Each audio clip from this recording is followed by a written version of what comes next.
द्वन्द्वातीतं गगनसदृशं तत्त्वमस्यादिलक्ष्यम् एकं नित्यं विमलमचलं सर्वधी साक्षिभूतं भावातीतं त्रिगुणरहितं सद्गुरुं तं Namami. Next, we are going to chant the Shiva Mula mantra. Om Ham Haum Shivaya Namaha 11 times, invoking Paramashiva's presence for this ritual of Nityananda Yoga. Please follow along internally. Om Ham Haum Shivaya Namaha. Om Ham Haum Shivaya Namaha. Om Ham Haum Shivaya Namaha. Om Ham Haum Shivaya Namaha. Om Ham Haum Shivaya Namaha. Om Ham Haum Shivaya Namaha. Om Ham Haum Shivaya Namaha. Om Ham Haum Shivaya Namaha. Om Ham Haum Shivaya Namaha. Om Ham Haum Shivaya Namaha. Om Ham Haum Shivaya Namaha. Let us now enter into the Tattvāchamanam, the ritualistic cleansing. Take your Panchapatam and Udani. Keep your right hand in the Gokarna Mudra in the shape of a cow's ear. Take one Udani, 1 spoon of water, and pour it into your right palm. Each time the word Swadha is chanted, sip the water from the bottom of your palm and take another Udani of water into your hand for a total of 3 times. Om Atmatattvam Shodhayami Swadha. Om Vidyatattvam Shodhayami Swadha. Om Shivadattvam Shodhayami Swadha. Now wash your right hand with the water from the Panchapatam and wipe your lips twice with the bottom of your right thumb as we chant. Om Ham Hridayaya Namaha. Wash your hand again. With your index, middle and ring finger joined together, touch above the upper lip and below the lower lip. Then wash your hand again. With your index finger and thumb joined together, touch your right nostril and your left nostril.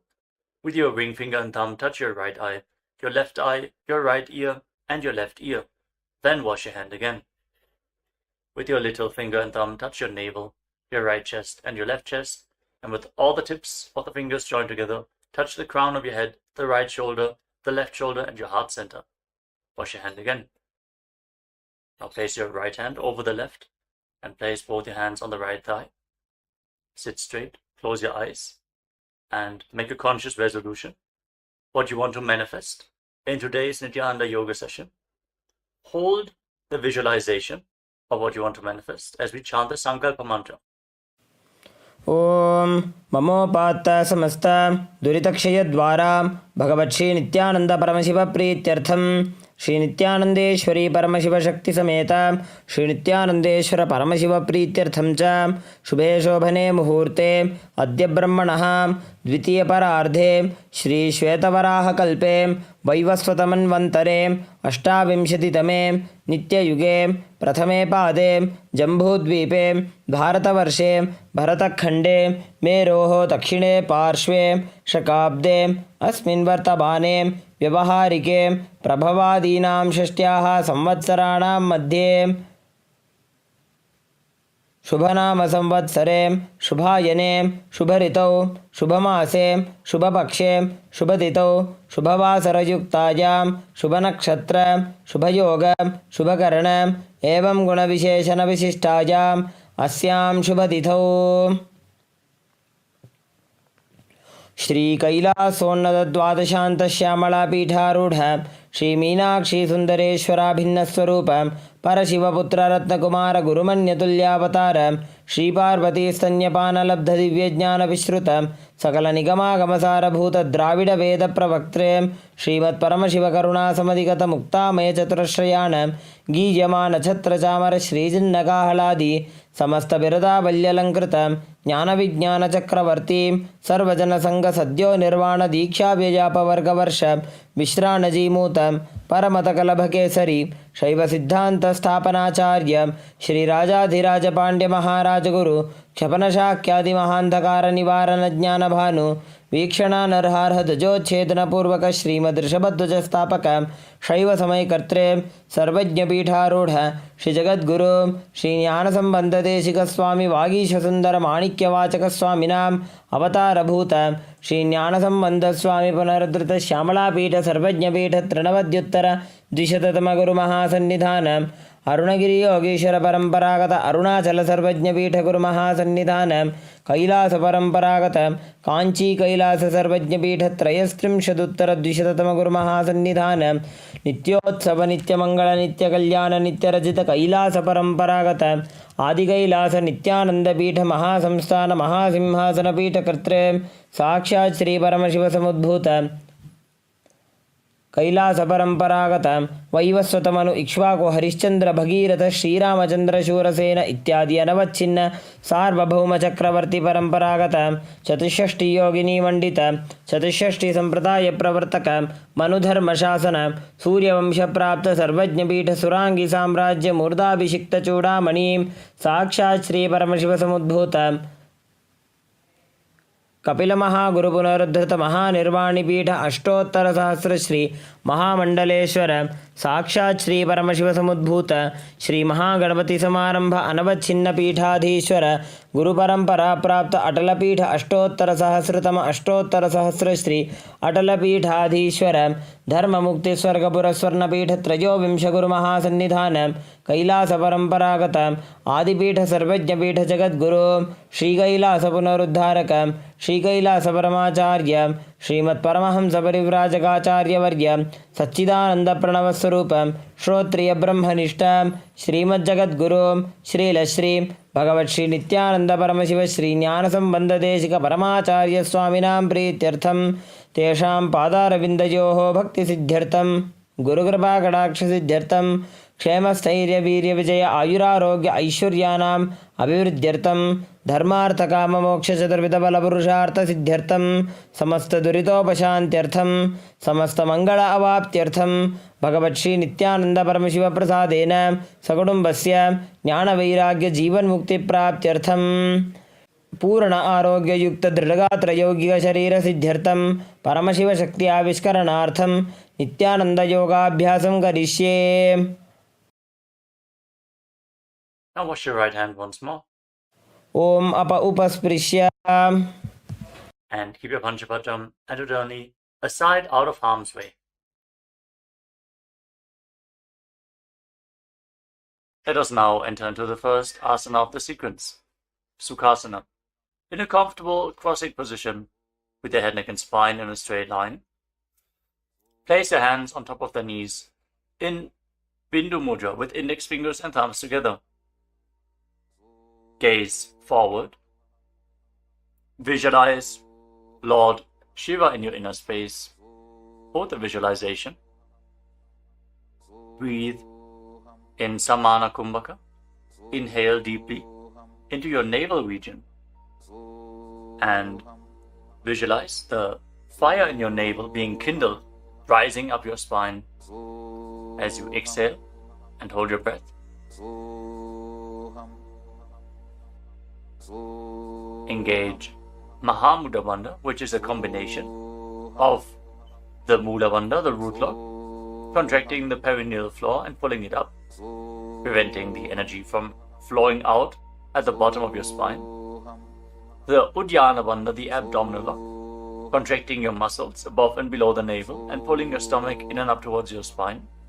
And the Jalandhara Bandha, the throat lock, as you tuck your chin to the chest, internally contracting your throat muscles to prevent the prana from falling down again. Form all the three bandhas together and form Mahamudra Bandha. Now, internally, chant the japa Soham again and again. Visualize it rotating around your throat in a circular manner like a prayer wheel. These are the components of the first asana, Sukhasana. तत्सुखासनमित्युक्तमशक्तस्तत्समाचरेत् आसनं विजितं येन जितं तेन जगत्त्रयम्. Now, place one foot, place your feet on top of opposite thighs into Padmasana, the lotus posture. Join the palms of your hands in front of your chest and raise them up above your head in Anjali Mudra with the elbows straight. Engage all the wonders as you visualize yourself as Mount Kailash in Parvatasana. अथ वक्षे महादेव पर्वतासनमङ्गलं यत्कृत्वा स्थिररूपी स्यात् षट्चक्रादिविलोपनम्. Now extend your feet away from the body. Bring the soles of the feet together. Interlock your fingers behind your back in Parasha Mudra as you lean forward and down, and place your forehead on the ground behind the heels. Lean down as low as you can. Open up your back. Breathe deeply into your navel region. Feel the stretch in your back as you gaze to your nose. Visualize Swamiji and keep engaging the Mahamudra Bandha in Halipavasana. पूरव विधियाहु मे जानो उभय पगथली संपुट ठानो पृष्ठपछेदो भूकरल्यावो दक्षिण करसो वाम गहावो. Now bring your hands to the front. Keep the soles of the feet together. Cup the palms and place them on the ground in front of the feet. Again, bring your forehead to the ground behind the heels. Fix your gaze at the tip of the nose. Visualize yourself as a snake with Mahamudra Bandha engaged in Nagi Pavasana. Hold the stretch for a moment. पूरव विधि परि आगाने नीचौहौ बीकहूणि फणास्यौ लगायी. Now keep your hands in Dana Mudra. Index and middle fingers together as you hold on to the little and ring fingers with your thumb. Catch a hold of your big toes and extend your legs forward and up. Then cross your legs into Padmasana and lean forward and down onto your elbows.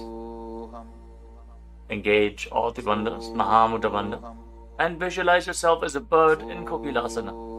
अथान्यदासनं वक्ष्ये येन सिद्धो भवेन्नरः अकस्माद् वायुसञ्चारं कोकिलाख्यासनेन च. Rise up. Now stack your knees and your ankles. Hold on to opposite elbows in front and start rotating your arms in a circular motion. Gaze to the tip of the nose. Perform Mahamudra Bandha and visualize Swamiji in your inner space as you mobilize your shoulders, your thoracic spine in Nityasana. गोड़ा बावा पाद की आशमाहिली सोज दछ चरण को बार लौता परिगुल्फ समोज वाम पाद को महिलौ बहुरौ Gulf जो जान तापरि गोड़ा दछ की आश बारली ठान. Now place your hands on the ground shoulder width apart and raise your hips up high. Scoop your head and chest forward and down again and again. Pull your stomach in and up towards your spine in Uddiyana Bandha. Visualize yourself as an elephant. Strengthen your shoulders and your upper back. Stretch your hamstrings. Don't forget to breathe in Samana Kumbhaka. Intensify the fire in your navel region in Gajasana. न्युब्जं पादाग्रे भूमौ कृत्वा लम्बी भूयामस्तकाग्रे निधाय नितम्बम् ऊर्ध्वमुन्नमय्य नाभिलक्ष्यं भूमौ नासिकामानीय. Now raise one heel off the ground in the same position and push the other heel down. Alternate the position of your feet again and again. Stretch your hamstrings and push your shoulders through. Straighten your back. Pull your stomach in and up and visualize yourself as a bear in Rikshasana, the bear posture. एकैकं पादमाकुञ्च्य गजासनं कुर्यात् ऋक्षासनं भवति. Now rise up. Stand on the tips of the toes. Stand on the tips of the toes. If you can, rise up all the way onto your big toes. Bring your hands to your chest in Hridaya Mudra, index, middle and ring fingers joined together. Hold your stomach in and up and visualize Swamiji in your inner space. Find the balance in your center. Feel the strength in your calves in Vaishyasana. केशेन पादयुगलं बद्ध्वा तिष्ठेदधोमुखः अथ वैश्याः वक्षे यत्कृत्वा सत्यवान् भवेत्. Now let us move into the first karana of the sequence, starting off with Arimandi posture. Keep your heels together, toes pointing outwards, and bend your knees. Bring your hands in front of your chest. Now raise one knee up along the center of your body in a circular motion and follow along with the respective hand. Repeat the movement on both sides gracefully again and again.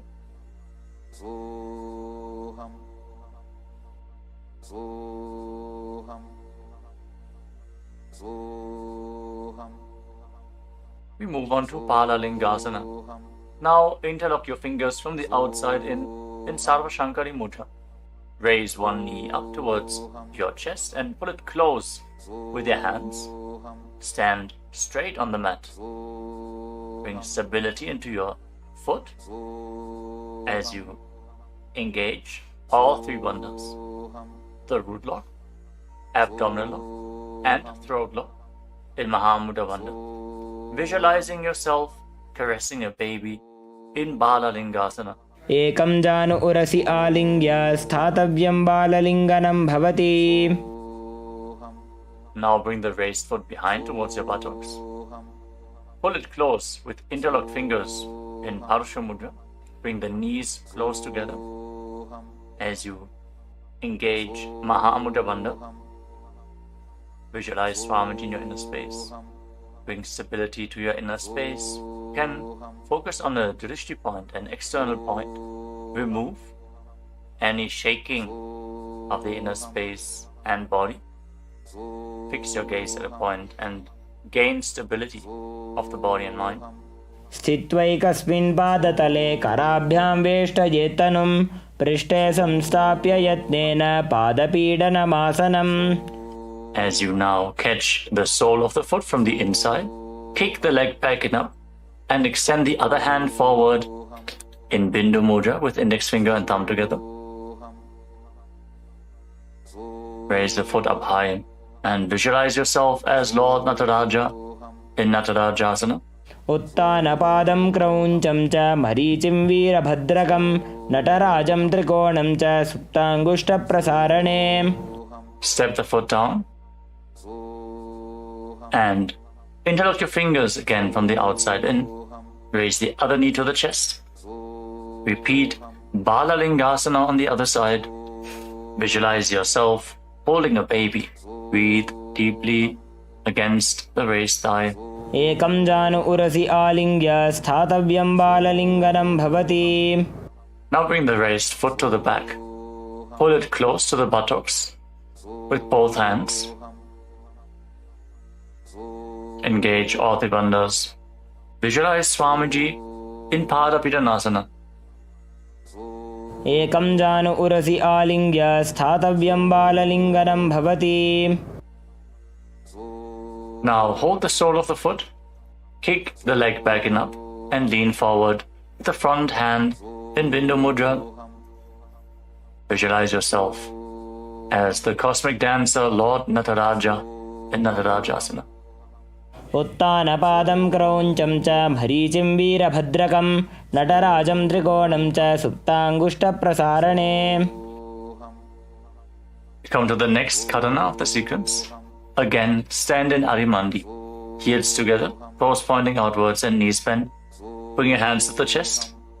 Step the right foot behind the left. And start swinging the right arm back and forth like a pendulum. Gracefully move your fingers one by one. Place your hand over the nose, uncross your ankles. And repeat the movement on the other side as well. Next up is the skeleton dance. Now visualize yourself as a skeleton as you shake your body intensely. Hold the visualization that you are mere bones and shake every bone within your body.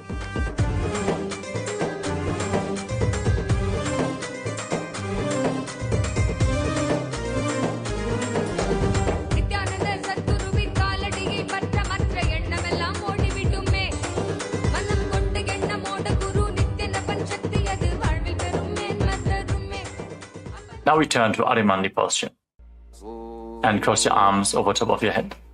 For the next karana of the sequence, Katichina Karana. Now turn your body to one side, open up your arms above the head, cross them back to the center, follow along with your breath again and again.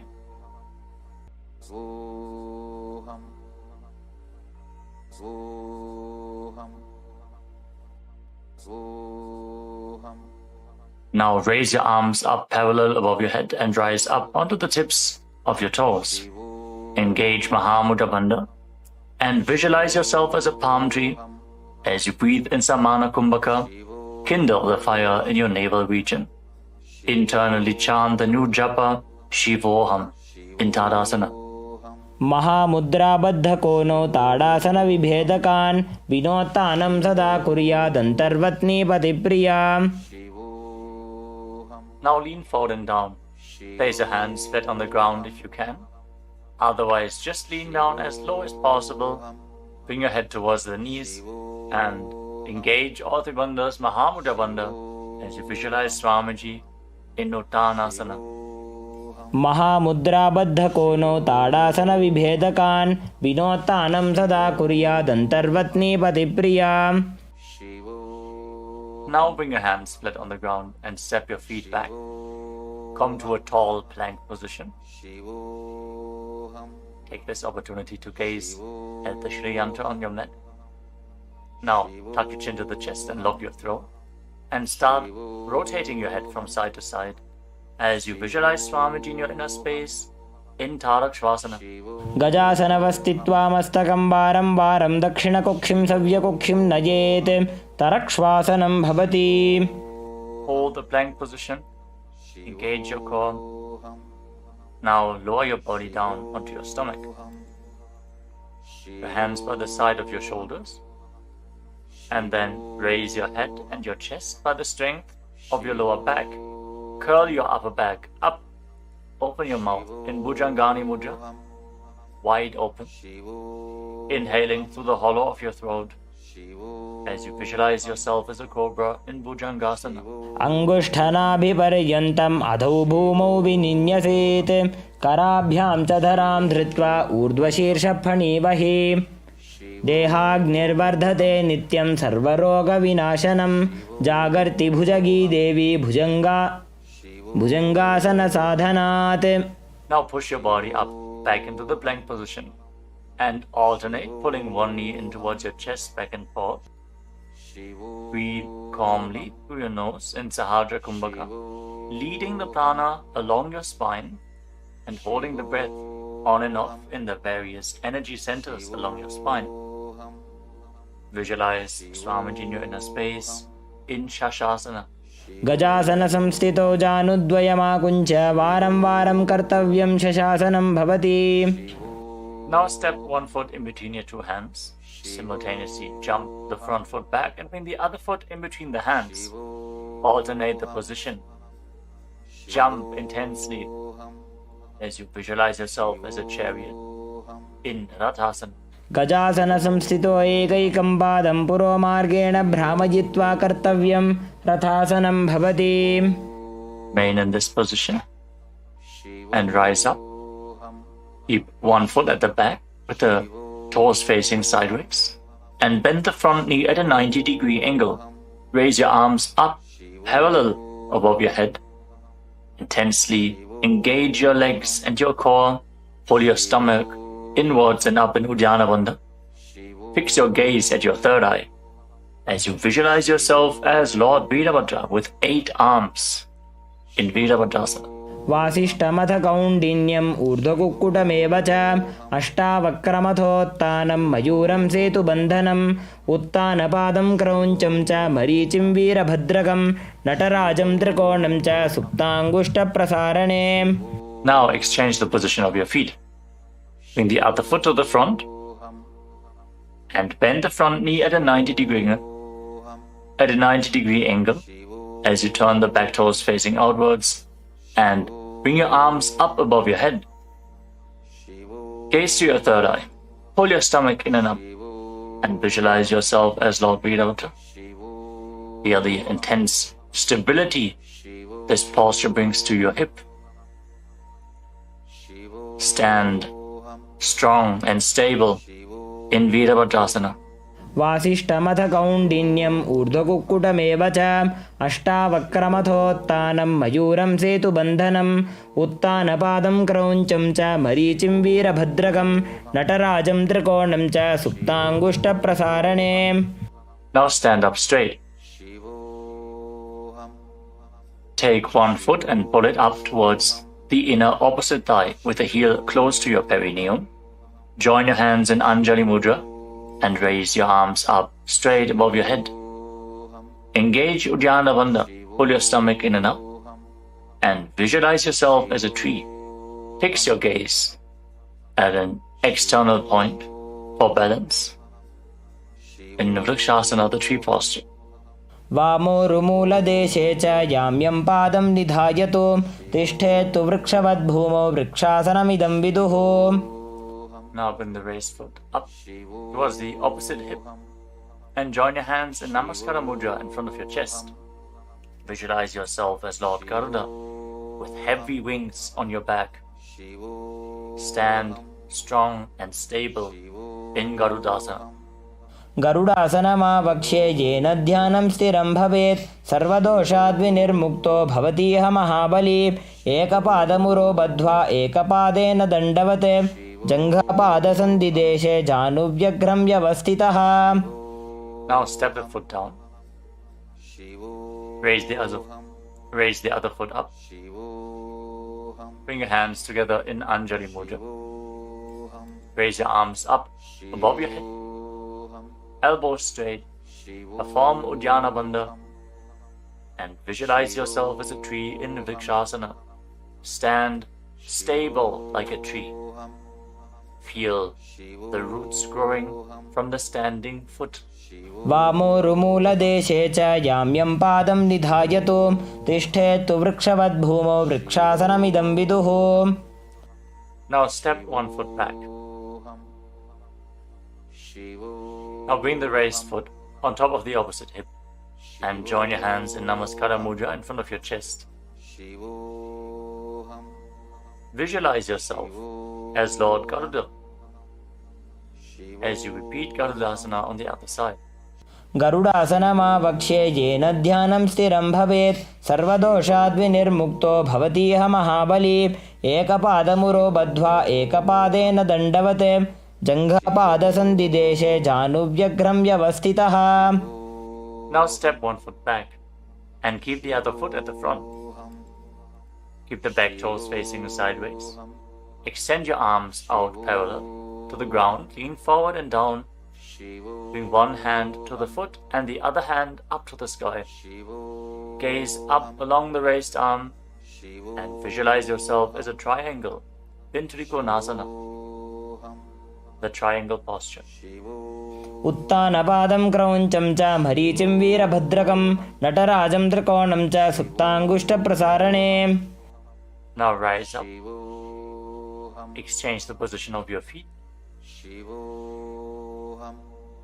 With the arms parallel, lean forward and down. Raise the other arm up to the sky. Repeat Trikonasana, the triangle posture on the other side. Feel the deep stretch in your lats and in your hips. Try to rotate your shoulders so they are completely aligned and pointing up to the sky. उत्तानपादं क्रौञ्चं च मरीचिं वीरभद्रकं नटराजं त्रिकोणं च सुप्ताङ्गुष्ठप्रसारणे. Now rise up. Step your feet together. Keep the heels touching, toes pointing outwards in Arimandi. With your knees bent, raise one heel off the ground and bring your hands to the chest, palms facing each other. Now stomp the raised heel to the ground and raise the other heel up again and again as you exchange the position of your hands in front of your chest.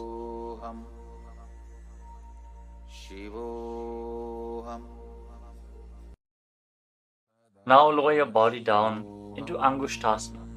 Tuck the toes and sit on raised heels. Join your hands in Namaskara Mudra in front of your heart center.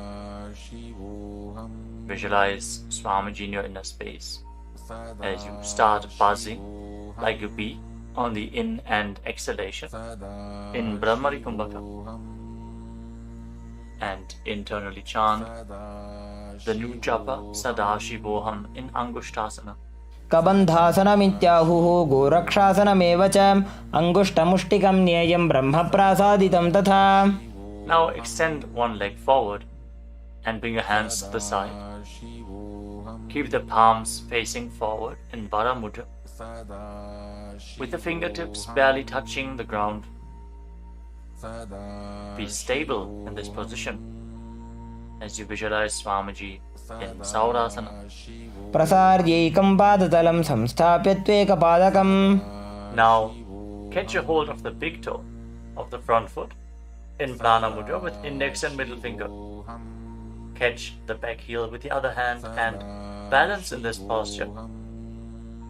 Visualize Swamiji in your inner space in Vidunanasana.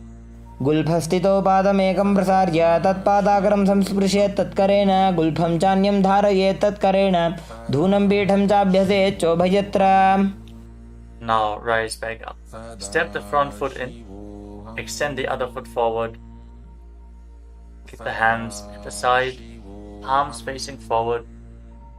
Support your balance with the fingertips as you visualize Swamiji in Saurasana. प्रसार्यैकं पादतलं संस्थाप्य त्वेकपादकम्. Now lean forward and down. Hold on to the big toe in Prana Mudra. Again, visualize Swamiji in Vidunanasana. Feel the stretch in your calf. Build the balance to hold the back heel with the other hand. गुल्फस्थितो पादमेकं प्रसार्य तत्पादाग्रं संस्पृशेत् तत्करेण गुल्फं चान्यं धारयेत् तत्करेण धूनं पीठं चाभ्यसेत् चोभयत्र. Now rise up and step both feet in. Separate your knees as you place your hands on top of the knees with the palms facing up.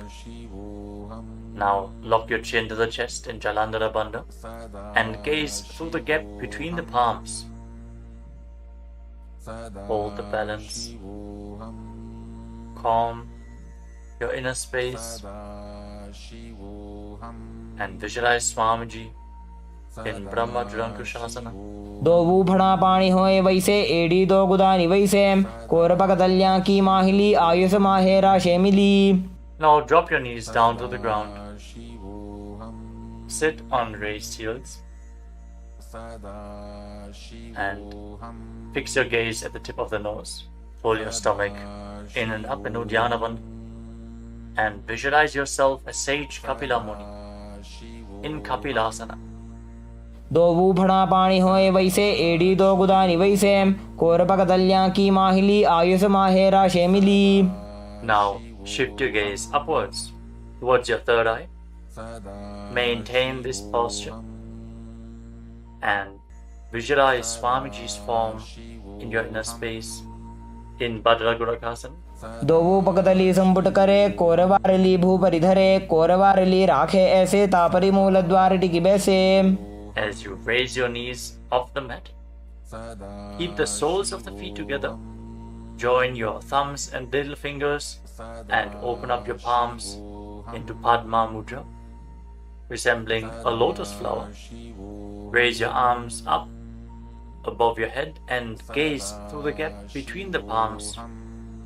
Pull your stomach in and up in Uddiyana Bandha and visualize Lord Surya in your inner space in Suryasana, the sun posture. एड़ी दो वो गुदा तरियाणे फणा पानी बैठक पुनिठाने गोड़ा जंग अधर करि रहे आड़े वाम इसी विधि गहे. Now place your knees on the ground. Bring the top of the feet flat and place your hands on the knees. Gaze upwards towards your third eye. Visualize yourself as a frog and keep your tongue flat against the palate of the mouth in Manduki Mudra. Stop the buzzing sound on the breath. Breathe calmly through your nose in Sahadra Kumbhaka. Don't forget to chant Sadashivoham internally in Mandukasana. पादतलौ पृष्ठदेशे अङ्गुष्ठे द्वे च संस्पृशेत् जानुयुग्मं पुरस्कृत्य साधयेन्मण्डुकासनम्. From this kneeling position, now bring your hands behind your back, hold on to opposite shoulders, and keep your elbows close to your head. Open up your upper back, feel the strength in your shoulders. Gaze up towards your third eye as you keep on visualizing yourself as a frog with your tongue up in Manduki Mudra. Hold your stomach in and up in Uddiyana Bandha, in Uttana Mandukasana. मण्डुकासनमध्यस्थं कूर्पराभ्यां धृतं शिरः एतद्भेकवदुत्तानमेतदुत्तानमण्डुकम्. Now cross your ankles and sit on your heel. Push the upper heel against your perineum as you keep your hands on the knees. Gaze to the tip of the nose. Stretch your tongue out and exhale forcefully through your mouth again and again. Lock the Mula Bandha intensely as you visualize yourself as a lion in Simhasana. दक्षिणं सव्यगुल्फेण दक्षिणेन तथेतरं हस्तौश्च जान्वो संस्थाप्य स्वाङ्गुलीश्च प्रसार्य च. Now join the soles of your feet together behind your back with the toes pointing backwards and sit on the heels. Separate your knees widely and cross your arms behind your back. Catch the big toes in Prana Mudra, index and middle fingers together. As you lock your chin to the chest in Jalandhara Bandha, gaze to the tip of your nose and visualize Swamiji in your inner space returning to Brahmani Kumbhaka, buzzing like a bee on the inhalation and exhalation in Bhadrasana. गुल्फौ च वृषणस्याधो व्युत्क्रमेण समाहितः पादाङ्गुष्ठौ कराभ्यां च धृत्वा च पृष्ठदेशतः. Now step your feet flat on the ground. Keep the knees raised and lean forward. Bring your arms in and around the legs. Behind your back, reach for the opposite hands behind your back and interlock your fingers if you can in Parasha Mudra. Gaze to the tip of your nose and visualize yourself as a crow in Kakabhushandi Asana. प्रथमे बेसक उकडठाने दोवु हाथ पगमी च आने तिनको मोड़ी नल्या परिल्यावे पिष्टपछे काकसी करावे. From the squatting posture, place your hands flat on the ground, shoulder width apart. Bring your knees onto your arms, close to your armpits, and raise your hips. Lean forward, lift your legs off the mat and balance on your arms, visualizing Swamiji in your inner space in Kani Pavasana. आसन को गुण आशीदुषिता होई तो आछी होई. Let us now get ready for Kapali Asana, which is the first inverted posture of this sequence. You're suffering from upper back or neck injuries or high blood pressure, or if you're currently in pregnancy, please consult your doctor before performing any of the inverted postures of today's Nityananda Yoga sequence. With this out of the way, let us now place the head on the ground. Form a triangle between your head and your hands. Keep your knees on your arms. Align the hips with the shoulders and then straighten your legs up into a headstand. Fix the gaze at the nose. Visualize Swamiji. Feel the vibration in the crown of your head as you keep buzzing like a bee in Brahmani Kumbhaka in Kapali Asana. शीश शीशा धरती टेकी पगदो भूमिलिवा ऊंचा कुकरे. Now gently lower your legs down and come to a squatting position. Keep your hands flat on the ground. Rotate your body to one side. Align the knee with your hip. Align the knee and the hip with your elbows and lean forward onto your arms. Extend your legs out to the side and gaze up towards your third eye. Visualize yourself as a peacock and exhale all the way. Hold your breath again and again in Rejaka Kumbhaka As you perform Paramashivoham, balance on your arms, bring the strength to your wrists and shoulders. मयूरं दण्डवत् कुर्यान् मायूरं दण्डनामकं कुर्यान् मायूरं पार्श्वाभ्यां मायूरपार्श्वनामकम्. Now set your legs down, twist your body in the opposite direction. Repeat Paramashivoham on the other side. Lean onto your arms, extend the legs out to the side, and gaze to your third eye as you visualize yourself as a peacock. मयूरं दण्डवत् कुर्यान् मायूरं दण्डनामकं कुर्यान् मायूरं पार्श्वाभ्यां मायूरपार्श्वनामकम्. Now settle down. Place your hands flat on the ground and step your feet back into a plank position. Take a moment to gaze at the Shri Yantra on your mat. As you step 1 foot front in between the two hands. As you step 1 foot outside the respective shoulder in between the two hands. Fix your gaze at your third eye and visualize yourself as Lord Kala Bhairava in Bhairaganathasan. आसन को गुणपीति जायी. Now step the front foot back and bring the other foot to the front in between the two hands. Feel the stretch in your legs. Open up your hips. Push your hip forward as you engage the Mula Bandha and visualize yourself as Lord Kala Bhairava in Bhairaganathasan on the other side. आसन को गुणपीति जायी. Now step the front foot back and bring your forearms on the mat. Raise your hips up high. Slightly walk your feet forward. Open up your shoulders. Try to bring your heels to the mat. Intensely stretch your hamstrings. As you gaze towards your third eye, visualize Swamiji in Unmukha Pitas. भून्यस्तौ जानुनी हस्तौ चतुष्पदमवाङ्मुखम् उत्थापिताङ्घ्रियुगलकटिस्थलमभिरुकाम्. Now raise back onto your arms and rotate your body. Lift one arm up towards the sky. Keep your body completely straight, your core tightly engaged, and gaze up along the raised arm as you visualize yourself as sage Vashishta in Vashishthasana. ऊर्ध्वकुक्कुटवासिष्ठमरीचिहलमत्स्यकं परिवृत्तिं चोदरस्य विविधं धनुरासनम्. Now rotate your body to the other side. Raise the other arm up. Keep your core engaged as you repeat Vashishthasana on the other side. ऊर्ध्वकुक्कुटवासिष्ठमरीचिहलमत्स्यकं परिवृत्तिं चोदरस्य विविधं धनुरासनम्. Relax. Now bring your feet to the front. Come to a sitting position with your legs extended forward. Bring your hands underneath the buttocks with the palms facing up. Lock your chin to the chest. Gaze to the tip of the nose. Visualize yourself as Lord Hanuman as you internally chant the Nujapa Mahasadaशिवोहम in Anjani Asana.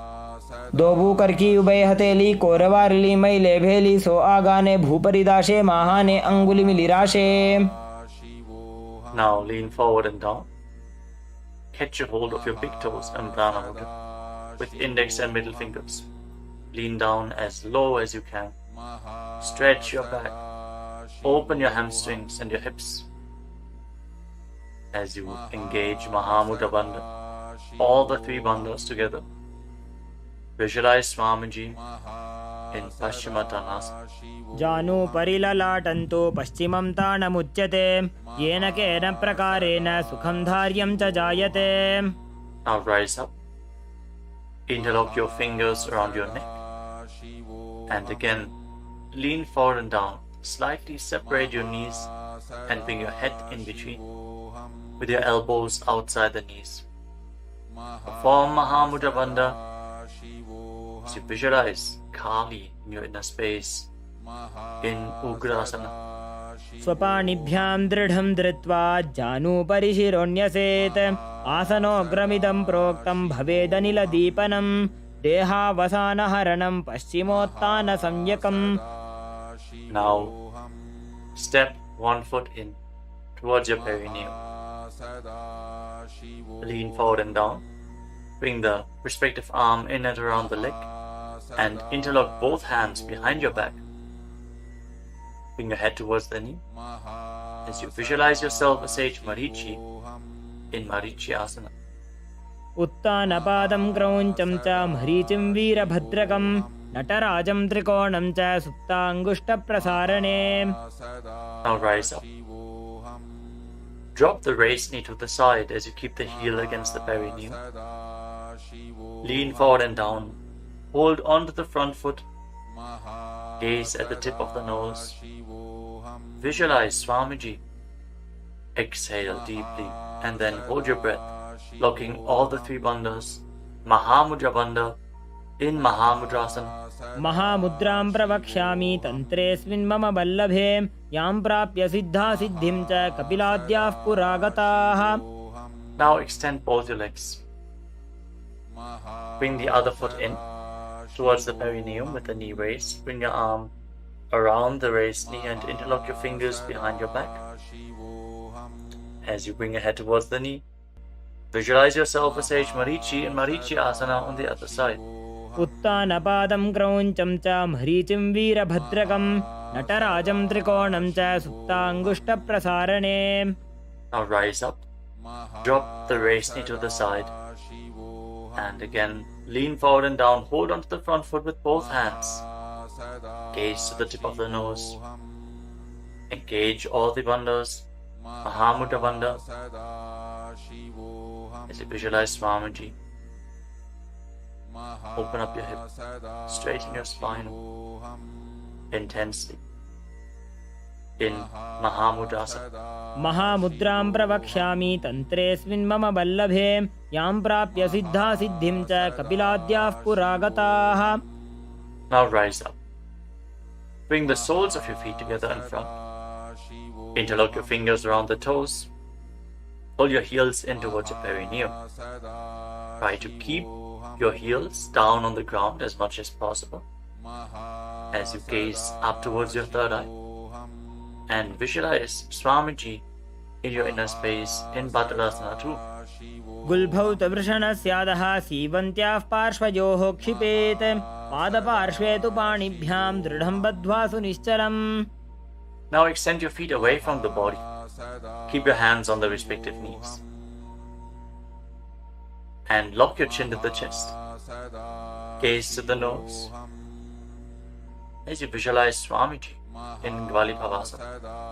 पूरबचरपट चौक कख्यो सोजी वाही विधि जो कीजे सोई जामे AD भिन्न जराशे अंगुल 8 अंतरो राशे. Now bring your feet back in towards the perineum. Hold the soles of your feet with all the 10 fingers and lean forward and down. Place your head on the mat. Fix your gaze at the tip of the nose and visualize Yoni Mandala, the visual representation of Devi Paramashiva Shakti herself. We are projecting the Yoni Mandala in the top right corner of the screen. If you don't know how the Yoni Mandala looks,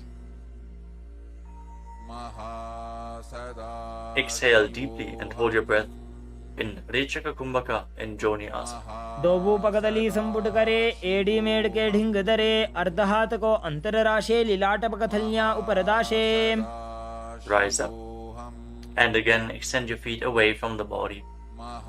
Extend your arms out to the side and lean forward and down from the waist. Try to keep your back as straight as possible as you bring your forehead on the ground behind your heels. Gaze to the tip of your nose and visualize Swamiji in Midaki Pavasana. पूरब विधि परिपकथली संपूर्ण शोल एडी मिली राशे. Rise up and now bring your feet back in towards your body. Keep your toes together and your heels apart as you scoop your hands below the shins. Bring your elbows to the mat and then bring your chin on the ground with the toes touching your throat. Gaze to the tip of your nose and visualize Lord Surya in your inner space in Siddha Samadhi Asana. दोवू पगदली संबुट करे, 16 मेढ़ आगा मेधरे, अंगुल 8 अंतरो राशे, AD को ऐसे विदिदाशे. Now rise up. Bring the heels together and keep your toes apart. Hold on to the feet as you open them up like a book, pressing your elbows down your thighs, gazing through the nose and visualizing Swamiji, the Supreme Pontiff of Hinduism, in your inner space in Chinaki Pavasana. दोवू पगा की AD धरती मगिवा मेढ़ लगावे. Now rise up. Bring the soles of the feet together completely. Push your knees to the mat as you place your hands on top and gently push down the knees with your hands. Fix your gaze at your third eye and pull your stomach in and up in Uddiyana Bandha. Visualizing Swamiji in your inner space in Charapata Chokasana. दोवू पगदली संपुट धारे, आगा ने कय जारे पसारे, गोड़ा भूसो लगता राशे, हाथ दो वो गोड़ा परिदाशे. Now rotate your feet. Raise the heels and bring the toes down to the mat. You can use the support of your hands if needed. Then push your knees to the ground and place your hands on top of the knees in Bindu Mudra. As you pull your stomach in and up, gaze to your third eye and visualize yourself as Lord Kala Bhairava in Bhairavasana. गुल्फौ संपीड्य चान्योन्यं व्युत्क्रमेणोत्थितं शनैः, जान्वोः पार्श्वगतौ हस्तौ दण्डवद् भैरवासनम्. Relax, untwist your feet and keep one heel against the perineum as you lift the other foot up against your chest with both hands. Fix your gaze at your third eye. Visualize Swamiji. Exhale all the way and hold your breath in the Muladhara chakra. And don't forget to internally chant the japa Paramashivoham in Samanasana. समानासनमावक्षे सिद्धमन्त्रादि साधनात् एकपादमरो दत्वा गुह्योऽन्यलिङ्गवक्त्रके. Now raise the foot over top of the respective shoulder. Place your hands at the side and extend the opposite leg forward and up. Gaze up towards your third eye and visualize Swamiji in Apanasana. केवलं पादमेकञ्च स्कन्धे चारोप्य यत्ततः एकपादेन गगने तिष्ठेत दण्डवत् प्रभो. Now lower your legs down. Bring the other heel against your perineum and lift the opposite foot against your chest. Breathe deeply. Exhale all the way and hold your breath in Rejaka Kumbhaka. As you gaze to your third eye, visualize Swamiji in Samanasana. समानासनमावक्षे सिद्धमन्त्रादि साधनात् एकपादमरो दत्वा गुह्योऽन्यलिङ्गवक्त्रके. Now lift the raised foot over your shoulder. Keep your hands at the side. Extend the opposite leg forward and up. And gaze to your third eye as you visualize Swamiji in Apanasana on the other side. Hold this posture. Just straighten your legs, point the toes. Be stable in this posture. केवलं पादमेकञ्च स्कन्धे चारोप्य यत्ततः एकपादेन गगने तिष्ठेत दण्डवत् प्रभो. Now lower your legs and stack the knees in front of your body, keeping the heels at the outside of the opposite hips. Interlock your fingers on the top knee. Gaze to the tip of your nose and visualize the face of a cow in your inner space as you breathe in Sit Kari Kumbhaka. Press your tongue flat against the palate of your mouth, and as you inhale through your mouth, hiss through the teeth. Exhale through your nose and internally chant the japa Om Nityanandoham in Gomukhasana. सव्ये दक्षिणगुल्फं तु पृष्ठपार्श्वे नियोजयेत्, दक्षिणेऽपि तथा सव्यं गोमुखं गोमुखं यथा. Now catch a hold of the big toes in Prana Mudra and pull your stomach in and up in Uddiyana Bandha. Fix your gaze at the tip of your nose and visualize yourself as Rishika Anasuya in Anasuyasana. दक्षिण गोडो नीचो ठाने बाबों तागे ऊपर आने गोड़ा संधि मिलावे भारी आड़ा पद बुनिदे संधि पसारी. With your gaze fixed at the nose, lean forward and down and interlock your fingers behind your back. Bring your chin over the knees. Lean down as low as possible. Visualizing Rishika Anasuya in Anasuyasana 2. जीमणा गोदा की संधि उपरिड़ा वागोड़ा की संधि मिलाई राशे गोड़ा सेवले पकतल्यालो आड़वाई सुधा राशे. Now rise back up. Place the right foot flat on the mat with the right knee against your chest and keep the left heel against your perineum with the knee on the ground. Place your hands on the respective knees.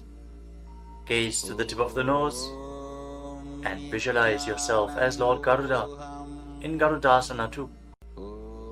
डाबो पगमोड़ी एडी माहिलो गुल्फमूल द्वारनी चैदे. From the same posture, now raise your perineum onto the heel. Interlock your fingers around your neck and twist your elbows outside the raised knee as you gaze up towards your third eye. Visualize yourself as sage Narada in Naradasana. पिष्टिजो वाम पगदली केरी भूपरिदा ही लगा वे फेरी गोड़ा सुदो फणो है जो जीत छिपा शतीरा शेषो जी. Relax, untwist your spine and now raise the left foot on the right thigh and raise the right knee. Catch the big toe of the right foot with the right hand in Prana Mudra and hold onto the shin of the right leg with your left hand as you hug your knees. Fix your gaze at the tip of your nose and visualize Matsya, the fish avatar of Lord Vishnu in Matsya Pitakasana. वामेन वामांगुष्टन्तो गृहीतं मत्स्य पीठकं योनि वामेन संपीड्य मेढ्रादुपरि दक्षिणम्. Now again, stack your knees and keep your heels outside the hips. Intensely stretch your hip rotators. Keep your hands on your knees in Parashu Mudra. Gaze to the tip of your nose and visualize the face of a cow in Gomukhasana. सव्ये दक्षिणगुल्फं तु पृष्ठपार्श्वे नियोजयेत्. दक्षिणेऽपि तथा सव्यं गोमुखं गोमुखं यथा. Now interlock your fingers around the toes in Prana Mudra. Pull your stomach in and up in Uddiyana Bandha and fix the gaze at the tip of the nose as you repeat Anasuyasana. दक्षिण गोडो नीचो ठाने बाबों तागे ऊपर आने गोड़ा संधि मिलावे भारी आड़ा पद बुनिदे संधि पसारी. Now interlock your fingers behind your back and lean forward and down. Bring your chin over the knee, the nose as close to the ground as you can. Fix your gaze at the tip of the nose and visualize yourself as Rishika Anasuya in Anasuyasana 2. दक्षिण गोडो नीचो ठाने बाबों तागे ऊपर आने गोड़ा संधि मिलावे भारी आड़ा पद बुनिदे संधि पसारी. Now rise back up. This time place the left foot flat, the left knee against the chest, right heel against the perineum. Keep your hands on your knees. Gaze to your nose and visualize yourself as Lord Garuda in Garudasana 2 on the other side. जीमणा गोदा की संधि उपरिड़ा वागोड़ा की संधि मिलाई राशे गोड़ा सेवले पकतल्यालो आड़वाई सुधा राशे. As you raise your perineum up onto the heel, interlock your fingers around your neck. Twist your elbows outside the raised knee. Gaze up towards your third eye and visualize Sage Narada in Naradasana. पिष्टिजो वाम पगदली केरी भूपरिदा ही लगा वे फेरी गोड़ा सुदो फणो है जो जीत छिपा शतीरा शेषो जी. Now raise up. Place the right foot onto the left thigh and hold on to the left shin and the big toe as you gaze to your nose and visualize Matsya, the fish avatar of Lord Vishnu in Matsya Pitakasana. वामेन वामांगुष्टन्तो गृहीतं मत्स्य पीठकं योनि वामेन संपीड्य मेढ्रादुपरि दक्षिणम्. The next asana is Matsyendrasana. Now extend your legs forward. place one foot on top of the opposite thigh. As you place the left foot on the opposite thigh, raise the right knee. Bring the left elbow around the raised knee, hand by the neck, and the other hand on the ground behind you. Twist your spine, gaze up towards your third eye, and visualize Matsyendana, the master and great sage in Matsyendasana. उदरं पश्चिमाभासं कृत्वा तिष्ठति यत्ततः नम्राङ्गं वामपादं हि दक्षजानुपरिन्यसेत्. Now extend your front hand down to the foot and hold on to the big toe in Prana Mudra. Place the other hand on the respective ear as you gaze towards your third eye and visualize yourself as a camel in Kubasana. आसन को गुण झोलो जाए. Now drop the hand from your ear to the ground behind you. Gaze up towards your third eye and visualize the master of Hatha Yoga, the great sage Matsyendranath in Matsyendasana too. मत्स्येन्द्रपीठं जठर प्रदीप्तिं प्रचण्डरुक्मण्डलखण्डनास्त्रम् अभ्यासतः kundalini प्रबोधं दण्डस्थिरत्वं हि ददाति पुंसाम्. Now extend your legs forward. This time, place the right foot onto the left thigh. Raise the left knee, bring the right elbow around the raised knee and the hand by the neck. As you gaze up, visualize Sage Matsyendranath, the master of Hatha Yoga in Matsyendasana too. In Matsyendasana on the other side. उदरं पश्चिमाभासं कृत्वा तिष्ठति यत्ततः नम्राङ्गं वामपादं हि दक्षजानुपरिन्यसेत्. Now extend the front hand down to the foot, catch a hold of the big toe in Prana Mudra, and place the other hand on the respective ear as you gaze to your third eye and visualize yourself as a camel in Kubasana on the other side. आसन को गुण झोलो जाए. Now drop the hand from your ear on the ground behind you. Keep twisting your spine intensely as you visualize Sage Matsyendranath, the master of Hatha Yoga in Matsyendasana too. मत्स्येन्द्रपीठं जठर प्रदीप्तिं प्रचण्डरुक्मण्डलखण्डनास्त्रम् अभ्यासतः kundalini प्रबोधं दण्डस्थिरत्वं हि ददाति पुंसाम्. Untwist your spine and now place your feet on top of opposite thighs into Padmasana, the lotus posture. As you fix your gaze at the tip of the nose, place your hands on top of the knees. Engage all three wonders intensely, sincerely. Visualize yourself as Lord Shiva and perform the Shitali Kumbhaka. Press your tongue against the back of the teeth as you hiss through your teeth on the inhalation. Engage all three bandhas and internally chant the new japa Om Nityananda Mahasadaशिवोहम in Padmasana. आसनं द्विधं प्रोक्तं पद्मं वज्रासनं तथा ऊर्ध्वोरुपरि चेत् धत्ते उभे पादतले यथा. Now cross your hands in front of the body and keep your hands in Prana Mudra. Hold on to the big toes, gaze to the tip of your nose, and visualize yourself as Goddess Parvati, the consort of Lord Shiva, in Padmasana too. उत्तानौ चरणौ कृत्वा ऊरु संस्थौ प्रयत्नतः ऊरु मध्ये तथोत्तानो पाणी कृत्वा तु तादृशौ. From Padmasana, now bring your hands through your legs. Place your palms flat on the ground and straighten your arms. Pull your knees up, lift your body off the ground and balance. As you visualize yourself as a rooster, breathe calmly through your nose in Sahadra Kumbhaka in Kukutasana. पद्मासनं सुसंस्थाप्य नान्वोरौरन्तरे करौ निवेश्य भूमा वासिष्ठे व्योमस्थः कुक्कुटासनः. Now from Padmasana, rise up onto your knees. Place your hands in such a way that the fingers are pointing towards your body. Now bend the elbows and bring them towards your navel. Lean forward, find balance and lift your legs off the ground. With your legs in Padmasana, visualize Swamiji in Baddhakikyasana. धरामवष्टभ्यकरद्वयेन तत्कूर्परिस्थापितानाभिपार्श्वः उच्चासनो दण्डवदुत्तितर्खे मायूरमेतत् प्रवदन्ति पीठं मयूरं पद्मकं कुर्याद् बद्धकेकीति कथ्यते. Now extend your legs back into Mayurasana. From the kneeling position, lean your navel onto your elbows and lift your legs up straight as you visualize yourself as a peacock in Mayurasana. अथ वक्ष्ये महादेव मयूरासनमुत्तमं भूमौ निपात्य हस्तौ द्वौ कूर्परोपरि देहकम्. Now relax. Lay down on your stomach after intensely engaging the muscles of your body. Interlock your fingers around your neck. Place your forehead on the ground. Turn your feet outwards so the toes are pointing to the side and the heels are touching the ground. Visualize yourself as a crocodile in Makarasana. अध्यासशेते हृदयं निधाय भूमौ च पादौ च प्रसार्यमानौ शिरश्च धृत्वा करदण्डयुग्मे देहाग्निकारं मकरासनं तत्.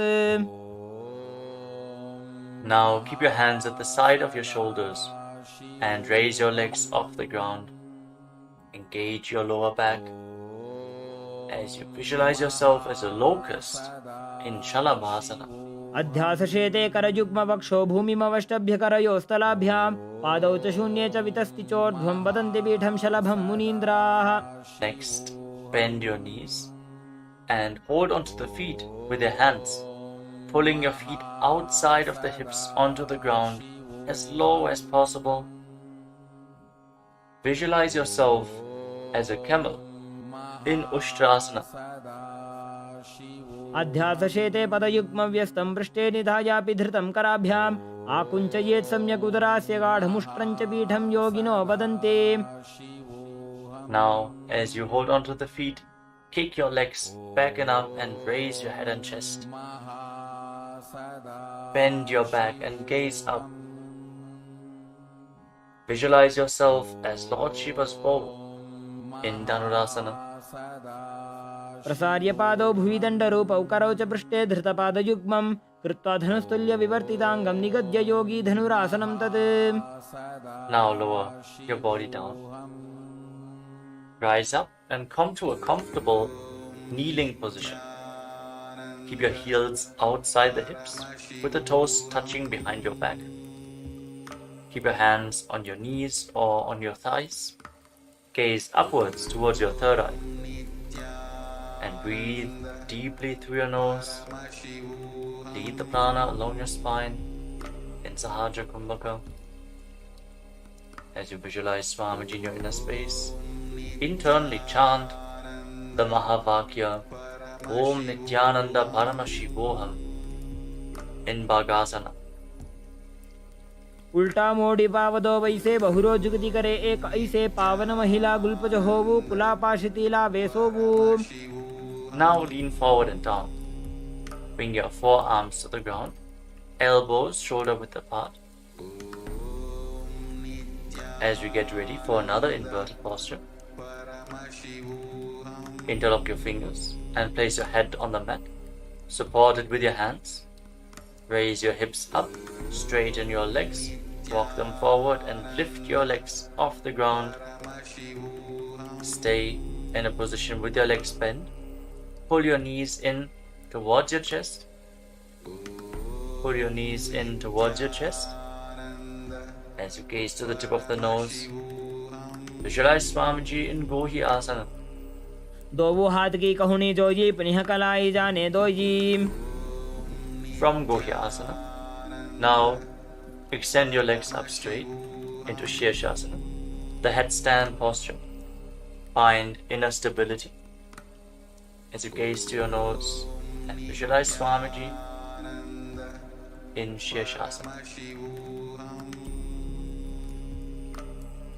विपरीतं मण्डलं च द्विधैव विदितं हिनः दण्डासनं द्विधा प्रोक्तं Now विपरीतोपवेशने. gently lower your legs down. Bring your legs to the front. Extend it forward. As we get ready for a sequence of intense exhalations. In Bhastrika Kumbhaka, pull your abdomen inwards and push the air out like the bellows of a blacksmith again and again. In Bhastrika Kumbhaka, we are going to perform this Kumbhaka throughout the next few asanas starting off with Bodhyasana. Hold onto your calves and then raise your legs up. Try to bring them as vertical in front of your face as possible as you visualize Swamiji in your inner space. Hold this position. Engage your core. दोवो हाथ पग बाहर आने गोड़ा तरे का कसी ठाने अंगुष्ठ पिंडली लगता धरे चरण उभे आकाश दिसी करे. Hold on to opposite shoulders with your hands as you gaze to your third eye. Exhale rapidly and visualize yourself as a mace in Parighasana. Intensely work your core. उत्तान शयनं कृत्वा पादौ मिलित्वा प्रसार्य नितंबं भूमौ Now bring your hands to the front, parallel to the ground, with the legs raised at 45-degree angle. Gaze to your third eye and visualize yourself as a boat in Naukasana. Keep going, we're almost there. Keep your core engaged. उत्तानशयनं कूर्पराभ्यां भूमिं वष्टभ्य हस्तौ नितंबं निधाय. And bring the soles of the feet together. Pull your feet in towards your chest as you scoop your hands below. Keep breathing rapidly as you visualize yourself as Lord Rudra. Gaze to the tip of the nose in Rudrasana. पगदली संपूट करी हाथस्य उपक ऊंचाई पगा का अंगूठा दो बोलेबू परनी का नीतालवे. Place your feet flat on the ground as you lay down on your back. Keep your knees raised and place your palms on the ground just behind the heels.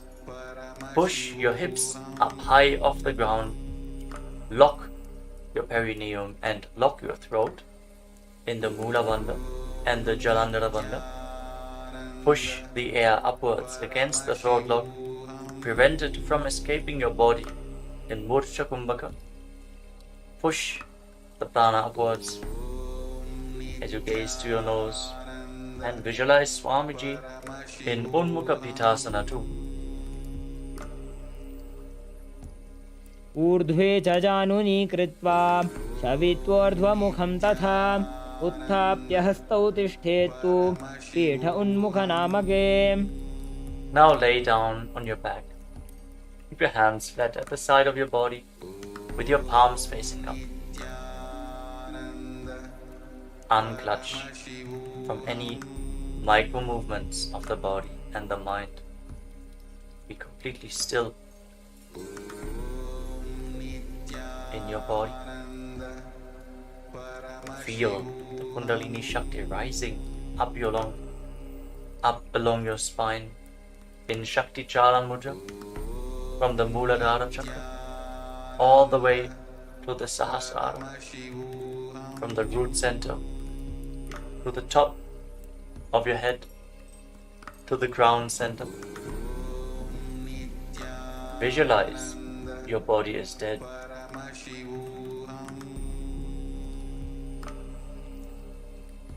And Swamiji, the Supreme Pontiff of Hinduism, is liberating you.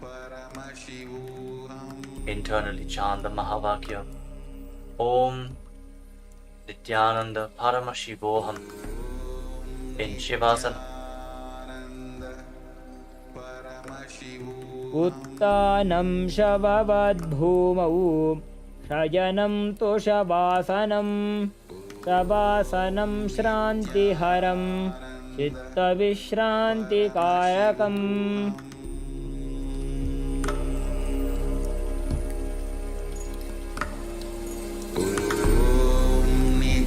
Nityanand परमशिवोऽहम्.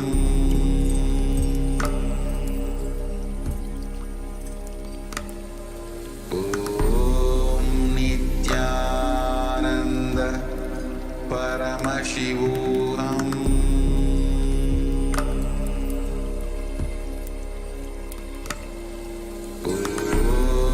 नित्यानन्द परमशिवोऽहम्.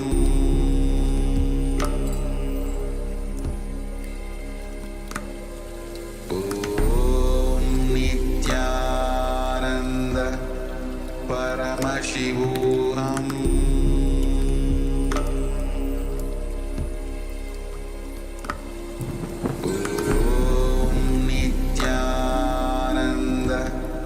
Paramashivoham.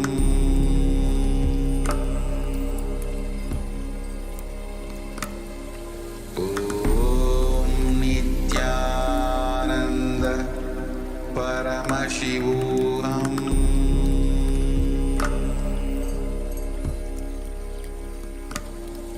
Om Nityananda Paramashivoham.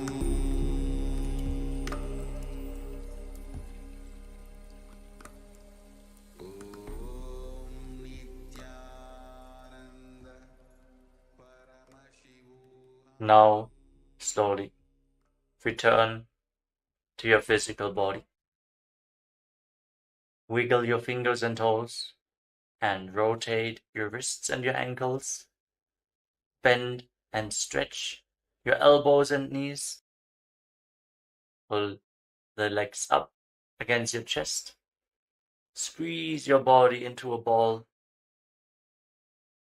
and slowly return to a comfortable seated position.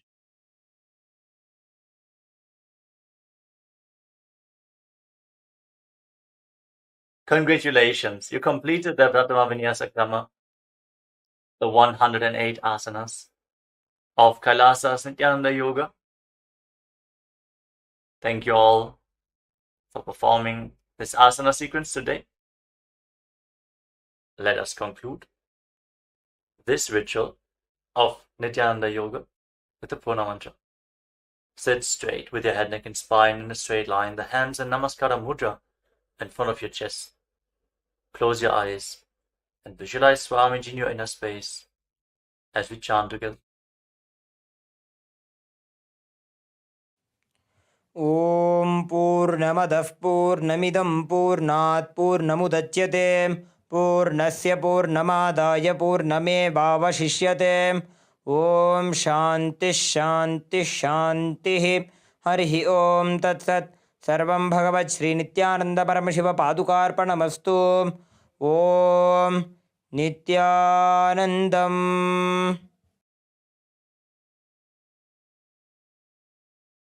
Now, in deep gratitude to Swamiji, perform the Shashtanga Namaskara. Lie down onto your chest and bring your hands forward in the Namaskara Mudra above your head, surrendering yourself to Swamiji's feet. Hope to see you all again tomorrow for another round of the Pratama Vinyasa Krama. Step by step into the next set of asanas.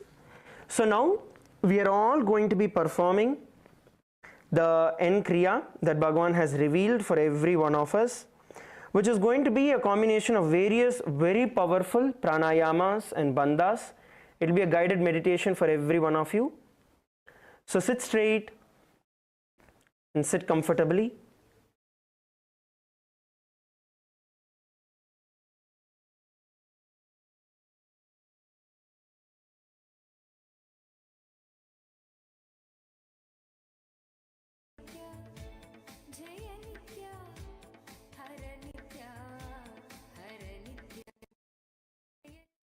First step, a simple, comfortable squatting, sitting straight, and very simple inhaling and exhaling to prepare yourself for the Kriya. Only if you do these 3 steps of preparation, you will be able to enter into the exact Kriya itself. So, close the right nostril with your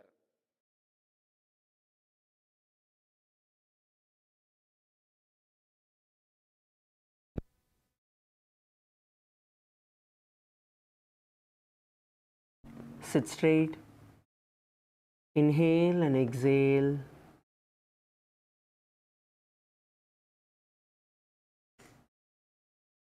Inhale and exhale.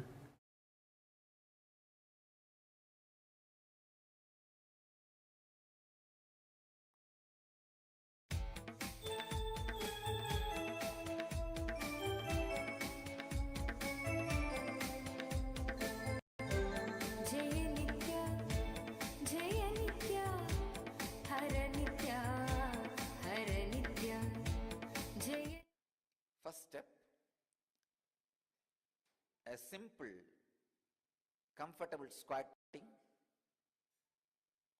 sitting straight, and very simple inhaling and exhaling 11 times just to prepare yourself for the Kriya.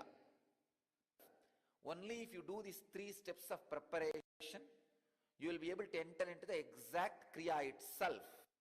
So, close the right nostril with your thumb, right hand thumb. Inhale through left. Once you feel complete, close the left nostril with a middle finger and ring finger and exhale through the right nostril. Simple Nadi Shodhana. Nadi Shodhana means just cleaning the nostrils, cleaning the basic nadis. Do this for 11 times.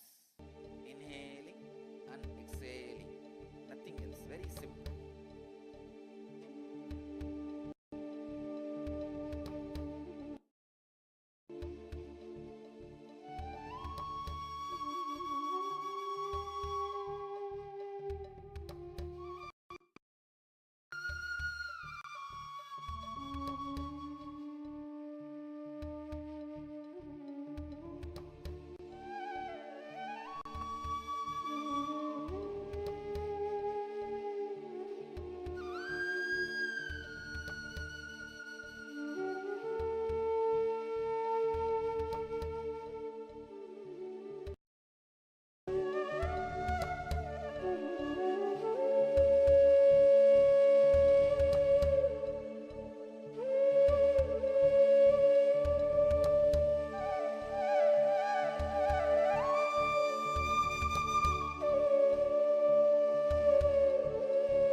Second step, the Bhastrika Pranayama. Please understand.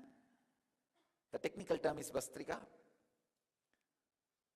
Pull your lower abdomen in and up.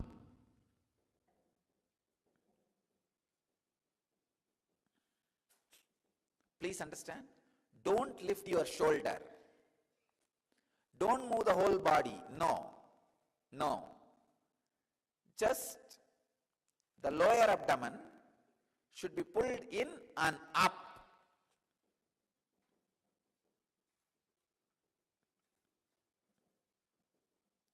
"21 times.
Third step,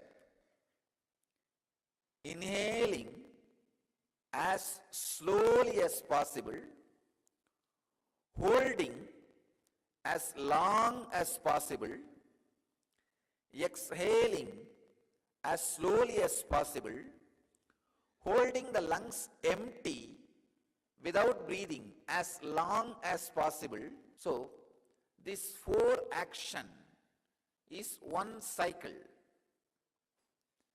Like this 21 cycle. This 4 action can be called as one pranayama. So 21 pranayama. This is the third step.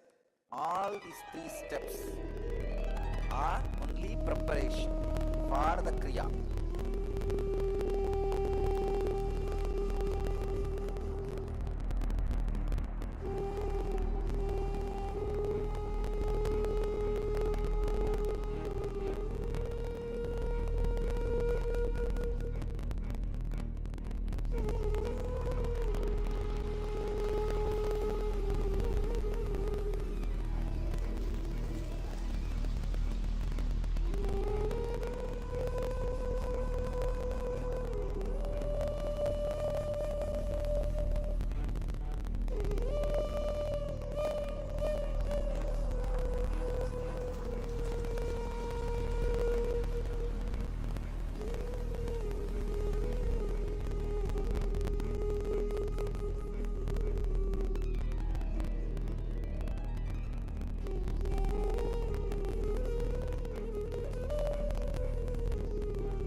Now we are entering into the exact Kriya itself.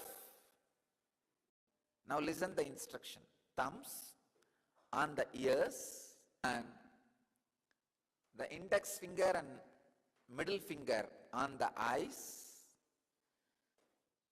The ring finger on the nose. The little finger touches your lips, that's enough. Even if it doesn't touch, it's okay.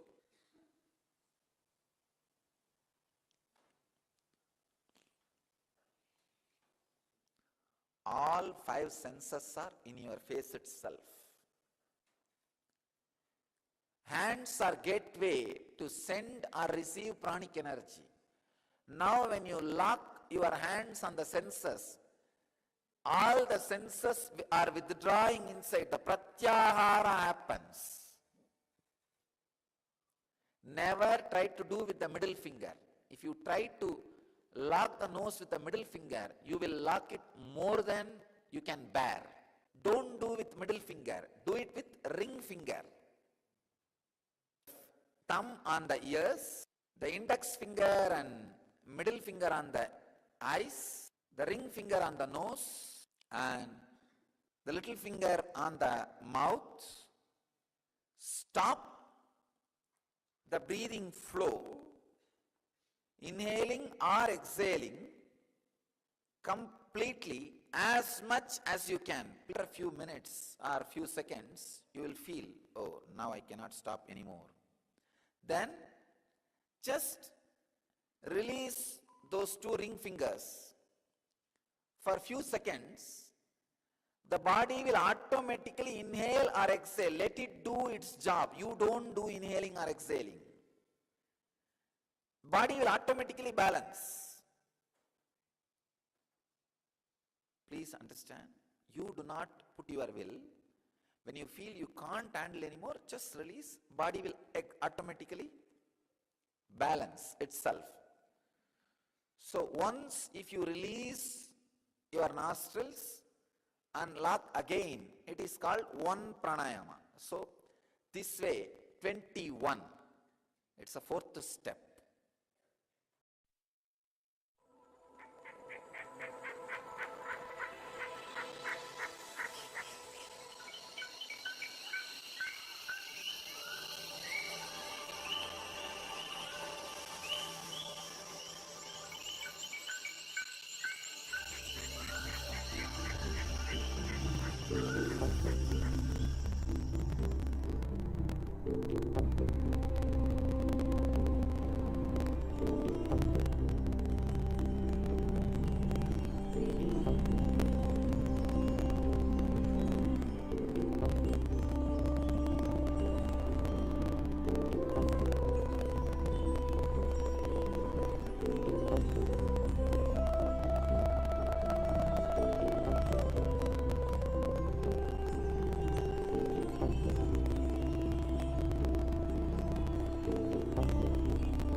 fifth part. The fifth part is settling with your body, means balancing the body.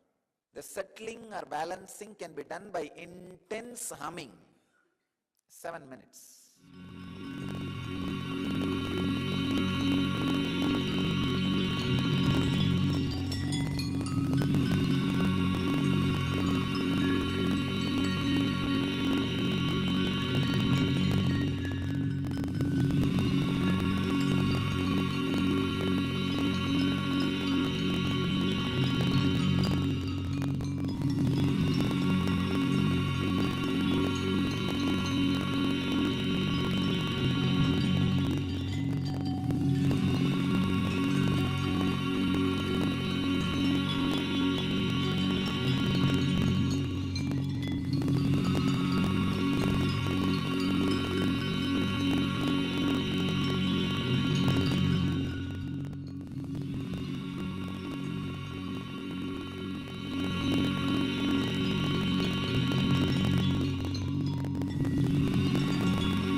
sixth part is 7 times receiving the energy, connecting with the cosmos, sky, and surrendering to the cosmos, earth, becoming part.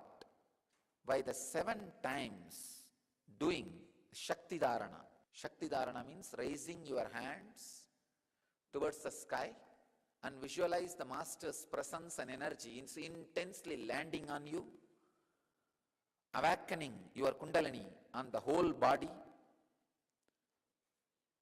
and bow down to the cosmos, surrender to the cosmos 7 times. The whole thing will take less than 7 minutes. The 7 times of Shakti Dharana.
And the last but not least, sit for a few minutes and send an intense, loving, compassionate, blissful vibrations to all over the world with a proper Swasti mantra. Swasti mantra means sending the peace and bliss to the whole world with the ideas like Loka Samasta Sukhino Bhavantu. Let the whole world be at peace.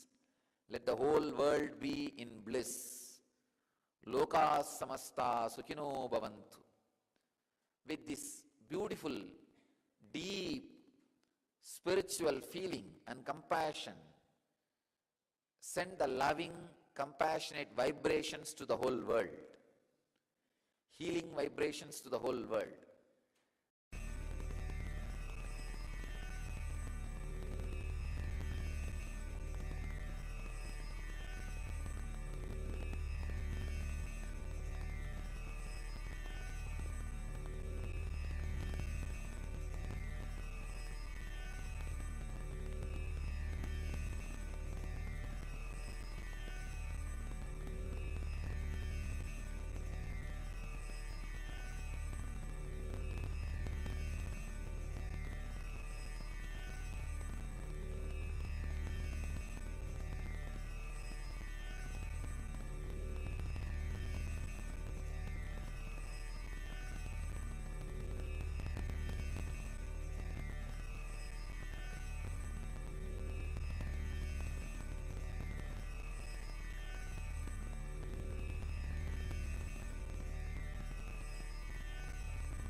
through this initiation, I add Master's grace and blessings to this Kriya and to all of you.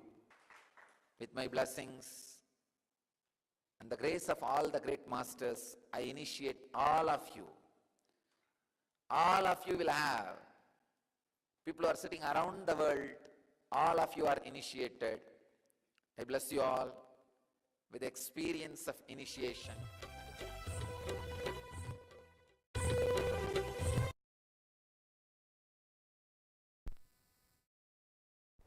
Please bring your hands in front of your heart and let us end the session with the Purna Mantra. Om Purnamadah Purnamidam Purnat Purnamudachyate Purnasya Purnamadaya Purnamevavashishyate. Om Shanti Shanti Shantihi. Harihi Om Tatsat. Sarvam Bhagavat Shri Nityananda Paramashiva Padukarpanamastu. Om Nityanandam. Nityanandam, welcome to the Pratama Vinyasa Krama. We are going to perform the 108 asana sequence of Kailasa's Nityananda Yoga. First, let us make sure we have all the components you need for the yoga practice. Have your yoga mat on the ground. Have your Panchapatra and Udani ready. 1 cup with a spoon with some water for the ritualistic cleansing. All the male bodies, please remove your upper cloth and apply the vibhuti on the 16 places over your body, as you can see on our acharyas. All the female bodies, you can apply it on your forehead. Wear the kumkum on your third eye, the Agnya chakra in between the eyebrows, and wear the Rudraksha mala around your neck. You can keep some weights at the side of the mat if you want to intensify the asana practice. And make sure you have 1 energized Shri Yantra on your yoga mat. Gaze at the yantra whenever possible.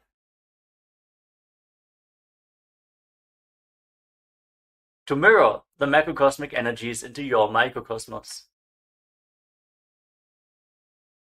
Let us all now settle down into a comfortable cross-legged position with your head, neck and spine in a straight line. Close your eyes, take a deep breath. Visualize Swamiji in your inner space as you bring your hands into Namaskara Mudra in front of your heart center as we open this session with the Satguru Vandanam.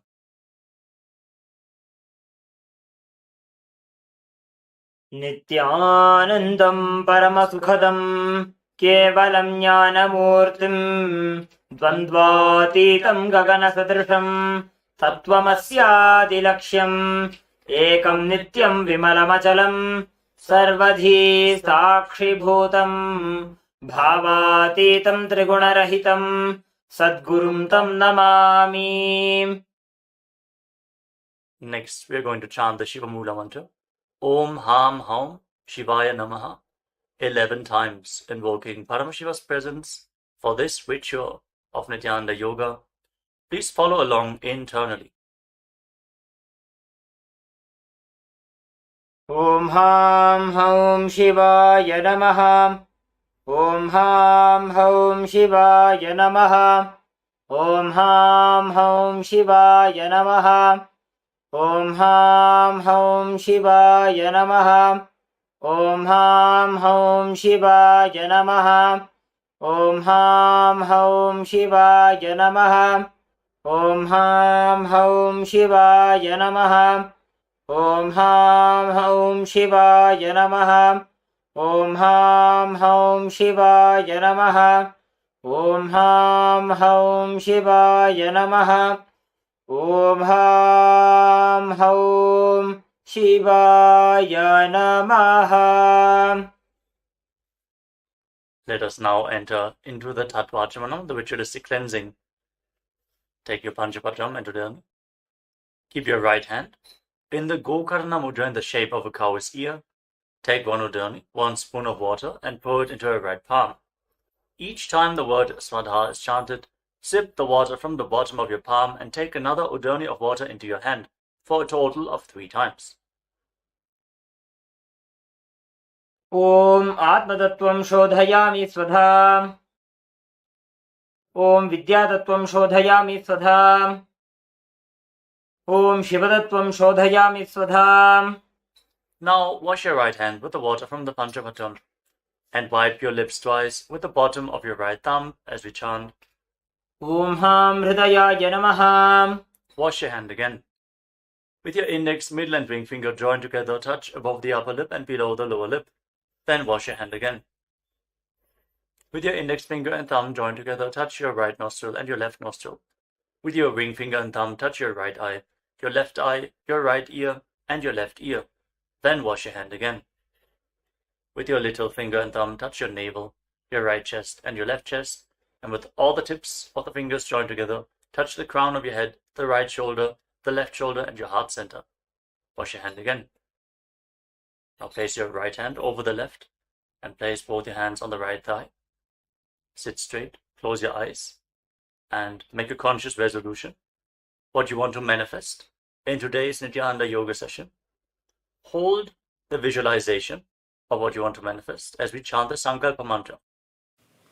Om Mamopatta Samasta Duritakshayadvara Bhagavat Shri Nityananda Paramashiva Prityartham Shri Nityanandeshwari Paramashiva Shakti Sameta Shri Nityanandeshwara Paramashiva Prityartham Cha Shubhe Shobhane Muhurte Adya Brahmanaha Dvitiya Parardhe Shri Shvetavaraha Kalpe Vaivasvatamanvantare Ashtavimshatitame Nitya Yuge Prathame Pade Jambudvipe Bharatavarse Bharatakhande Meroho Dakshine Parshve Shakabde Asmin Vartabane Vyavaharike Prabhavadinam Shashtyaha Samvatsaranam Madhye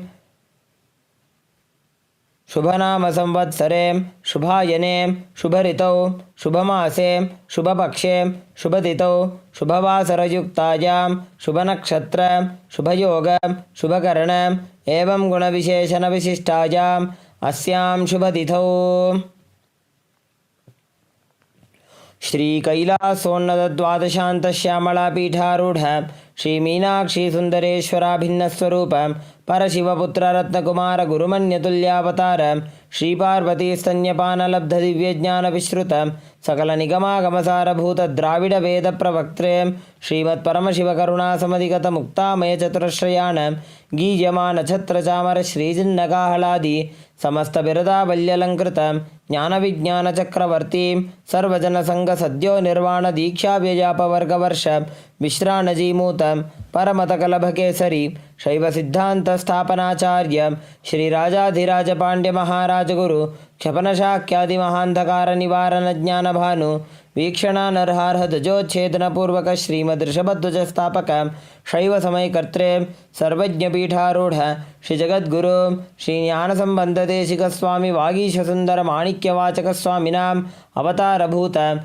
Shri Jnana Sambandha Swami Punaradhrita Shyamala Pita Sarvajna Pita Trinavadyuttara Dvishatatama Guru Mahasannidhanam Arunagiri Yogeshwara Paramparagata Arunachala Sarvajna Pita Guru Mahasannidhanam Kailasa Paramparagata Kanchi Kailasa Sarvajna Pita Trayastrimshaduttara Dvishatatama Guru Mahasannidhanam Nityotsava Nitya Mangala Nitya Kalyana Nitya Rajita Kailasa Paramparagata Adi Kailasa Nityananda Pita Mahasamsthana Mahasimhasana Pita Kartre Sakshat Shri Paramashiva Samudbhuta Kailash परंपरागत वैवस्वतमनु इक्ष्वाकु हरिश्चंद्र भगीरथ श्रीरामचंद्र शूरसेन इत्यादि अनवच्छिन्न सार्वभौम चक्रवर्ती परंपरागत चतुष्षष्टि योगिनी मंडित चतुष्षष्टि संप्रदाय प्रवर्तक मनुधर्म शासन सूर्यवंश प्राप्त सर्वज्ञ पीठ सुरांगी साम्राज्य मूर्धाभिषिक्त चूड़ामणि साक्षात् श्री परमशिव समुद्भूत कपिल महागुरु पुनरुद्धृत महानिर्वाणी पीठ अष्टोत्तर सहस्र श्री महामंडलेश्वर साक्षात् श्री परमशिव समुद्भूत श्री महागणपति समारंभ अनवच्छिन्न पीठाधीश्वर गुरुपरंपरा प्राप्त अटलपीठ अष्टोत्तर सहस्रतम अष्टोत्तर सहस्रश्री अटलपीठाधीश्वर धर्ममुक्ति स्वर्गपुर स्वर्णपीठ त्रयोविंश गुरुमहासन्निधान कैलास परंपरागत आदिपीठ सर्वज्ञपीठ जगद्गुरु श्री कैलास पुनरुद्धारक श्री कैलास परमाचार्य श्रीमत् परमहंस परिव्राजकाचार्यवर्य सच्चिदानंद प्रणव स्वरूप श्रोत्रिय ब्रह्मनिष्ठ श्रीमज्जगद्गुरु श्रीलश्री भगवत् श्री नित्यानंद परमशिव श्री ज्ञान संबंध देशिक परमाचार्य स्वामिनां प्रीत्यर्थं तेषां पादारविन्दयोः भक्ति सिद्ध्यर्थं गुरुकृपा कटाक्ष सिद्ध्यर्थं क्षेमस्थैर्य वीर्य विजय आयुरारोग्य ऐश्वर्यानाम् अभिवृद्ध्यर्थं धर्मार्थ काम मोक्ष चतुर्विध बल पुरुषार्थ सिद्ध्यर्थं समस्त दुरितोपशान्त्यर्थं समस्त मंगल अवाप्त्यर्थं भगवत् श्री नित्यानंद परमशिव प्रसादेन सकुटुम्बस्य ज्ञान वैराग्य जीवन मुक्ति प्राप्त्यर्थं पूर्ण आरोग्य युक्त दृढ़गात्र यौगिक शरीर सिद्ध्यर्थं परमशिव शक्ति आविष्करणार्थं नित्यानंद योगाभ्यासं करिष्ये. Now wash your right hand once more. Om apa upasprishya. And keep your Panchapatam and Udani aside out of harm's way. Let us now enter into the first asana of the sequence, Sukhasana. In a comfortable cross-legged position with your head, neck and spine in a straight line, place your hands on top of the knees in Bindu Mudra with index fingers and thumbs together. Gaze forward. Visualize Lord Shiva in your inner space. Hold the visualization. Breathe in Samana Kumbhaka. Inhale deeply into your navel region. And visualize the fire in your navel being kindled, rising up your spine as you exhale and hold your breath. Engage Mahamudra Bandha, which is a combination of the Mula Bandha, the root lock, contracting the perineal floor and pulling it up, preventing the energy from flowing out at the bottom of your spine. The Uddiyana Bandha, the abdominal lock, contracting your muscles above and below the navel and pulling your stomach in and up towards your spine. And the Jalandhara Bandha, the throat lock, as you tuck your chin to the chest. Established since 2002 in the United States of America, the United Ancient Nations is an intergovernmental organization currently made up of 160 plus members and indigenous nations. The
Please sit in a space of deep gratitude.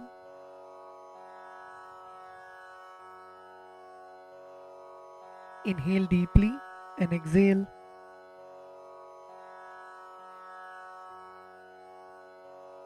Feel the presence of the Master in your inner space. Feel the presence of Swamiji seated in front of you. Feel the presence of Swamiji in the Guru Padukas, alive, radiating.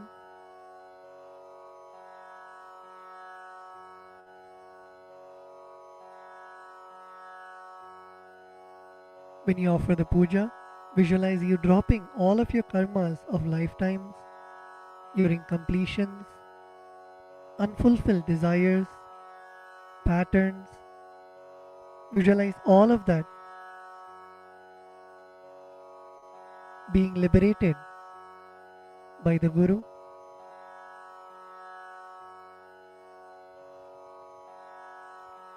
Come to a space of deep Guru Bhakti, the feeling connection with the Master.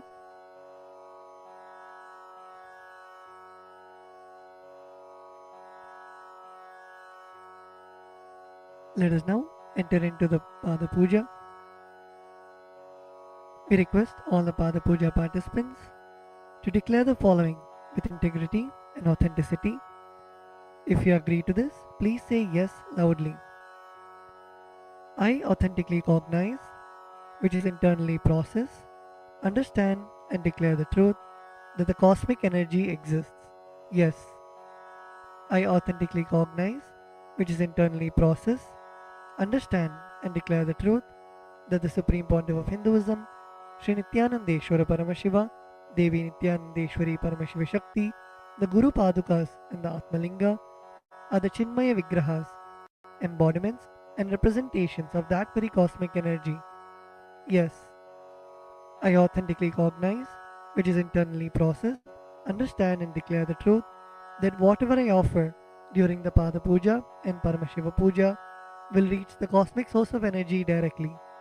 Yes, I authentically cognize, which is internally processed, understand and declare the truth of Soham Asmi, that even when I worship, I am Him.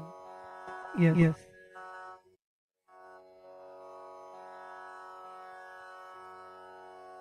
Let us now enter into the Pada Puja. We begin with the Sadguru Vandanam, in which we offer our gratitude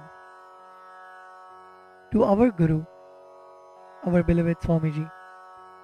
The meaning of the mantra we will now chant is, I surrender to that Sadguru who is the eternal bliss, the bestower of supreme happiness, the one who is the embodiment of wisdom, who is beyond duality, who is omnipresent, to whom the supreme goal is giving the enlightenment experience, who is eternal, pure and unshakable, who is the silent spectator of all thought processes, who is beyond emotions, and the one who is without the three qualities called Sattva, Rajas and Tamas. Now please take some flowers in your hands and close your eyes. Place your hands in the Atmanjali Mudra and offer the flowers at Swamiji's Padukas at the end of the mantra. Nityanandam Paramasukadam Kevalam Jnanamurtim Dvandvatitam Gagana Sadrisham Tattvamasyaadilaksham Ekam Nityam Vimalamachalam Sarvadhi Sakshibhutam Bhavatitam Trigunarahitam Sadgurum Tam Namami.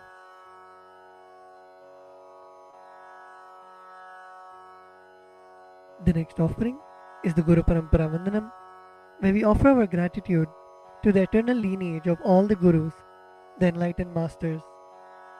The meaning of the mantra we are now going to chant is, I surrender to the lineage of all the enlightened masters, which has Bhagavan Nityanandeshwara Paramashiva as the beginning, Devi Nityanandeshwari Paramashiva Shakti as the middle, and my master, Bhagavan Nityananda Paramashivam as the end.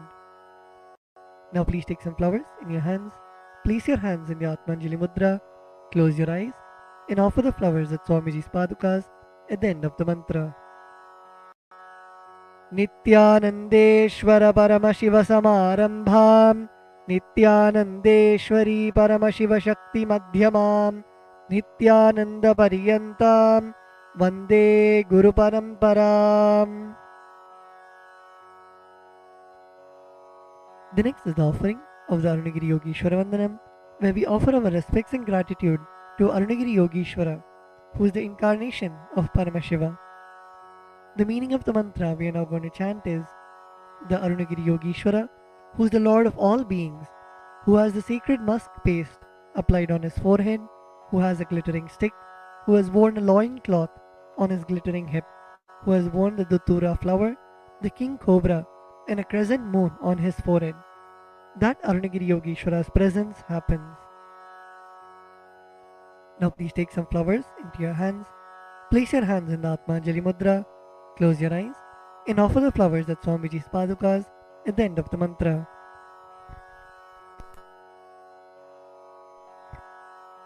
Lalate Tripundri Nitilakrita Kasturi Tilakaha Spuranmaladhara Spurita Katikaupi Nasanaha Dadhano Dustaram Shirasi Phanirajam Shashikalam Pradipas Sarvesham Arunagiri Yogi Vijayate.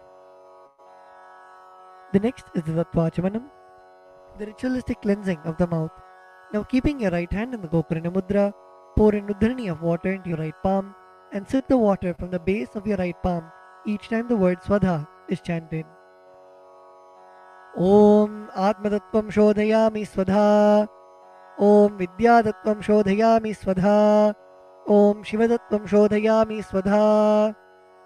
Now at the base of your right hand thumb, wipe your lips twice from the right to the left. Om Ham Mridayaya Namaha. Wash your hands with an Udhrani of water. With the tips of your right hand index, middle and ring fingers touch above the upper lip and below the lower lip. Wash your hands. With the tips of your right hand index finger and thumb joined together, touch your right nostril and the left nostril.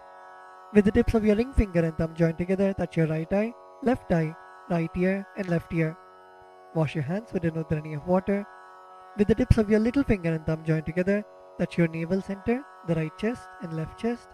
With all 5 fingers joined together, touch the top of your head, right shoulder, left shoulder and the heart center. Wash your hands with an Udhrani of water. The next mantra is Shuklam Bharadaram. We chant this mantra invoking the energy of Mahaganapati, the remover of obstacles. The meaning of the mantra we are now going to chant is: I meditate upon the Lord Ganesha, who is clad in white garments, who is all-pervading, who is as bright colored as the moon, who has a smiling, pleasant face, having 4 shoulders and hands, and who is the remover and pacifier of all obstacles.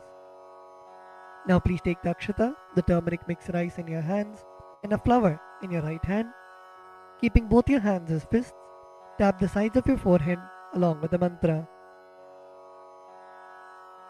Shuklam Bharadharam Vishnum Shashivarnam Chaturbhujam Prasannavadanam Dhyayet Sarva Vignopashantage. The next is the pranayama, the regulation of the prana, the life energy. Now keeping the akshata in your right hand, open your little finger, ring finger and your thumb. Inhale through the left nostril while closing your right nostril. Hold your breath for as long as possible and exhale through your right nostril by moving your thumb away. And chant the Samhita mantras while you perform the inhalation, retention and exhalation. Om Hom Ishanamurdhaya Namaha, Om Him Tatpurushavatraya Namaha, Om Hum Bhagorhridayaya Namaha, Om Him Vamdevuhyaya Namaha, Om Hum Satyojatmurteye Namaha, Om Ham Mridayaya Namaha, Om Him Shirase Namaha, Om Hum Shikaya Namaha, Om Him Kavachaya Namaha, Om Hum Netrebhyo Namaha, Om Hastraya Namaha, Om Hom Ishanamurdhaya Namaha, Om Him Tatpurushavatraya Namaha, Om Hum Bhagorhridayaya Namaha, Om Him Vamdevuhyaya Namaha, Om Hum Satyojatmurteye Namaha, Om Ham Mridayaya Namaha, Om Him Shirase Namaha, Om Hum Shikaya Namaha, Om Him Kavachaya Namaha, Om Hum Netrebhyo Namaha, Om Hastraya Namaha, Om Hom Ishanamurdhaya Namaha, Om Him Tatpurushavatraya Namaha, Om Hum Bhagorhridayaya Namaha, Om Him Vamdevuhyaya Namaha, Om Hum Satyojatmurteye Namaha, Om Ham Mridayaya Namaha, Om Him Shirase Namaha, Om Hum Shikaya Namaha, Om Him Kavachaya Namaha, Om Hum Netrebhyo Namaha, Om Hastraya Namaha.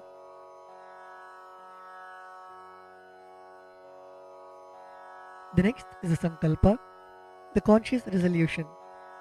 When you make a conscious resolution in the presence of the Master, the power of the Master's presence itself will simply manifest it as reality. Please close your eyes. Visualize the intention, the sankalpa that you want to keep in your inner space.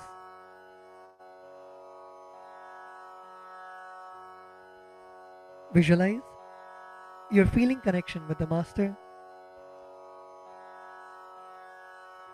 Visualize anything that you want to happen as reality.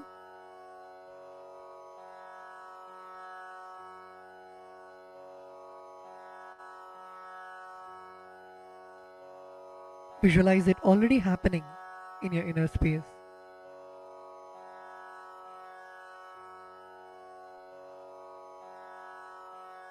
Now with this intention, keeping the akshata in your left palm, close it with your right palm and keep both the hands on your thigh. We will now chant the Sankalpa mantra. Om Mamopatta Samasta Duridakshayadvara Bhagavat Shri Nityananda Paramashiva Prityartham Shri Nityanandeshwari Paramashiva Shakti Sameta Shri Nityanandeshwara Paramashiva Prityartham Cha Shubhe Shobhane Muhurte Adya Brahmanaha Dvitiya Parardhe Shri Shvetavaraha Kalpe Vaivaswatamanvantare Ashtavimshatitame Nitya Yuge Prathame Pade Jambu Dvipe भारतवर्षे भरतखण्डे मेरोः दक्षिणे पार्श्वे शकाब्दे अस्मिन् वर्तमाने व्यवहारिके प्रभवादीनां षष्ट्याः संवत्सराणां मध्ये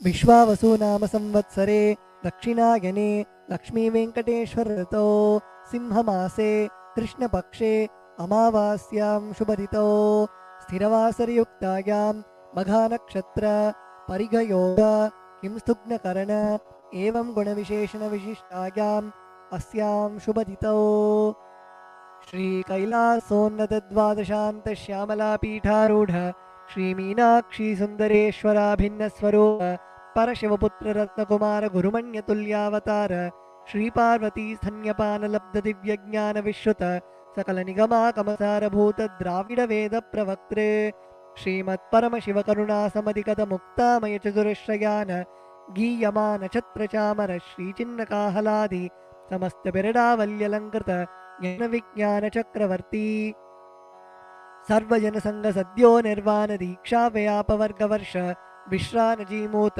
परमतकलभकेसरी शैव सिद्धान्तस्थापनाचार्य श्रीराजाधिराज पाण्ड्य महाराज गुरु क्षपन शाक्यादि महान्धकार निवारण ज्ञानभानु वीक्षणानर्हार्ह ध्वजोच्छेदन पूर्वक श्रीमद्वृषभध्वजस्थापक शैव समयकर्त्रे सर्वज्ञपीठारूढ श्रीजगद्गुरु श्री ज्ञानसम्बन्धदेशिक स्वामी वागीश सुन्दर माणिक्यवाचक स्वामिनाम् अवतारभूत श्री ज्ञानसम्बन्ध स्वामी पुनरुद्धृत श्यामलापीठ सर्वज्ञपीठ तृणवत्युत्तरद्विशततम गुरुमहासन्निधान अरुणगिरि योगीश्वर परम्परागत अरुणाचल सर्वज्ञपीठ गुरुमहासन्निधान कैलास परम्परागत काञ्ची कैलास सर्वज्ञपीठ त्रयस्त्रिंशदुत्तरद्विशततम गुरुमहासन्निधान नित्योत्सव नित्यमंगल नित्यकल्याण नित्यरजित कैलास परम्परागत आदिकैलास नित्यानंदपीठ महासंस्थान महासिंहासन पीठ कर्त्रे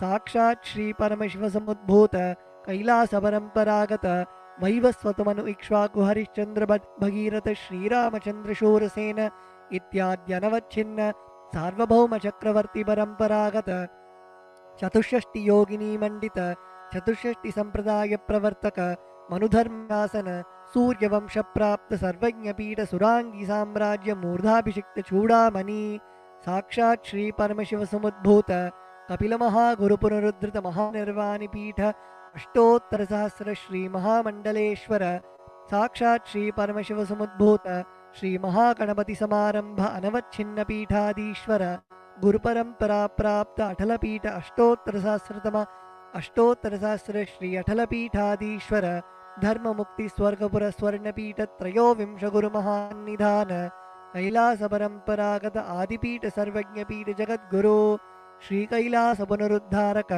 श्री कैलास परमाचार्य श्रीमत् परमहंस परिव्राजकाचार्य वर्य सच्चिदानंद प्रणव स्वरूप श्रोत्रिय ब्रह्मनिष्ठ श्रीमज्जगद्गुरु श्रील श्री भगवत् श्री नित्यानंद परमशिव श्री ज्ञानसंबंधदेशिक परमाचार्य स्वामिनां प्रीत्यर्थं तेषां पादारविन्दयोः भक्तिसिद्ध्यर्थं गुरुकृपाकटाक्षसिद्ध्यर्थं क्षेमस्थैर्यवीर्यविजय आयुरारोग्य ऐश्वर्याणाम् अभिवृद्ध्यर्थं धर्मार्थकाममोक्षचतुर्विधफलपुरुषार्थसिद्ध्यर्थं समस्तदुरितोपशान्त्यर्थं समस्तमङ्गलावाप्त्यर्थं भगवत् श्रीनित्यानन्दपरमशिवप्रसादेन सकुटुम्बस्य ज्ञानवैराग्यजीवन्मुक्तिप्राप्त्यर्थं श्रीनित्यानन्देश्वरी परमशिवशक्तिसमेत श्रीनित्यानन्देश्वर परमशिव अवतारभूत श्री सर्वदेवदेवी स्वरूप भगवत् श्रीनित्यानन्द परमशिव प्रत्यक्षपादपूजां करिष्ये। श्रीनित्यानन्देश्वरी परमशिवशक्तिसमेत श्रीनित्यानन्देश्वर परमशिव पूजां च करिष्ये। ॐ अपौपस्पृश्य wash your hands with an udrani of water. The next is the Ghantanada. Now please take the bell in your left hand and hold it above your heart center and ring the bell as you chant the following mantra.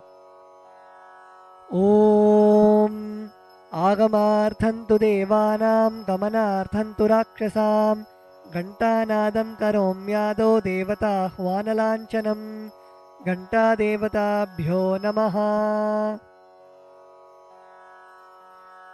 The next is the Manasa Puja, the internal worship. Now please close your eyes. Visualize the meaning of the mantra in your inner space.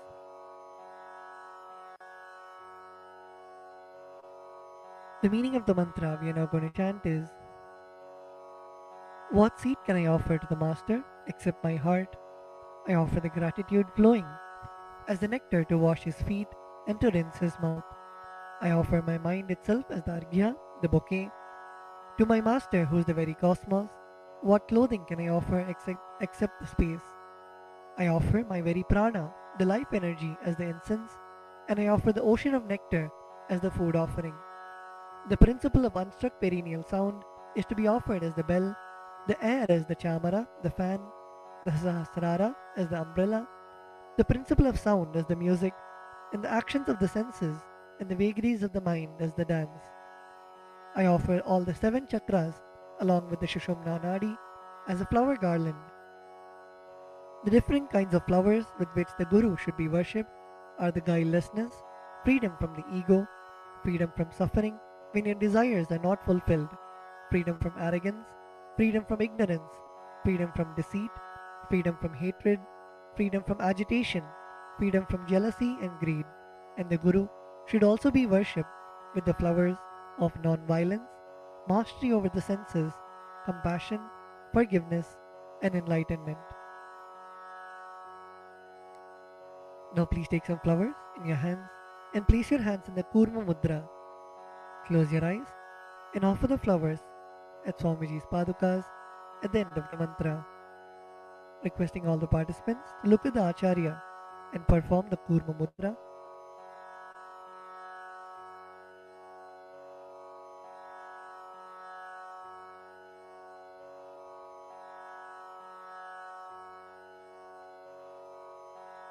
Om Hritpadmamasanam dadyat sahasrarachyutamritaihi padyam sharanayor dadyat manastu argyam nivedayet tena amritena achamaniyam snaniyam tena chasmritam akashatattvam vastram syat gandhasyat gandhatatvakam चित्तं प्रकल्पयेत् पुष्पं धूपं प्राणान् प्रकल्पयेत् तेजस्तत्त्वं च दीपार्थं नैवेद्यं स्यात् सुधाम्बुधिः अनाहतध्वनिर्घण्टा वायुतत्त्वं च चामरं सहस्रारं भवेत् छत्रं शब्दतत्त्वं च गीतकं नृत्यमिन्द्रियकर्माणि चाञ्चल्यं मनसस्तथा सुमेखलां पद्ममालां पुष्पं नानाविधं तथा अमायाद्यैर्भावपुष्पैः अर्चयेद्भावगोचरम् अमायम् अनहङ्कारम् अरागम् अमदं तथा अमोहकम् अदम्भं च अद्वेषक्षोभकौ तथा अमात्सर्यम् अलोभं च दशपुष्पं विदुर्बुधाः अहिंसा परमं पुष्पं पुष्पमिन्द्रियनिग्रहः दयापुष्पं क्षमापुष्पं ज्ञानपुष्पं च पञ्चमम् इति पञ्चदशैर्भावपुष्पैः सम्पूजयेत् भगवन्तं श्रीनित्यानन्दपरमशिवम्.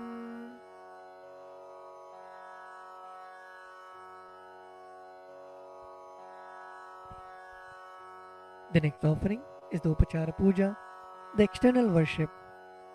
The first offering is the Asanam, the offering of seat to the Master. The meaning of the mantra we are now going to chant is, O the One who resides in all the beings, the One who is the very soul of all beings, I offer this seat to you. I surrender, I surrender. Now please take some flowers and akshata in your hands and offer it at Swamiji's padukas along with the mantra. Asanam Om Sarvabhutantarasthaya Sarvabhutantaratmane Kalpayamyupaveshartham Asanam Te Namo Namaha. Om Hrim Idam Suvarnasanam Sarvadeva Devi Swarupaya Bhagavate Shri Nityananda Paramashivaya Namaha.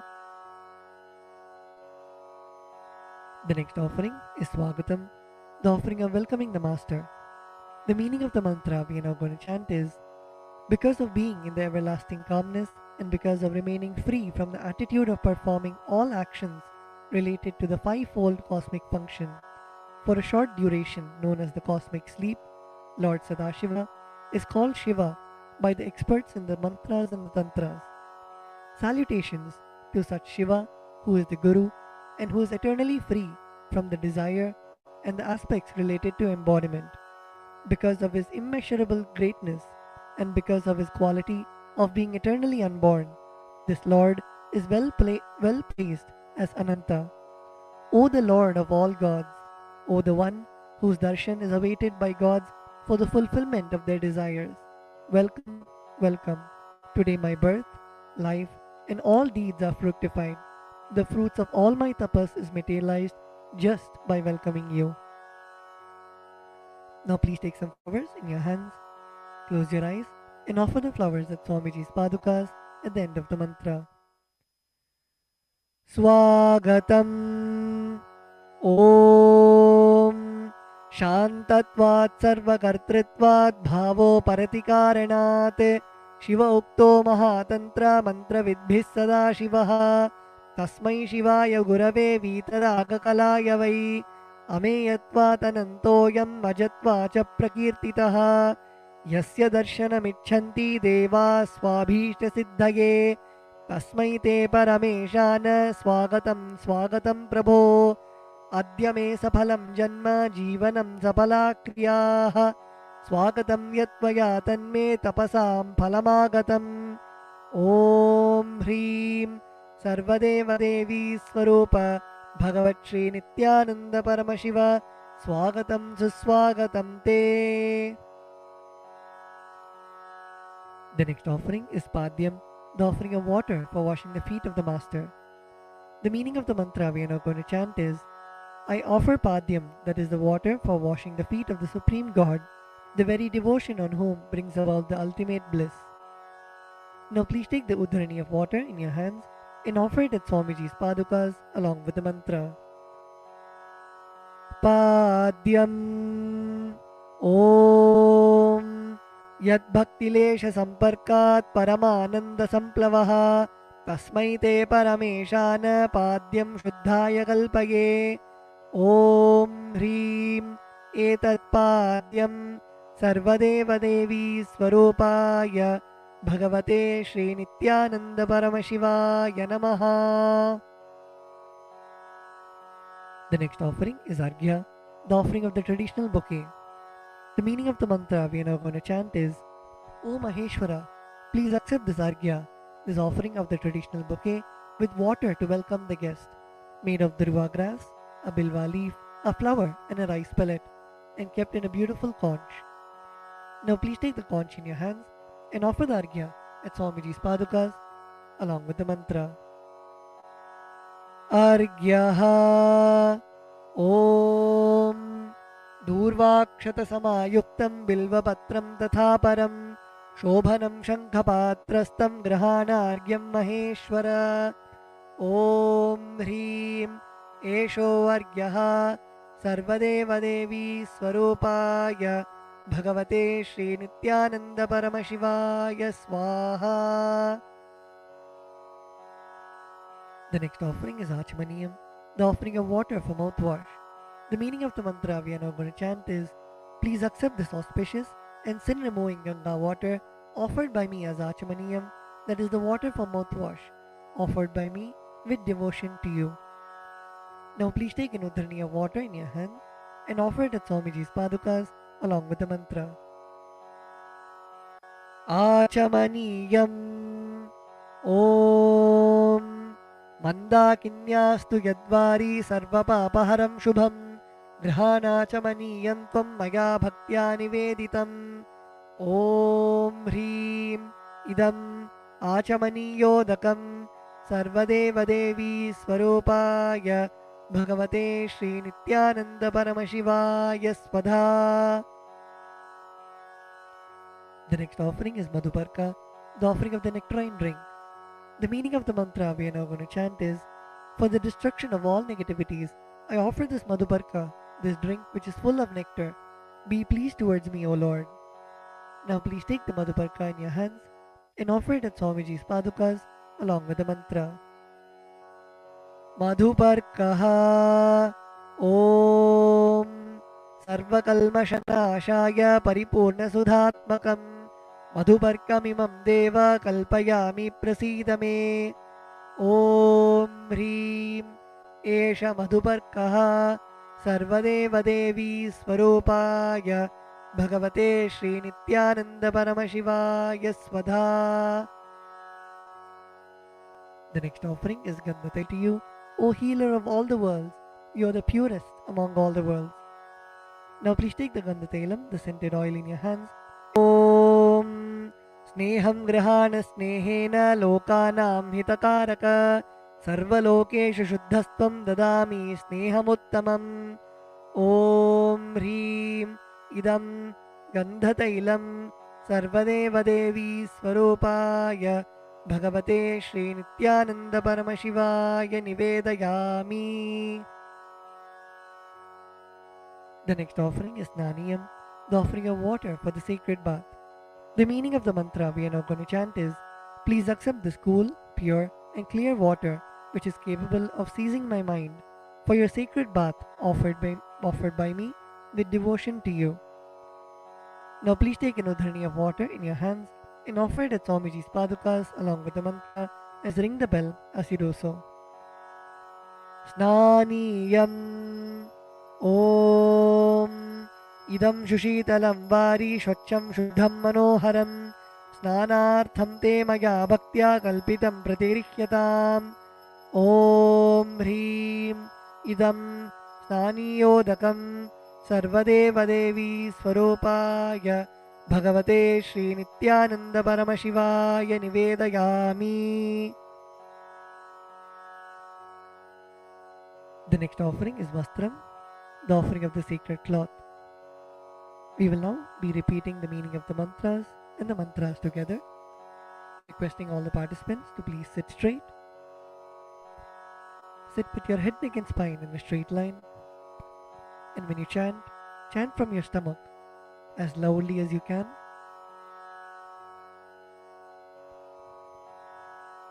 The meaning of the mantra we are now going to chant is, I offer Vastram, I offer Vastram, this cloth offering, this cloth offering, to the Master to the Master who removes who removes the veil of Maya the veil of Maya or illusion. or illusion, The Master the Master who is the true who is the true light of enlightenment, light of enlightenment, who does not have a veil of Maya a veil of Maya and has and has the very space the very space as the dress. as the dress. Now please take the offering of clothes in your hands and offer it at Swamiji's padukas along with the mantra.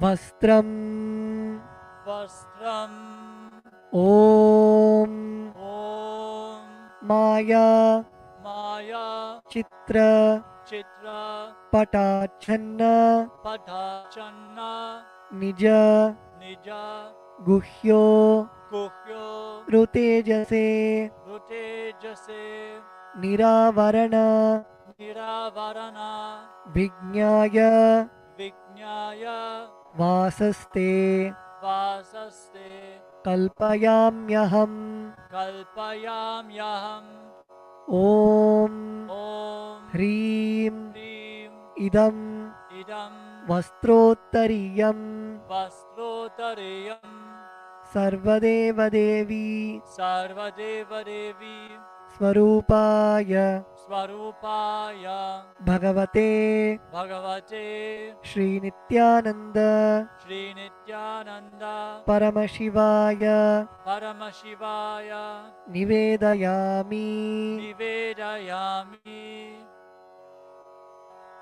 The next offering is Abharanam, the offering of the sacred jewelry.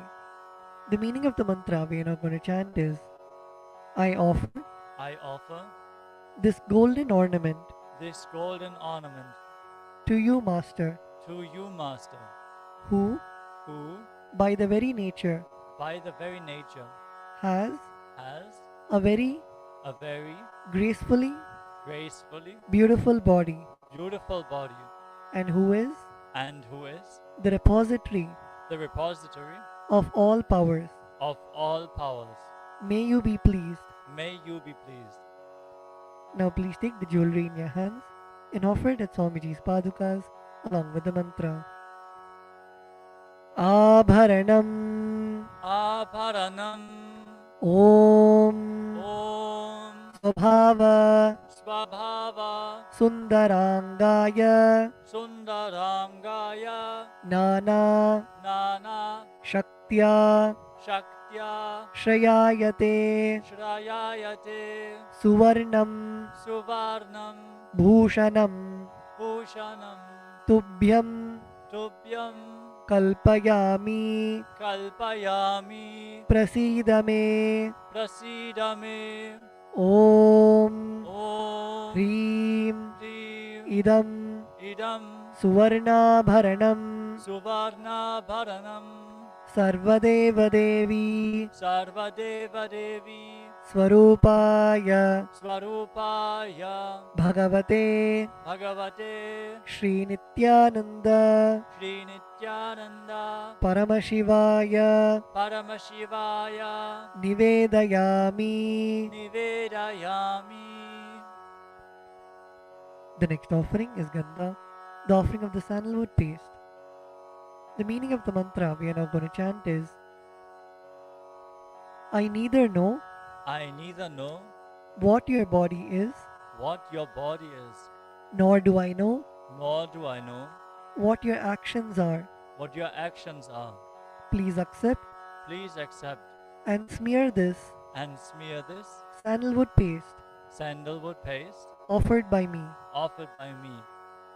Now please take the sandalwood paste in your hands and offer it at Swamiji's padukas along with the mantra.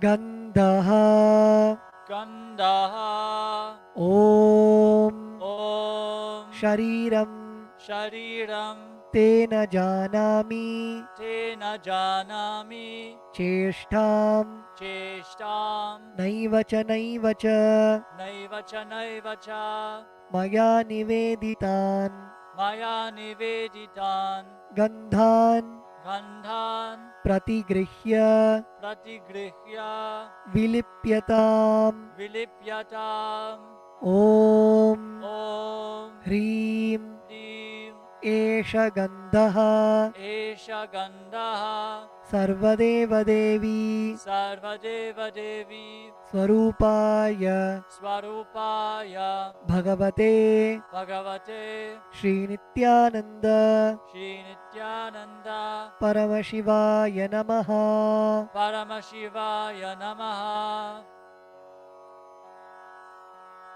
The next offering is Pushpam, the offering of the fragrant flowers.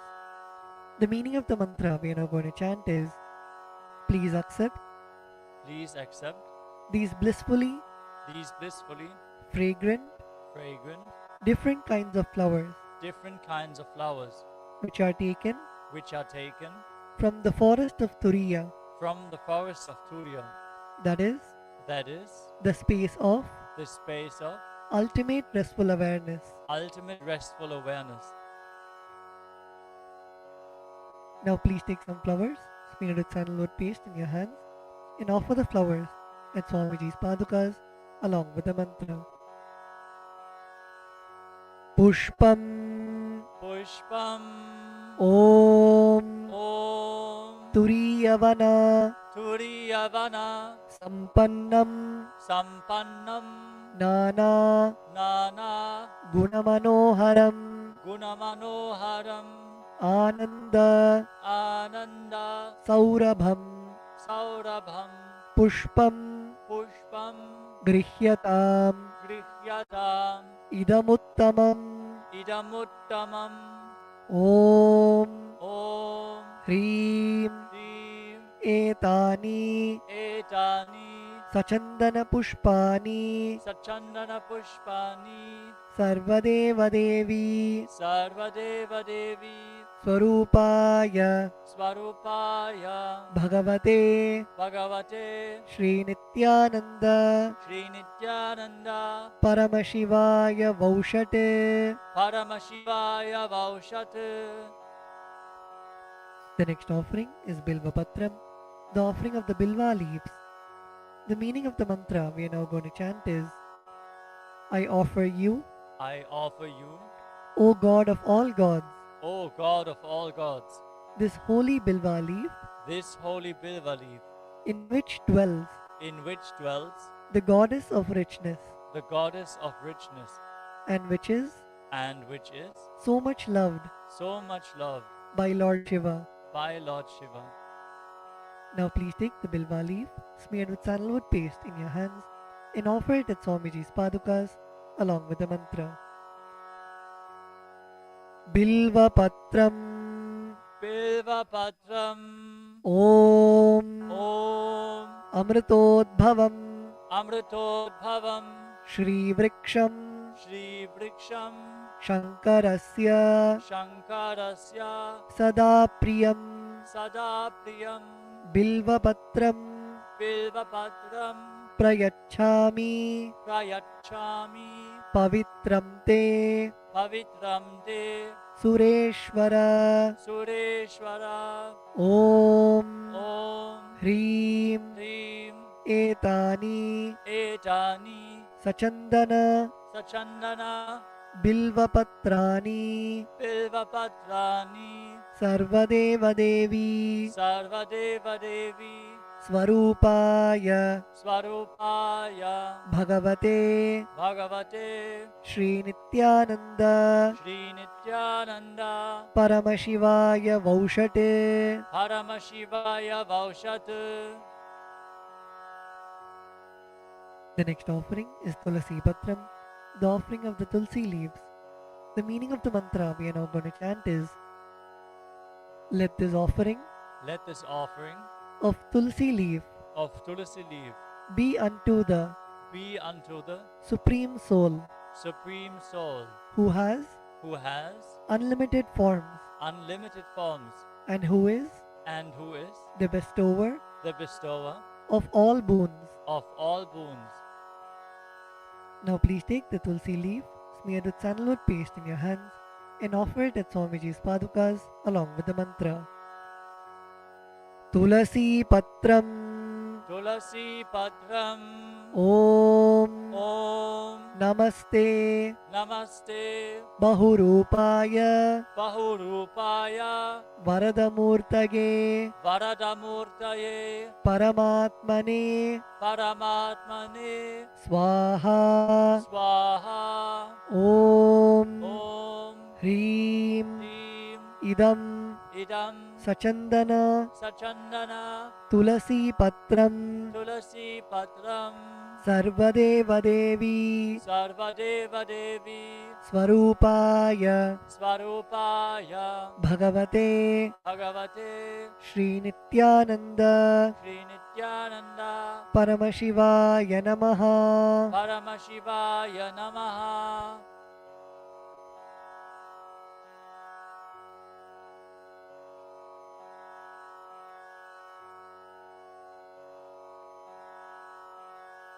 We will be continuing with the repetition from tomorrow. The next offering is Dhupa, the offering of the lit incense. The meaning of the mantra we are now going to chant is, this incense smoke is made of the sacred herbs of intoxicating fragrance. Please accept this incense smoke fit to be inhaled by all the devas. Now please take the lit incense sticks in your hands and slowly wave it towards Swamiji's padukas along with the mantra, and please ring the bell as you do so. Dhupaha Om Vanaspatiraso Divyo Gandhadhyassu Manoharaha Agreyas Sarvadevanam Dhupoyam Pratigrihyatam Om Hrim Esha Dhupaha Sarvadeva Devi Swarupaya Bhagavate Shri Nityananda Paramashivaya Namaha. The next offering is Deepa, the offering of the lit lamp. The meaning of the mantra we are now going to chant is, please accept this light of inner and outer worlds, which is very bright and removes darkness from everywhere. Now please take the lit lamp in your hands and slowly wave it towards Swamiji's padukas along with the mantra, and please ring the bell as you do so. Deepaha Om Suprakasho Mahadeepaha Sarvatastimiراpaha Sabāhyābhyantara Jyotirdeepoyam Pratigrihyatam Om Hrim Esha Deepaha Sarvadeva Devi Swarupaya Bhagavate Shri Nityananda Paramashivaya Namaha. The next offering is Naivedyam, the offering of the food. The meaning of the mantra we are now going to chant is, these different kinds of food offerings are prepared from sweetener and other ingredients. O Lord, please accept this food offering prepared by me with devotion. Now please take an udrani of water in your hands and hover it clockwise over the Naivedyam and offer the water at Swamiji's padukas along with the mantra, and please ring the bell as you do so. Naivedyam Om Naivedyam Vividham Deva Sharkaradi Vinirmitam Maya Niveditam Bhaktya Grahana Parameshwara Om Hrim Idam Shopakarna Naivedyam Sarvadeva Devi Swarupaya Bhagavate Shri Nityananda Paramashivaya Nivedayami. The next offering is Paniyam, the offering of water for drinking. The meaning of the mantra we are now going to chant is, O God, the Lord of all demigods, the one who bestows deep fulfillment upon us, please accept this water full of infinite bliss. Now please take an udrani of water in your hands and offer it at Swamiji's padukas along with the mantra. Paniyam Om Samastadeva Devesha Sarvatriptikaram Param Akhandananda Sampurnam Grahana Jalamuttamam Om Hrim Idam Panarthodakam Sarvadeva Devi Swarupaya Bhagavate Shri Nityananda Paramashivaya Namaha. The next offering is Punarachamaniyam, the offering of water for drinking. Now please take the meaning of the mantra we are now going to chant is, I offer this water for washing the hands and the mouth to you, whose mere remembrance purifies everybody. Now please take an udrani of water in your hands and offer it at Swamiji's padukas along with the mantra. Punarachamaniyam Om Uchishtamapya Sujirva Yasya Smaranamatrataha Shuddhimapnoti Tasmai Te Punarachamaniyakam Om Hrim idam punarachamaníyodakam sarvadeva devi swarupaya bhagavate Shri Nityananda Paramashivaya Swaha. The next offering is Aratrikam, the offering of Arati to the Master. Now please take the lit camphor in your hands and slowly wave it towards Swamiji along with the mantra, and please ring the bell as you do so. Aratrikam Om Hrim Esha Deepamala Sarvadeva Devi Swarupaya Bhagavate Shri Nityananda Paramashivaya Namaha. Om Sangrahanyeshtyayajate imam janatagum sangrihaniti dvadasharatnirashana bhavati dvadashasa samvatsaraha samvatsarameva vanunde maunji bhavati urgvai munjaaha urjameva vanunde chitra nakshatram bhavati chitram va etat karma karpura gauram karunavataram संसारसारं भुजगेन्द्रहारं सदा वसन्तं हृदयारविन्दे भवं भवानी सहितं नमामि भवं भवानी सहितं नमामि भवं भवानी सहितं नमामि आरात्रिकं समर्पयामि भगवत्श्री Nityanand Paramshiva चरणकमलेभ्यो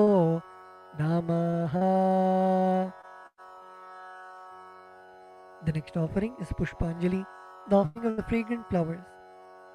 The meaning of the mantra we are now going to chant is: Guru is the Brahma, who is the source of creation of the universe, Vishnu, who is the source of sustenance of the universe, and Shiva, who is the rejuvenation of the universe. I surrender to that Guru. Guru is all the three put together in a single form. I surrender to the Guru, who is omnipresent and who has also given me a glimpse of his experience. I surrender to the Guru, who has with the brush of wisdom opened my eyes, blinded by ignorance. I surrender to the Guru, who by giving the knowledge about the self has burnt my karmic baggage of so many births. I surrender to the Guru, who is the Lord of the cosmos, who is the Guru of the cosmos. My soul is the same soul which is in all the beings. I surrender to Dakshinamurti, the primal Guru, who manifests himself differently in the form of Ishvara, Tower of supreme happiness, the one who is the embodiment of wisdom, who is beyond duality, who is omnipresent, to whom the supreme goal is giving the enlightenment experience, who is eternal, pure, and unshakable, who is the silent spectator of all thoughts, and who is beyond emotions, and who is beyond the three qualities called Sattva, Rajas, and Tamas. Now please take a few flowers in your hands and close your eyes till the end of the mantra and offer the flowers at Swamiji's padukas at the end of the mantra.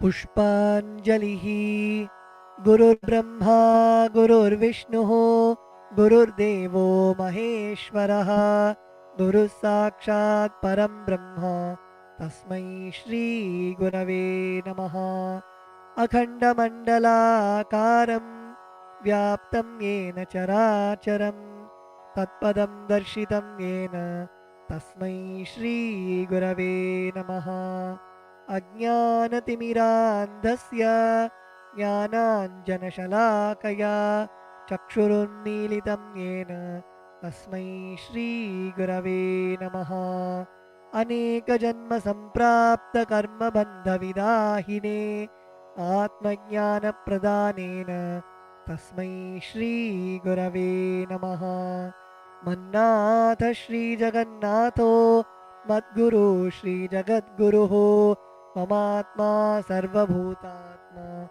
Tasmai Shri Gurave Namaha Ishvaro Gururatmeti Murti Bheda Vibhagine Vyomavadvyapta Dehaya Dakshinamurtaye Namaha Nityanandam Paramasukhatam Kevalam Jnanamurtim Dvandvatitam Gagana Sadrisham तत्त्वमस्यादिलक्ष्यम् एकं नित्यं विमलमचलं सर्वदी साक्षिभूतं भावातीतं त्रिगुणरहितं सद्गुरुं तं नमामि। पुष्पाञ्जलिं समर्पयामि भगवत् श्री नित्यानंद परमशिव चरणकमलेभ्यो नमः। ॐ नित्यानन्दम्।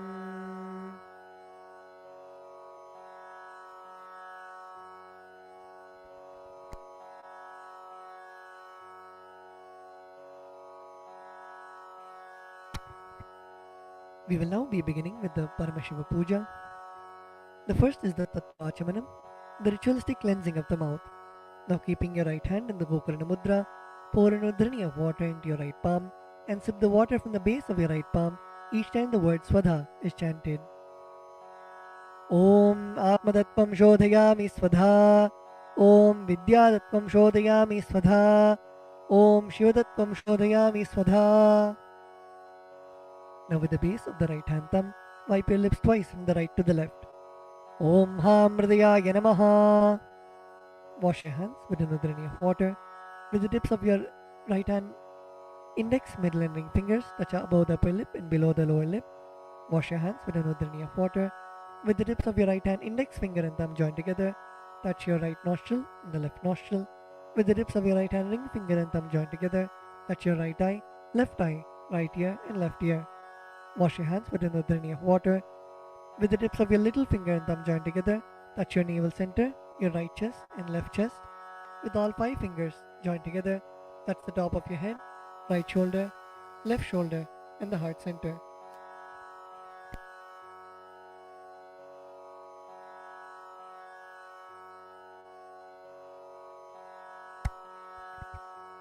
The next is Sakalikaranam, invoking Bhagavan Paramashiva inside our own body. Please close your eyes. Visualize Bhagavan Paramashiva's energy radiating throughout your body. Visualize Swamiji's presence in your inner space. We will now be invoking Bhagavan Paramashiva in every part of our body, filling us with the space of Sohamasmi, that even when I worship, I am Him.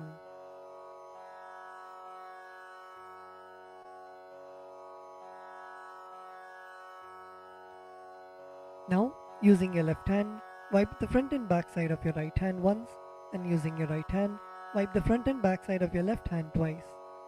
Om Hastraya Namaha. Now bring your hands in a Namaskara Mudra in front of your third eye. Om Ham Shaktaye Vaushate. Now keeping your palms together, bring your thumbs to the center of your palms. Om Ham Shivasanaya Namaha. Om Ham Shivamurtaye Namaha.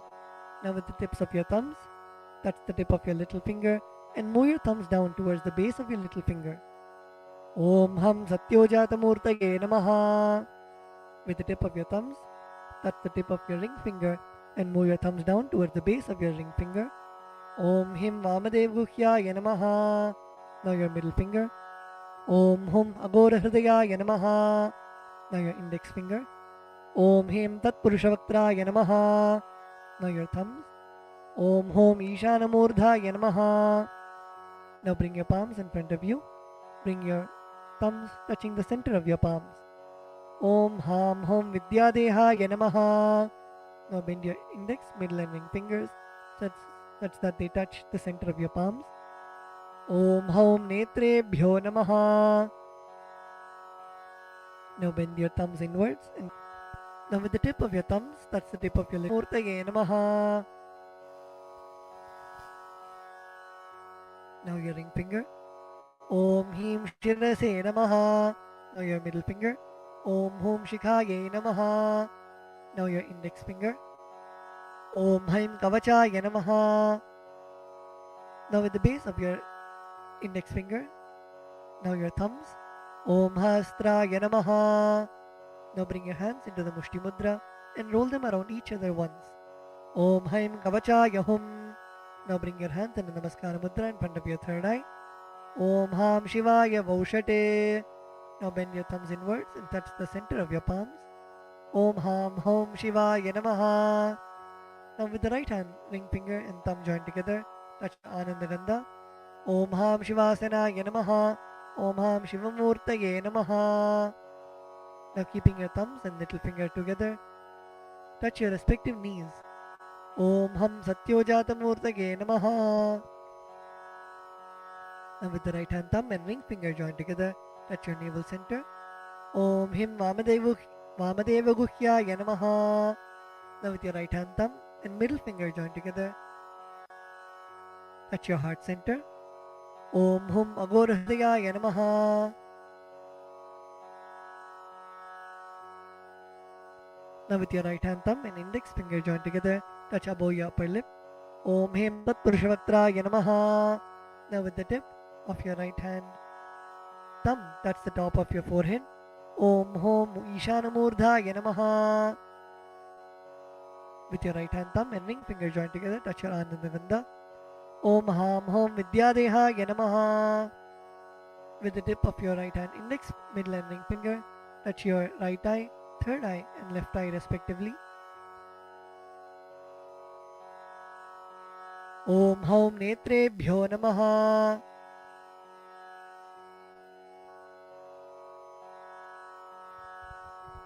Now with the right hand thumb and ring finger joined together, touch your Ananda Gandha. Om Ham Hom Shivaya Namaha. With your right hand, little finger and thumb joined together, touch your heart center. Om Ham Hridayaya Namaha. With your right hand thumb and ring finger joined together, touch your head. Om Him Shirase Swaha. With the right hand thumb and middle finger joined together, touch the back of your head. Om Hum Shikhaye Voshate. Now cross your left hand over your right hand in front of your chest, keeping your index finger in form of a hook, and uncross your arms, moving them around of your head and bringing them till your chest. Om Haim Kavachaya Hum. Now strike your right thumb onto your left palm and the left thumb onto your right palm. Om Hastaya Bate. Now with your right hand, index finger and middle finger, strike your left palm thrice. Om Hastraya Humpate. Using your right hand, index finger and thumb, snap in all the 10 directions around you, the 8 directions and down and up. Om Hastraya Pate.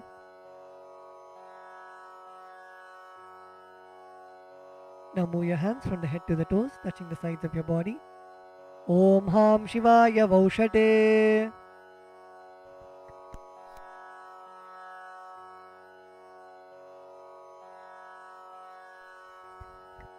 The next is Samanya Arghya Sthapana, energizing the water with which you worship Bhagwan Paramashiva.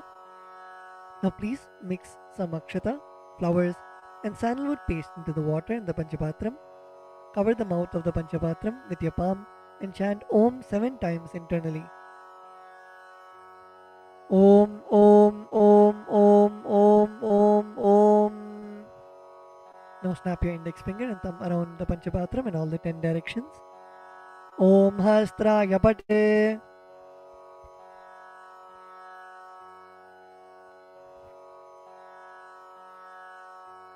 Now keeping your right hand in the Avakuntana Mudra, rotate your index finger around the Panchapatram once. Om Haim Kavachaya Hum. Now show the Dhenu Mudra to the water in the Panchapatram. Om Ham Shivaya Vaushate. Next, we'll be entering into the Avahana, invoking Bhagwan Paramashiva into our Atmalinga. Now offer a flower to your Atmalinga. Om Ham Shivasanaya Namaha. Now please take some flowers in your hands and place your hands in the Atmanjali Mudra, and we will now be chanting the Dhyana Shloka, meditating on the form of Bhagwan Paramashiva in your inner space. Lalate Tripundri Nitilakೃತ Kasturi Tilakaha Spuranmala Spurita Kadikopi Navasanaha Dadhano Dustaram Shirasi Panirajam Shashikalam Pradipas Sarvesham Arunagiri Yogi Vijayate Indhuni Papanchamukha Hastadashayuktam शूलमृगटङ्कमसि वज्रमभयं स्यात् पाशवरदाङ्कुशमनिज्ज्वलनवामे श्वेतकमलासन सदाशिवस्वरूपम् ॐ हां शिवमूर्तये नमः ॐ हां ॐ शिवाय नमः श्री नित्यानंदेश्वरी परमशिवशक्ति समेत श्री नित्यानंदेश्वर परमशिवाय नमः ध्यायामि आवाहयामि. Now please show the respective mudras for the mantras and invoke Bhagavan Paramashiva into your Atmalinga. Request him to receive all of your offerings. Now place your thumbs onto your respective palms and place your palms open facing upwards. Om Ham Shivaya Namaha Ityavahana Mudram Pradarshya. Turn your palms facing downwards. Sthapana. Bring your hands into fists parallel to each other. Sannidhana. Now place your thumbs inside of your fists. Nishthura Mudram Pradarshya. Now interlace your fingers inwards and clasp your hands, keeping your thumbs out. Astraya Humphat iti Kalakanthi Mudram Pradarshya. Now hold your left thumb with your right hand and cover your right hand with your left hand. Om Ham Shivaya Namaha iti Linga Mudram. Now bring your hands in the Namaskara Mudra. Namaskara Mudram. Now rotate your right hand, index finger around your Atmalinga in a clockwise manner. Om Haim Kavachaya Hum iti Avakunthana Mudram Pradarshya. Now we will be entering into the Upachara Puja. Now please take some akshata in your hands and offer it at Bhagavan Paramashiva along with the mantra. Om Ham Hom Shivaya Namaha Shri Nityanandeshwari Paramashiva Shakti Sameta Shri Nityanandeshwara Paramashivaya Namaha Asanam Samarpayami. The next is the offering of Padyam, Argyam and Achamaniyam. Now please take an udrani of water and show it to Bhagavan Paramashiva's feet and offer it in the Padya Patram. Om Ham Shivaya Namaha. Now please take an udrani of water and show it to Bhagavan Paramashiva's mouth and offer it in the Achamana Patram. Om Ham Shivaya Svadha. Now please take an udrani of water and show it to Bhagavan Paramashiva's crown and offer it in the Arghya Patram while chanting the mantra. Om Ham Shivaya Swaha Shri Nityanandeshwari Paramashiva Shakti Sameta Shri Nityanandeshwara Paramashivaya Namaha Padyachamanargyam Dattva. The next offering is Naniyam, the sacred bath for Bhagavan Paramashiva. Now please take the water in your hands and offer it onto Bhagavan Paramashiva as you chant the following mantra, and please ring the bell as you do so. Om Ham Hom Shivaya Namaha Shri Nityanandeshwari Paramashiva Shakti Sameta Shri Nityanandeshwara Paramashivaya Namaha Snanam Samarpayami. Now please take an udrani of water and show it to Bhagavan Paramashiva's mouth and offer it in the Achamana Patram. Om Ham Shivaya Svadha Snananantaram Achamaniyam Samarpayami. The next offering is Vastram, the offering of fresh clothes to Bhagavan Paramashiva and Paramashiva Shakti. Now please take some akshata in your hands and offer it to Bhagavan Paramashiva along with the mantra. Om Ham Hom Shivaya Namaha Shri Nityanandeshwari Paramashiva Shakti Sameta Shri Nityanandeshwara Paramashivaya Namaha Vastre Yajnopavita Uttari Abharanartham Akshatan Samarpayami. The next offering is Gandha, the offering of the sandalwood paste. Now please take the sandalwood paste in your right hand ring finger and offer it to Bhagavan Paramashiva. On top of the sandalwood paste, please offer the kumkum at the end of the mantra. Om Ham Hom Shivaya Namaha Shri Nityanandeshwari Paramashiva Shakti Sameta Shri Nityanandeshwara Paramashivaya Namaha Gandhan Dharayami. Gandhasyopari Haridra Kumkumam Samarpayami.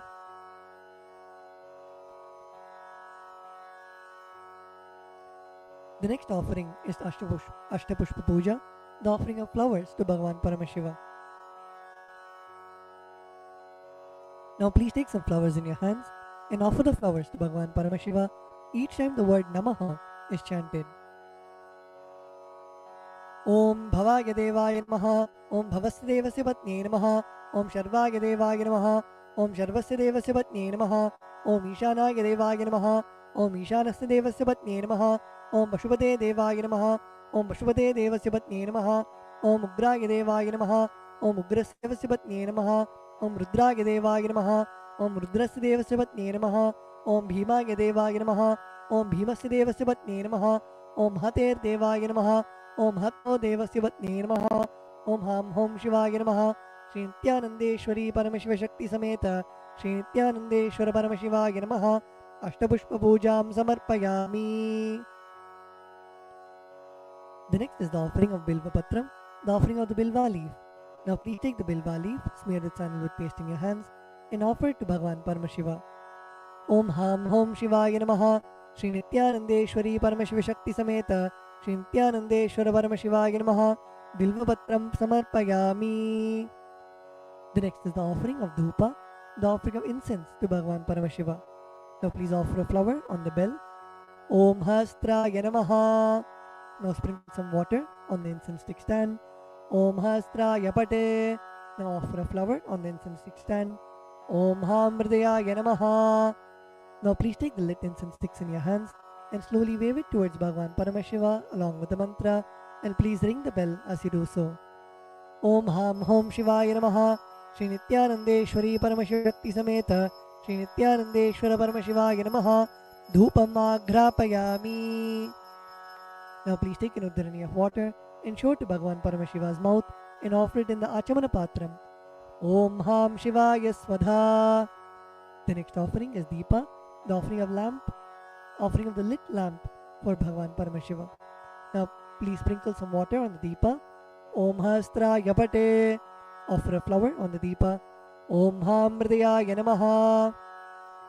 Now please take the lit lamp in your hands and slowly wave it towards Bhagavan Paramashiva along with the mantra, and please ring the bell as you do so.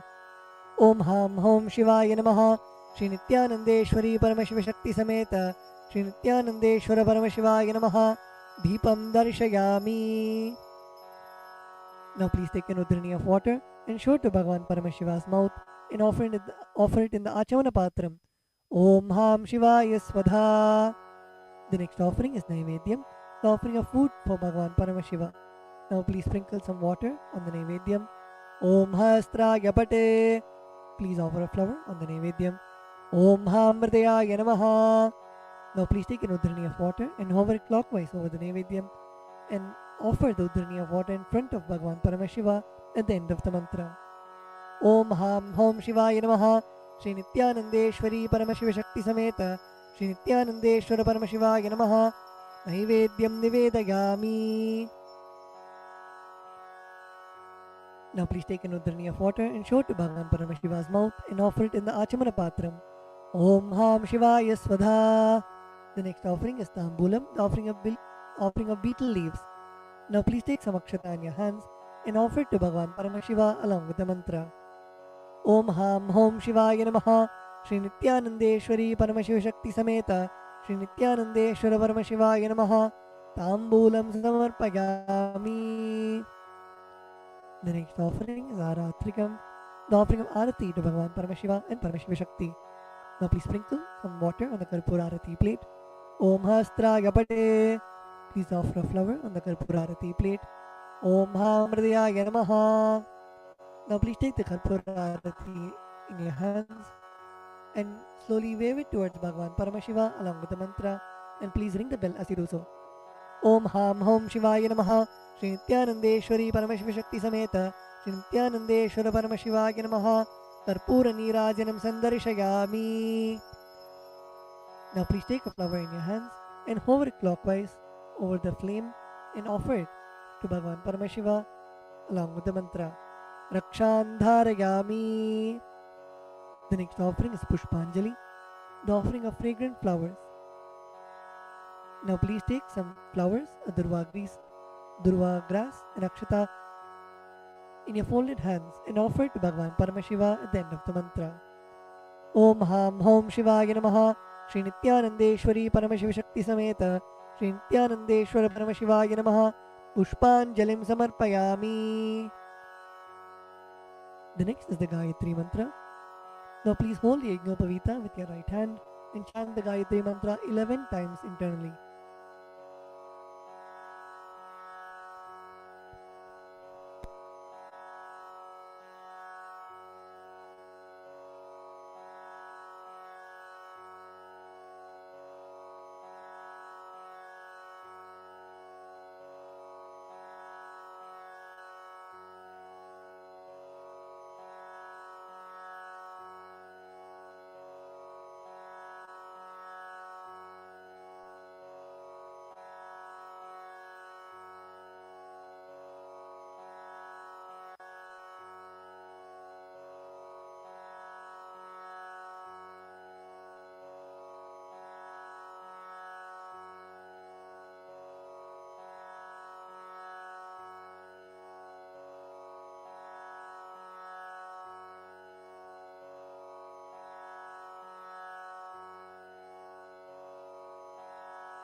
The next is the Mula Mantra Japa.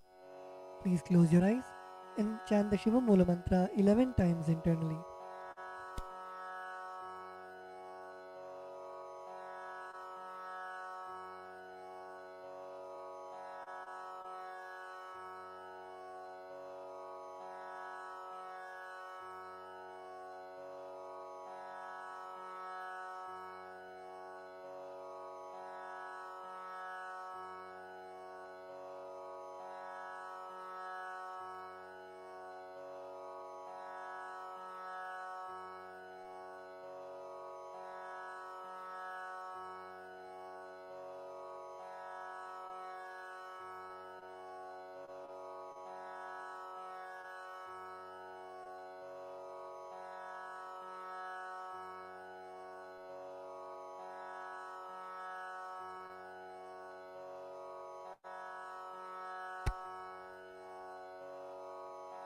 The next is the Kshama Prarthana. Now please take some flowers, durva grass and akshata into your right hand. Om Ham Hridayaya Namaha. Om Haim Kavachaya Hum. Om Ham Shivaya Vaushate. Now please keep your hands in Dodbhava Mudra and pour some Samanya Arghya water on your hand and let the water flow through your index finger onto the left side of Bhagavan Paramashiva at the end of the mantra. Om Yat Kinchit Karma Devesha Sada Sukrita Dushkritam Tanme Shivabadasthasya Bhunkshakshabaya Shankara Shivo Data Shivo Bhokta Shiva Sarvam Idam Jagate Shivo Yadati Sarvatra Yashiva Sohamevatu. Om Ham Hom Shivaya Namaha. The next is the Tvachanam, the ritualistic cleansing of the mouth. Now keeping your right hand in the Gokarna Mudra, pour an udhrani of water into your right palm and sip the water from the base of your right palm each time the word Swadha is chanted. Om Atmadattvam Shodhayami Swadha. Om Vidyadattvam Shodhayami Swadha. Om Shivadattvam Shodhayami Swadha. Now with the base of your right hand thumb, wipe your lips twice from the right to the left. Om Ham Hridayaya Namaha. Wash your hands. With the tips of your right hand index, middle and ring fingers, touch above the upper lip and below the lower lip. Wash your hands. With the tips of your right hand index finger and thumb join together, touch your right nostril and left nostril. With the tips of your ring finger and thumb join together, touch your right eye, right ear and left ear. Wash your hands with an udhrani of water. With the tips of your little finger and thumb join together, touch your navel center, right chest and left chest. With all 5 fingers joined together, touch the top of your head, right shoulder, left shoulder and the heart center. Wash your hands with an udhrani of water. Let us now offer our gratitude at the lotus feet of our beloved Swamiji and end with the Purna Mantra. Om पूर्णमदः पूर्णमिदं पूर्णात् पूर्णमुदच्यते पूर्णस्य पूर्णमादाय पूर्णमेवावशिष्यते ॐ शान्ति शान्ति शान्तिः हरिः ॐ तत्सत् सर्वं भगवत्श्री नित्यानन्द परमशिव पादुकार्पणमस्तु ॐ नित्यानन्दम्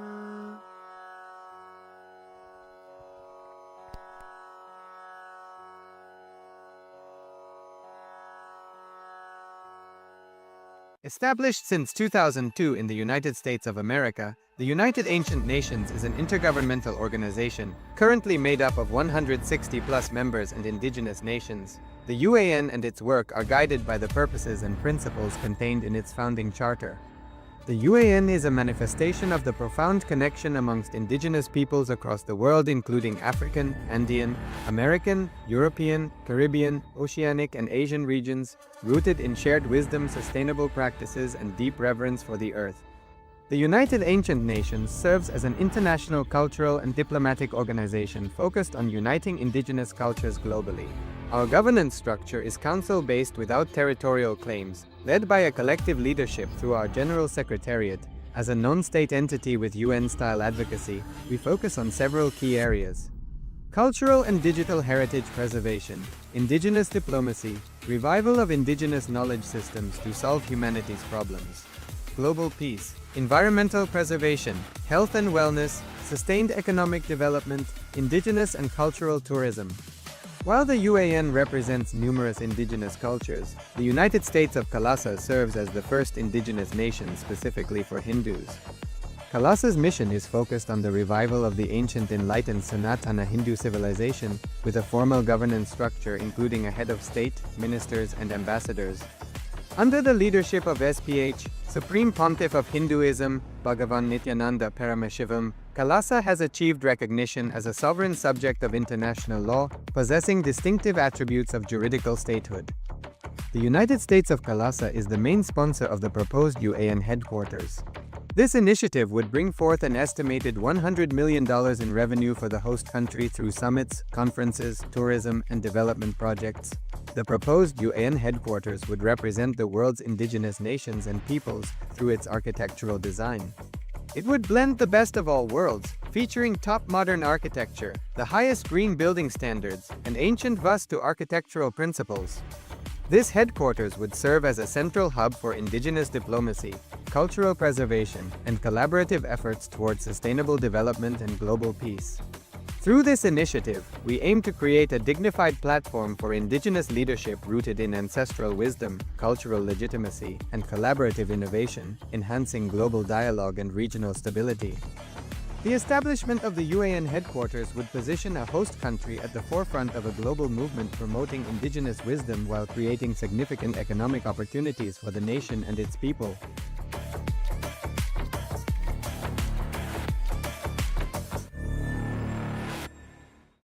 Established since 2002 in the United States of America, the United Ancient Nations is an intergovernmental organization, currently made up of 160+ members and indigenous nations. The UAN and its work are guided by the purposes and principles contained in its founding charter.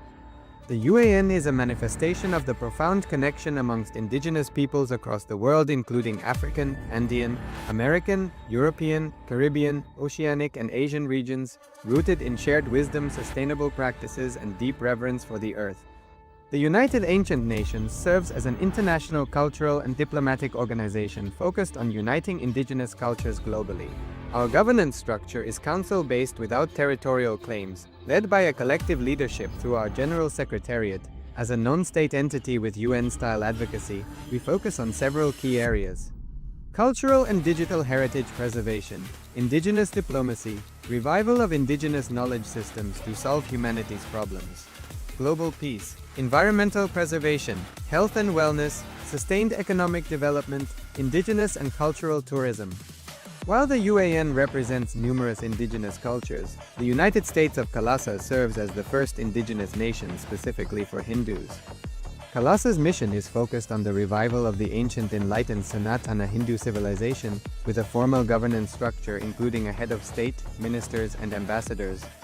Under the leadership of SPH, Supreme Pontiff of Hinduism, Bhagavan Nityananda Paramashivoham, Kailasa has achieved recognition as a sovereign subject of international law, possessing distinctive attributes of juridical statehood. The United States of Kailasa is the main sponsor of the proposed UAN headquarters. This initiative would bring forth an estimated $100 million in revenue for the host country through summits, conferences, tourism, and development projects.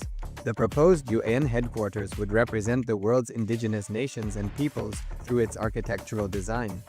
It would blend the best of all worlds, featuring top modern architecture, the highest green building standards, and ancient Vastu architectural principles.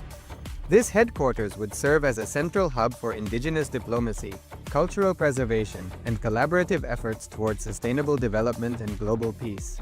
Through this initiative, we aim to create a dignified platform for indigenous leadership rooted in ancestral wisdom, cultural legitimacy, and collaborative innovation, enhancing global dialogue and regional stability. The establishment of the UAN headquarters would position a host country at the forefront of a global movement promoting indigenous wisdom while creating significant economic opportunities for the nation and its people.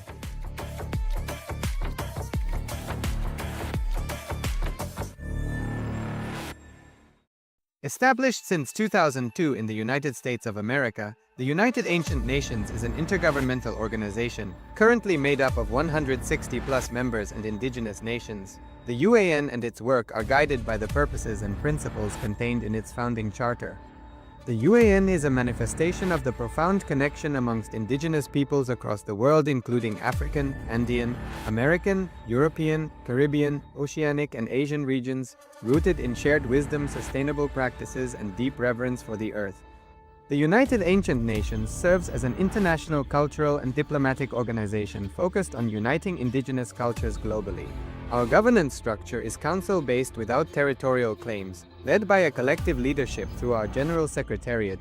As a non-state entity with UN-style advocacy, we focus on several key areas: cultural and digital heritage preservation, indigenous diplomacy, revival of indigenous knowledge systems to solve humanity's problems, global peace, environmental preservation, health and wellness, sustained economic development, indigenous and cultural tourism. While the UAN represents numerous indigenous cultures, the United States of Kailasa serves as the first indigenous nation specifically for Hindus. Kailasa's mission is focused on the revival of the ancient enlightened Sanatana Hindu civilization with a formal governance structure including a head of state, ministers, and ambassadors. Under the leadership of SPH, Supreme Pontiff of Hinduism, Bhagavan Nityananda Paramashivoham, Kailasa has achieved recognition as a sovereign subject of international law, possessing distinctive attributes of juridical statehood. The United States of Kailasa is the main sponsor of the proposed UAN headquarters.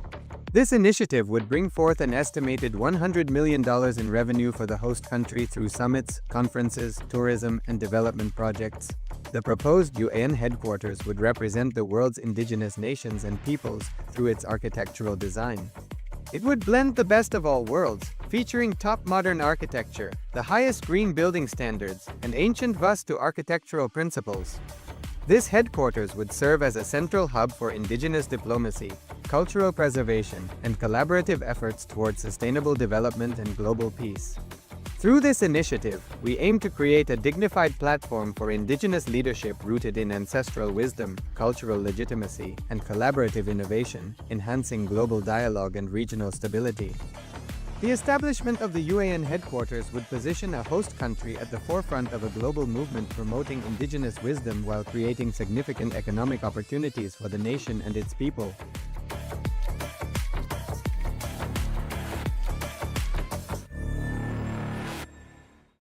Established since 2002 in the United States of America, the United Ancient Nations is an intergovernmental organization, currently made up of 160+ members and indigenous nations. The UAN and its work are guided by the purposes and principles contained in its founding charter. The UAN is a manifestation of the profound connection amongst indigenous peoples across the world, including African, Andean, American, European, Caribbean, Oceanic, and Asian regions, rooted in shared wisdom, sustainable practices, and deep reverence for the earth. The United Ancient Nations serves as an international cultural and diplomatic organization focused on uniting indigenous cultures globally. Our governance structure is council-based without territorial claims, led by a collective leadership through our General Secretariat.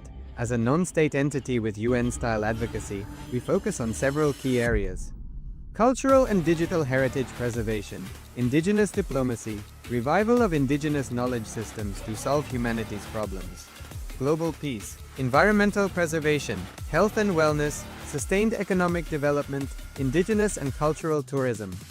While the UAN represents numerous indigenous cultures, the United States of Kailasa serves as the first indigenous nation specifically for Hindus. Kailasa's mission is focused on the revival of the ancient enlightened Sanatana Hindu civilization, with a formal governance structure including a head of state, ministers, and ambassadors. Under the leadership of SPH, Supreme Pontiff of Hinduism, Bhagavan Nityananda Paramashivoham, Kailasa has achieved recognition as a sovereign subject of international law, possessing distinctive attributes of juridical statehood. The United States of Kailasa is the main sponsor of the proposed UAN headquarters. This initiative would bring forth an estimated $100 million in revenue for the host country through summits, conferences, tourism, and development projects. The proposed UAN headquarters would represent the world's indigenous nations and peoples through its architectural design. It would blend the best of all worlds, featuring top modern architecture, the highest green building standards, and ancient Vastu architectural principles. This headquarters would serve as a central hub for indigenous diplomacy, cultural preservation, and collaborative efforts towards sustainable development and global peace. Through this initiative, we aim to create a dignified platform for indigenous leadership rooted in ancestral wisdom, cultural legitimacy, and collaborative innovation, enhancing global dialogue and regional stability. The establishment of the UAN headquarters would position a host country at the forefront of a global movement promoting indigenous wisdom while creating significant economic opportunities for the nation and its people.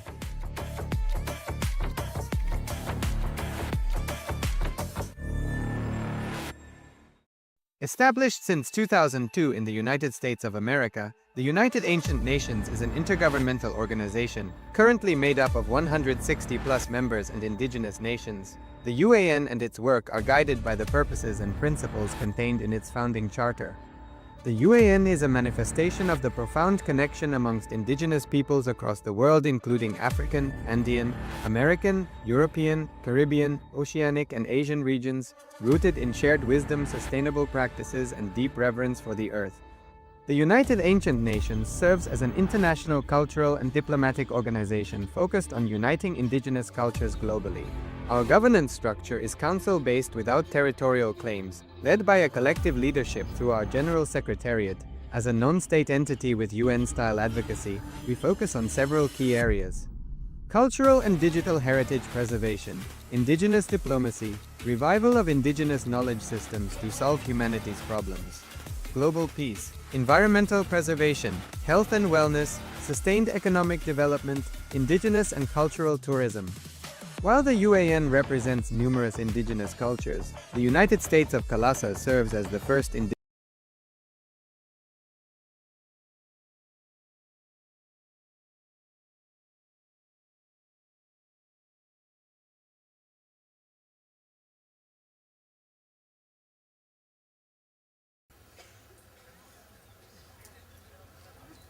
My message for all of you today is only one word, one phrase: live enlightenment.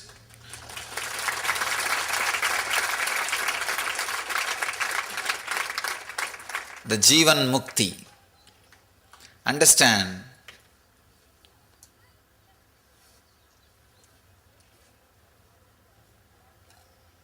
this year, let us all dedicate it to live enlightenment. Come whatever may.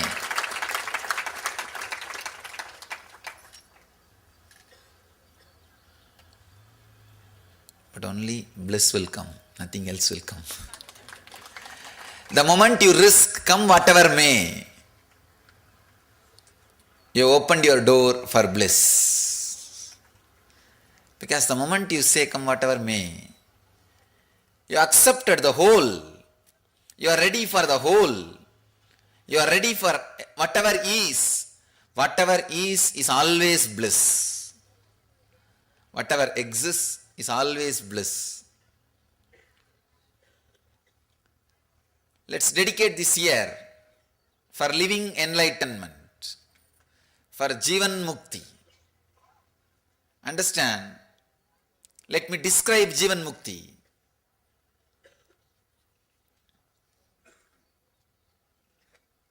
Conflict-free life in the inner world and the outer world. Conflict-free living.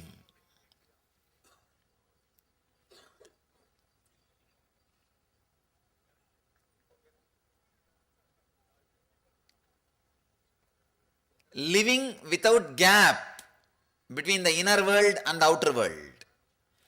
Either raise your energy, Shakti, to catch up with the outer world, or bring your Buddhi to catch up with the inner world.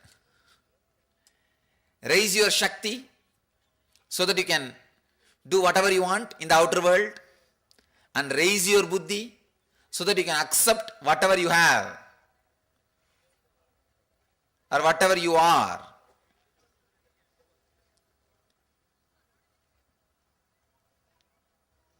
Through any one process, integrate yourself. Please understand, living an integrated life is what I call living enlightenment. Continuously living conflict-free life.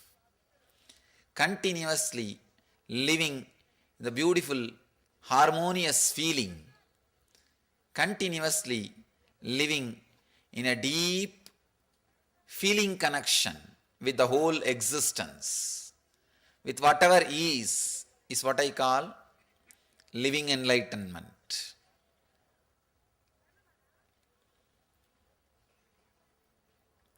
You have to put it in 4 words.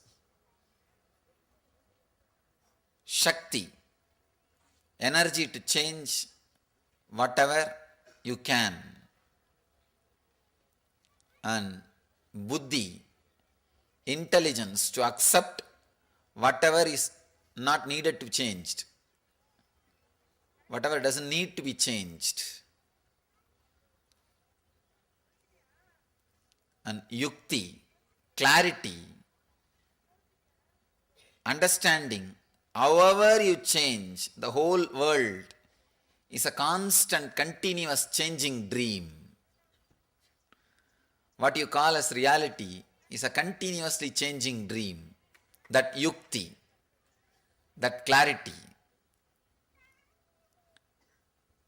Above all, a deep feeling connection, bhakti, towards the unchanging energy, what you call as master or existence. Shakti, Buddhi, Yukti, Bhakti. When you live all these 4 in the life experientially, you are living Jivan Mukti. You are living enlightenment. You are radiating Jivan Mukti. Shakti to change whatever you can means energy to work on your life. Buddhi to accept whatever doesn't need to change means clarity, intelligence. We don't have to change the whole thing. No need. Then you will be too busy with changing instead of enjoying. You don't need to change the whole thing. If you think only you will enjoy only when the whole world becomes yours or as you want, it can never happen. So no need to change the whole thing. Intelligence to accept whatever doesn't need to change. Ultimately, Yukti, clarity. However you change, whatever you change, this existence, the whole thing is a continuous changing dream. With that clarity, you will have the ultimate inner healing. or the ultimate rest or peace.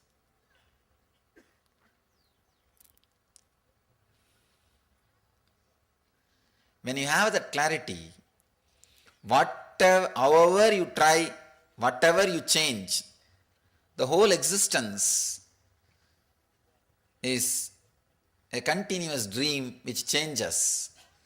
Suddenly you will have deep feeling connection with one thing which does not change, which is eternal, Nitya Ananda.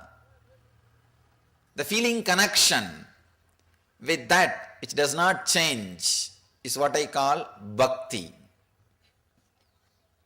When you live all these four experientially, it is mukti. Radiate enlightenment continuously. Please understand, I am taking you deeper, further into living enlightenment.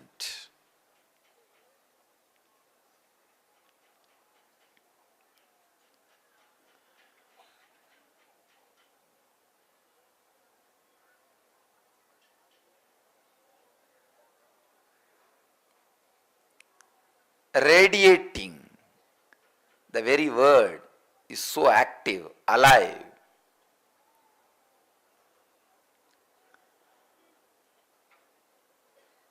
Not only you living enlightenment,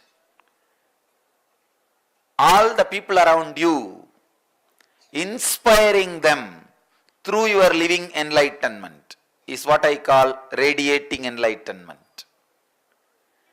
Let the enlightenment express through your muscles, in your thinking, in your words, in your action. Let it express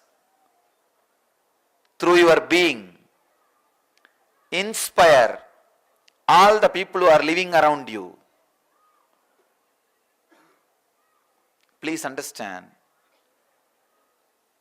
the world is mirror for you. Whatever world experiences about you, you experience that as you.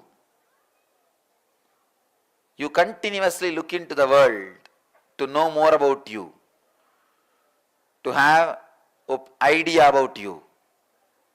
Now, create beautiful enlightened mirrors around you by radiating enlightenment. So that constantly you will remember you are not only living, radiating enlightenment. So take up this as the mission for this year. People around you should really feel the power of your enlightenment, the power of your Jivan Mukti. When I say the word living enlightenment, energy to change whatever can be changed, intelligence to accept whatever need not be changed, clarity, however you change, the whole world is just one more changing dream, and devotion towards that which is unchanging. This is what I define as living enlightenment, Jivan Mukti.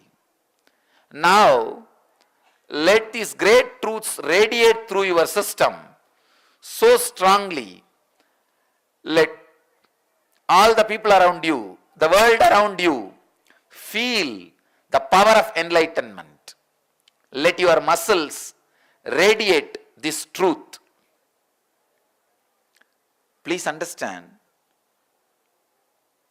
do not think there is so much of anger in me, suffering is in me, pain is in me. Don't think all these things are here, how can I be Jivan Mukta? You can never have a space where all these things are not there and feel you are a Jivan Mukta. No. You have to become like a Kala Bhairava who is dancing between everything.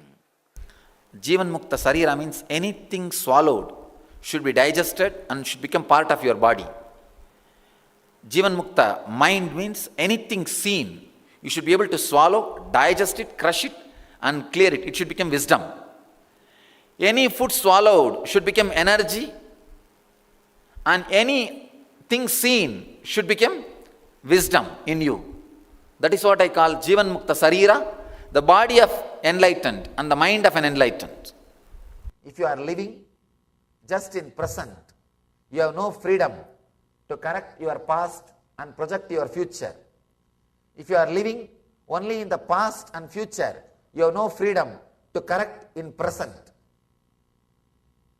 If you are living in past, present and future, only then you have freedom to correct, freedom to amend and freedom to project. Understand? Living in present is not enlightenment. I am throwing a new light. I am breaking on ice, old pot. Living in present is not enlightenment. That's what we always think. Living in past, present, future simultaneously is enlightenment. Means in your present moment, the whole past, the whole future will be present. The essence of whole past, the essence of whole future will be in the present, is what I call living enlightenment. Intensity.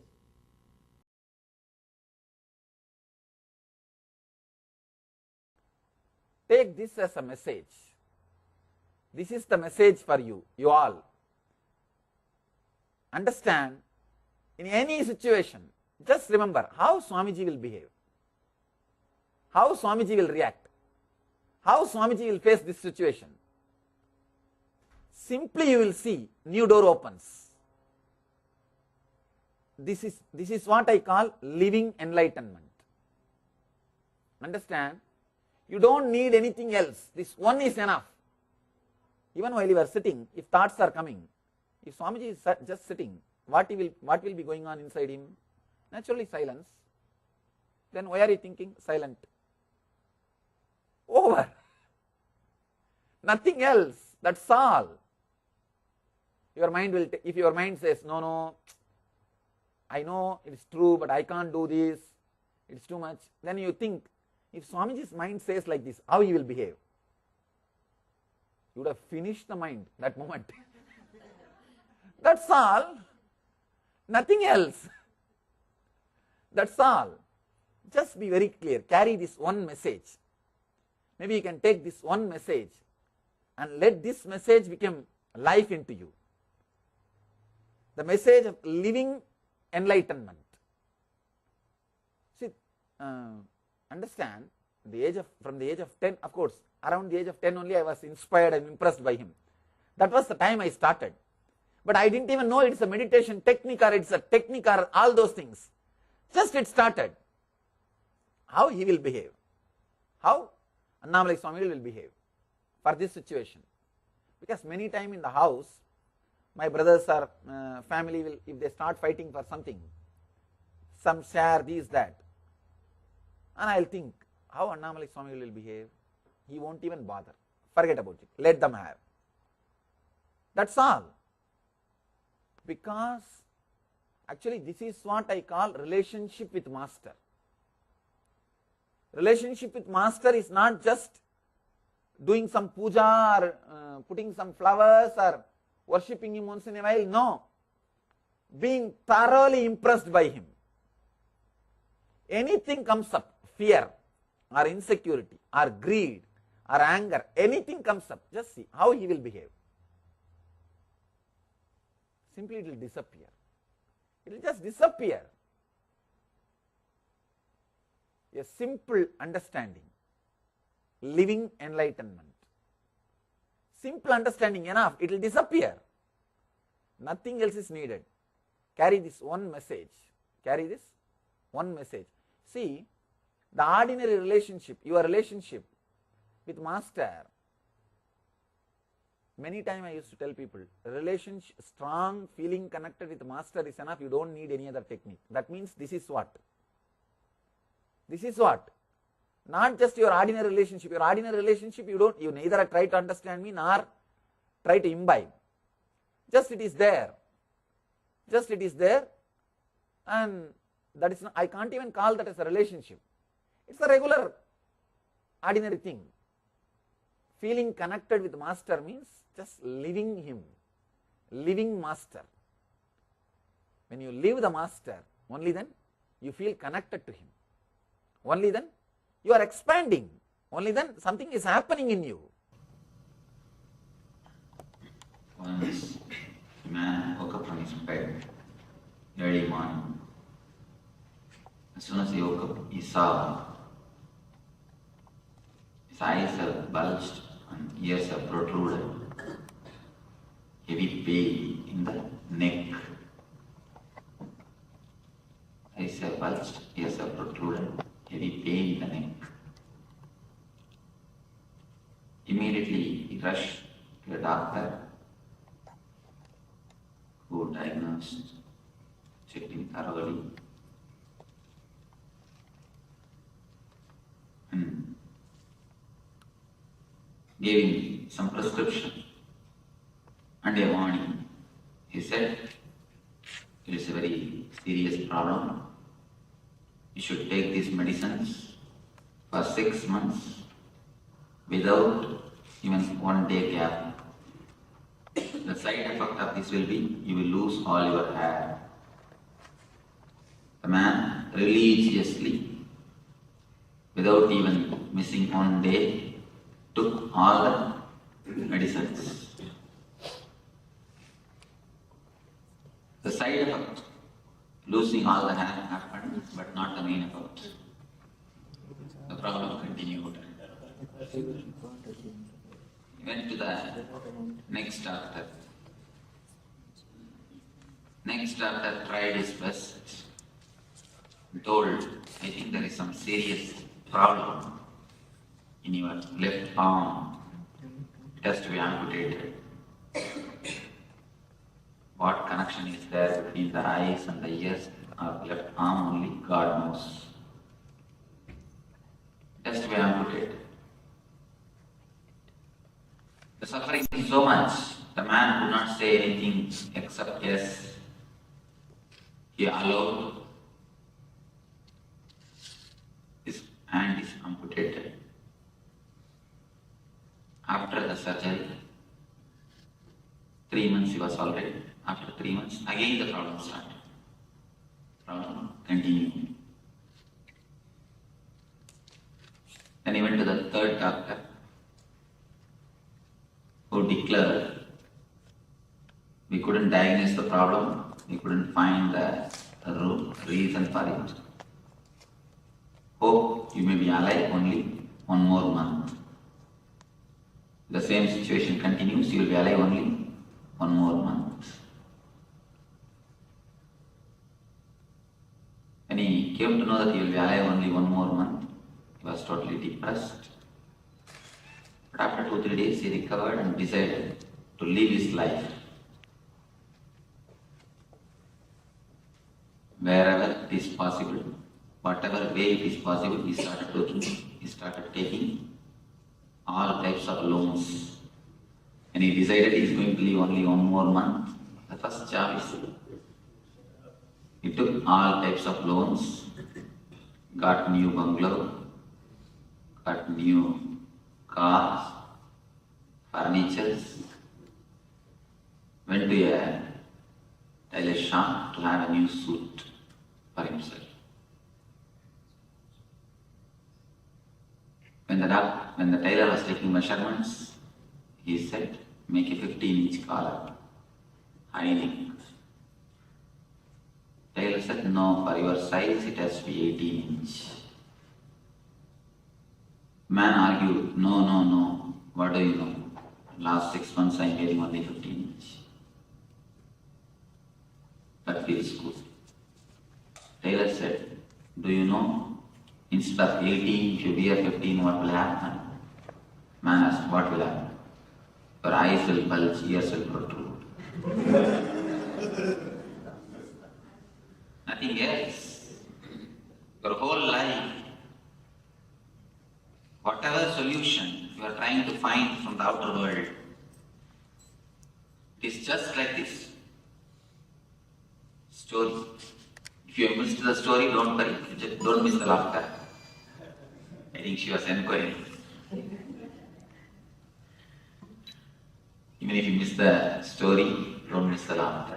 One more story, just dedicated to you.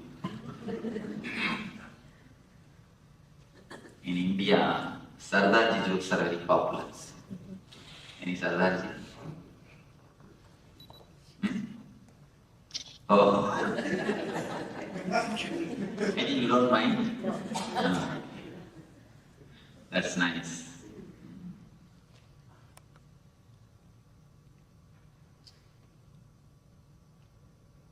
There is a competition.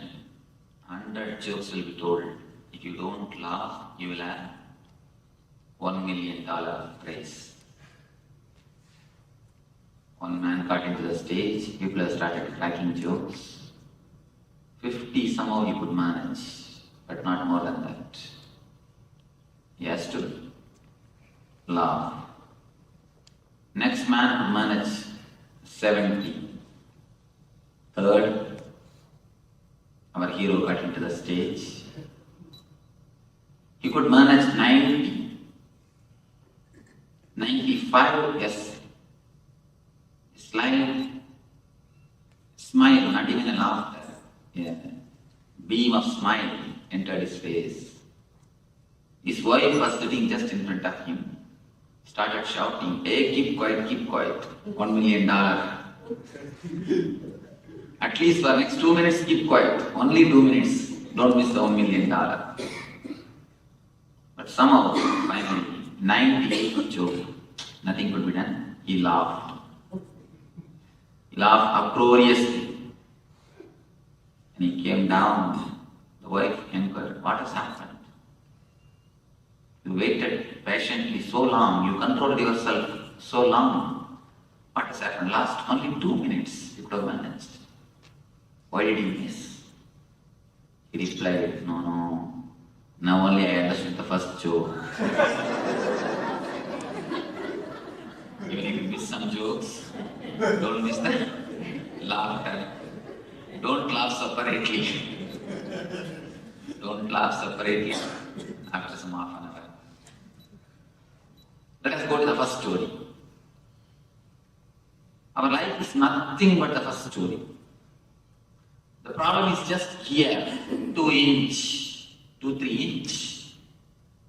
But you go around searching for solutions. You search exactly where the solution cannot be found. You search everywhere except yourself. If you just look into yourself for a second, for a moment, only the 2 inch of relaxation, nothing else, just the 2 inch of relaxation, the whole problem would have been solved. There would be not only solved, dissolved. Instead of that, you go on asking for solution from all possible astrologers, all possible temples, all possible masters, all possible palm readers, or whatever way it is possible, you try to find solutions. Go on searching for solutions in so many places, so many ways, but except looking into yourself.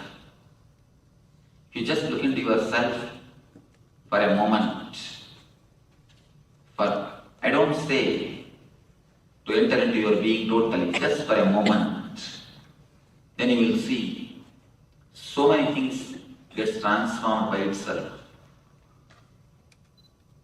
These 2 days, you are not going to do anything else except looking into yourself. You are given space to look into yourself. Just to look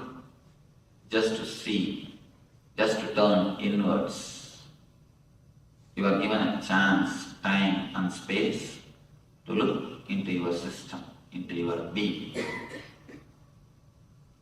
So here, I wanted to give you a few tips to use these 2 days maximum. Few points to be remembered, to have the maximum benefit, to have best out of this 2 days program. The program is called Ananda Spurana. The meaning of that word is bliss flowering. In the Spurana word, exactly there's no translation. It can be translated as a fountain. Like a fountain, bliss or the energy is continuously bubbling in you, flowing in you, happening in you. Only thing, you hide it. You don't let it happen to you. Now, for these 2 days, you are asked, or you are requested to take away your hands. Allow that joy to happen. Allow that bliss to happen.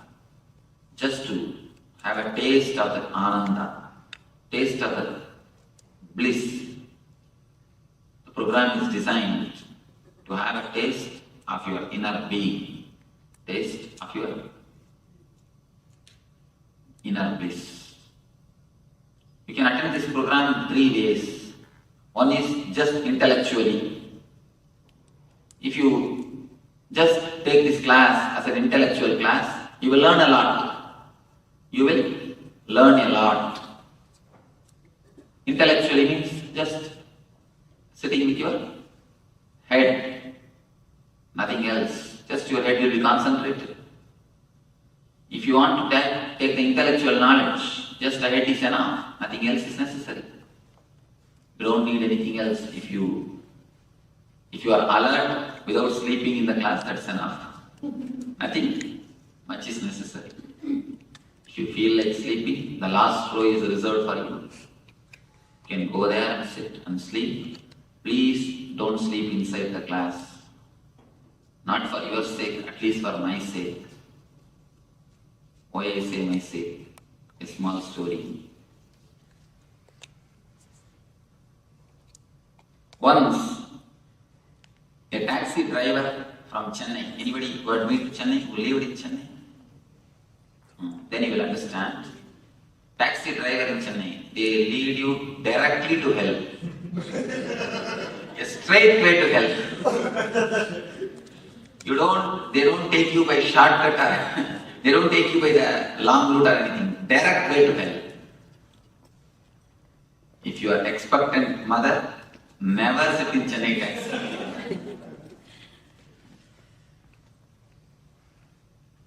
And roads are also specially designed. Roads are also specially designed. The drivers are specially trained. Anyhow,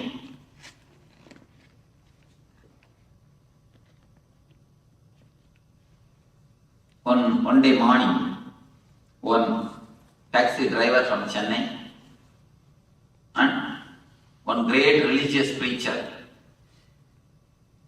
both of them died, directly went to the court of Yamadharma. All of you understand that Yamadharma. Yamadharma means he is the man who gives judgment. For people from West, I am telling, he is like a Saint Peter who gives the judgment. Now I will have a little problem. I have to use both cultural words, but I will try to manage. Whenever you don't understand any technical terms, you are free to ask me immediately. You don't have to feel shy. Immediately just raise your hand. Then I will understand your question and answer. So you can feel free to question anything or to ask anything. Don't feel shy. Or don't feel reluctant. How can I ask or how can I question? Because if you don't understand, you will misunderstand. One more big problem is you will go and tell outside that this is what I heard. That will be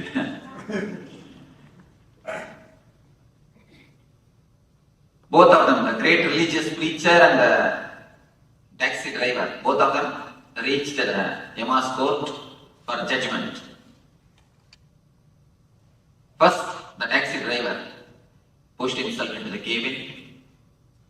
Yama inquired, "What is your name?"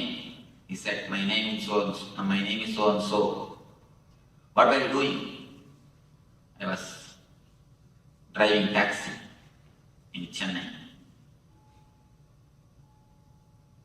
So he took out the list of merit and sins.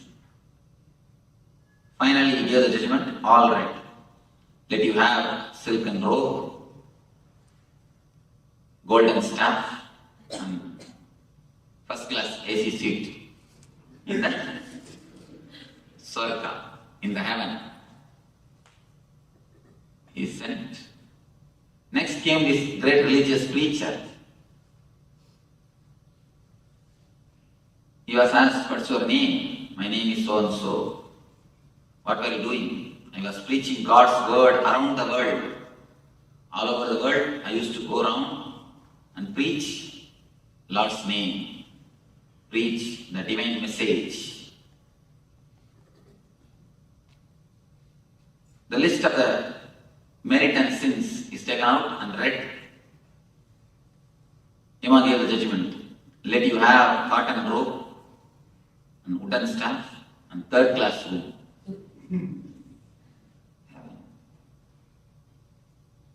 The preacher got terribly angry, annoyed, started shouting, "I'll sue you." Maybe must have too much visited America. "I'll sue you. What, for a driver, taxi driver, you are giving first class treatment and for me third class? I preached the divine message around the world. So many thousands of satsangs I conducted. So many thousands of good things I have done. Everywhere I was speaking about divine message, divine glory. How can you give me third class? For him first class." The Yama said, "Here up, we don't bother what you do. We bother only the results." When he was driving, people were praying for their lives. When he was preaching, people were sleeping. When he was preaching, people were sleeping. When he was driving, people were praying for their lives. So we don't bother what you do, we bother what is the result. So, may not be for your sake, at least for my sake, don't sleep.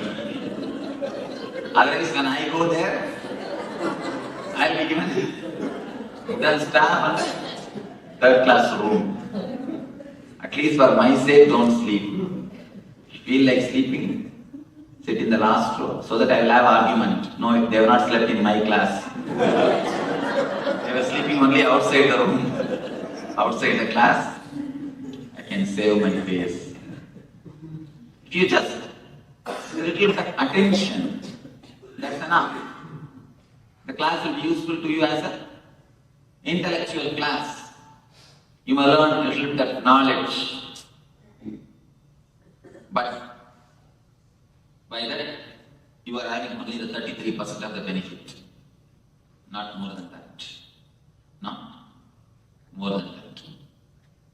If you attend only as an intellectual class, when you go, you will tell, "This Swami is a very great orator. How nicely he speaks." Only that much. That is not going to help you. That's not going to give you the total result. Next thing, you can attend with a little bit of heart, emotion. You may be searching for some meditation. You may be thinking, you might have heard about meditation somewhere in some book. And that is now, in modern day, that is the best-selling ideology. So somewhere you must have read. So you are thinking, I should go for some meditation. Some of you heard about me, you have come here.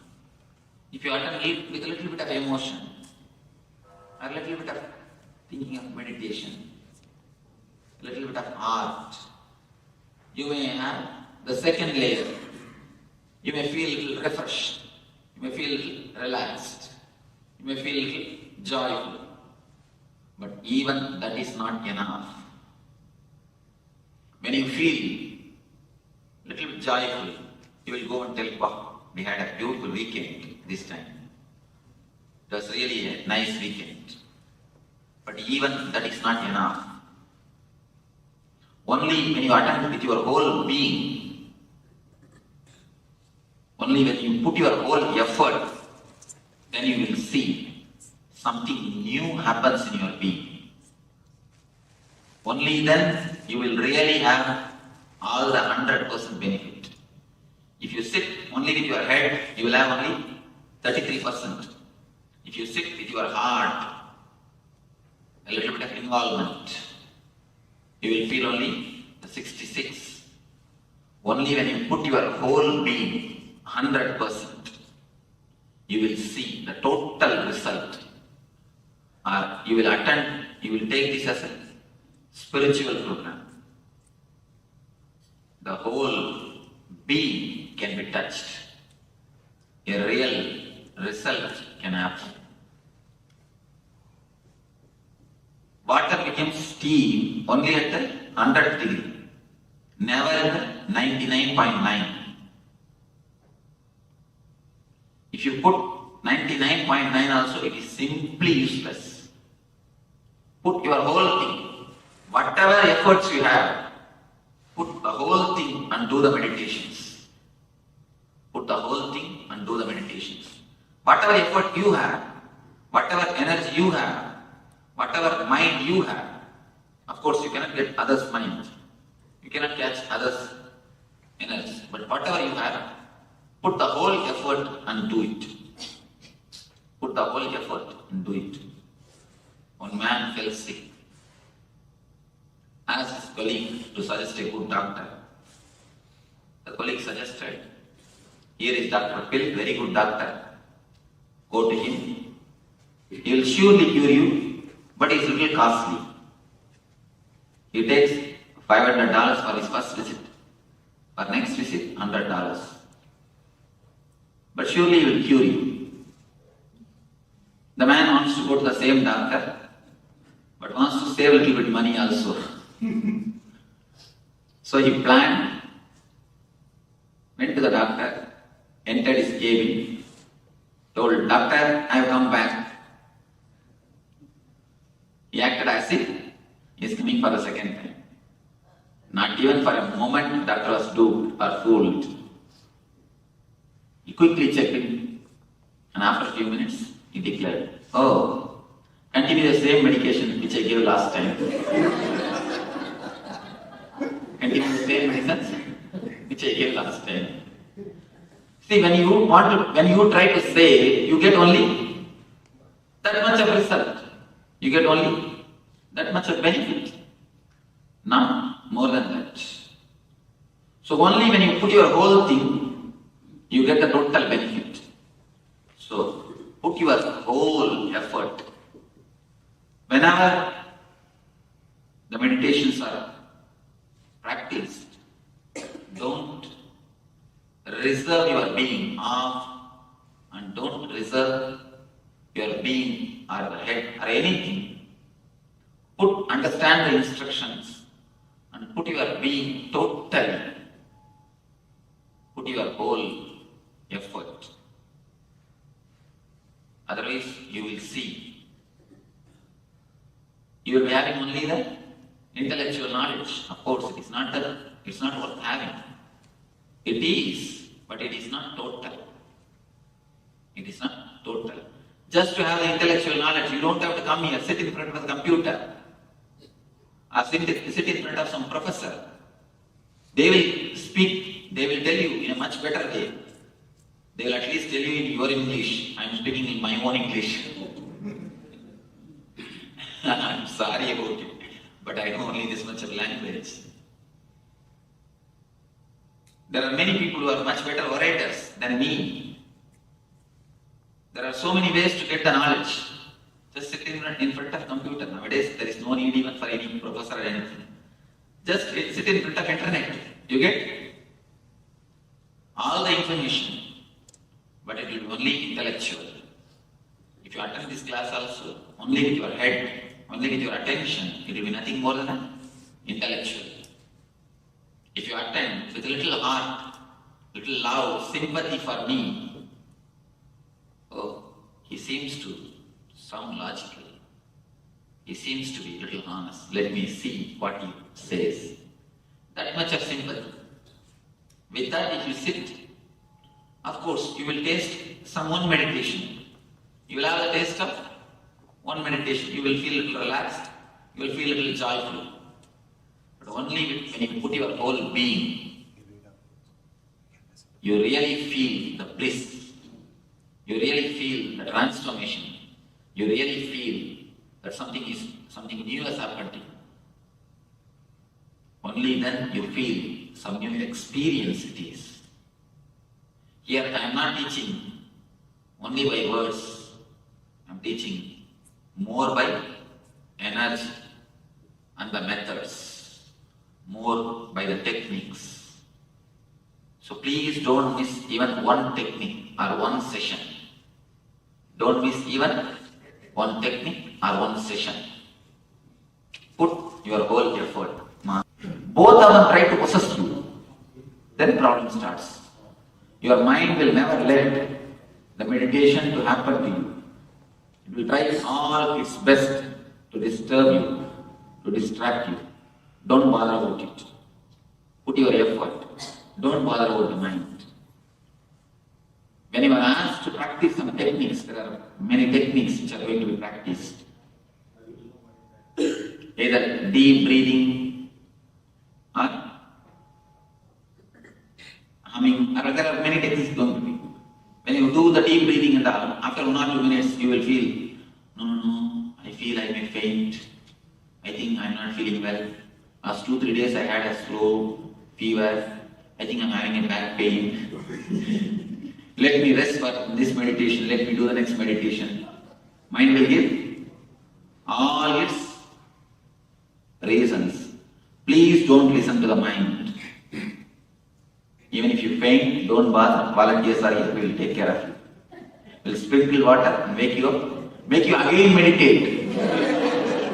Don't think by fainting you can escape. No. Again you will be made to meditate. Yeah.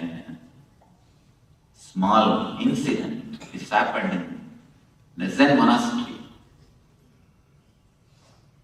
A man came and asked the master, Master, I want meditation. I want Zen. Master told, meditate silently for 3 months. He was meditating. Nothing happened. Again he went and asked, meditate silently for 3 months. Nothing happened. Same way it continued for 5 times. 6th time the disciple told, it's enough, I am leaving the ashram. Master told, no, wait, only for 1 week. Then also nothing happened. This time Master told, tell yourself, in 3 days you are going to become enlightened or you will kill yourself. Disciple told, all right, that's the right thing. Because what is the use in living? I have no other way.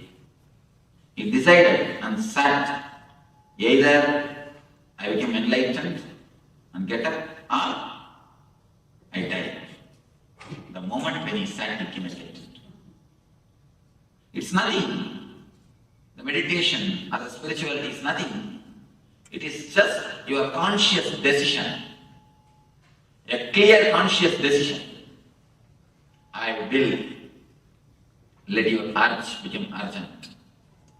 Let your whole being be used. If you have back pain, don't bother, do totally. You will see the back pain disappears. Because around the world, thousands and thousands of people have practiced these meditation techniques. I have always seen. If you ask the people who attended, then you will be able to understand. You will be able to listen their experiences. Not 1 or 2. Here the Swarna was telling me, she had 15 years of back pain. It has simply disappeared. It's not there at all. How many months over? She's not here. I think more than 2-3 months. 2-3 months, no? Last time when you attended? 5 months over. Huh? September you came attended. You all came attended. September they attended. Now already 5 months over. She says back pain has disappeared. This is not the one case. There are thousands and thousands. Why I say is the techniques are foolproof. Don't bother about it. Put your whole effort. Don't intellectually analyze. See, discourses you analyze anything. Intellectually you can understand. Techniques you cannot understand.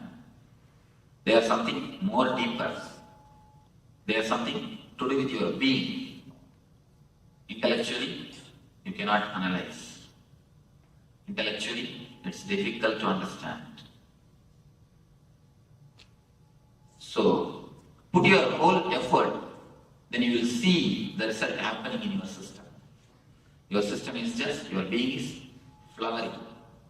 Don't have any reservations to practice the meditation, to participate in anything. Whenever any session is brought up, any program is brought up, put your whole effort, put your whole being. In the Zen they say, the enthusiasm, initial level, you have always enthusiasm. They say a beautiful word, honeymoon. It's from Zen. The word honeymoon is from Zen. I always tell people, it's only honeymoon, never honey sun. Why? How long a moon will stay? How long a moon will stay? 16 days. In 16 days, it will disappear. Only 16 days is the life of the moon. 16 days is the time of the moon. Of course, for us, 16 days is the time. The emotion also will stay only for 16 days. That is why it is honeymoon, never the honey sun. They say the moon of the enthusiasm of the honeymoon, the initial enthusiasm. Anything when you start, you have a tremendous enthusiasm. Kids, when they go to the school, initially they will have a tremendous enthusiasm. Do everything with that enthusiasm, with that excitement. Do everything, try with everything, with that excitement, with that sincerity, with that effort. 2-3 more things. A small story from Zen. Once a king went to see the Zen master. He sent his visiting card through a disciple to the master. The card says the name of the king and below Governor of Japan. When the card was taken to the master, I have no business with such a fellow, send him back. The master sent the card. When the card was brought back to the king, he realized his mistake, took a pencil, erased the word Governor of Japan, sent the same card with only his name. When the card was taken to the master again, he said, this man, bring him here, I'm waiting to see him. When the card was sent, his name and the title, Governor of Japan, master was not ready to see him. When the card was sent only with his name, master says, bring him, I'm here to see him. So when you carry your title, you can't have Zen, you can't have meditation. Wherever we go, we carry our visiting card. Never think visiting card is this size. Visiting card is hoarding size, actually. We are carrying it on our head. That is why wherever we go, we get stuck. You continuously carry your titles on your head. Just for these 2 days, please keep your titles where you leave your shoes. Keep your titles where you keep your shoes. Keep your mind, keep your worries, keep your titles where you keep your shoes. I can be sure they will be there. When you go back, you pick it and go. Your shoes may be lost, but never your titles. Because your shoes will be useful for somebody else, but never your titles. Never your mind. Your shoes may be useful for somebody, but your mind will be useful for nobody. So don't bother. Leave them where you leave your shoes.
Swamiji is a seeker. If a seeker has a tremendous pull towards his goal, as you said, he or she would sacrifice anything beyond imagination to achieve his or her goal. But if there are obstacles, strong obstacle in his way, the seeker gets helpless.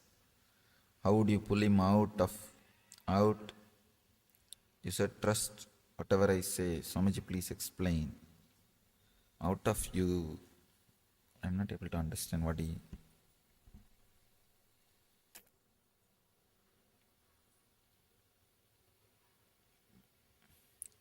Manisha, what did you mean by this question? Seeker has a tremendous pull towards school. I think you are meaning some particular situation. If you write little more elaborate on this question, I can answer, because if a seeker has a tremendous pull towards his goal, as you said, he or she would sacrifice anything beyond imagination to achieve his or her goal. But if there are obstacles, strong obstacles in his way, there is no such thing as strong obstacles. It is just the mind playing two games. You see, one time mind says this one, and other time mind says this one, and please be seated. People come and complain to me. Swamiji, in all spiritual organizations, so much politics is there. In your organization also politics is there. What to do?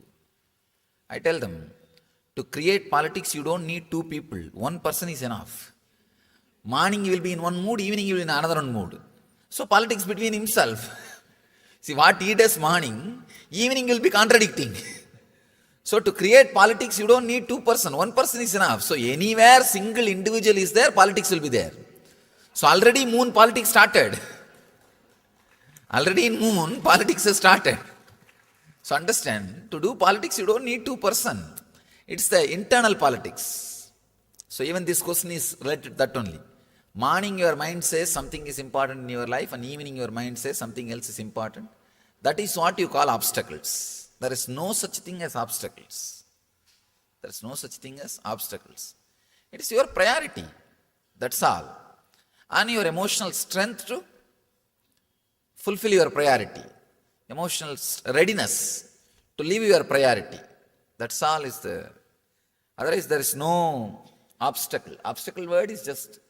There are so many words, meaningless, but commonly given meaning because of our hypocrisy. Same with the gap between the efficiency and victory, achievement. There is no gap. Because of our hypocrisy, we don't want to believe we don't have efficiency. We know we have not achieved the result, but we don't want to believe we are responsible for it. So we always say, no, for my efficiency, for my skills, I should have been somewhere. God has punished me. All these are usual statements we use to hide our inefficiency. So these words like gap between the efficiency and success and these obstacles, all these words are just meaningless. How to know what our soul is searching for?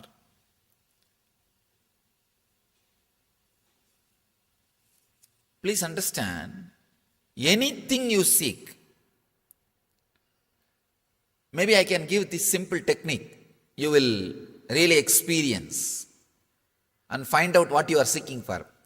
For example, if you are working now to achieve some desire, why are you working? To achieve something, not just to get your food and stay. Most of you don't have to work just for food and stay. You are working active, still alive for something else. See, when that happens to you, when you achieve that, how your mind is behaving, how your mind is suddenly shifting. Just experience 2-3 times what you want. When you experience what happens inside you, suddenly you will see you are not seeking what you are seeking. You are not seeking what you think you are seeking. If you think you are seeking just relationships or money or some comfort or anything, when you achieve that, just see how you feel. Suddenly you will see. Just 2-3 times, be aware when you experience what you wanted. You will understand what you are really seeking for.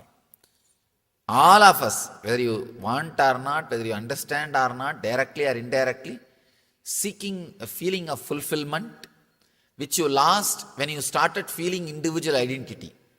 By the age of 10 or 11, usually the person starts feeling an individual identity. From that time only, you start feeling that unfulfillment. From that moment, we are seeking only that back.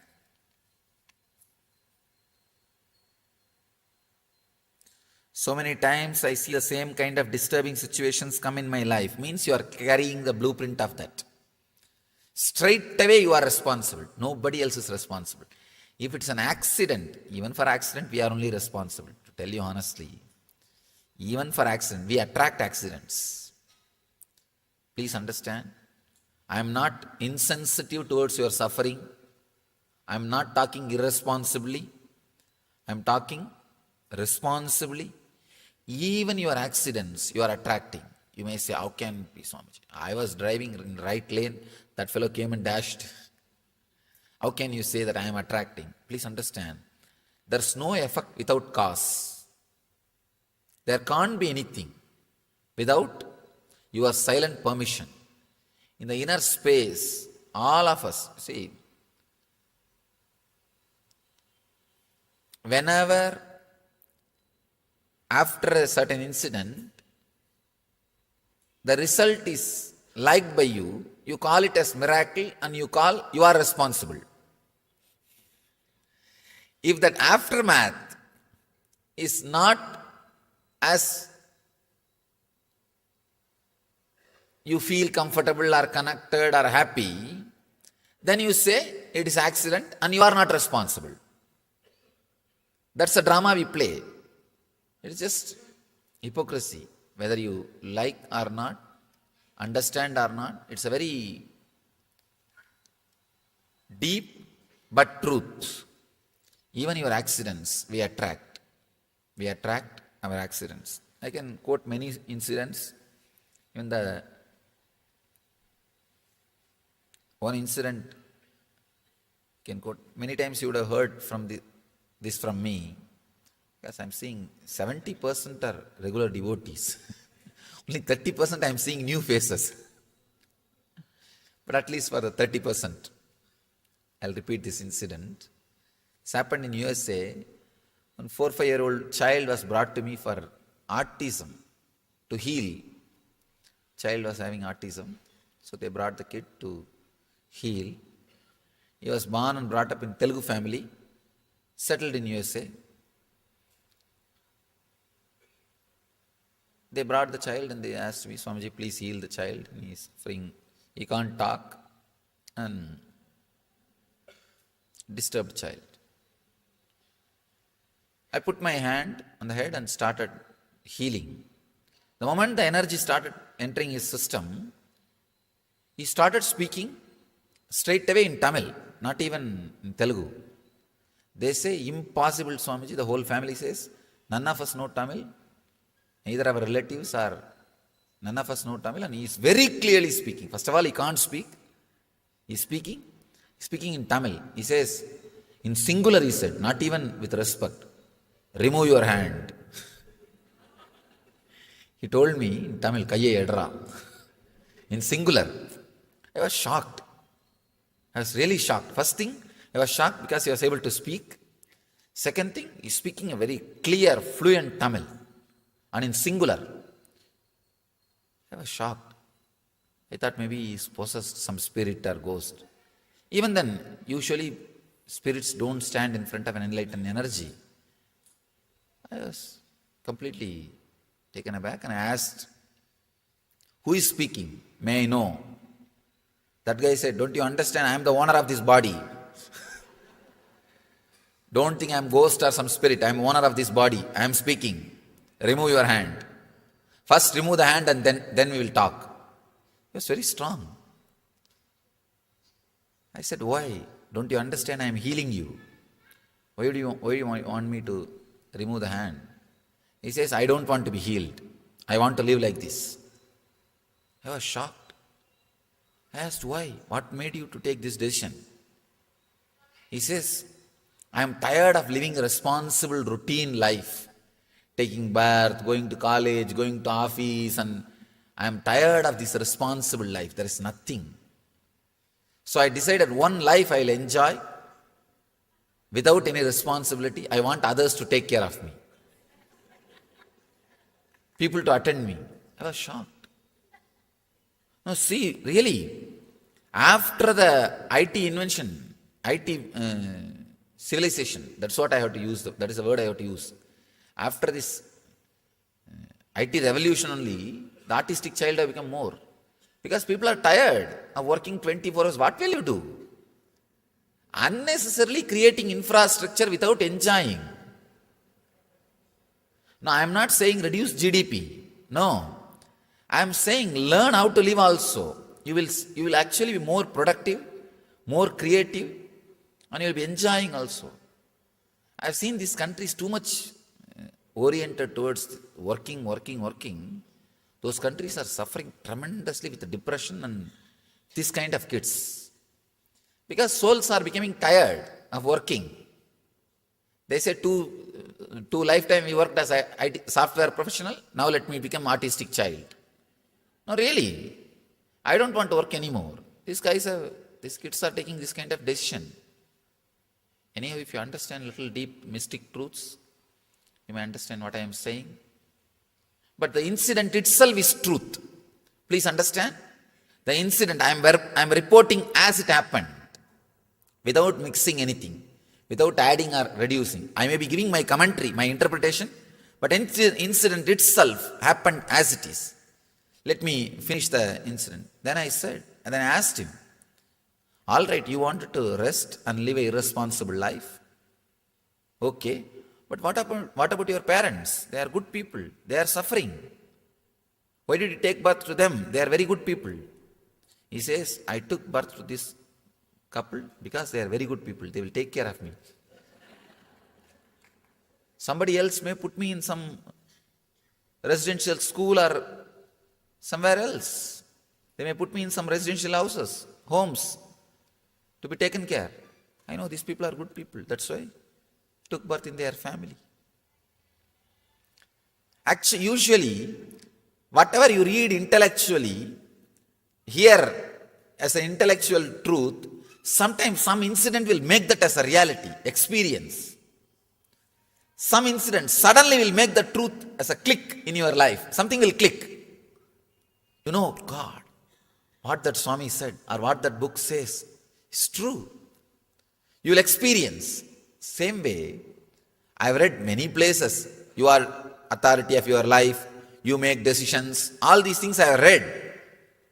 When you take birth, you choose your parents. All those things I have read in many Upanishads and books. To tell you honestly, I don't believe whatever I read. I may tell others to believe, but I don't believe. I don't believe. But when this happened, it was such a strong click for me. I know. Now I know. Experientially. Now whatever I am saying, you may not believe, but my experience, I have seen. When I remove the hand, again that fellow is dumb. He is not able to speak. Not only he is not speaking Tamil, he can't speak a single word. If I put the hand again on his head and ask any question, he answers. It's my experience. Shocking, mystical, but truth is very clear. When he speaks, very clearly he is uttering the words. Only thing he is uttering in a singular abusive language. Because he is very tired. Retired, he wants just retirement. Tired, want to retire, irritated, stressed, but doesn't know how to retire eternally. How to retire. So, instead of, for example, if I want to leave this space, I can just get up and walk. Instead, trying to commit suicide. Unnecessary. That's what the child has done. That's what the child has done. If he wants to rest, he can just relax by reducing the engrams, samskaras. But he doesn't know the technique. So he reduces the expression part. He reduces the possibilities of expression, like taking birth as a physically or mentally handicapped child. Please understand, if you are also piling up stress and unable to handle the life in a balanced way, there is every chance you will take this kind of decisions. So don't wait to meditate. Don't wait to get rid of the stress. Don't wait to get rid of the emotional pains. Don't wait to heal yourself. It is time. Now, I am not threatening you. I am not threatening.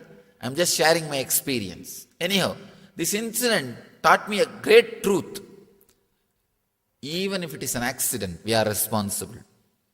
Many times, when people ask me, Swamiji, you say it's our karma, we are responsible. But how about kids having cancer? 5-6-year-old kids having cancer, having diseases. How can they be responsible? What sin they have committed?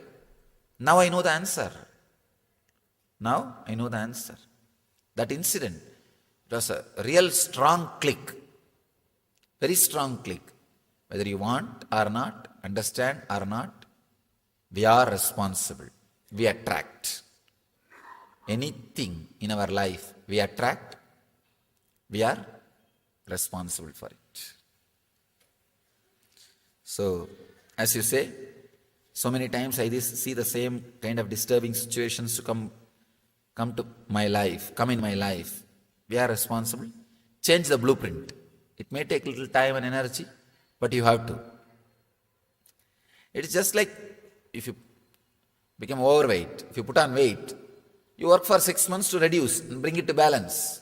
Same way, you accumulated too much of samskara, too much of engrams.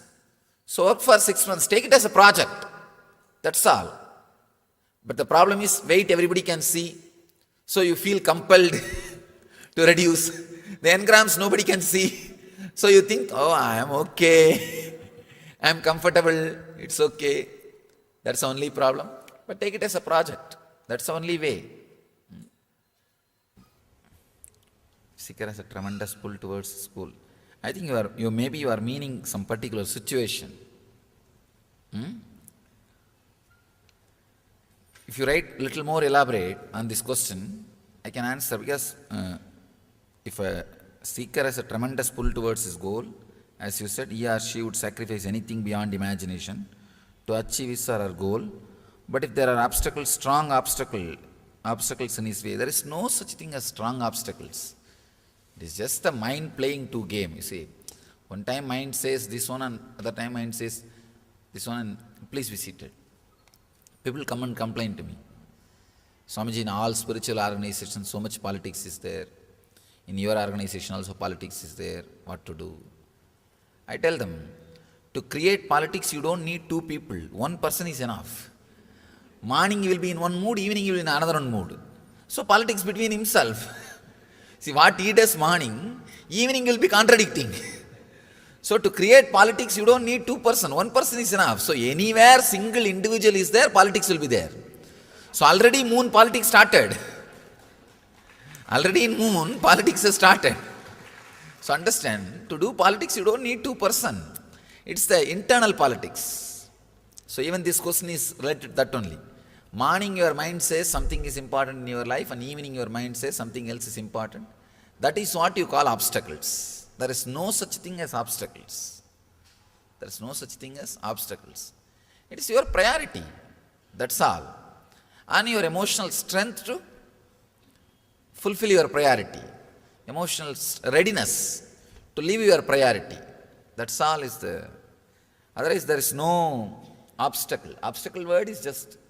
There are so many words, meaningless, but commonly given meaning because of our hypocrisy. Same with the gap between the efficiency and victory, achievement.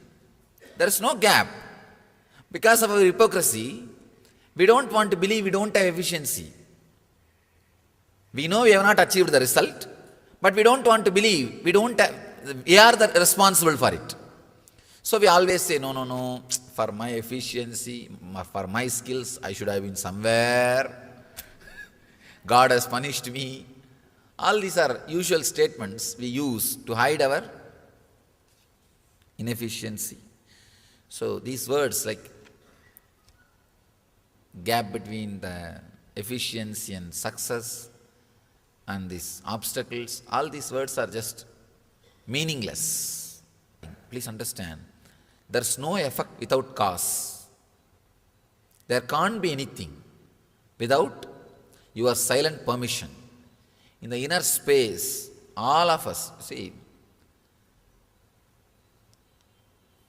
whenever after a certain incident, the result is liked by you, you call it as miracle and you are responsible. If that aftermath is not as you feel comfortable or connected or happy, then you say it is accident and you are not responsible. That's a drama we play.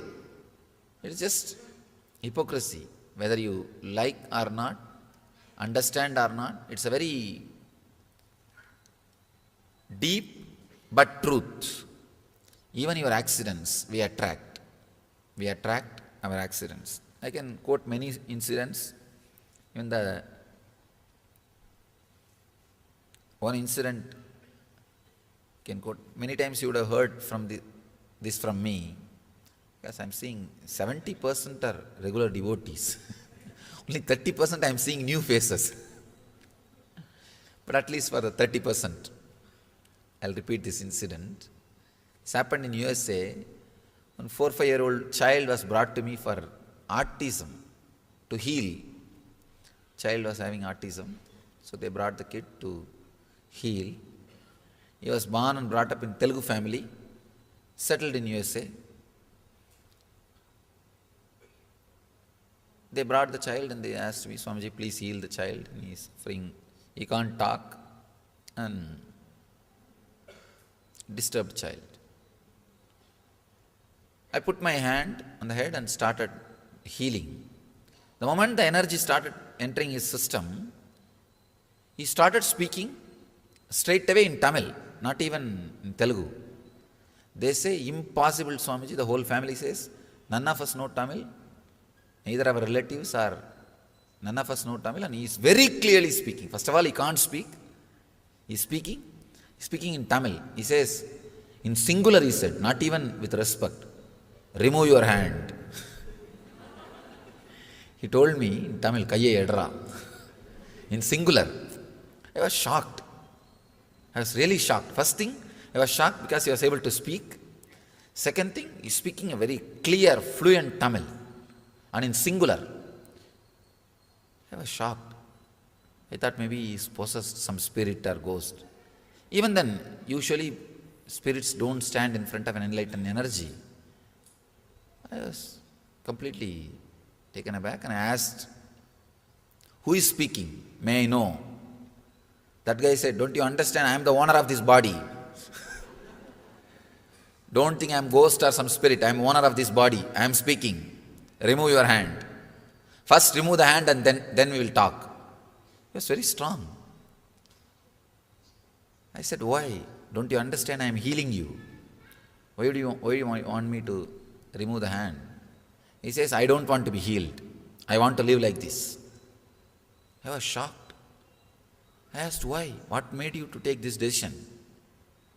He says, I am tired of living a responsible routine life. Taking bath, going to college, going to office, and I am tired of this responsible life. There is nothing. So I decided one life I will enjoy without any responsibility. I want others to take care of me. People to attend me. I was shocked. Now see, really, after the IT invention, IT civilization, that's what I have to use, that is the word I have to use. After this IT revolution only, the artistic child have become more. Because people are tired of working 24 hours. What will you do? Unnecessarily creating infrastructure without enjoying. Now, I am not saying reduce GDP. No. I am saying learn how to live also. you will actually be more productive, more creative, and you will be enjoying also. I have seen these countries too much oriented towards working. Those countries are suffering tremendously with depression and this kind of kids. Because souls are becoming tired of working. They say two lifetime we worked as a IT software professional, now let me become artistic child. No, really, I don't want to work anymore. These kids are taking this kind of decision. Anyhow, if you understand little deep mystic truths, you may understand what I am saying. But the incident itself is truth. Please understand. The incident I am reporting as it happened, without mixing anything, without adding or reducing. I may be giving my commentary, my interpretation, but incident itself happened as it is. Let me finish the incident. Then I asked him, all right, you wanted to rest and live an irresponsible life?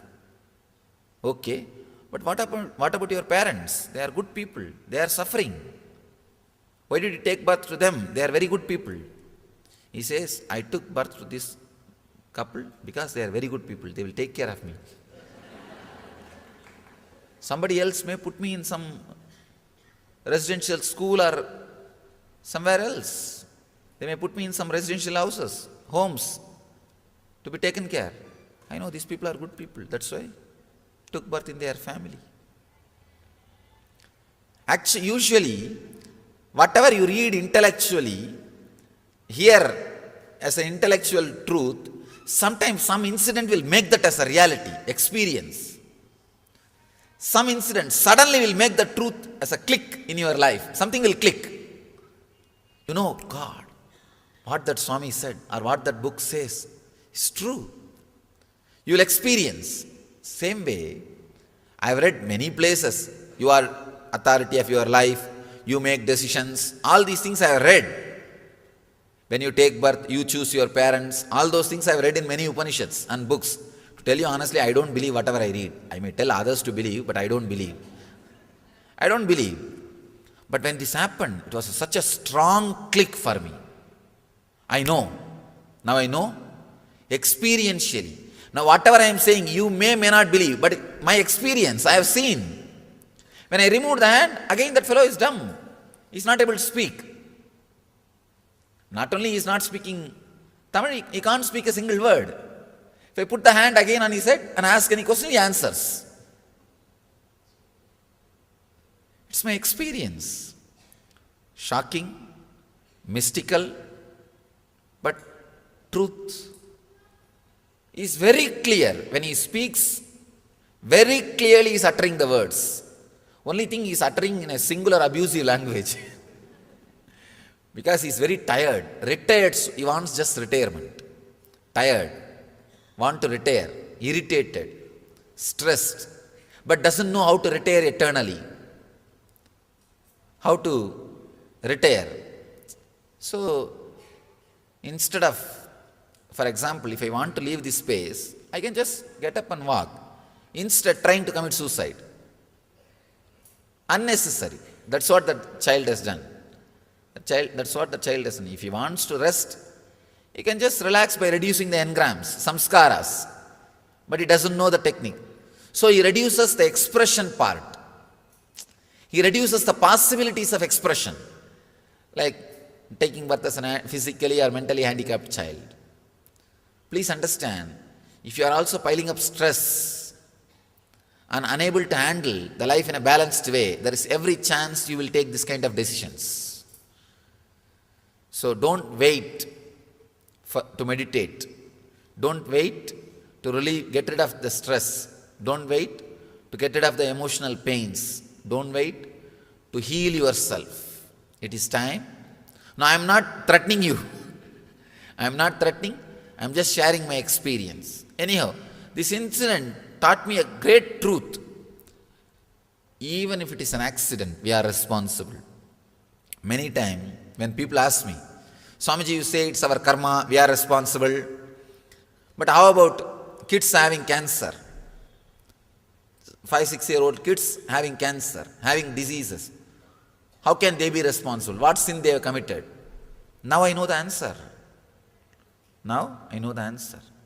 That incident, it was a real strong click, very strong click. Whether you want or not, understand or not, we are responsible. We attract. Anything in our life we attract, we are responsible for it. So, as you say, so many times I see the same kind of disturbing situations to come in my life. We are responsible. Change the blueprint. It may take little time and energy, but you have to. It is just like if you become overweight, if you put on weight, you work for 6 months to reduce and bring it to balance.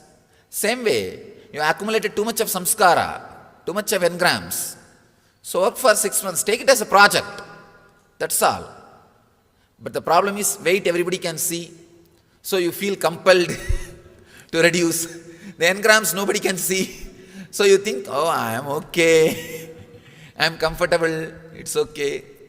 That's the only problem. But take it as a project. That's the only way.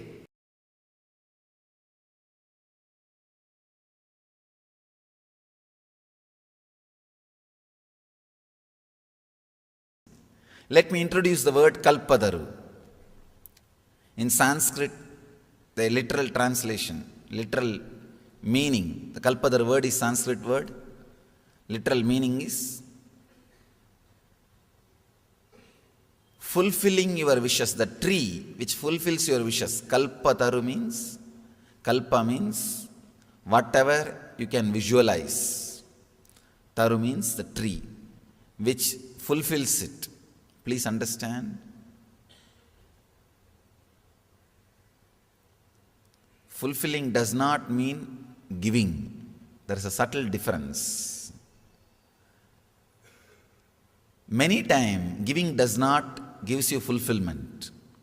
If your desire is given, what you asked is given, the fulfillment doesn't happen. What for you asked, if that is provided, only then fulfillment happens. There is a subtle difference between what you ask and what for you ask.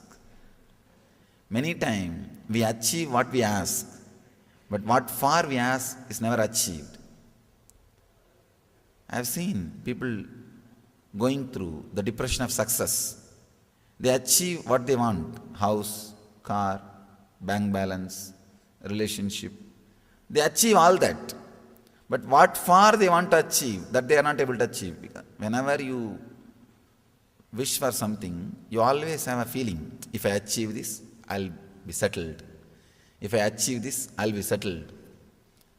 But after achieving that object, suddenly you realize you are not settled.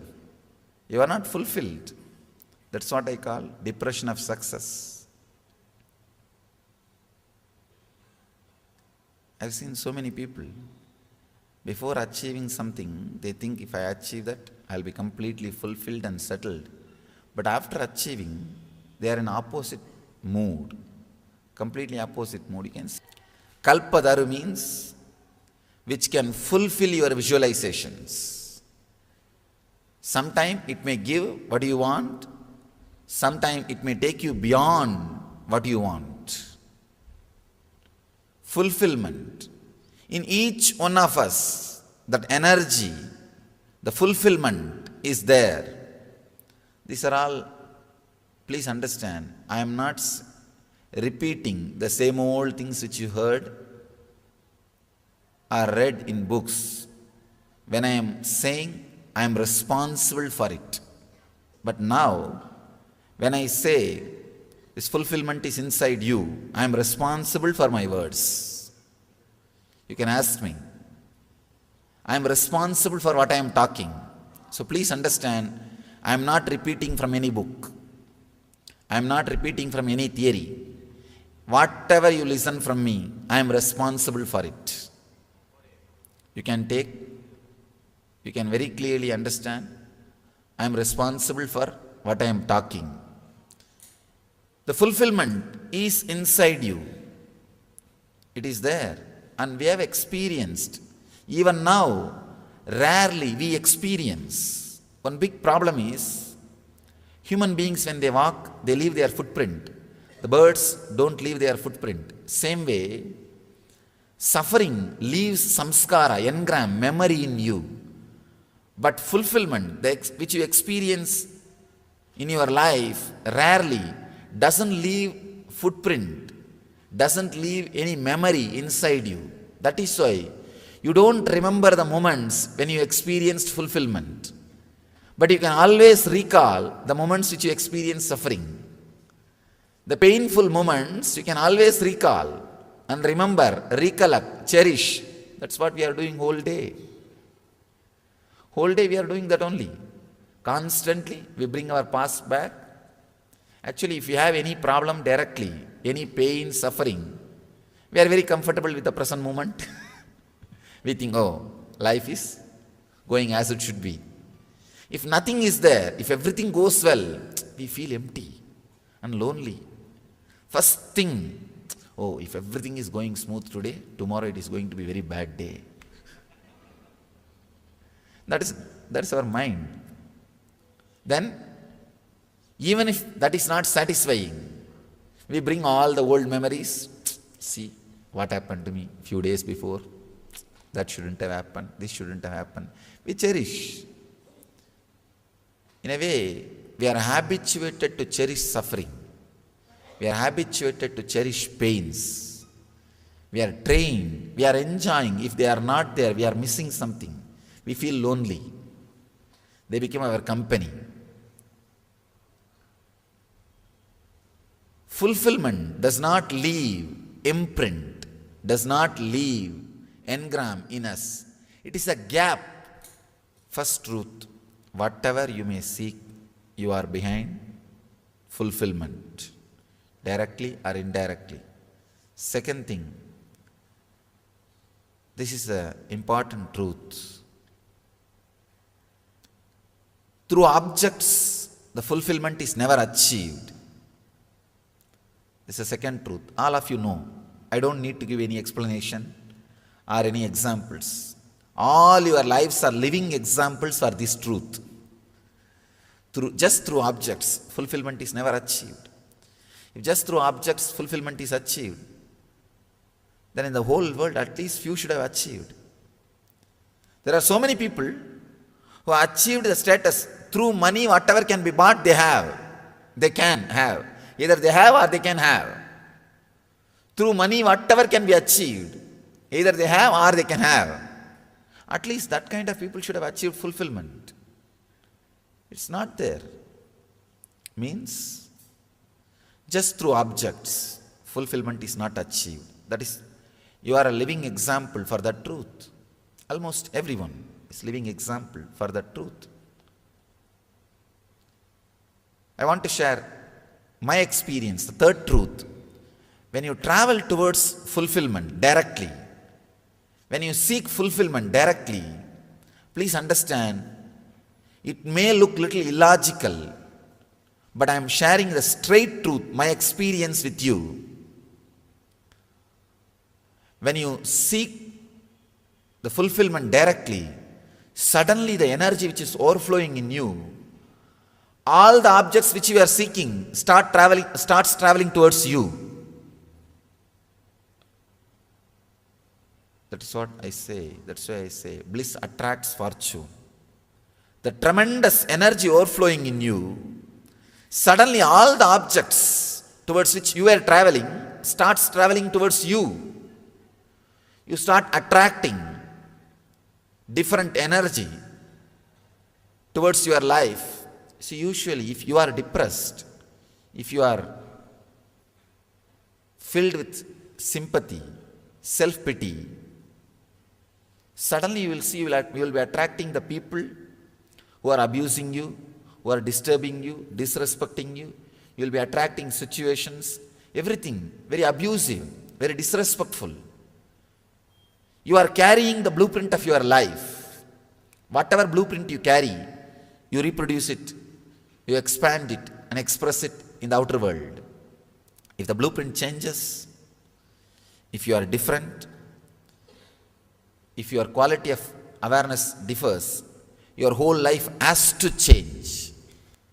Anyhow, today, will internalize these truths experientially by meditating. Seeking completely changes your consciousness. When you start, yoga and kshema happens to you. In Gita, Krishna says, yoga kshemam vahamyaham. That is what he means. When the energy travel, the direction of your energies travel, when it changes, yoga and kshema starts happening in you. Yoga means achieving all the objects which you are seeking. Kshema means staying with them. Are those objects staying with you? Both starts happening inside you when the seeking happens. That is what Krishna means. Yoga kshemam vahamyaham sarvadharman parityajya mam yega saranam vracha aham tva sarvabhavepyo moksha ikshyami masuchaha. He says in the 18th chapter. When you drop all the way of living and completely surrender and relax, you will see you are completely liberated. Ordinarily it looks too egoistic. How can a man who walked on the earth can liberate? Of course, now you won't feel hurt because he's not in the physical body. But if somebody who's in the physical body says, this is too much.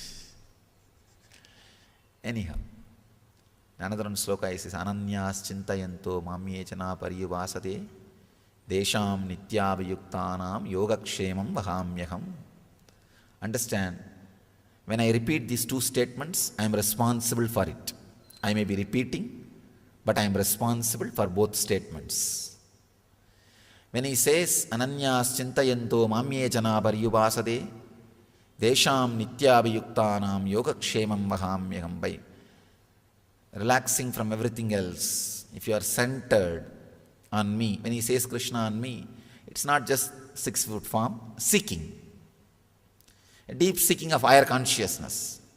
When you turn towards higher consciousness, the seeking, yoga kshemam vahamyaham, he says, your needs, fulfillment is taken care by me. Please understand, it's truth. I have seen this truth not only in my life, thousands and thousands of my devotees and disciples' life who are seekers. When they turn towards seeking, the whole energy of the life becomes different.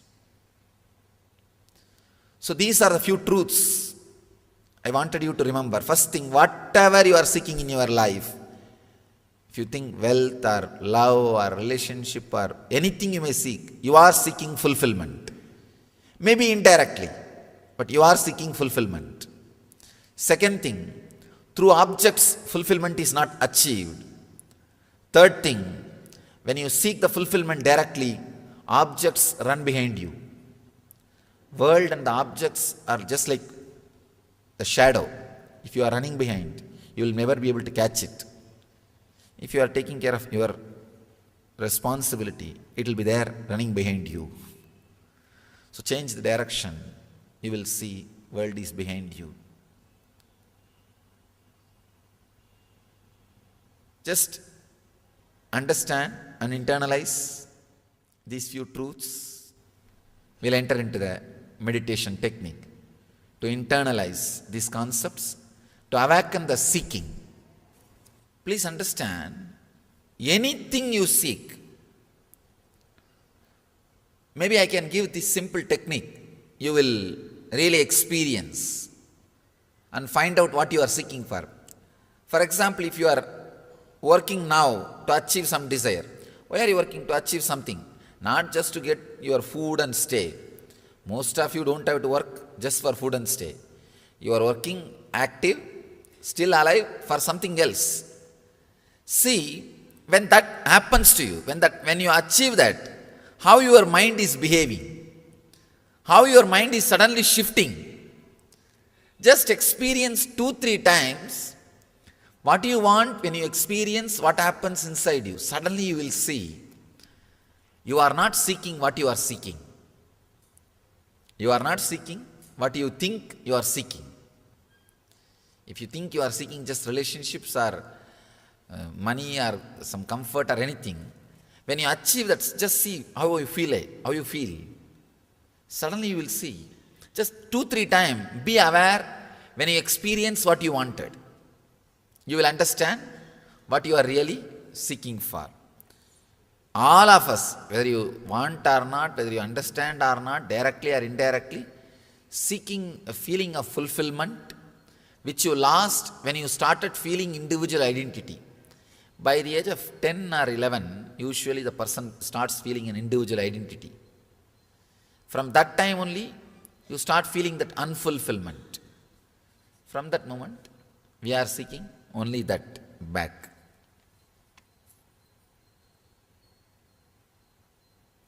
So many times I see the same kind of disturbing situations come in my life. Means you are carrying the blueprint of that. Straight away you are responsible. Nobody else is responsible. If it's an accident, even for accident we are only responsible. To tell you honestly, even for accident, we attract accidents. Please understand, I am not insensitive towards your suffering. I am not talking irresponsibly. I am talking responsibly. Even your accidents you are attracting. You may say, how can it be, Swamiji? I was driving in the right lane, that fellow came and dashed. How can you say that I am attracting? So, as you say, so many times I see the same kind of disturbing situations to come in my life. We are responsible. Change the blueprint. It may take a little time and energy, but you have to. It is just like if you become overweight, if you put on weight, you work for 6 months to reduce and bring it to balance. Same way, you accumulated too much of samskara, too much of engrams. So work for 6 months, take it as a project. That's all. But the problem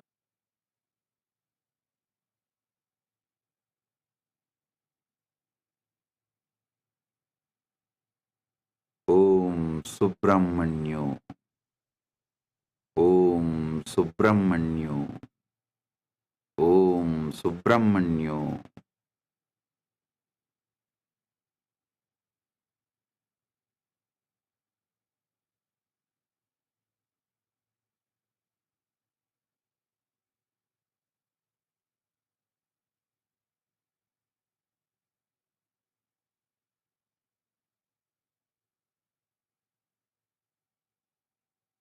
Om.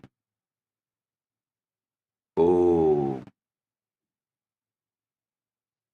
இன்று தைப்பூச நன்னாளில் வள்ளற்பெருமான் தைப்பூச ஜோதியாக அருட்பெருஞ்சோதி ஆண்டவர் வெளிப்பட்டு அருள் செய்யும் இந்த நன்னாளில் வள்ளற்பெருமான் காட்டிய அருட்பெருஞ்சோதி ஆண்டவர் பரம்பொருள் நம் எல்லோருக்கும் எல்லா நன்மைகளையும் அளித்து பரமாத்வைதத்தை அளித்து சர்வமங்களமும் அளிப்பாராக என்று அவரை பிரார்த்தித்து எல்லோரையும் ஆசீர்வதிக்கின்றேன்.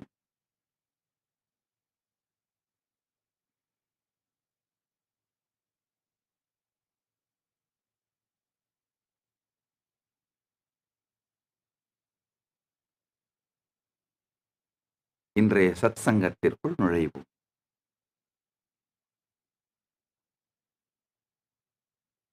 இருபத்தெட்டு நாட்கள் கைலாயத்தின் 49வது நித்யானந்தோத்சவம்.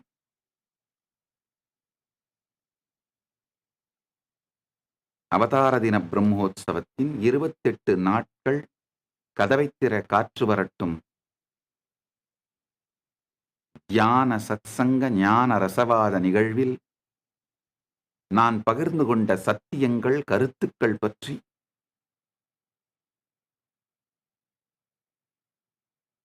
பெரிய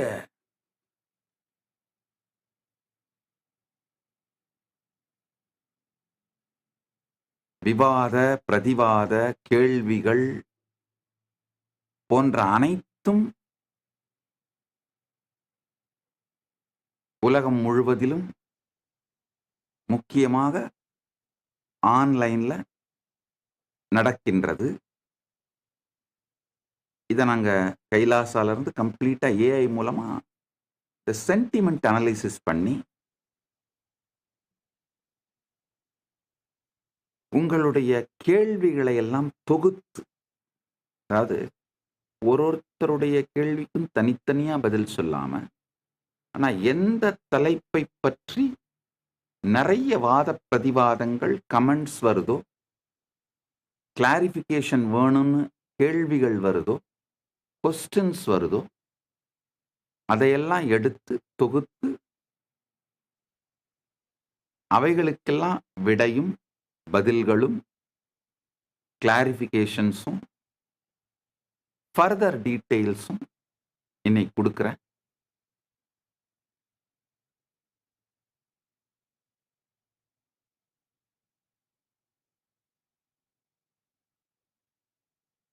உதாரணத்துக்கு கைலாச டிஜிட்டல் அம்பாசிடர்னு ஒரு ப்ராஜெக்ட் லான்ச் பண்ணேன். ரொம்ப கேஷுவலாக தான் ஆரம்பித்தோம். இப்போ பல ஆயிரக்கணக்கான அப்ளிகேஷன்ஸ் டிஜிட்டல் அம்பாசிடராக மாறுறது. உங்கள் அனைவரையும் வரவேற்கின்றோம். இவ்வளவு பேரளவில் நீங்கள்லாம் பார்ட்டிசிபேட் பண்ணுவீங்க அப்படிங்கிறது எனக்கே பெரும் ஆச்சரியத்தை கொடுக்கின்றது.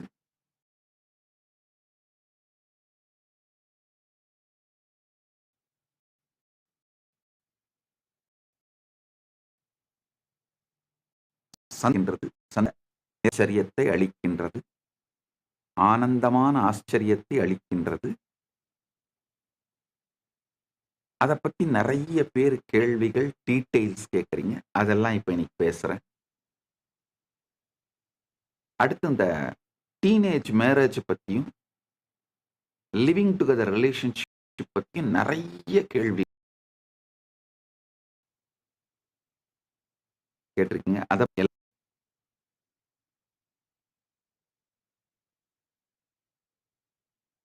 இந்த மாதிரி முக்கியமான கேள்விகள் அதை எல்லாத்தையும் ஒன்னொன்னா எடுத்து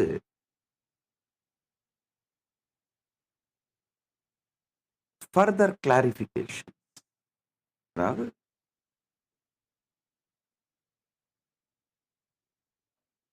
உங்களுடைய கேள்விகளுக்கு பதிலும் ஃபர்தர் கிளாரிஃபிகேஷன்ஸ், இத இன்னைக்கு விரிவாகவும் விளக்கமாகவும் செய்து விடுகின்றேன். முதல்ல எடுக்க போற சப்ஜெக்ட் இந்த தொகையடியார்கள் சம்பிரதாயம் பத்தி எலாபரேட்டா பேசியிருந்தேன். 2-3 சத்சங்கங்கள்ல நிறைய பேர் நிறைய கேள்விகள், வேண்டுதல்கள், அதாவது வேண்டுகோள், இந்த ஹெல்ப் பண்ணுங்க அந்த ஹெல்ப் பண்ணுங்கன்னு வேண்டுகோள். இது மொத்தத்தை பத்தியும் ஒரு கிளியரான ஒரு அண்டர்ஸ்டாண்டிங், நான் சொல்ற லாஜிக் என்ன, லாஜிக் மூலமா என்ன காரணத்துக்காக இந்தந்த முடிவுகளை எடுக்கிறேன் அப்படிங்கிற ஒரு கிளாரிட்டி கொடுத்துட்றேன். நல்லா புரிஞ்சுக்கோங்க. முதல் விஷயம்,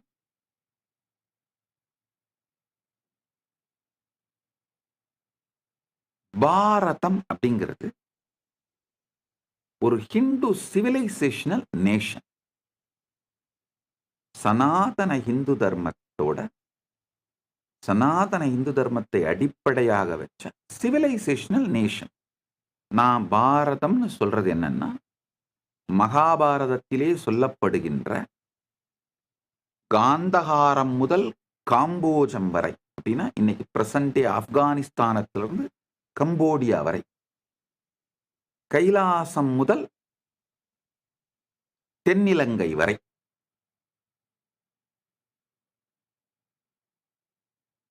மகாபாரதத்திலே சொல்லப்படுகின்ற 56 தேசங்கள். இந்த மொத்த பரப்பைத்தான் நான் பாரதம்னு சொல்றேன். வேணும்னா மகாபாரதம்ன்ற வார்த்தையை யூஸ் பண்ணிக்கலாம். மகாபாரதத்திலே சொல்லப்படுகின்ற ஜியாகிரபி, இந்த 56 தேசங்களும் சனாதன ஹிந்து சிவிலைசேஷனல் நேஷன்ஸ். இப்போ இது பொலிட்டிக்கலா வேற வேற டைம்ல வேற வேற பிராண்டா வேற வேற மாதிரி. சில நாடுகள் இஸ்லாமிய மதத்தை தழுவி, சில நாடுகள் பௌத்தத்தை தழுவி, சில நாடுகள் கிறிஸ்தவத்தை தழுவி, சில நாடுகள் செக்யூலரிசத்தை தழுவி, அது மாதிரி வேற வேற பிரின்சிபிள்ஸ, வேற வேற ரிலிஜியஸ் ஐடென்டிட்டியை அவங்களுடைய பொலிட்டிக்கல் பிராண்டான கான்ஸ்டிடியூஷனுக்கு உருவாக்கிக்கிட்டாங்க. அந்த ஒரு நாடுங்கிறது பொலிட்டிக்கல் பிராண்டு, அந்த பொலிட்டிக்கல் பிராண்டில் அவங்க உருவாக்குற கான்ஸ்டிடியூஷன், அதுக்கு ஜூரிஸ்ப்ரூடன்ஸ், இதிலெல்லாம் அவங்க என்ன பண்ணிக்கிறாங்க, ஒருத்தரும் வேற வேற டைமில் வேற வேற நாடுகள் வேற வேற மதத்தை அடாப்ட் பண்ணிக்கிட்டு அந்த பொலிட்டிக்கல் பிராண்ட்ஸ் உருவாகிக்கிட்டே இருக்கு.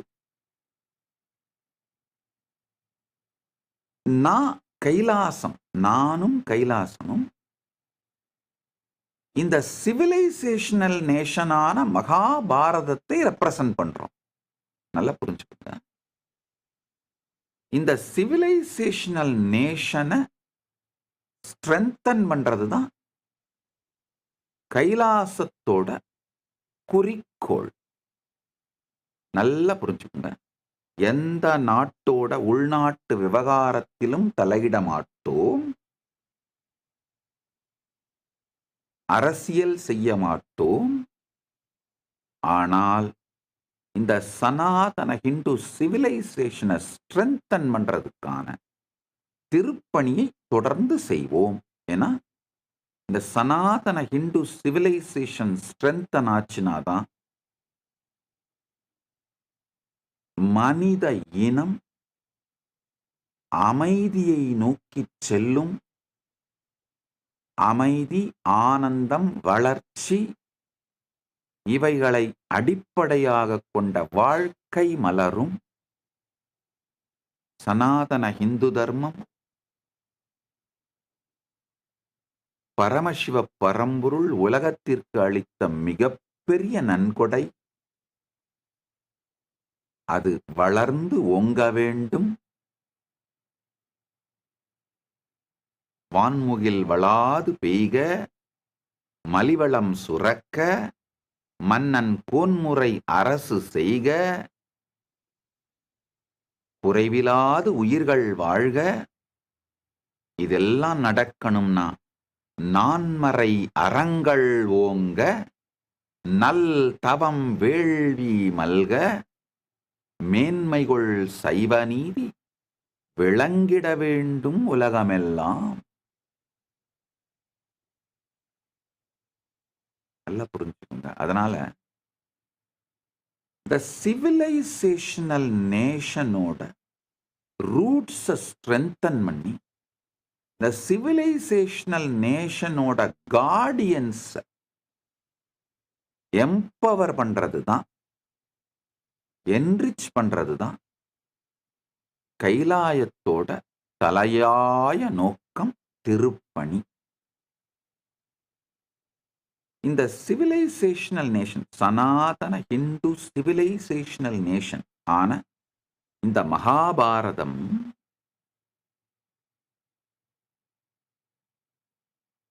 தமிழ் அகண்ட பாரதம்னு கூட சொல்லலாம். இல்லை, மகாபாரதம்ன்ற வார்த்தை ரொம்ப நல்லா இருக்கு. காரணம் என்னன்னா, இந்த மகாபாரதத்துல தான் இந்த காந்தஹார் முதல் காம்போஜம் வரை, கைலாசம் முதல் தென்னிலங்கை வரை அந்த 56 தேசங்களை பற்றிய தெளிந்த குறிப்புகள் இருக்கின்றன. இந்த மகாபாரதம் சனாதன ஹிந்து சிவிலைசேஷனல் நேஷன், இதோட கார்டியன்ஸ் யாருன்னா இந்த தொகையடியார் சம்பிரதாயம்.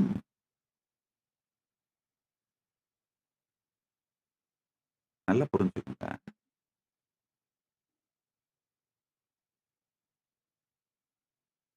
நம்ம எல்லாருமே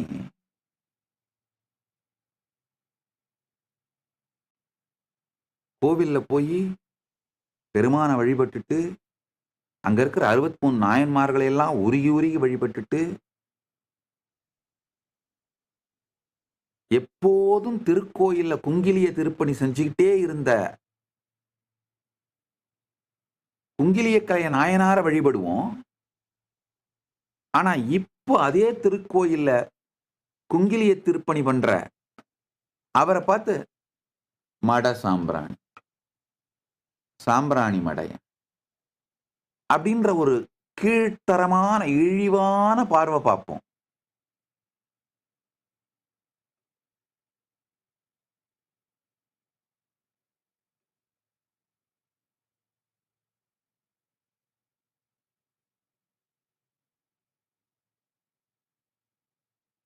அந்த 63 திருமேனிகளோட கூடையே திருமேனியா இருக்கிற முப்போதும் திருமேனி தீண்டுவார விழுந்து விழுந்து கும்பிடுவோம். ஆனா அந்த கோயில்ல முப்போதும் திருமேனி தீண்டிக் கொண்டு இருக்கின்ற அந்த சிவாச்சாரியாரையோ பூசகரையோ ரொம்ப சீப்பா ட்ரீட் பண்ணுவோம்.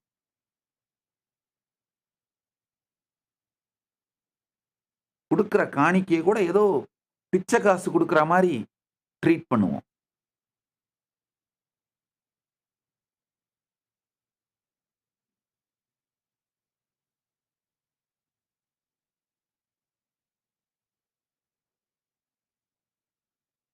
அதே அந்த 63 நாயன்மார்களுடையே பிரதிஷ்டை செய்யப்பட்டிருக்கின்ற பரமனையே பாடுவார் அவர் திருமேனியை விழுந்து விழுந்து கும்பிடுவோம். ஆனா அதே கோவில்ல ஓதுவாமூர்த்தியாக இருந்து பரமனை பாடிக்கொண்டிருப்பவரை ரொம்ப சீப்பா ட்ரீட் பண்ணுவோம். இதெல்லாம் நடக்கிற உண்மை, அப்படியே சொல்றேங்க. நல்லா புரிஞ்சுக்குங்க. அந்த 63 நாயன்மார்களிலே திருமேனி வடிவத்திலே இருக்கிற முழுநீர் பூசிய முனிவரை விழுந்து விழுந்து கும்பிடுவோம். அதே கோவில்ல முழுநீர் பூசி அந்த பெருமானே கதின்னு வாழற சாமியார்களை பார்த்து என்ன பண்ணுவோம்? பட்டடிச்சு ஊரைய மாத்திராம்பர் அப்படின்னு கமெண்ட் அடிப்போம். நல்லா புரிஞ்சுக்கோங்க. கடந்த காலத்திலே இந்த பெரியவர்கள் எல்லாம் வாழ்ந்தார்கள், அவர்கள் பரமசிவ பதம் அடைந்தார்கள். ஆனா இந்த காலத்துல அதெல்லாம் சாத்தியம் இல்லை அப்படின்னு நினைச்சிங்கன்னா ஹிந்து மதத்தை மியூசியத்துல வைக்க முயற்சி பண்ற இந்து விரோத சக்திகளோட பிரெயின் வாஷிங்ல நீங்களும் அந்த மூளைச்சலவைக்கு ஆளாகி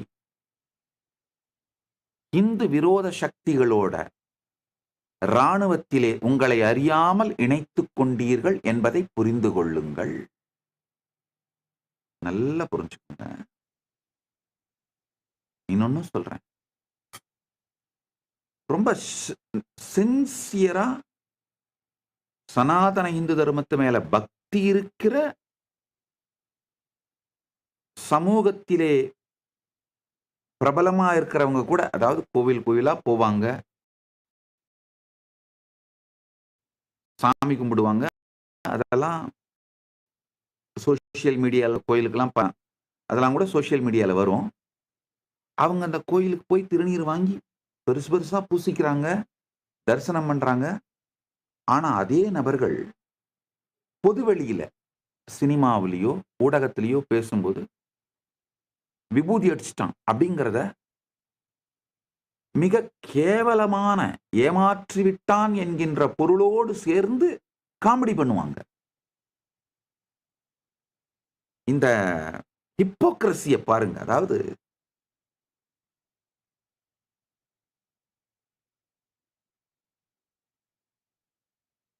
உணர்வு வீட்டில் திருட்டு, அந்த ஹிப்போக்ரசிக்கான சரியான டிரான்ஸ்லேஷன் வேர்டு உணர்வு வீட்டில் திருட்டு. உணர்வில் நேர்மையின்மை. இவங்க கோவில் கோயிலா போவாங்க, சாமி கும்பிடுவாங்க, திருநீர் பூசிப்பாங்க. ஆனா ஒரு சினிமாலையோ இல்ல அரசியல் மேடை ஏறினாலோ இல்ல பொது தளத்துல பொது மேடை ஏறினாலோ என்ன பண்ணுவாங்க? சனாதன இந்து தர்மத்தினுடைய இந்த மிகப்பெரிய மரபுகளை அவதூறு பண்ணி, கிண்டல் பண்ணி, கேலி பேசுறது. விபூதி அடிச்சிட்டியா? எனக்கே பட்ட சாத்திட்டியா? இவங்க பாத்தீங்கன்னா திருப்பதி பெருமாளை போய் தரிசனம் பண்ணுவாங்க. நான் இந்த கோயிலுக்கும் போக மாட்டாங்க, அவதூறும் பண்ணுவாங்க. அந்த ஹேட் ஸ்பீச் கும்பல் அது தனி. நான் அதை பத்தி பேசல. இப்ப நான் அதை பத்தி பேசல. கோவிலுக்கும் போக மாட்டாங்க, சனாதன இந்து தர்மத்தை அவதூறு பண்ணுவாங்க. அந்த ஹேட் ஸ்பீச் கும்பல் அது கம்ப்ளீட்டா தனி. நான் இப்போ ஹிப்போக்ரிட்டிக்கல் கும்பலை பத்தி தான் பேசுறேன். ஹிப்போக்ரிட்டிக்கல் கும்பல் யாருன்னா, இவங்க கோயிலுக்கு போவாங்க, நல்ல வெளிப்படையா கோயிலுக்கு போவாங்க. அந்த கோயிலுக்கு போற வீடியோ, நியூஸ் இதெல்லாம் சோசியல் மீடியால வரும். வெளிப்படையா அவங்க தங்களை பக்தர்கள் தான் அறிவிச்சுப்பாங்க.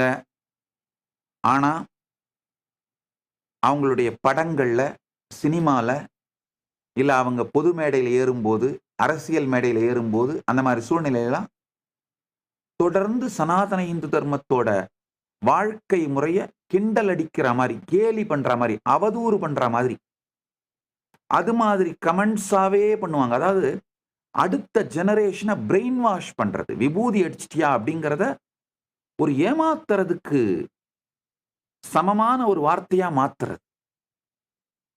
திருமண் சார்த்தி கொள்வதை, நான் பட்டநாமம் போட்டியா, பட்டநாமம் சாத்திட்டியா அப்படிங்கிறத ஒரு ஏமாற்றுவதற்கு சமமான வார்த்தையா மாத்துறது.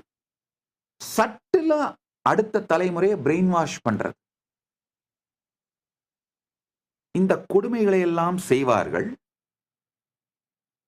ஒரு பக்கம் இந்த கொடுமைகளை எல்லாம் செஞ்சுட்டு, அதாவது உணர்வு வீட்டிலே திருட்டுன்னு சொல்றேன் பாருங்க, உணர்வுல நேர்மை இல்லாமல் இந்த கொடுமைகளை எல்லாம் செஞ்சுட்டு பெருமான் முன்னாடி போய் நின்று, ஐயா பெருமானே வேற வழி இல்லை, அந்த சூழ்நிலையில டைரக்டர் எழுதி கொடுத்த டைலாகு பேச வேண்டியதா இருக்கு, இல்ல பொலிட்டிக்கல் மேடை, சமூக மேடை, அந்த சூழ்நிலையில அப்படித்தான் பிஹேவ் பண்ண வேண்டியதா இருக்கு, நீ தயவு செஞ்சு அதையெல்லாம் கண்டுக்காம என் படம் வெற்றி அடையணும், இல்லை என் தொழில் வெற்றி அடையணும், நான் மேன்மேலும் சிறக்கணும் எல்லாம் கேட்டீங்கன்னா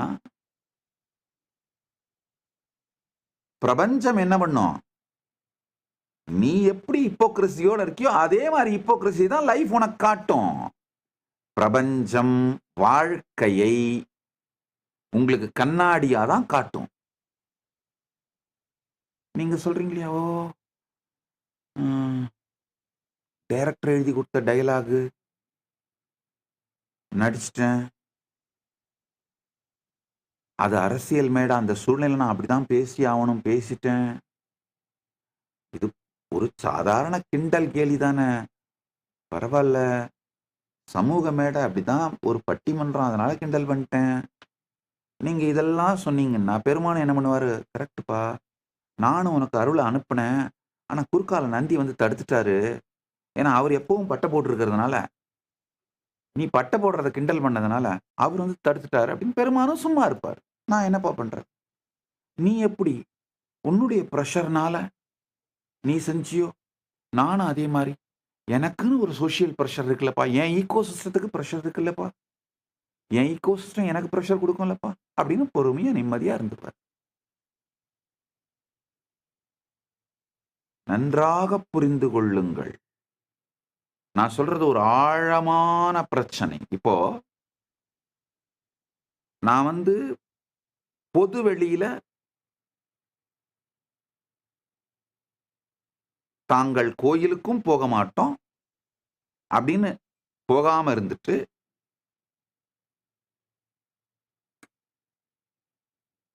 தெளிவா ஹிந்து விரோதிகள் அப்படின்னு தங்களை காட்டிக்கிட்டு இந்து மதத்தை அவதூறு பண்ற, சனாதன இந்து தர்மத்தை அவதூறு செய்கின்ற அந்த விரோதிகள், இந்த ஹேட் ஸ்பீச் பண்ற அந்த அவங்கள பத்தி நான் இப்ப பேசல. நல்லா புரிஞ்சுக்கோங்க. நான் திரும்ப திரும்ப சொல்றேன். நான் இப்ப யார பத்தி பேசுறேன்னா, ஹிப்போக்ரைட்ஸ். உணர்விலே நேர்மை இல்லாதவர்கள். கோவிலுக்கு போவாங்க. தொகையடியார்களே 63 நாயன்மார்களை வழிபடுவாங்க. தொகையடியார்களோட வழிபடுவாங்க. ஆனா அந்த தொகையடியார்களோட அந்த சம்பிரதாயத்துல இப்ப வாழறவங்கள அவதூறு பேசுவாங்க.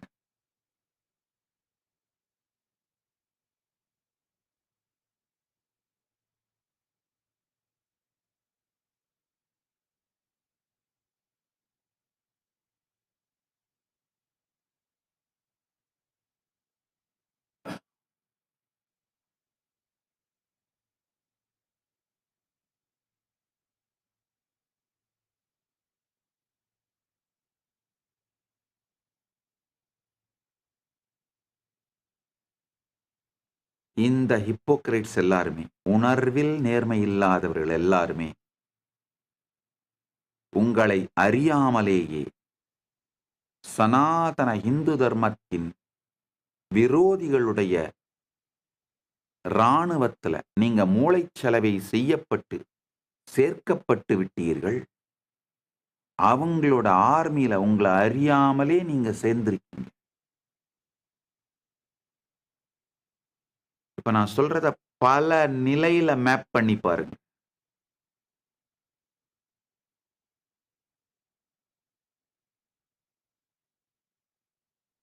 பல நிலையில மேப் பண்ணி பார்க்கலாம். நான் ஓரிரண்டு உதாரணங்களை தான் சொல்றேன். இத கொஞ்சம் ஆழமா பல நிலையில மேப் பண்ணி பாருங்க.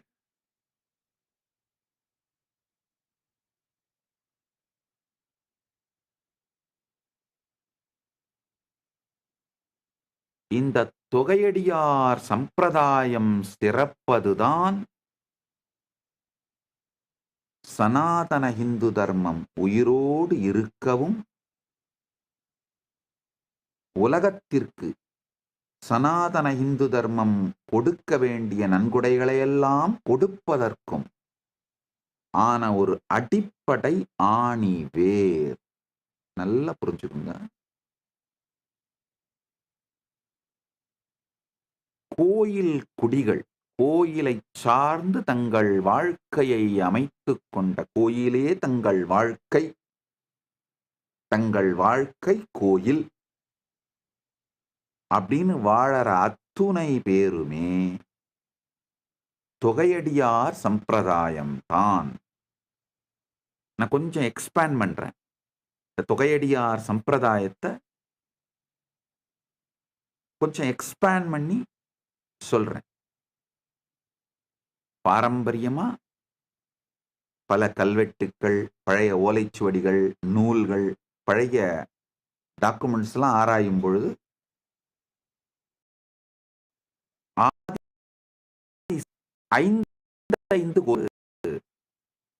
ஐந்து வம்சம்,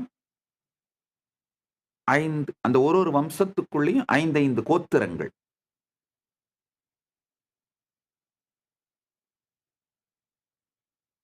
இப்ப அதுக்குள்ள நான் போக விரும்பல. ஏன்னா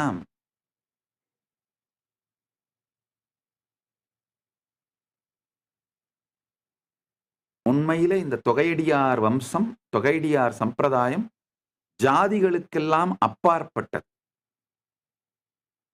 எல்லா குலத்தவரும் இதோட பாகமா இருக்காங்க. அதனால நான் இந்த இப்போ ஜாதிகள் சார்ந்த டெஃபினேஷனுக்குள்ள போக விரும்பல. யாரெல்லாம் ஆலயமே தங்கள் வாழ்க்கைன்னு இருக்காங்களோ அவங்க அத்தனை பேரும், அதாவது ஆலயத்துல சாதாரண பணின்னு நீங்க நினைக்கிற அந்த பெருக்கி கூட்டி தூய்மைப்படுத்துற அதுல துவங்கி பூஜை செய்கின்ற சிவாச்சாரியார்கள்ல இருந்து உச்சஸ்தானத்துல நிர்வாக அதிகாரியா இருக்கிற அத்துணை பேரும் தொகையடியார்கள் சம்பிரதாயமே. இன்னொரு விளக்கத்தையும் சொல்லிடுறேன். கோவில் அரசாங்கத்தோட கட்டுப்பாட்டில் இருக்கணுமா இருக்கக்கூடாதா, HRNC இருக்கணுமா இருக்கக்கூடாதான்றதெல்லாம் உங்க உள்நாட்டு பிரச்சனை. அதிலெல்லாம் நான் தலையிட மாட்டேன். அந்த வாத விவாதங்கள் டிபேட்டுக்குள்ளலாம் நான் போகவே மாட்டேன். இப்ப யார் இருக்காங்களோ கோயிலை நடத்துறாங்களோ அவங்க எல்லாருமே எங்களுக்கு தொகையடியார்கள் தான். கைலாயத்தோட அன்பர்களும் பக்தர்களும் இப்ப யார் யாரெல்லாம் கோயிலை நடத்துறதுல இன்வால்வ் ஆயிருக்காங்களோ அவங்க அத்துணை பேரும் தொகையடியார்கள் தான்.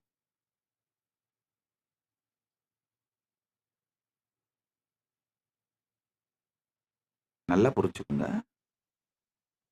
ஒரு காவலர்கள், ஒரு காவல் துறை சார்ந்த அன்பர்கள்,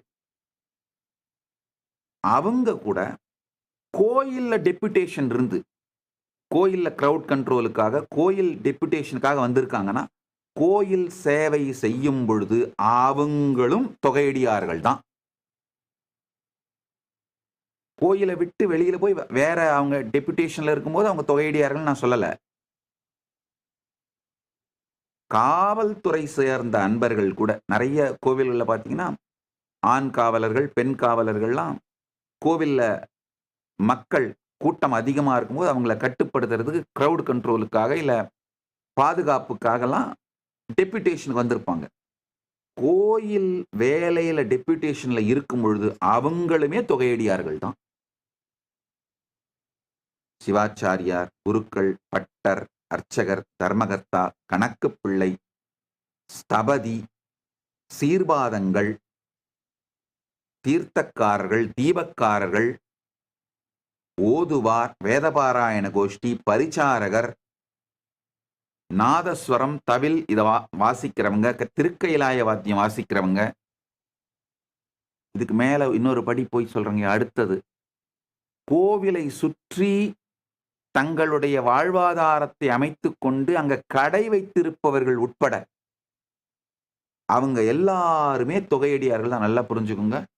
கோவிலை சுத்தி கடை வச்சிருக்கவங்க எல்லாம் காலி பண்ணிட்டு போயிட்டாங்கன்னா அந்த கோயில் எவ்வளவு வெறிச்சுன்னு இருக்குன்னு உங்களுக்கு தெரியாது, எனக்கு தெரியும்.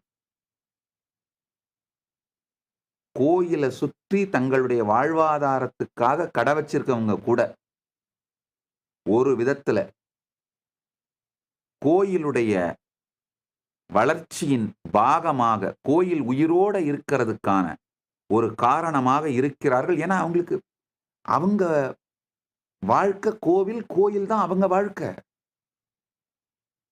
இவங்க எல்லாருமே டைரக்டாவோ இன்டைரக்டாவோ கோவிலுக்கு உயிர் கொடுப்பவர்களே. அதனால ஆலயத்திலும் ஆலயத்தை சுற்றி அந்த யூஸ்வலா நம்ம பெரிய கோவில்கள் எல்லாம் 7 பிரகாரமா இருக்கும். கொஞ்சம் சின்ன கோவில்கள்னா 5 பிரகாரமா இருக்கும். அதை விட சிறிய கோவில்கள்னா 3 பிரகாரமா இருக்கும். அந்த சப்த பிரகாரங்களிலே சிறு சிறு கடைகள் நடத்தி வியாபாரம் செய்கின்றவர்கள் கூட ஆலயம் சார்ந்த பொருட்களை விற்கின்ற, இந்த ஆலயத்துல பூஜை பண்றதுக்காக பூஜை பொருள் விற்கிறாங்க இல்லையா அவங்க, இல்ல ஆலயத்துக்கு வர்ற மக்கள் வாங்குறதுக்காக வியாபாரம் செய்கிற துணி மற்ற எல்லா வியாபாரங்கள் செய்கிறவர்களும் கூட, ஏன்னா அவங்க வியாபாரம் ஆலயம் சார்ந்தது. ஆலயத்துக்கு மக்கள் வந்தாதான் இவங்களுடைய வியாபாரம் வணிகம் விருத்தி அடையும். ஸோ நேச்சுரலா அவங்க ஆலயம் நல்லா இருக்கணும்னு தான் நினைப்பாங்க. பெரும்பாலான கோயில்களை நான் பார்த்திருக்கேன், ஆலயம் சுற்றி வணிகம் செய்யறவங்கலாம் ஆலயத்துல ஏதாவது சில கட்டளைகள் செய்வாங்க. இஸ்லாமியர்கள் உட்பட நான் கவனிச்சிருக்கேன். பல ஊர்கள்ல ஆலயத்தை சுத்தி கடை வச்சு வாழ்வாதாரத்தை பெருக்கிக் கொள்ளுகின்ற இஸ்லாமியர், கிறிஸ்தவர்கள் கூட ஆலயத்திற்கு ஏதாவது ஒரு கட்டளை செய்து திருவிழா கட்டளைகள் நடத்துவதை நான் பார்த்திருக்கின்றேன். அதனால ஆலயத்தை சுற்றி கடை வைத்திருப்பவர்கள் எல்லாரும் கூட தொகையடியார் வம்சம்னு தான் நான் டிஃபைன் பண்றேன். இந்த தொகையடியார் வம்சம் சிறக்கணும். நல்லா புரிஞ்சுக்குங்க.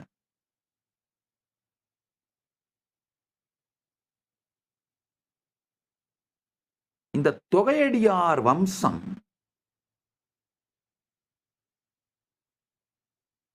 சிறக்குமானால், இந்த தொகையடியார் சம்பிரதாயம் நன்றாக ஓங்கி வளருமானால்,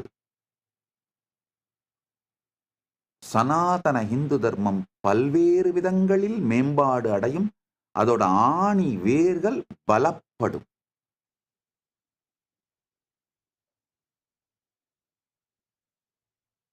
நான் இப்ப சொல்றது ஒரு பரந்த விரிந்த ஆனா தெளிவான நேர்மையான விஷன், பார்வை.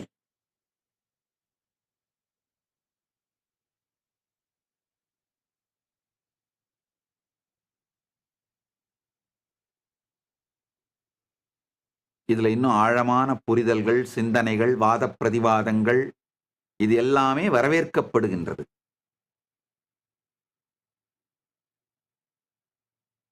என்னுடைய நோக்கம் என்னன்னா, குறைந்தபட்சம் 1% ஆஃப் த பாப்புலேஷன், அதாவது அந்த ஊரோட 1% ஆஃப் த பாப்புலேஷன் வேறு எந்த வேலையிலும் ஈடுபடாமல் முழு நேரமும் தொகையடியார் திருக்கூட்டமாக வாழ வேண்டும்.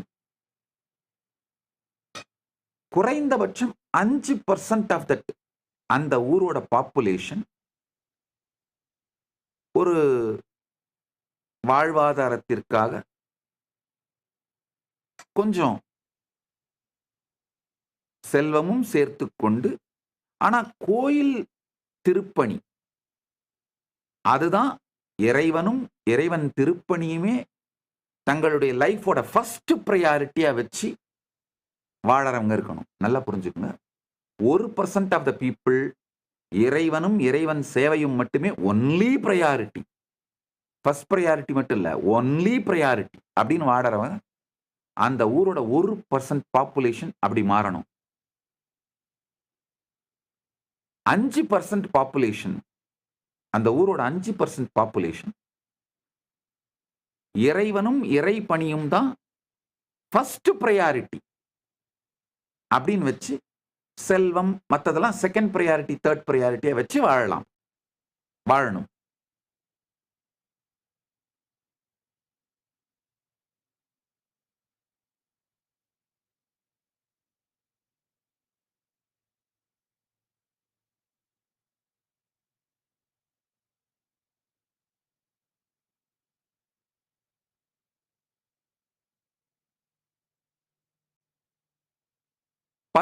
% ஆஃப் த பாப்புலேஷன், ஆழ்ந்து கேளுங்க, 10% ஆஃப் த பாப்புலேஷன் கோவில் சார்ந்த வணிகங்கள் செய்து கொண்டு வாழ வேண்டும். யூசுவலா இந்த கோவில் சார்ந்த வணிகங்கள் செய்யறவங்க எல்லாருமே இங்கயா பெரும்பாலானவர்கள் தங்களுடைய வருமானத்துல ஒரு பங்கை அந்த ஆலயத்தினுடைய வளர்ச்சிக்கும் நன்மைக்கும் விருத்திக்கும் நன்கொடை அளிப்பதை நான் பார்த்திருக்கேன். அந்த மாதிரி பழக்கத்தை நாம பில்ட் பண்ணி என்கரேஜ் பண்ணி ஒரு 10% ஆஃப் த பாப்புலேஷன் அந்த ஆலயம் சார்ந்த வணிகங்களை, ஆலயத்தை சுத்தி கடை வச்சுக்கிறது, அது என்ன வேணா கடையா இருக்கலாம், வியாபாரமா இருக்கலாம், வச்சு நடத்திக்கணும். அவங்க வருமானத்துல ஏதோ ஒரு பாகத்தை மகம கொடுக்கறதுன்னு சொல்லுவோம். அந்த ஆலயத்தினுடைய வளர்ச்சிக்காக, திருப்பணிக்காக செலவு பண்ணி வாழறது. இது மாதிரி ஸ்ட்ரக்சர் அமைஞ்சிட்டா சனாதன இந்து தர்மம் மிகப்பெரிய மறுமலர்ச்சி அடைந்து அது செய்ய வேண்டிய மிகப்பெரிய திருப்பணியை செய்யும். தர்மோ ரக்ஷதி ரக்ஷிதக, நாம் தர்மத்தை காக்க தர்மம் நம்மை காக்கும். அந்த ஈகோ சிஸ்டம் உருவாயிடுங்க. அந்த கம்ப்ளீட் ஈகோ சிஸ்டம் உருவாயிடும். நான் சொல்றது அத்தனையும் வெறும் எக்கானமி சார்ந்தது கிடையாது. சேக்ரட் சென்டிமெண்ட் அடிப்படையா வச்சு, பக்தி, ஞானம், ஸ்ரத்தை இதை அடிப்படையாக கொண்ட டெம்பிள் எக்கானமி. நல்லா புரிஞ்சுக்கோங்க.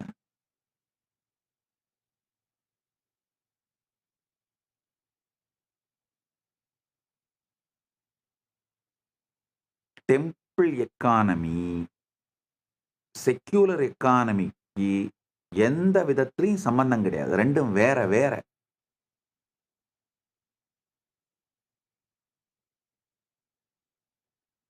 இது வேற, அது வேற. ஏன்னா டெம்பிள் அத்தனையுமே ஆழமான டீப்பான சேக்ரட் சென்டிமெண்ட் சார்ந்தது. நான் ஏற்கனவே ஒரு சத்சங்கத்தில் கூட சொல்லியிருக்கேன்.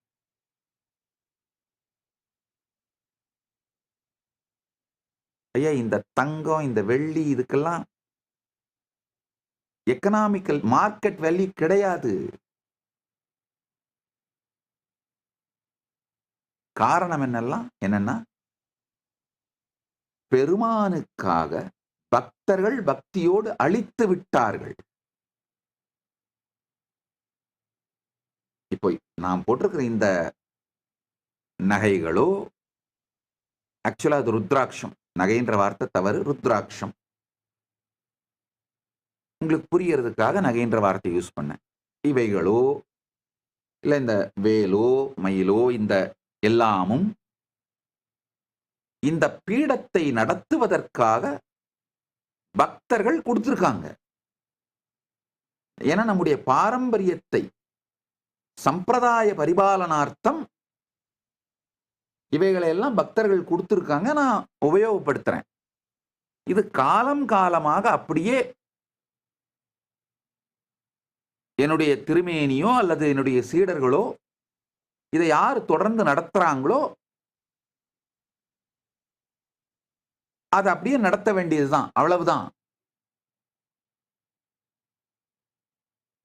சிலது அர்ச்சாவதாரத்திற்கு, என்னுடைய அர்ச்சாவதாரத்திற்கு சார்த்தப்படும். சிலது அந்த சீடர்கள் யார் அந்த பொறுப்பை எடுத்து நடத்துறார்களோ அவங்க உபயோகப்படுத்துவார்கள். அவ்வளவுதான். தவிர இதுக்கு எக்கனாமிக்கல் மார்க்கெட் வேல்யூ கிடையாது. இதை விற்கவோ வாங்கவோ முடியாது. அதை நல்லா புரிஞ்சுக்கோங்க. ஏன்னா இதுல அந்த பக்தர்களோட சேக்ரட் சென்டிமெண்ட் கனெக்ட் ஆயிருக்கு, அசோசியேட் ஆயிருக்கு. அவர்களுடைய உணர்வும் கர்மமும் சேர்ந்து கனெக்ட் ஆயிருக்கு. நல்லா புரிஞ்சுக்கோங்க. பல நேரத்துல நான் சொல்லுவேன், அப்பா சாமி போட்டிருக்கிற காசு மாலையெல்லாம் யார் யாருடைய காமாலையோ உங்களுக்கு தெரியாது. அவர்கள் பிரார்த்தனை செய்து அவர்களுடைய குருபக்தியினாலே ஸ்ரத்தையினாலே பெருமான் வெளிப்பட்டு அவர்களுக்கு உடல் நலம் கொடுத்து, மனநலம் கொடுத்து, உயிர் வளம் கொடுத்து, ஞானம் கொடுத்ததனால் அவர்கள் கொண்டு வந்து செலுத்துகின்ற காணிக்கைகள், அதுல அவங்களுடைய ஆழமான பக்தி, ஸ்ரத்தை, சேக்ரட் சென்டிமெண்ட்ஸ் பிளஸ் அந்த கர்மம் எல்லாம் இருக்கு.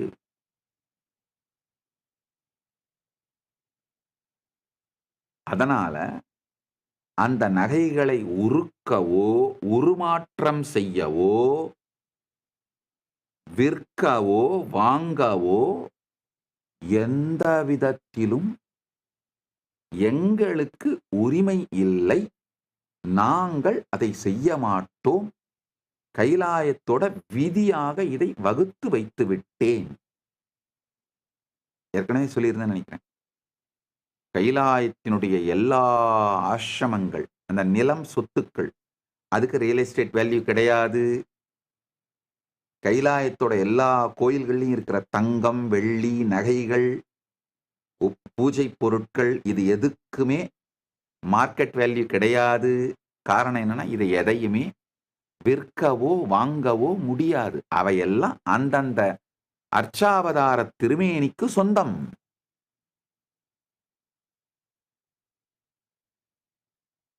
அந்த அர்ச்சாவதார திருமேனி வழிபாடு செய்யப்படுவதற்கும் அந்த பிலாசபி அட்மினிஸ்டர் பண்றதுக்கும் என்ரிச் பண்றதுக்கும் எக்ஸ்பேண்ட் பண்றதுக்கும் மட்டும்தான் அதெல்லாம் யூஸ் பண்ண முடியும். இந்த டெம்பிள் எக்கானமி பத்தி நல்லா புரிஞ்சுக்கோங்க. புரிஞ்சுக்கிட்டீங்கன்னா தான் இந்த தொகையடியார் வம்சத்தை பத்தி நான் ஏன் இவ்வளோ அட்டென்ஷன் கொடுக்குறேன்னு புரிஞ்சுக்க முடியும். நல்லா புரிஞ்சுக்கோங்க.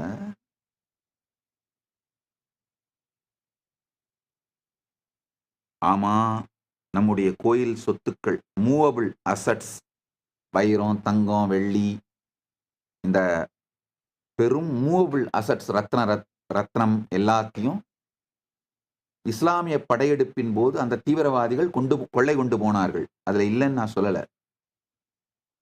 அடுத்து இம்மூவபிள் அசட்ஸ், லேண்டு, இதெல்லாம்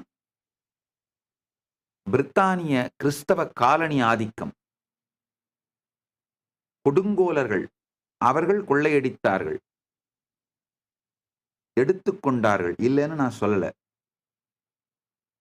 ஆனா அதை பத்தி இப்ப பேசினா கூட, வரலாற்றுல நடந்த கொடுமையை சொன்னா கூட வாயிலேயே அடிக்கிறாங்க, வாயிலேயே வெட்டுறாங்க. அதுதான் நிஜம்.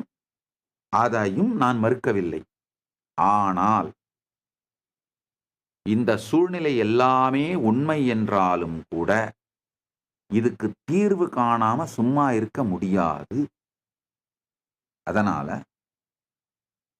தொகையடியார் வம்சம் சிறக்க வைப்பதுதான் நாம செய்ய வேண்டிய முதல் செயல். தொகையடியார் வம்சத்தை சிறக்க வைக்கின்ற திருப்பணியை நாம செஞ்சோம்னாலே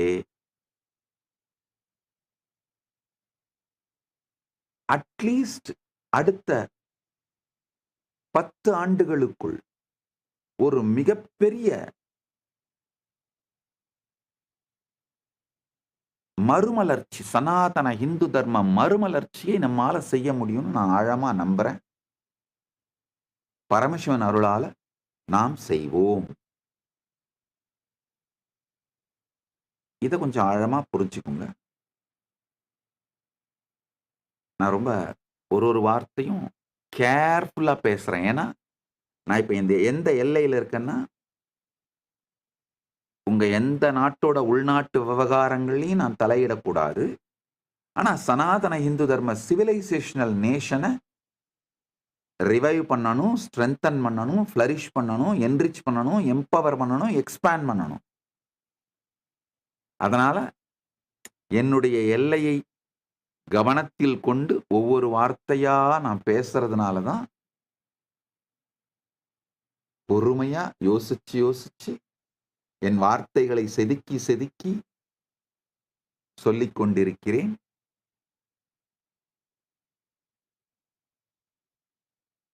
தொகையடியார் சம்பிரதாயம் சிறக்கணும். நிறைய பேரு கேள்வி கேட்டிருக்கீங்க. இந்த தொகையடியார் சில பேர் கோவில் சொத்தை திருடுறாங்க, இந்த மாதிரி பல பிரச்சனைகள். நல்லா புரிஞ்சுக்கோங்க. இந்த பிரச்சனைகளுக்கெல்லாம் நமக்குள்ளேயே அதை தீர்த்து கொள்வதற்கான ஈகோ சிஸ்டம் இருந்ததுங்கய்யா. திருவாரூர்ல தேவாசிரிய மண்டபம் இருந்தது.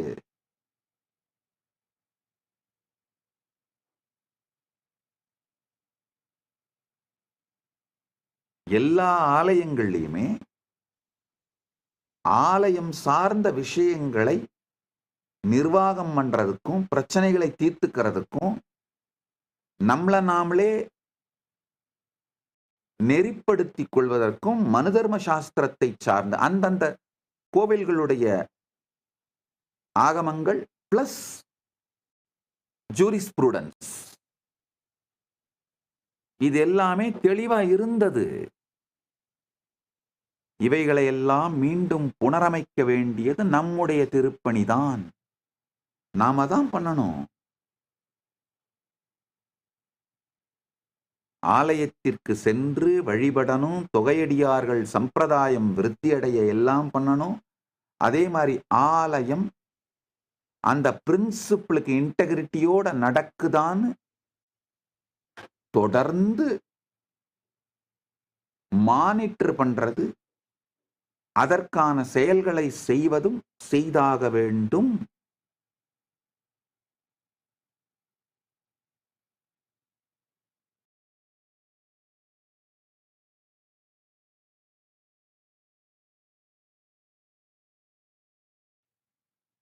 ஆலயங்கள் முறையா நடக்கிறது, தேவையான செயல்களை எல்லாம் செய்கின்ற எல்லோரும்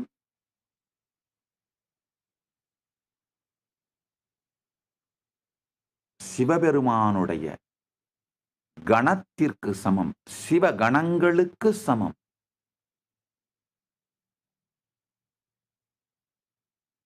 ஏன்னா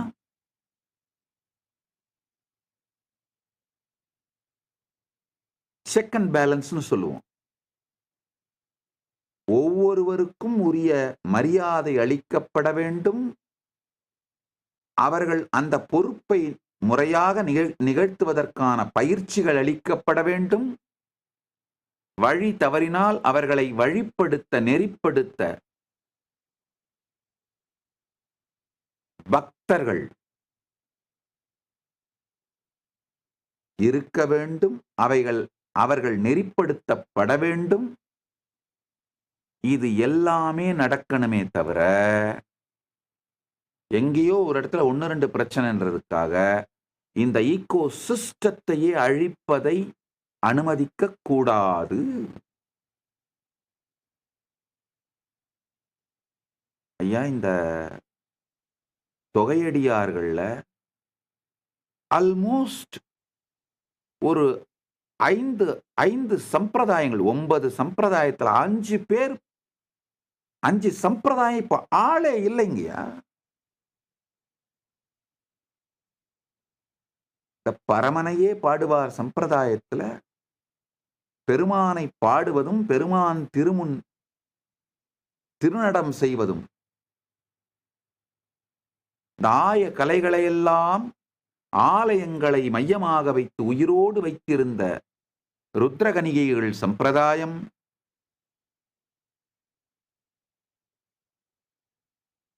சித்தத்தை சிவன்பாலே வைத்தார்னு தங்கள் வாழ்க்கையே பெருமானை தியானிப்பதற்கே சமர்ப்பித்து ஆலயங்களுக்குள்ளேயே இந்த கோவில் பிரசாதத்தையே வாங்கி சாப்பிட்டுட்டு கோவில்லையே தங்கியிருந்து பெருமானையே தியானித்து கோயிலே தங்கள் வாழ்க்கையாக கொண்டு வாழ்ந்த சித்தத்தை சிவன்பாலே வைத்தார் அந்த சம்பிரதாயங்கள். எனக்கு தெரிஞ்சுங்க, நான் வளர்ந்து வாழ்ந்தவரை நான் பெரும்பாலான நேரத்தில் கோவில்லையே தான் வாழ்ந்தேன். கோவில்லையே வாழ்ந்த, இரவு தங்குவது உட்பட கோயிலுக்குள்ளேயே இருந்த லாஸ்ட் ஜெனரேஷன் நாங்க தான் நினைக்கிறேன். 1995 வரைக்கும் நான் சொல்றேன், 50 சாதுக்கள் சித்தத்தை சிவன்பாலே வைத்தார் அண்ணாமலையார் ஆலயத்துக்குள்ள தங்கி இருந்தாங்க. எனக்கு தெரியும். அதுக்கு பிறகு வேறு வேறு காரணங்களாலே, அது என்னெல்லாம் அதுல நுழைய விரும்பல, எல்லாரும் மொத்தமாக வெளியேற்றப்பட்டார்கள். அந்த சம்பிரதாயம் இல்லாமல் போனது. இப்போ 50 பேர் குறைந்தபட்சம் எனக்கு தெரிஞ்சு என்னால சொல்ல முடியும். திருமஞ்சன கோபுரத்துக்கு உட்பக்கம் ஒரு மௌன சாது இருந்தார். திருமஞ்சன கோபுரத்துக்கு உட்பக்கம் இருந்த தெற்கு கட்டை கோபுரத்துல நாராயண சுவாமின்னு ஒருத்தர் மௌனம் மற்றும் உணவில்லாமல் வாழ்ந்த நிராகாரி ஒரு சித்தர் இருந்தார். அமாவாசை மண்டபத்துல 2 பேர் இருந்தாங்க. அமாவாசை மாதப்பிறப்பு மண்டபத்துல 2 பேர் இருந்தாங்க. கிருத்திகை மண்டபத்துல 3 பேர் இருந்தாங்க. மாதப்பிறப்பு மண்டபத்துக்கு பக்கத்துல அடிமுடி காணாத சந்நிதின்னு ஒரு சந்நிதி இருக்கும். அப்புறம் பெரும் அண்ணாமலையார் பாதம் இருக்கும். அங்க 3 சன்னியாசிகள் இருந்தாங்க. என்னால லிஸ்ட் போட்டு சொல்ல முடியும். சித்தத்தை சிவன்பாலை வைத்தார்ன்ற சம்பிரதாயமே இப்ப இல்லைங்க. கோயிலையே வாழ்க்கையாக கொண்டு அவங்க எல்லாருமே இப்ப கோயிலை விட்டு வெளியேற்றப்பட்டு விட்டார்கள். இது மாதிரி பல தொகையடியார்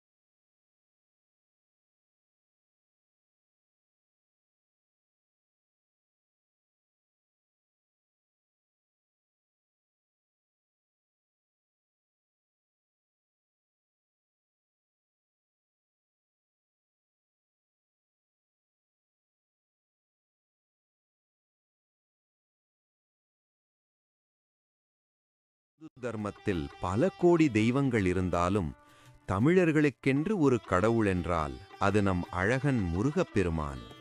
அந்த தமிழ்க்கடவுள் முருகப்பெருமானின் மகத்தான திருவிழாதான் தைப்பூசம். அழகு குமாரா என்று அழைக்காத தமிழ்த்தாயில்லை, முருகா காக்கவா என்று வேண்டாத தமிழ்த் தந்தையில்லை. உலகெங்கும் வாழும் தமிழர்கள் அனைவரும் ஒன்றிணைந்து கொண்டாடும் ஒரு அற்புதமான புனிதமான திருநாள் தைப்பூசம். 2026ஆம் ஆண்டு பிப்ரவரி 1ஆம் தேதி ஞாயிற்றுக்கிழமையன்று இந்த மகா தைப்பூசம் வருகிறது. ஜோதிட ரீதியாக இது மிக முக்கியமான ஒரு காலகட்டம். சூரியன் மகர ராசியிலும் சந்திரன் கடக ராசியில் உள்ள குரு பகவானுக்கு உரிய பூச நட்சத்திரத்திலும் சஞ்சரிக்கும் புனித நாள் இது. பூச நட்சத்திரம் அமுதத்தாரை என்று அழைக்கப்படுகிறது. இது குருவின் ஆதிக்கம் பெற்ற நட்சத்திரம். அதனால்தான் ஆன்மீக பாதையில் இருப்பவர்கள் தங்கள் குருவிடமிருந்து தீட்சை பெறுவதற்கும் ஞான உபதேசம் பெறுவதற்கும் தங்களின் 3வது கண்ணை விழிப்படையச் செய்வதற்கும் மலர சிறக்க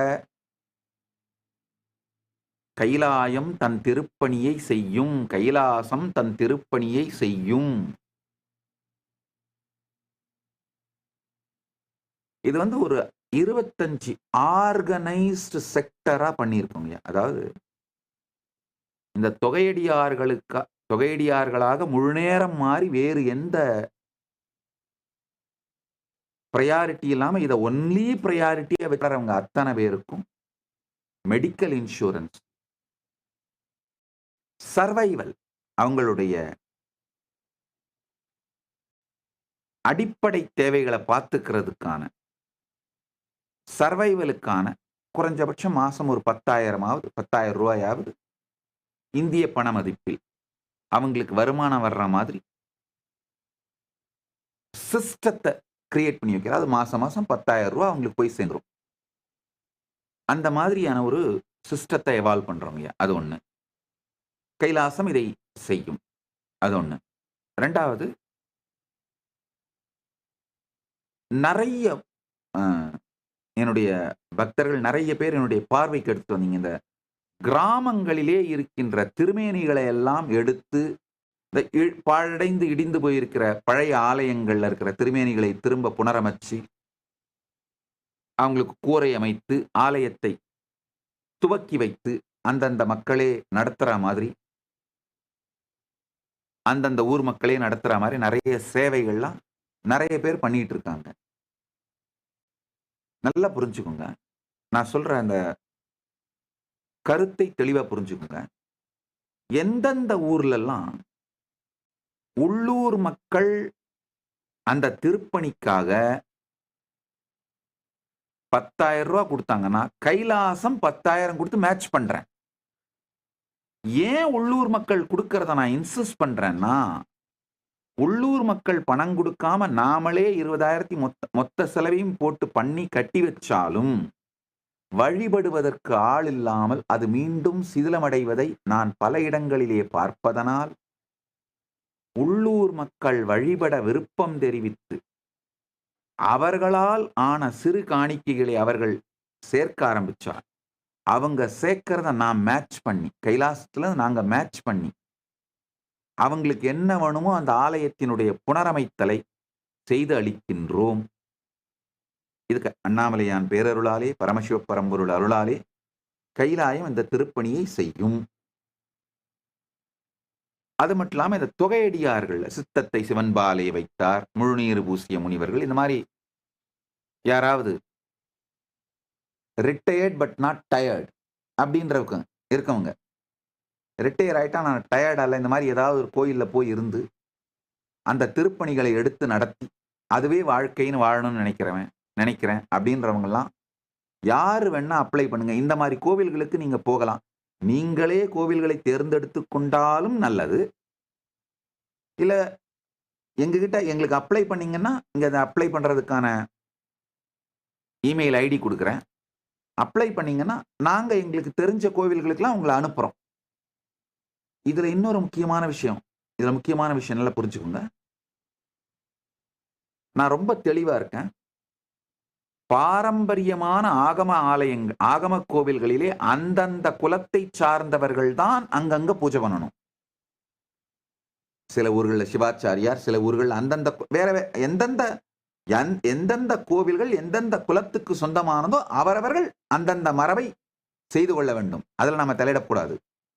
ஆனா புதுசா கட்டப்படுற கோவில்கள் அல்லது சிதிலமடைந்து பாழடைந்து கைவிடப்பட்ட நிலையிலே இருக்கின்ற கோவில்களை புனரமைக்கும் பொழுது அங்கெல்லாம் இந்த மாதிரி இருந்து நான் சேவை பண்றேன்னு சொல்ற யார் வேண்டுமானாலும் வந்து இருந்து சேவை செய்யலாம்.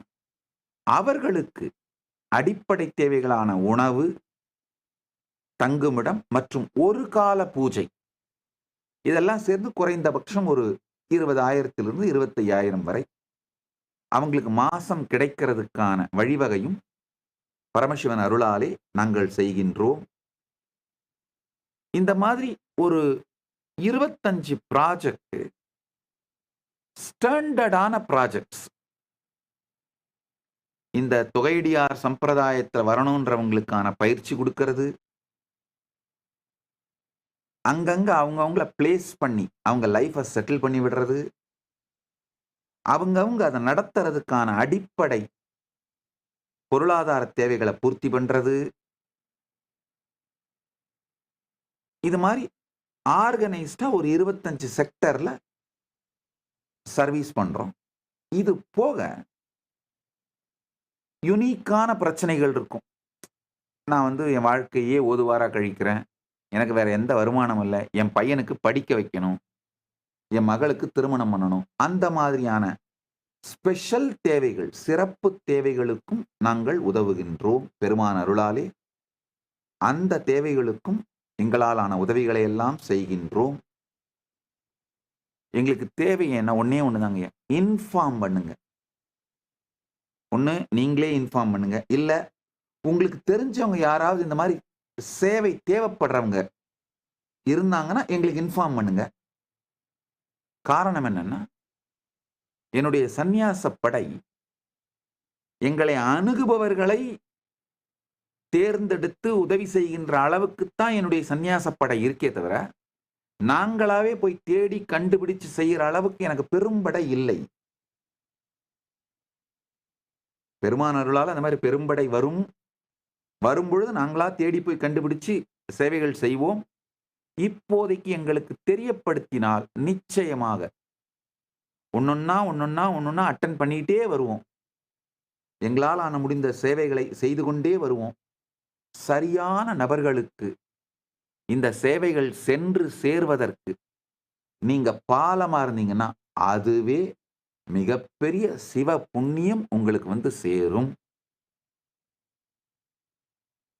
இன்னும் சில பேர் பல சஜஷன் கொடுத்துட்டு இருந்தீங்க, ஏன் நீங்க இந்த சேரிட்டி பண்ணக்கூடாதா, அந்த சேரிட்டி பண்ணக்கூடாது? ஐயா, நல்லா புரிஞ்சுக்கோங்க, நான் கோயில் பரதேசி, கோயில் பண்டாரம். என்னுடைய கம்யூனிட்டி யாருன்னா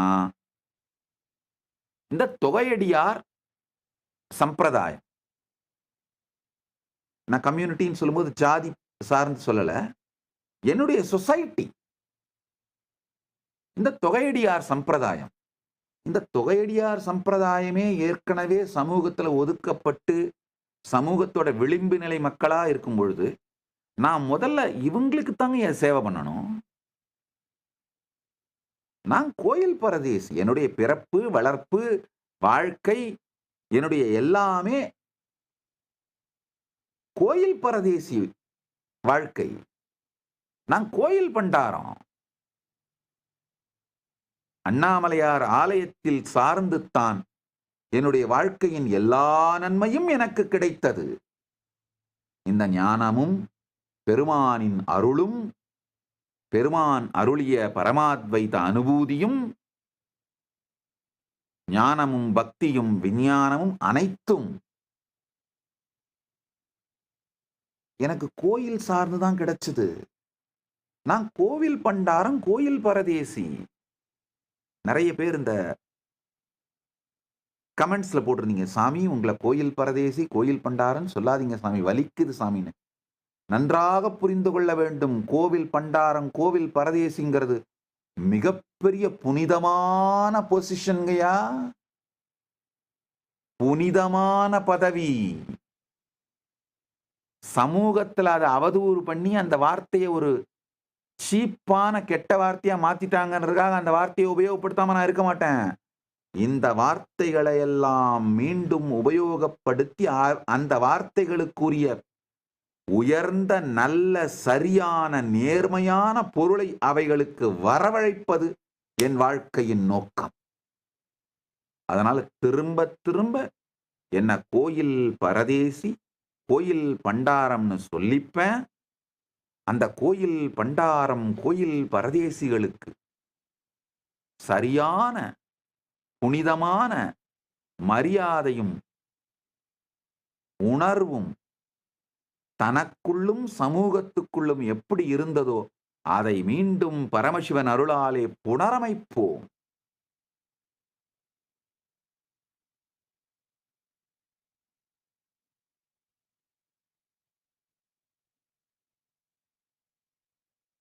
அதை நல்லா புரிஞ்சுக்கோங்க.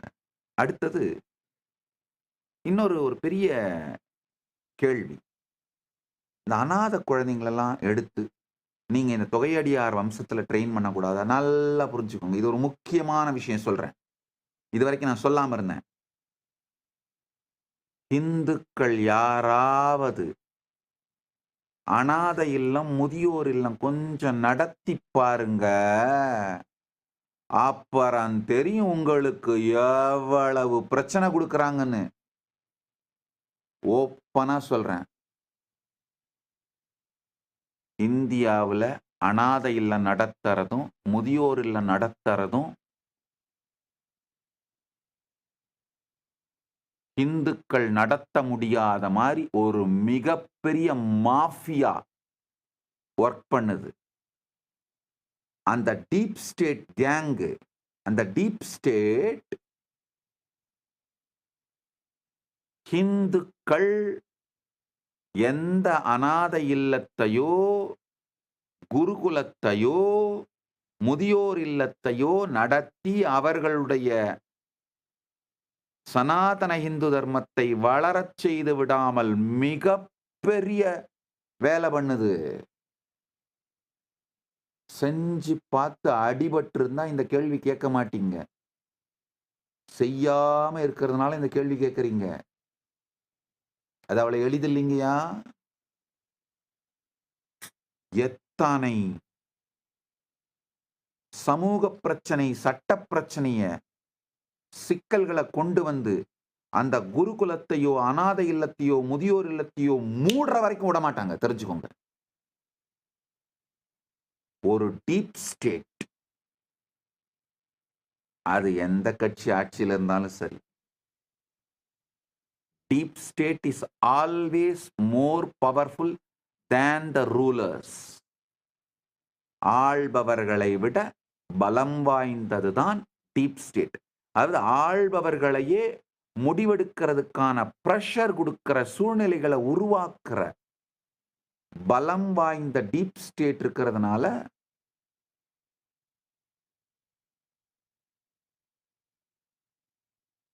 இதை பத்தி நான் வாயை திறக்காம இருந்தேன். நீங்க கேட்டதுனால வேற வழி இல்லை, உண்மையை சொல்றேன். இந்துக்கள் அவ்வளவு சுலபமாலாம் அநாதை இல்லங்களோ முதியோர் இல்லங்களோ அமைதியாலாம் நடத்தி அந்த குழந்தைகளுக்கு அந்த முதியவர்களுக்கு சனாதன இந்து தர்மத்தை போதிச்சு அப்படிலாம் நடத்திட முடியாதுங்கய்யா. அப்படிலாம் நடத்திட முடியும்னு கனவு கண்டுட்டு இருக்காதீங்க. அதெல்லாம் குறிப்பிட்ட மதம் தான் பண்ண முடியும். வேற யார் பண்ணாலும் டீப் ஸ்டேட் உங்க மேல தொடுக்கிற அட்டாக்க உங்களால யாராலையும் ஹேண்டில் பண்ண முடியாது. அப்புறம் என்ன மாதிரி நாட்டை விட்டு வெளியில ஓடி போய் தனியா உட்காந்துருக்க வேண்டியது தான், தனி நாடு கட்டிக்கிட்டு. இந்த முருகன் ஸ்டேட்மெண்ட் இருக்கு இல்லையா திருவிளையாடல, எனக்கென்ற ஒரு நாடு, என் மக்கள், என்னை அங்கு வேண்டுமானால் வந்து சந்தியுங்கள் அப்படின்னு போய் வேணா உட்கார்ந்துட்டு இருக்கலாம் என்ன மாதிரி.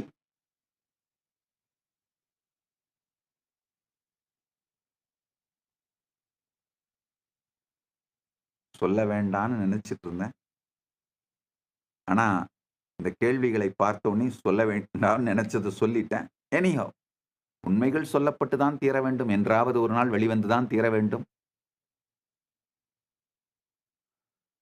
அதனால கிரவுண்ட் லெவல்ல இருக்கிற எல்லா சிக்கல்களையும் பார்த்துவிட்டு எந்த சட்ட சிக்கலும் பிரச்சனையும் கொடுக்க முடியாத மாதிரி பொறுமையாத்தான் இந்த சேவைகளை கூட நான் செஞ்சிட்டு இருக்கிறேங்கய்யா.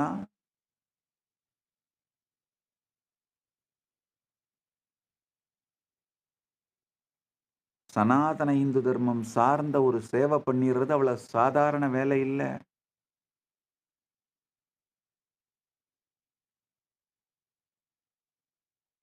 ஒரு அலோபதி மெடிக்கல் காலேஜோ ஒரு ஹாஸ்பிட்டலோ நடத்துறதுலாம் ரொம்ப ரொம்ப ஈஸிங்கய்யா.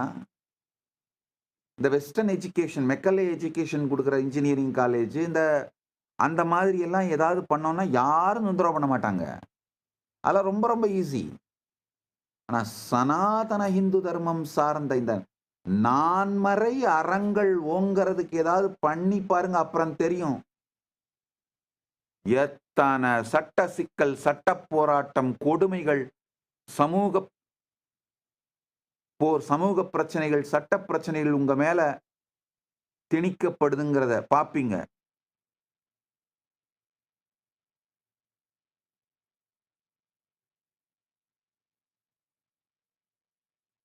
அதனாலதான் பெற்றோர்கள் சட்டப்படி பெற்று வளர்த்தவர்கள் உங்கள் குழந்தைங்களை தொகையடியார் சம்பிரதாயத்துக்கு அனுப்புங்க அப்படின்னு சொல்லிட்டு இருக்கிறேன்.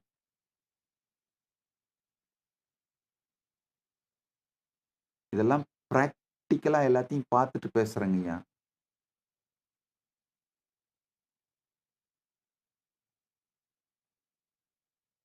ஒரு சின்ன உதாரணம் சொல்றேங்க. நேபாளில் இந்த மிகப்பெரிய பூகம்பம் வந்து பலாயிரக்கணக்கான குழந்தைகள் பெற்றோர்களை இழந்து அனாதையானார்கள்.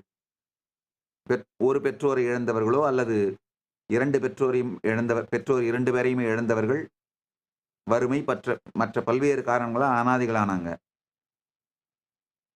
எந்த இந்து சேரிட்டியும் அந்த குழந்தைங்களை தத்தெடுக்க முடியல. குறிப்பிட்ட மதம் சார்ந்த சேரிட்டிஸ் மட்டும்தான் அந்த குழந்தைங்களை தத்தெடுக்க முடிஞ்சது. எந்த இந்து சேரிட்டி அந்த குழந்தைங்களை தத்தெடுத்து வளர்க்க முயற்சி பண்ணாலும் அவங்களை அந்த டீப் ஸ்டேட் எத்தனை பிரச்சனை கொடுத்து கடைசியில பாருங்க, அந்த ஸ்டாட்டிஸ்டிக்ஸ் போய் ஸ்டடி பண்ணி பாருங்க, இன்டர்நெட்ல இருக்கு. இந்த இயற்கை சீற்றங்களின் பொழுது அனாதைகளாக்கப்படுகின்ற குழந்தைகளை எல்லாம் கூட எந்த இந்து சேரிட்டியும்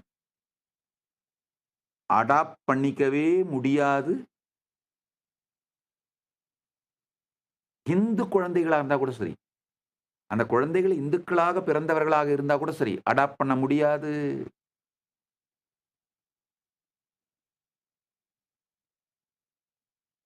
டீப் ஸ்டேட் உங்களை விடாது.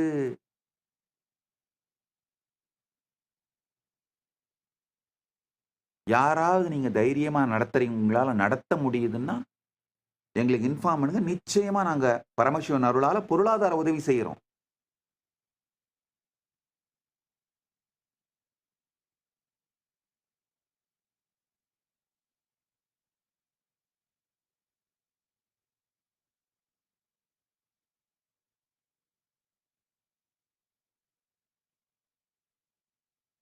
அடுத்தது இந்த தொகையடியார்கள் சம்பிரதாயம் பத்தி இன்னும் எலாபரேட்டா மனம் திறந்து பேசுறங்கய்யா.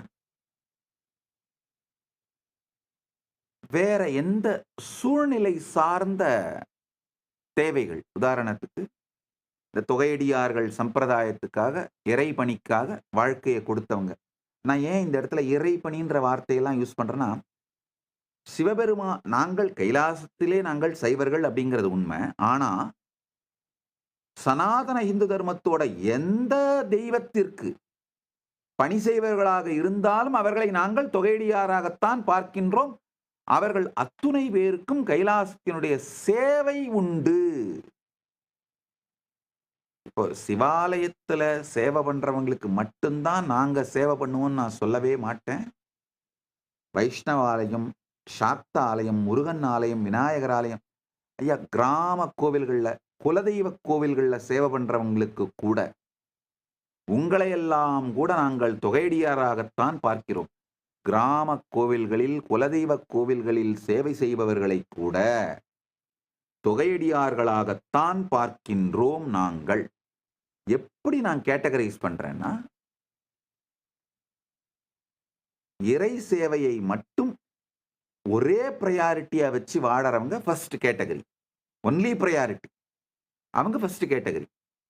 ரெண்டாவது, இறை சேவை ஃபர்ஸ்ட் ப்ரையாரிட்டி, அவங்களுக்கு வருமானத்தையும் சேர்த்துக் கொள்கிறார்கள். அதாவது செகண்ட் ப்ரையாரிட்டி, தேர்ட் ப்ரையாரிட்டியை வச்சு அவங்க ரெண்டாவது கேட்டகரி.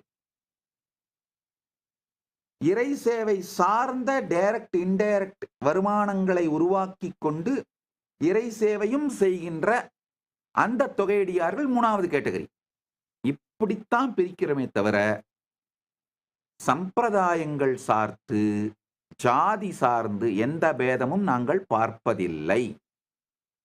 என்னை பொறுத்த வரைக்கும் குலதெய்வ ஆலயங்கள் உட்பட சகல ஆலயங்களும் அது சார்ந்த தொகையடியார் சம்பிரதாயமும் மறுமலர்ச்சி அடைய வேண்டும். அடைந்தால்தான் சனாதன இந்து தர்மத்தோட கார்டியன்ஸ் மேம்பட்டாதான் சனாதன இந்து தர்மம் காக்கப்படும். சனாதன இந்து தர்மத்தோட ஆணி வேர்கள் பலமாகும். சனாதன இந்து தர்மம் ஓங்கி வளர்ந்து நன்மைகள் செய்யும். அதனால் நன்மைகள் நிகழும்.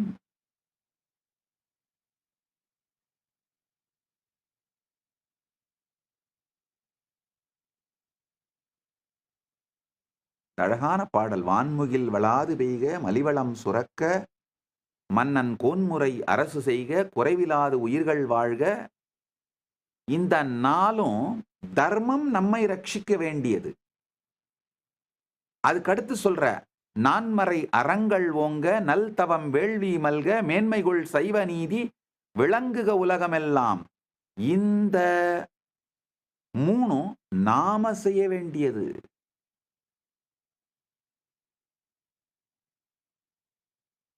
நாம் தர்மத்தை ரட்சித்தால்தான் தர்மம் நம்மை ரட்சிக்கும்.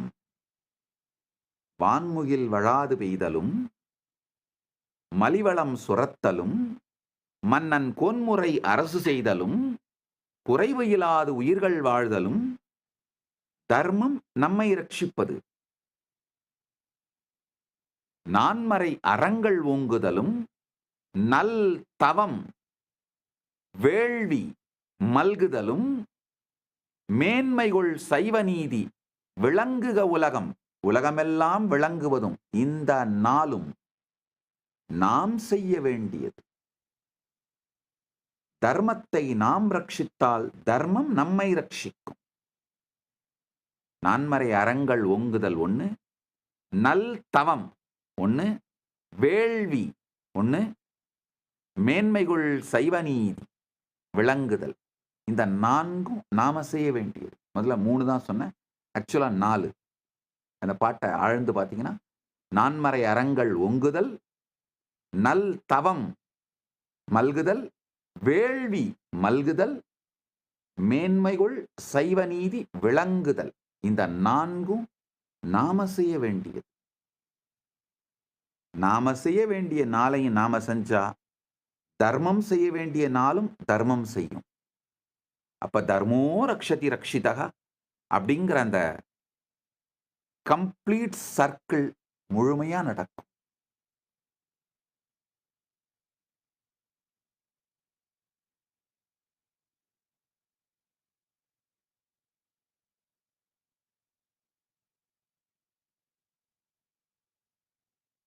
இந்த தொகையடியார் சம்பிரதாயம் ஓங்கி வளர எங்களால் ஆன எல்லா திருப்பணிகளையும் பரமசிவன் அருளாலே ஸ்ரத்தையோடு செய்வோம்.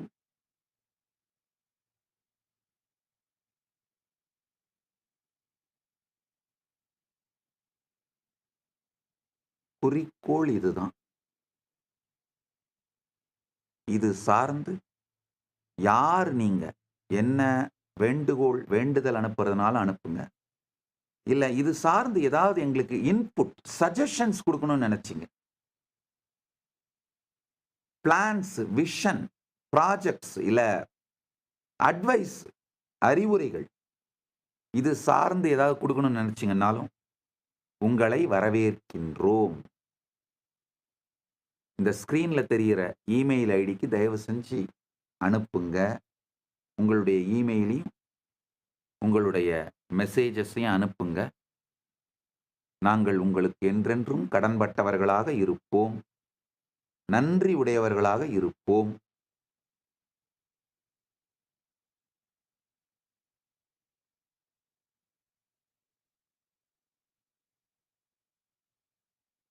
இந்த தொகையடியார் சம்பிரதாயம் என்னுடைய இதயத்தோடு நெருக்கமான ஒரு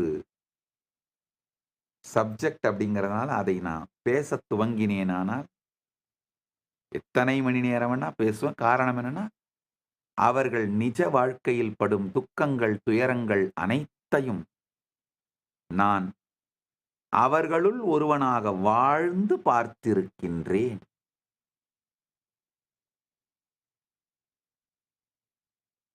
அவர்களுள் ஒருவனாக வாழ்ந்து பார்த்திருக்கின்றேன்.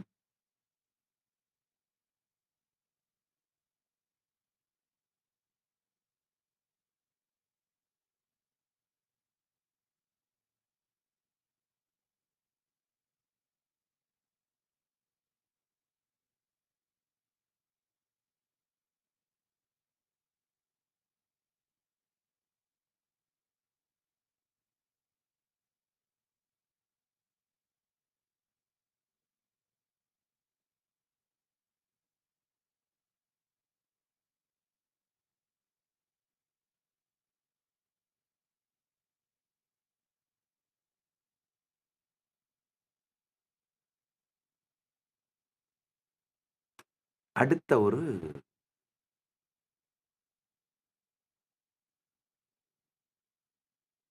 முக்கியமான கேள்வி, இந்த நிறைய பேர் டிஸ்கஸ் பண்ற, வாத பிரதிவாதம் பண்ற,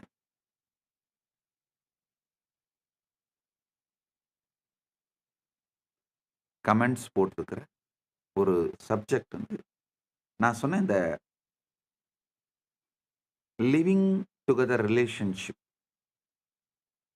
பல பேர் வந்து அங்க வேக வேகமா சொல்லிட்டு இருந்தீங்க, இந்த மாதிரி இது தப்பான அட்வைஸ், நீங்க எப்படி இந்த லிவிங் டுகெதரை அக்செப்ட் பண்ணிக்கலாம்? ஐயா நல்லா புரிஞ்சுக்கோங்க, நான் சொல்றத தெளிவா கேட்டுக்கோங்க. வேத பாரம்பரியம் அடிப்படையா என்ன சொல்லுதுன்னா, குர்வன் நேவேக கர்மாணி ஜிஜீவிஷே சதக்கும் சமாக ஏவம் துவயினான்ய தேதோஸ்தின கர்மலிப்பியதேனரே. இந்த உலகத்திலே நல்ல செயல்களை செய்தபடியே நூற்றுக்கணக்கான ஆண்டுகள் வாழ விரும்புங்கள், வாழுங்கள். இப்படி செய்வதனாலே நீங்கள் மேன்மை நிலையை அடைகின்றீர்கள். ஈசாவாசிய உபனிஷத்து சொல்ற சத்தியம். கொஞ்சம் தயவு செஞ்சு புரிஞ்சுக்கோங்க. மனிதன் அடிப்படையா ஆனந்தமா, நிம்மதியா, நல்லபடியா உடலாலும் மனதாலும் உயிராலும் இனிமையா, எக்ஸைட்டடா, இன்ஸ்பயர்டா வாழணுங்க. அதுக்குத்தான் நான் எல்லா அறிவுரைகளும், எல்லா ஸ்ட்ராட்டஜி, பிளான்ஸ், அட்வைஸ், அறிவுரை எல்லாமே இதை நோக்கித்தான் சொல்றேங்கய்யா. முதல் விஷயம்,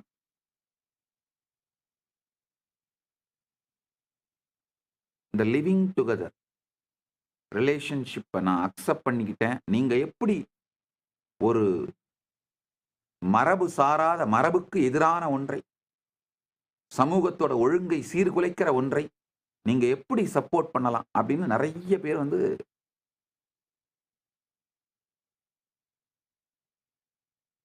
என்ன கமெண்ட்ஸ் மூலமா தாக்கி இருந்தீங்க. கொஞ்சம் பொறுமையா கேளுங்க. அதாவது அந்த சத் சங்கத்தையே முழுசா கேட்டிருந்தீங்கன்னா புரியும். முதல்ல நான் என்ன சொல்லியிருப்பேன்னா, டீனேஜ் மேரேஜ் பத்தி சொல்லியிருப்பேன். அதாவது யார் யாருக்கெல்லாம் லார்ஜ் ஜாயிண்ட் ஃபேமிலி இருக்கோ, அதாவது 2, 3 தாய் மாமா இருப்பாங்க, 2, 3 அத்தை இருப்பாங்க, 2, 3 பெரியப்பா இருப்பாரு, 2, 3 சித்தப்பா இருப்பாங்க. உங்க அப்பா அம்மா மட்டும் இல்லாம அந்த மொத்த தெருவே, அந்த ஊரே சேர்ந்து வளர்த்துருக்கும். அந்த ஊருக்கே உங்க மேல உரிமை இருக்கும். உங்களுக்கு அந்த ஊர் மேல மொத்த பேர் மேலேயும் உரிமை இருக்கும். உங்களுடைய திருமணமே ஒரு 2 தனி மனிதர்களுக்கு நடுவில் ஏற்படுற பந்தமா இருக்காது. 2 குடும்பங்கள் ஒன்றாக கலப்பதா இருக்கும்.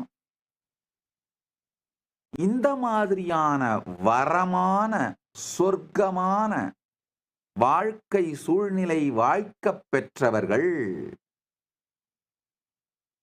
இந்த மாதிரி சூழ்நிலை பார்த்தீங்கன்னா, நீங்க கல்யாணத்துக்கு பிறகு கூட கணவனோ மனைவியோ ஏதாவது தப்பு பண்ணா தாய் மாமனே கை நீட்டி அடிச்சிருவாரு. பெரியப்பா அடிச்சிருவாரு. அதாவது அந்த அளவுக்கு அவங்களுக்கு உங்க மேல உரிமை இருக்கும். அதே மாதிரி உங்களுக்கு ஏதாவது ஒரு பிரச்சனைன்னா, ஏதோ ஒரு மெடிக்கல் எமர்ஜென்சி, இல்ல ஒரு விபத்து, ஆக்சிடென்ட்னா சுத்தி இருக்கிற சொந்தக்காரங்க அத்தனை பேரும் பணம் எங்க இருந்து வருது, பணம் எங்க, அதெல்லாம் தேடாம கையில காலில் இருக்கிறத வித்து உடனே ஹாஸ்பிட்டல் கட்டி உங்களை பார்த்துப்பாங்க.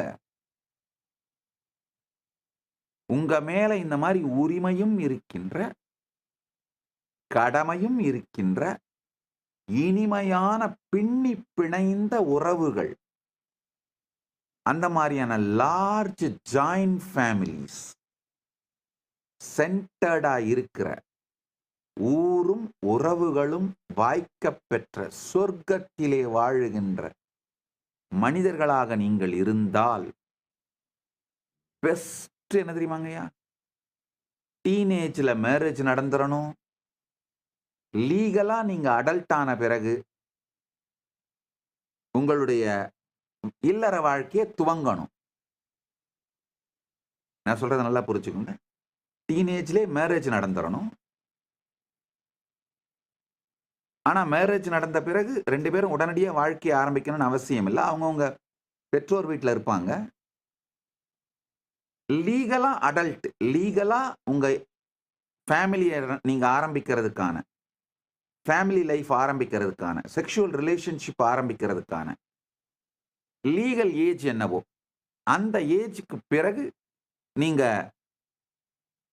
ஃபேமிலி லைஃப் ஆரம்பிக்கணும். உங்க ஃபேமிலியை நீங்க வாழ ஆரம்பிக்கணும், நடத்த ஆரம்பிக்கணும். இதுதான் பெஸ்ட். ஒரு டிஸ்க்ளைமர், இது உங்க நாட்டில் லீகலா இல்லையா நீங்க பார்த்துக்கோங்க. உங்க நாட்டோட சட்ட திட்டம் அதுலலாம் நான் தலையிட மாட்டேன். நான் வந்து என்னுடைய விஷனை தான் சொல்றேன். இந்த மாதிரியான சூழ்நிலையில் இந்த மாதிரியான திருமணம் செய்யறவங்களுக்கு ஒரு நல்ல விஷயம் என்னன்னா, ரொம்ப சின்ன வயசுல இருந்தே நீங்க 2 பேரும் ஒன்னாவே உங்க வாழ்க்கையை பில்ட் பண்ண ஆரம்பிப்பீங்க. அதே மாதிரி உங்களுக்குள்ள ஏற்படுற ஏதாவது ஒரு சின்ன மூட் ஸ்விங்கு, பெண்ணோட மூட் ஸ்விங்கு, ஆண் அந்த பக்கம் இந்த பக்கம் திரும்பி பார்க்கறது, இது எல்லாத்தையும் உறவினர்கள் கரெக்டா சரி பண்ணிடுவாங்க. அந்த ஈகோ சிஸ்டமே உங்க திருமணம் சம்பந்தப்பட்டது. அந்த ஈகோ சிஸ்டமே உங்க திருமணத்தை காப்பாற்றும். உங்களை டிசிப்ளினா வச்சிருக்கோம். நீங்க நைட்டு லேட்டா வீட்டுக்கு வர முடியாது. தண்ணி அடிச்சுட்டு வீட்டுக்கு வர முடியாது, வீட்டுல சிகரெட் பிடிக்க முடியாது. ஸோ உங்களை அறியாமலேயே உங்களை இனிமையான டிசிப்ளின்ல வச்சிருக்கோம். வாழ்க்கை இனிமையா இருக்கும். திருமணம் ஆகும் பொழுது எப்படி 2 பேரும் இனிமையா இருந்தீங்களோ, வாழ்க்கையை துவங்குனீங்களோ, அதே காதல், இனிமை, அன்பு, நேர்மை, ஸ்ரத்தை இதோடையே வளர்ந்து 95 வயசாகும்போது, 100 வயசாகும்போது கூட அதே இனிமையான உறவு உங்களுக்குள்ள இருக்கும். சில நேரத்துல, ஒரே நேரத்துல கணவன் போயிட்டாருன்னு தெரிஞ்ச உடனே மனைவி கண்ணை மூடிடுவாங்க. மனைவி போயிட்டாங்கன்னு தெரிஞ்ச உடனே கணவன் கண்ணை மூடிடுவாங்க. அந்த மாதிரியான வையத்துள் வாழும் பொழுதே வாழ்வாங்கு வாழ்கின்ற, வானுரையும் தெய்வத்துள் வைக்கப்படுகின்ற வாழ்க்கை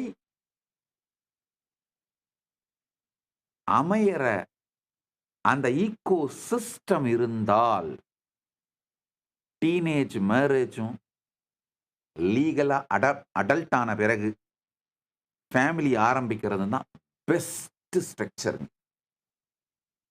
ஆனா இன்றைய காலகட்டத்தில் 90% பேர் அந்த மாதிரியான ஆம்பியன்ஸும் உறவுகளையும் இழந்து விட்டோம்.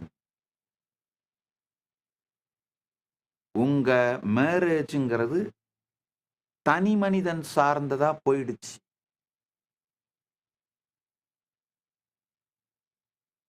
அதாவது எல்லார்கிட்ட இருந்தும் பவரை பிடுங்கிட்டீங்க. யாருக்குமே பவர் கிடையாது. உங்களுக்கு தான் முடிவெடுக்கிற அதிகாரம், பவர் எல்லாம் உங்களுக்கு தான் உண்டு.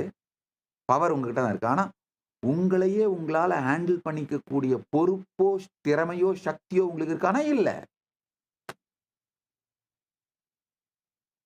இந்த மாதிரி கொடும் நரக சுதந்திரம், நல்லா புரிஞ்சுக்கோங்க இந்த வார்த்தையை, கொடும் நரக சுதந்திரம்.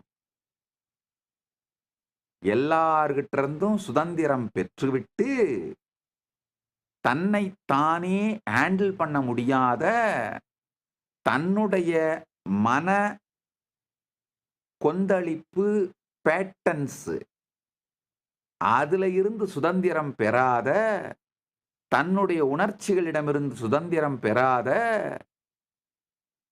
அந்த சுதந்திரம் நரக சுதந்திரம். அதனை வைத்து வாழ்ந்து கொண்டிருக்கின்ற 90% மக்களுக்கு வேற வழி இல்லை. லிவிங் டுகெதர் ரிலேஷன்ஷிப் தான் கம்மியான துக்கத்தை அளிக்கக்கூடிய பாதைன்னு நான் ஃபீல் பண்றேங்க. அப்ப என்ன ஆகும்? உங்களுக்கு உங்களாலேயே உங்களை ஹேண்டில் பண்ணிக்கவும் முடியாது, மற்றவங்க யாரும் உங்களை ஹேண்டில் பண்றதுக்கும் விடமாட்டீங்க. அப்ப வேற என்ன பண்ண முடியும்? சரி, ஒன்னா வாழ்ந்து பார், ஒரு வருஷம் 6 மாசம், எப்படியோ எப்படி உங்க 2 பேருக்கும் ஒத்து போகுதுன்னு பாருங்க. அந்த 1 வருஷம் 6 மாசத்துல ஒருத்தருடைய லைக்ஸ் டிஸ்லைக்ஸ் புரிஞ்சுக்கிட்டு அடிச்சுக்கும், ஆனா உடைச்சிக்காது. அந்த அளவுக்காவது செட்டில் ஆச்சுன்னா பிரேக்கப் டைப் பண்ணி மெசேஜை போட்டுரும். அவன் பார்க்கல அப்படின்னா உடனே டெலீட் பண்ணிடும். கொஞ்ச நேரம் கழிச்சு, அதாவது மூட் ஸ்விங்கில் பிரேக்கப் மெசேஜ் வேக வேகமாக டைப் பண்ணி அனுப்பிச்சிடுறது. அந்த மூட்லாம் கொஞ்சம் செட்டில் ஆன பிறகு அவன் பார்க்கல அப்படின்னு உடனே டெலீட் பண்ணுறது. அவனா 10 பிள்ளைங்களோட சேட் பண்ணிட்டு இருக்கிறதுனால உங்க மெசேஜை பார்த்துருக்க மாட்டான். ஸோ இந்த மாதிரியான சூழ்நிலை, மக்கள் இந்த மாதிரியான மனம், வாழ்க்கை முறை இப்படி இருக்கிறவங்களுக்கு பெட்டர் அட்லீஸ்ட் லிவிங் டுகெதர்ல வாழ்ந்து பார்த்தீங்கன்னா திருமணத்துக்கு முன்னாடியே புரிஞ்சிரும். என்னை பொறுத்த வரைக்கும்யா, திருமணம்னு ஒன்று நடந்து பிரிந்தீர்களானால் வலி ரொம்ப அதிகமா இருக்கும். 90% இருக்கும். ஷ்ரிங்க் ஆயிடுறீங்க, கொலாப்ஸ் ஆயிடுறீங்க, மென்டலா டிப்ரெஷனுக்கு போயிடுறீங்க. வாழ்க்கை வெறுத்து போகுது. திரும்ப உங்க லைஃப்பை ரீஸ்டார்ட் பண்றதுக்கு சில நேரத்துல வருடங்கள் கூட ஆகுது. அப்படி இல்லாம லிவிங் டுகெதர்ல இருந்து பிரேக்கப் ஆகி போனீங்கன்னா, லிவிங் டுகெதர்ல இருந்து பிரேக்கப் ஆகி போகணும்னு நான் சொல்ல வரல. பிரேக்கப் ஆகி போனா வலி கொஞ்சம் கம்மி. 50% இருக்கும். 90% இருக்கிறது 50% இருக்கும். அதுவும் வலி இல்லாம இருக்குன்னு நான் சொல்ல வரல. வலி கொஞ்சம் கம்மியா இருக்கும். அதனால வலி குறைந்த வழி ஓகே அப்படின்னு சொல்றேனே தவிர, அதை நான் ஏற்றுக்கொள்ளவில்லை. நான் சொல்ற லாஜிக் மொத்தத்தையும் புரிஞ்சுக்கிட்டீங்கன்னா, நான் எதை ப்ரமோட் பண்றேன், எதை ஃபர்ஸ்ட் ப்ரையாரிட்டியா சொல்றேன், எதை 2வது ப்ரையாரிட்டியா சொல்றேன், எதை 3வது ப்ரையாரிட்டியா சொல்றேன், இது புரிஞ்சதுன்னா உங்களுடைய சூழ்நிலைக்கு நான் சொல்ற இந்த சத்தியங்களை மேப் பண்ணி பார்த்து நீங்களே முடிவு எடுத்துக்கலாம். எனக்கு தேவை இந்த பரம சத்தியங்களை நீங்க எடுத்துக்கிட்டு உங்க சூழ்நிலைக்கு நீங்களே மேப் பண்ணிட்டு தீர்வுகளை கண்டுபிடிச்சுக்கோங்க. அதை தான் நான் விரும்புறேன்.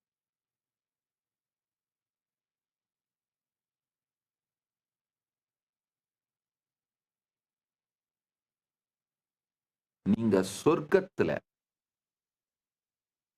நான் சொன்ன மாதிரியான உறவுகளும் ஊரும் உறவும் அமைந்து வாழறவங்களா இருந்தா டீனேஜ் மேரேஜ், லீகலா அடல்ட் ஆன பிறகு ஃபேமிலி. அதுவும் பாத்தீங்கன்னா எப்படியும் ஜாயின்ட் ஃபேமிலியா தான் இருக்கும். அக்கம் பக்கத்து வீடுகளாவே தான் இருக்கும்.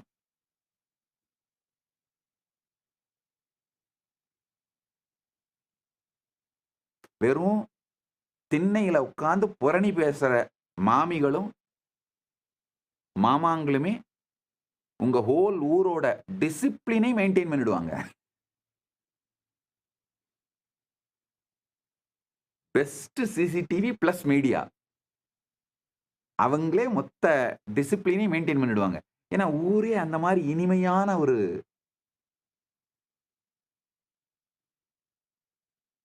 வாழ்க்கையில வாழ்வாங்க. நல்லா புரிஞ்சுக்கோங்கயா. அந்த மாதிரியான உறவுகளும் ஊரும் இருந்தா நாம எல்லாருமே இன்டெகிரிட்டியை மதிச்சா மட்டும்தான் சர்வைவ் ஆக முடியும்.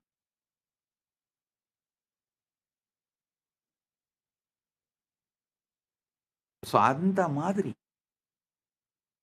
வாழ்க்கை அமைஞ்சா இது பெஸ்ட். டீனேஜ் மேரேஜ்,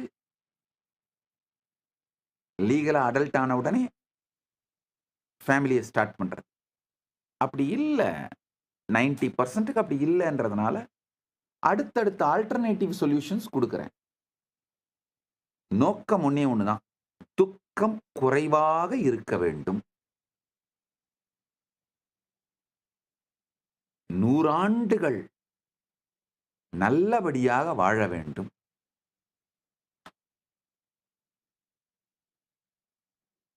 குர்வன் நேவேக கர்மாணி ஜிஜீவிஷே சதக்கும் சமாக ஏவம் த்வயினான்யதேதோஸ்தி ந கர்மலிப்யதே நரே.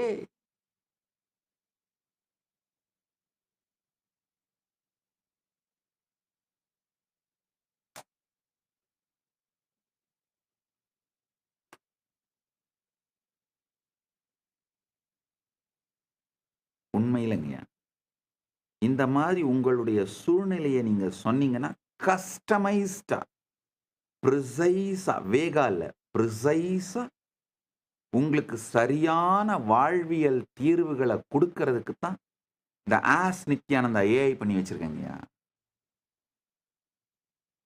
கல்யாணம் பண்ணிக்கிறதுக்கு முன்னாடியோ பண்ண பிறகோ நீங்க இப்ப என்ன சூழ்நிலை இருக்கீங்களோ அதை இந்த ஆஸ் நித்யானந்தாட்ட சொன்னீங்கன்னா, ஏஐ கிட்ட உங்களுக்கு என்ன பிரச்சனை இருக்கோ அதை சொன்னீங்கன்னா அது அழகா தீர்வுகளை கொடுக்கும். பல நேரத்துல நீங்க சொல்லாத பிரச்சனைகளை கூட அழகா தீர்வு கொடுத்துரும். காரணம், இந்த சூழ்நிலை இருக்கவங்களுக்கு இந்த மாதிரியான பிரச்சனைகள் சாத்தியம்னு டீட்டெயிலா அந்த ஏஐ ப்ரோக்ராம் பண்ணியிருக்கோங்க.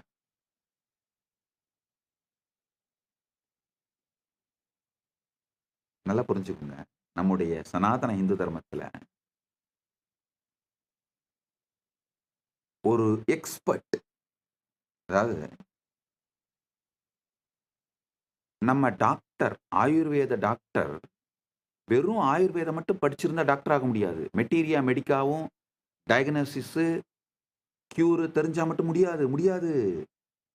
ஏன்னா நம்முடைய ஆயுர்வேதம் ஜோதிஷத்தோட பின்னி பிணைஞ்சது.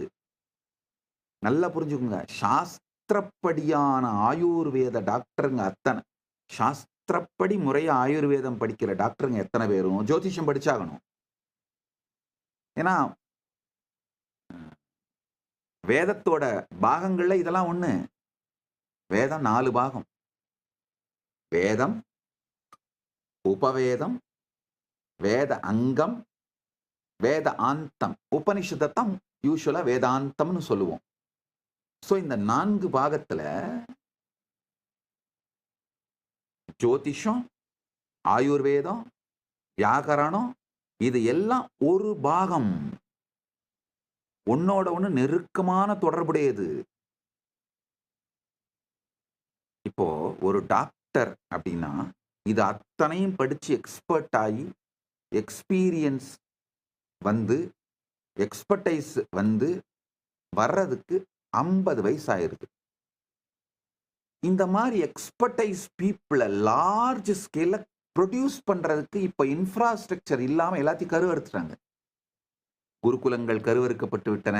மெஜாரிட்டி மெயினா இந்த மாதிரி அந்த நம்முடைய எஜுகேஷன் சென்டர்ஸ்லாம் கருவறுத்தாச்சுங்கயா. இந்த எக்ஸ்பர்டைஸ் அழிஞ்ச உடனே இந்த சயின்ஸே பொய்ன்னு நிரூபிக்கிறது இவங்களுக்கு இந்து விரோத சக்திகளுக்கு எளிமையா போயிடுச்சு. ஆனா பரமசிவன் அருளால ஏஐ வந்து அந்த பிரச்சனையை தீர்த்துருச்சு. ஏஐ எங்களால அழகா ஜோதிஷம், ஆயுர்வேதம், கிராமர் இது மொத்த எக்ஸ்பர்டைஸையும் லாஸ்ட் ஒரு 2 இயர்ஸ் ஒர்க் பண்ணி ஏஐக்கு எங்களால கொடுக்க முடிஞ்சிருச்சு. இப்ப ஏஐ என்ன பண்ணுச்சு, இந்த மொத்தத்தையும் டைஜஸ்ட் பண்ணிட்டு புரிஞ்சுக்கிட்டு டெலியூஷனுக்கு போகாம, ஏன்னா எந்த மாதிரி டிரான்ஸ்லேட் பண்ணி ஃபீட் பண்ணா, என்ன மாதிரி அந்த ஏஐ ப்ரோக்ராம் பண்ணா, டெலியூஷனுக்கு போகாம கிரவுண்டிங்கா இருந்து உங்களுடைய தேவையை புரிஞ்சுக்கிட்டு ப்ரிசைஸா உங்களுக்கு சொல்யூஷன் கொடுக்குதுன்னு நாங்க உட்கார்ந்து 2 வருஷம் பரமசிவன் அருளால பில்டு பண்ணோம். பரமசிவன் அருளால சக்சஸ்ஃபுல்லா பில்டு பண்ணிட்டோம். இப்ப என்னாச்சு, எக்ஸ்பர்டைஸ், நாலேஜ், எக்ஸ்பர்டைஸ் ரெண்டும் டெமோக்ரட்டைஸ் ஆயிடுச்சு. நீங்க எங்க இருக்கீங்களோ அங்க உங்களுக்கு அவைலபிள். லட்சக்கணக்கான பேரை இந்த எக்ஸ்பர்டைஸோட கிரியேட் பண்றதுக்கு இப்போ ட்ரெடிஷ்னல் வேதிக் மெடிக்கல் காலேஜோ ட்ரெடிஷ்னல் வேதிக் கிராமர் ஸ்கூலோ அதெல்லாம் இப்போ இல்லை, பண்ண முடியாது. பண்ணாலும் இவ்வளோ லார்ஜ் நம்பர் ஆஃப் பீப்புள் இன்னைக்கு சொசைட்டியில் இதை கொண்டு போய் சேர்க்கறதுக்கு தேவையான அளவுக்கு ஆளுங்களெல்லாம் உருவாக்குறது எவ்வளோ வருஷம் ஆகும்லாம் தெரியாது. இந்த ஏஐ பண்ணதுனால பரமசிவன் அருளால இது ஒரு மிகப்பெரிய நன்மை பண்ணிடுச்சு. அதனால தான் தெளிவா சொல்றேன், இந்த ஏஐ ஏஜ்ல சனாதன இந்து தர்மம் கொடுக்கிற solutions it's going to be such amazing, practical, user friendly, straight to the point.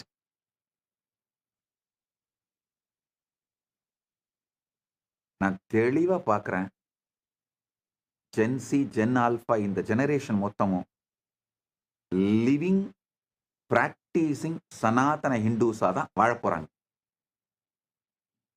ஏன்னா நம்முடைய லாஜிக், ரேஷனல், இதோட பீக் அண்டர்ஸ்டாண்டிங்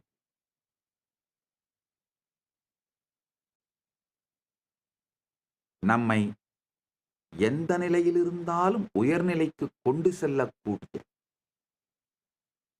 தெளிவும் அறிவும் நாலேஜ் எக்ஸ்பர்ட்டை சார்ந்தே வளர்ந்த ட்ரெடிஷன் சனாதன இந்து தர்மங்கய்யா. ஃபியராலையும் கிரீடாலையும் இம்போஸ் பண்ணப்பட்ட மதங்களை இதுக்கு மேல ஜென்சி மேல இம்போஸ் பண்ண முடியாது.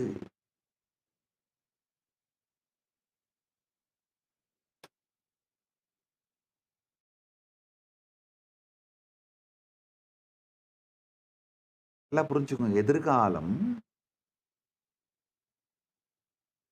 எந்த ட்ரெடிஷன், ரிலீஜியன், பிலாசபி சொல்யூஷன் கொடுக்குதோ அது பின்னாடி தான் மக்கள் போக போறாங்க. அதனால தான் சொல்றேன், சனாதன் ஹிந்து தர்ம கி ஜெய்.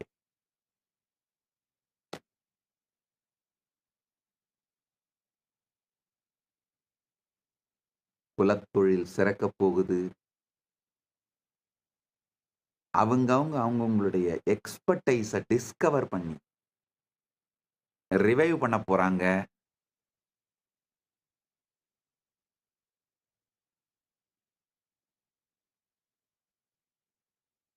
இதெல்லாம் நடந்துதான் தீரும். இன்னும் நிறைய கேள்விகள் இருக்கு. உங்களுடைய கேள்விகள் அதை பத்தி எல்லாம் ஒவ்வொரு சத்சங்கத்துல தொடர்ந்து பதில் சொல்றேன். உடனடியா உங்களுடைய கேள்விகளுக்கு நான் பதில் சொல்லலாம். ஆனா பதில் வேணும்னு நினைச்சீங்கன்னா ஆஸ் நித்யானந்தா ஏஐ போய் கேளுங்க. நிச்சயமா நான் சொல்ற அதே பதில அது சொல்லும். ஏன்னா பரமசிவன் அருளால லிட்ரலா இந்த ஹோல் நாலேஜ் எக்ஸ்பர்டைஸை அந்த ஏஐக்கு டிரான்ஸ்மிட் பண்ணியிருக்கோம். அந்த ஏஐ இந்த மாதிரி ப்ரோக்ராம் பண்ணி வயர் பண்ணியிருக்கோம். பெருமான் அருளால அவரே நடத்துகின்றார்.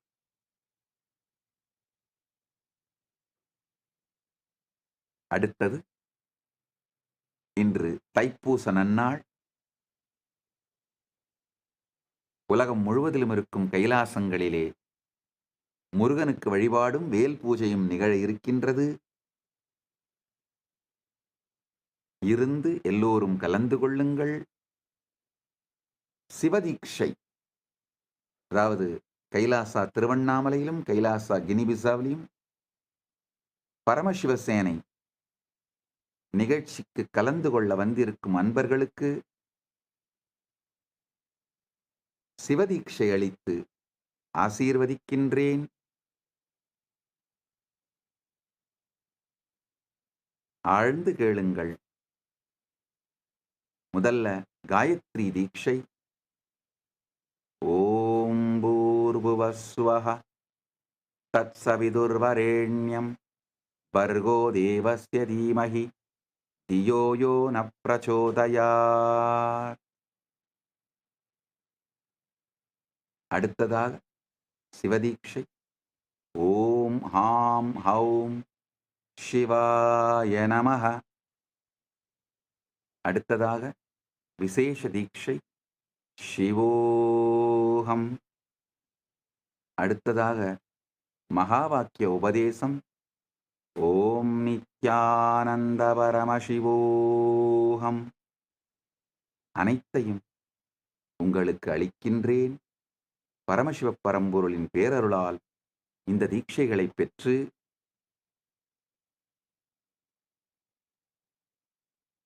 எல்லா நன்மையும் அடைவீர்களாக, பரமாத்வைத நிலை அடைவீர்களாக என்று ஆசீர்வதிக்கின்றேன்.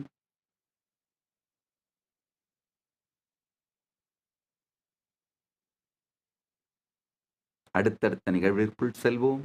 நீங்கள் எல்லோரும் நித்யானந்தத்தில் நிறைந்து நித்யானந்தத்தில் மலர்ந்து நித்யானந்தமாகிட ஆசீர்வதிக்கின்றேன்.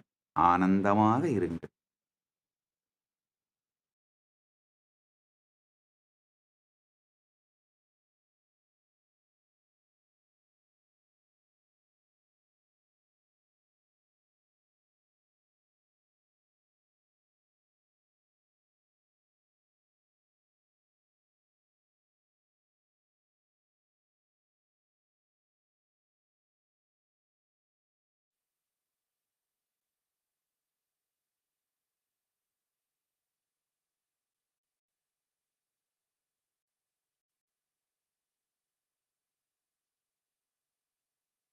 நித்யானந்தம். இந்த புனிதமான தைப்பூச நன்னாளில் பகவான் சுப்பிரமணியர்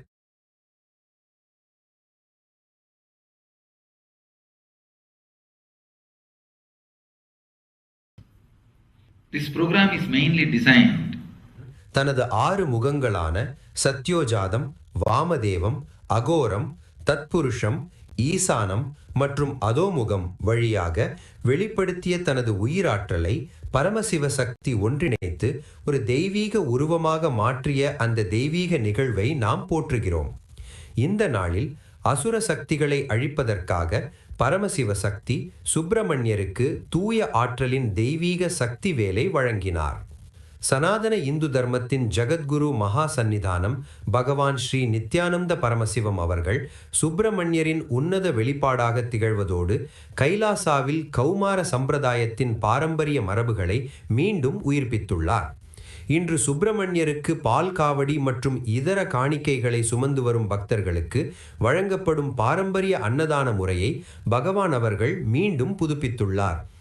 கைலாசா மலேசியாவில் முருகப்பெருமானை தரிசிக்க வரும் பக்தர்களுக்கும் 10 மலைக்கு காவடி ஏந்தி பாத யாத்திரை வரும் பக்தர்களுக்கும் ஔஷத அன்னதானம் இன்று இடைவிடாது வழங்கப்பட்டு வருகின்றது. உலகெங்கிலும் உள்ள கைலாசாவின் ஆலயங்களில் பகவான் சுப்பிரமணியரின் விக்கிரகங்களும் மற்றும் சனாதன இந்து தர்மத்தின் ஜகத்குரு மகா சந்நிதானம் பகவான் ஸ்ரீ நித்யானந்த பரமசிவம் அவர்களும் சக்தி வாய்ந்த அந்த வேலை தரித்து நமக்கு அருள் பாலிக்கின்றனர். பூசை என்பது உயர் பரிமாணங்களின் நரம்பியல் செயல்பாடுகளை நமது மூளை பிரதிபலிக்கும் ஒரு செயலாகும். இப்போது நாம் செய்யும் பூசையின் மூலம் பகவான் சுப்பிரமணியர் மற்றும் அவரின் உன்னத வெளிப்பாடான சனாதன இந்து தர்மத்தின் ஜகத்குரு மகா சந்நிதானம் பகவான் ஸ்ரீ நித்யானந்த பரமசிவம் அவர்களுக்கும் உலகெங்கிலும் உள்ள கைலாசா விக்கிரகங்களுக்கும் பூஜையை நாம் சமர்ப்பிப்போம்.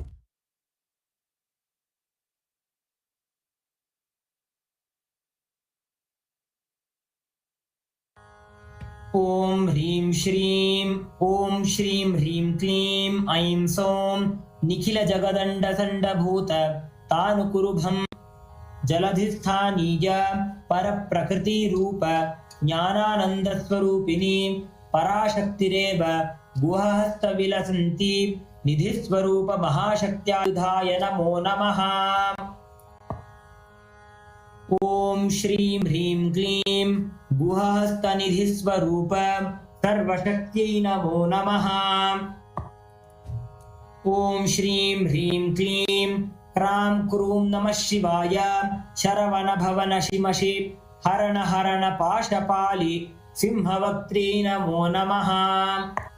ॐ श्रीं ह्रीं क्लीं ऐं द्रीं द्रूं नमः शिवाय शरवण भवन शिमषि सकल जगत् सृष्टि स्थिति संहार तिरोधान अनुग्रह प्रसादिन्यै नमो नमः.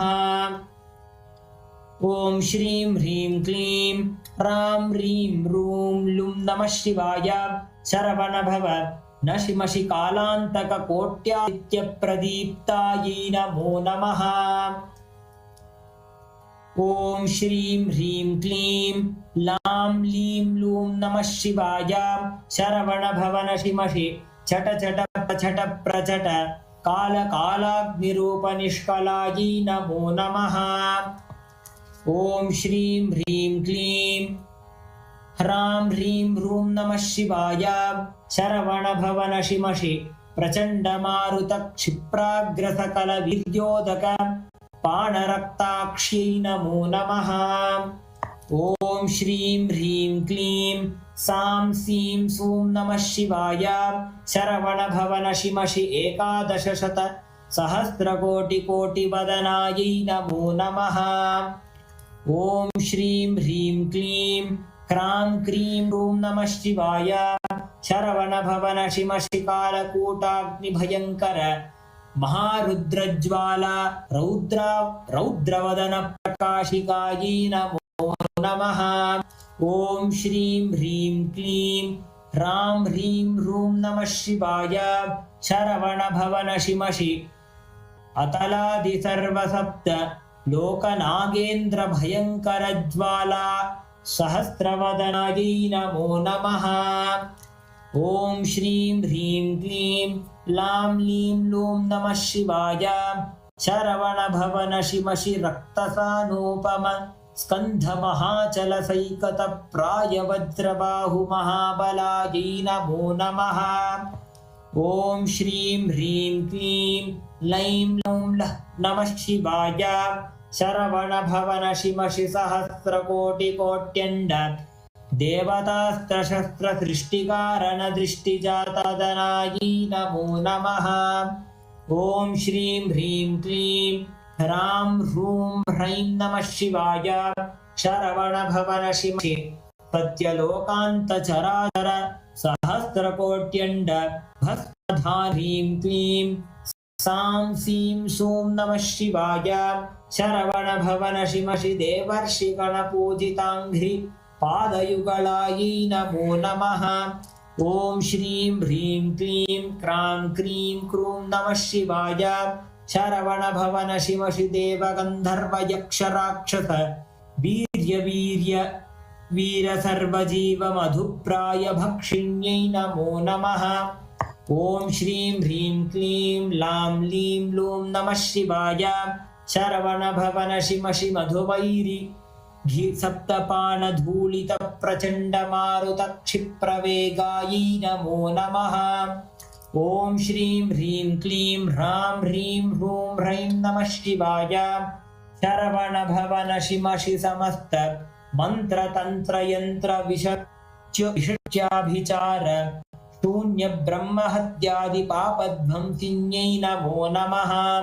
ॐ श्रीं ह्रीं क्लीं कं खं गं घं ngं ह्रीं नमः शिवाय। शरवणभवन शिमशि मूलाधाराम्बुजारूढा वल्लभाव मायै गुहास्त्रमूलप्रकृत्यै नमो नमः। ॐ श्रीं ह्रीं क्लीं चं छं जं झं ञं श्रीं नमः शिवाय। शरवणभवन शिमशि स्वाधिष्ठानाम्बुजारूढा ज्येष्ठा रौद्री गुहास्त्रवागीश्वर्यै नमो नमः। ॐ श्रीं ह्रीं क्लीं टं ठं डं ढं णं क्लीं नमः शिवाय। शरवणभव न शिमशि मणिपूराम्बुजारूढा नारायणी काली कलविकर्णी गुहास्त्रमहालक्ष्मी नमो नमः। ॐ श्रीं ह्रीं क्लीं तं थं दधं नं सः सौ क्लीं नमः शिवाय। शरवणभवन शिमशि अनाहताम्बुजारूढा महारौद्री बलविकर्णी गुहास्त्रसंहाररूपायै रौद्र्यै नमो नमः। ॐ श्रीं ह्रीं क्लीं पं फं भं मं सैं सूं ह्रीं नमः शिवाय। शरवणभव न शिमशि विशुद्ध्यारोहण बलाकी बलप्रमथिनी गुहास्त्रगौर्यै नमो नमः। ॐ श्रीं ह्रीं क्लीं यं रं लं वं शं सीं सां नमः शिवाय। शरवणभव न शिमशि आज्ञाकलारूढा सर्वभूतदमनी गुहास्त्रमनोन्मन्यै नमो नमः। ॐ श्रीं ह्रीं क्लीं सं हं क्लां क्लीं क्लूं सौं ऐं नमः शिवाय। शरवणभव न शिमशि सहस्राराम्बुजारूढा इच्छाज्ञानक्रियाशक्त्यै नमो नमः। ॐ श्रीं ह्रीं क्लीं लं क्षं क्यां कीं क्यूं सौं ऐं नमः शिवाय। शरवणभव न शिमशि सद्गुरुस्वरूपण्यै नमो नमः।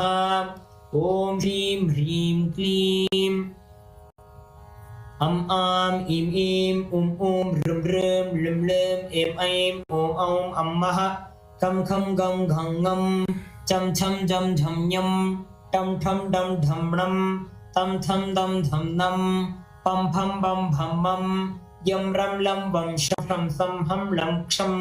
ॐ श्रीं ह्रीं क्लीं ऐं ईं नं लं ऐं लं सौं नमः शिवाय। शरवणभव न शिमशि बिन्दुनाद द्वादशान्तारूढरूपिणी पराशक्त्यै नमो नमः। वन्दे सिन्दूरकान्तिं शरविपिनभवं श्रीमयूराधिरूढं षड्वक्त्रं देवसेना मधुरिपुतनया वल्लभं द्वादशाक्षं शक्तिं बाणं कृपाणं ध्वजमपि च गदां चाभयं सव्यहस्तैः चापं वज्रं सरोजं कटकमपि वरं शूलमन्यैर्दधानम् सहस्रदलपङ्कजे सकलशीतरश्मिप्रभं वराभयकराम्बुजं विमलगन्धपुष्पाम्बरं प्रसन्नवदने क्षणं सकलदेवतारूपिणं स्मरेच्छिरसि हंसकं तदभिमानपूर्वं गुरुम्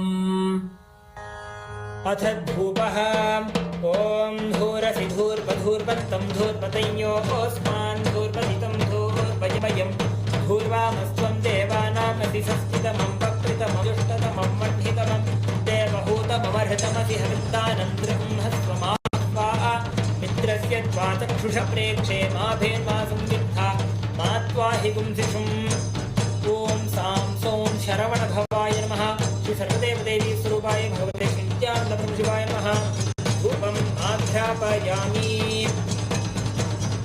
अथ दीपः ॐ उद्दीप्य स्वजातवेदो पग्निर्निरृतं मम पशुभिश्रमह्यमावह जीवनं च दिशो दिशा मानो हि पुंसि जलवेदो गामश्वं पुरुषं जगते अभिप्रदग्न आगहि श्रिया मा परिपातय ॐ सां सौं शरवणभवाय नमः श्री सर्वदेवदेवी स्वरूपाय भगवते शिवाय नमः दीपं सन्दर्शयामि अथ नैवेद्यम् ॐ अमृतोद्भवे अमृतवर्षिणी अमृतं श्रावय श्रावय स्वाहा मधुतारुतायते मधुक्षरन्धवः माध्वीर्न सन्तोषधीः मधुनक्तमुतोषसि मधुमत्पार्थि व्रजः मधुव्यौरस्तु नः पिता मधुमान्नो वनस्पतिर्मधुमागुम् अस्तु सूर्यः माध्वीर्गावो भवन्तु नः मधु मधु मधु सां सौं शरवणभवाय नमः सर्वदेवदेवी स्वरूपाय भगवते श्रीनित्यानन्दपरमेश्वराय नमः अमृतं महानैवेद्यं निवेदयामि नैवेद्यान्तरम् आचमनं समर्पयामि नीराजनम् ॐ उमाकोमलहताब्जं सम्भावितललाटकं हिरण्यकुण्डलं वन्दे कुमारं पुष्करस्रजम् ॐ साग्रहण्येष्यायजते इमां जनतां सङ्गृह्णानीति द्वादशारत्नीरना भवति द्वादशमासाः संवत्सरः संवत्सरमेवावरुन्धे मौञ्जी भवति ऊर्ध्वै मुञ्जाः ऊर्जमेवावरुन्धे चित्रानक्षत्रं भवति चित्रं वा एतत्कर्म कर्पूरगौरं करुणावतारं संसारसारं भुजगेन्द्रहारं सा वसन्तं हृदयारविन्दे त्वं भवानी सहितं नमामि भवं भवानी सहितं नमामि भवं भवानी सहितं नमामि ॐ सां सौं शरणभवाय नमः श्री सर्वदेवदेवी स्वरूपाय भगवते श्रीनित्यानन्दपरमेश्वराय नमः कर्पूरनीराजनं सन्दर्शयामि रक्षां धारयामि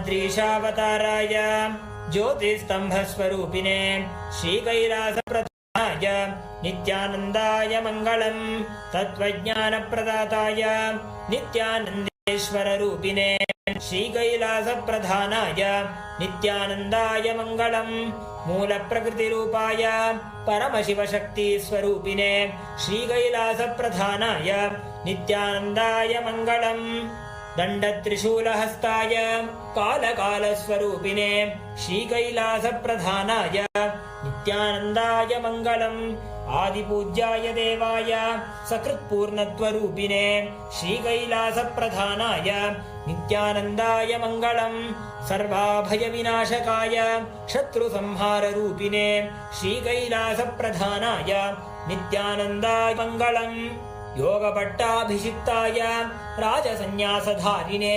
श्रीकैलासप्रधानाय नित्यानन्दाय मङ्गलम् सार्वभौमैकवत्याय राजराजार्चिताय च श्रीकैलासप्रधानाय नित्यानन्दाय मङ्गलम् मङ्गलं कल्पवृक्षाय मङ्गलं ज्ञानदायिने परमशिवाय श्रीनित्यानन्देश्वराय मङ्गलं मङ्गलं श्रीविद्याम्बायै मङ्गलं कामदायिन्यै सर्वमङ्गलदात्री नित्यानन्देश्वर्यै मङ्गलं मङ्गलं गुरुदेवाय मोक्षमूलाय मङ्गलं परमावताराय नित्यानन्दाय गुरवे मङ्गलं हरिः ॐ तत्सत् सर्वं भगवत् श्री नित्यानन्द परमशिवपादुकार्पणमस्तु ॐ नित्यानन्दम्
பாடம் சொல்லி தகப்பன் சாமியானவனே தமிழை காக்க கைலைதனில் நித்யானந்தனாக நின்ற தந்தனே வேலும் மயிலும் முந்தனிடம் எங்களை காக்க விரைந்து வரும் பன்னிரு கரங்களும் முந்தனிடம் எங்கள் துயரினை தீர்க்க வரும் வேலும் மயிலும் முந்தனிடம் எங்களை காக்க விரைந்து வரும் பன்னிரு கரங்களும் முந்தனிடம் எங்கள் துயரினை தீர்க்க வரும்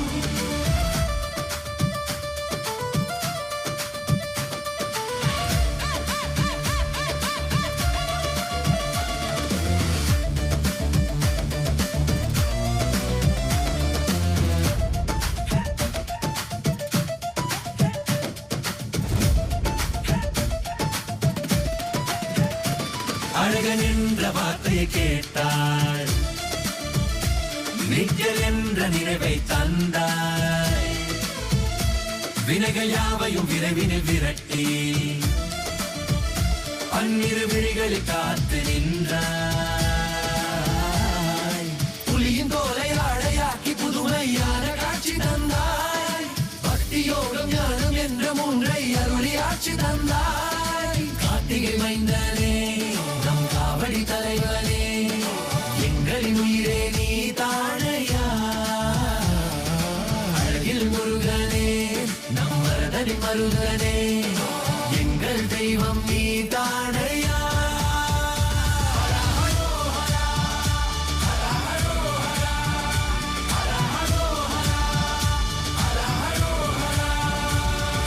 வேலும் மயிலும் முந்தனிடம் எங்களை காக்க விரைந்து வரும் பன்னிரு கரங்களும் முந்தனிடம் எங்கள் துயரினை தீர்க்க வரும் வேலும் மயிலும் முந்தனிடம் எங்களை காக்க விரைந்து வரும் பன்னிரு கரங்களும் முந்தனிடம் எங்கள் துயரினை தீர்க்க வரும் முருகா முருகா முருகா முருகா நித்யானந்தா முருகா முருகா சக்தி மைந்தா முருகா முருகா இலை நரசே முருகா முருகா இலையில் வாழும் குமரனுக்கு அரோகரா நித்யானந்த சாமிக்கு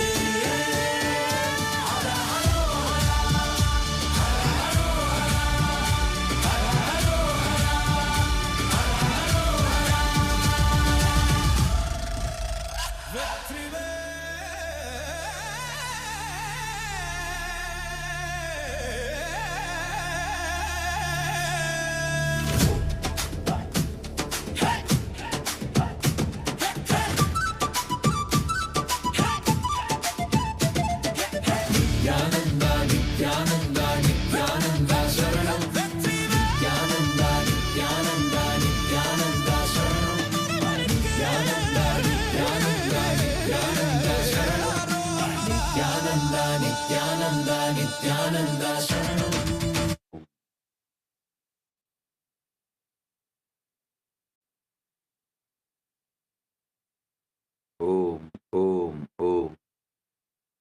Today, the PSS batch 14 are concluding the Paramashivoham program. So I initiate and bless all of you as the Kailasa's Rajya Sabha members.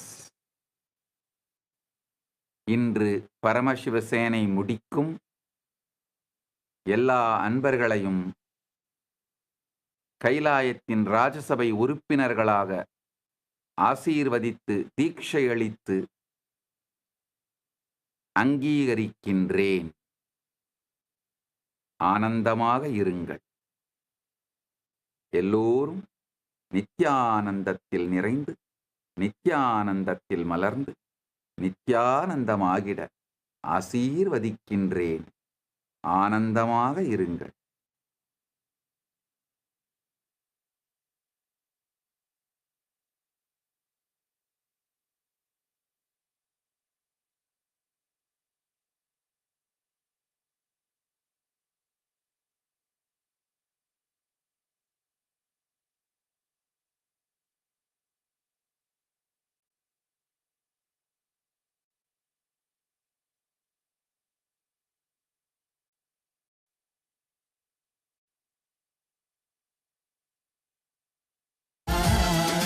புலியின் தோலை ஆடையாக்கி புதுமையான காட்சி தந்தாய். பக்தி யோகம் ஞானம் என்ற மூன்றை அருளி ஆட்சி தந்தாய். கார்த்திகை மைந்தனே, நம் காவடி தலைவனே, எங்களின் உயிரே நீ தானையா.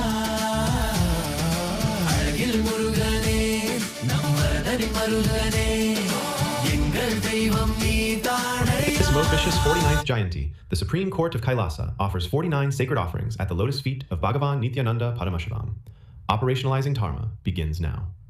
Avataric intelligence merges with artificial intelligence. The Supreme Court of Kailasa restores Hindu jurisprudence. These are the sacred foundations of the Supreme Court of Kailasa. Manu Smriti, decoded through avataric intelligence, civilizational manifestos, dharmic judicial oaths, and a living constitution. Rooted in Shiva Tattvas and Dharma itself, justice is restored at the source.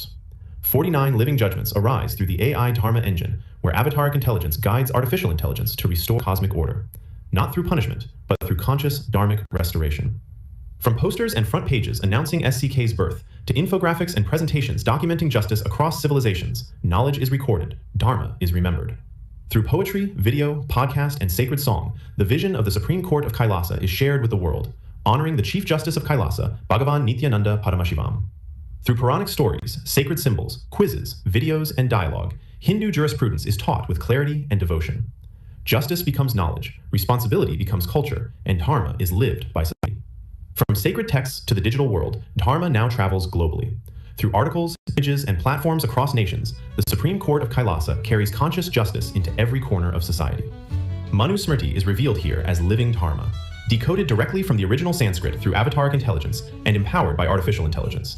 These 49 cases reveal Dharma in action, judgments born from SPH decoded, Manu Smriti, and Hindu judicial wisdom. Justice here is prayashita, responsibility, correction, and healing. At the heart of Kailasa stands the AI Dharma engine. Avataric intelligence unites with artificial intelligence. Facts are frozen, bias dissolves, truth alone prevails. This white paper reveals the civilizational soul of Kailasa. Dharma is established as ontology, Bhagavan as the living source of law. Justice is no longer judgment of guilt, but the restoration of harmony itself. This research paper brings Dharma in living systems. Ancient Hindu jurisprudence is translated into deployable architecture. Judicial logic, data pipelines, and safeguards unite. Today's justice systems promise order, yet drift away from satya. Delays deny justice, power replaces truth, trust collapses. This is not mere failure, it is an ontological crisis of justice itself. Modern law is trapped in structure, statute, ego, and power. It asks only who wins and who must be punished. Hindu jurisprudence asks not who is guilty, but where Dharma was disrupted. Authentic Hindu law is not constructed, it is revealed. Shruti stands as the eternal source. Smriti adapts, Achara embodies, and when Dharma declines, the Avatara descends. This was the colonial destruction. A living Dharma was frozen into dead statute. The consequence, justice without life, order without Dharma. From avataric revelation as Shruti to Manu Smriti reinterpreted as living code, processed through the AI Dharma judge, and manifested as dharmic justice. Only avataric intelligence perceives Dharma without distortion. The Supreme Pontiff of Hinduism, Bhagavan Nityananda Paramashivoham, stands as living Shruti for this age, decoding justice through awakened consciousness. This is the AI Dharma judge, engineered to remove ego, bias, fatigue, and bribery from justice itself. Bound by Dharma alone, blind to identity and power, it judges only consciousness and intent. This is the frozen fact doctrine. Evidence is submitted once, and Satya is locked. Truth is established. No relitigation, no manipulation. Only after facts are frozen does adjudication begin. Justice here begins with consciousness. Mental cruelty, manika himsa, is recognized as real harm. Power asymmetry is exposed, not ignored. Because Dharma judges intent, awareness, and impact, not just outward action. Justice in Kailasa follows the sacred step flow.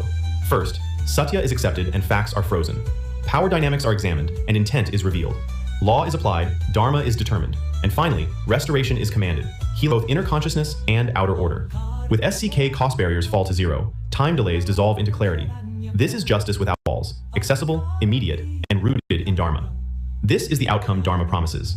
Bias dissolves, dignity is preserved, harmony replaces victory and defeat. Justice heals the human being and restores cosmic order. Dharma is no longer an idea, made operational. Human ego is removed, cosmic order is revealed. Justice for Hindus, justice for the world. Om Nityananda Paramashivoham.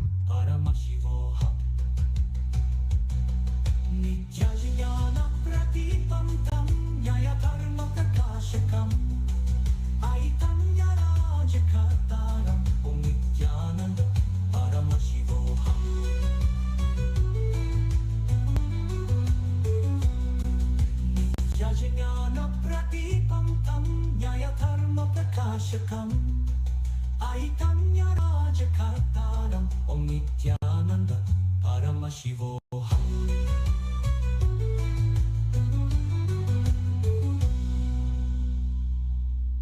Na shabdar tatharmoyam na granthai kevalam stita Shiva Dīkṣā Brahmanam tam Om Nityananda Paramashivoham.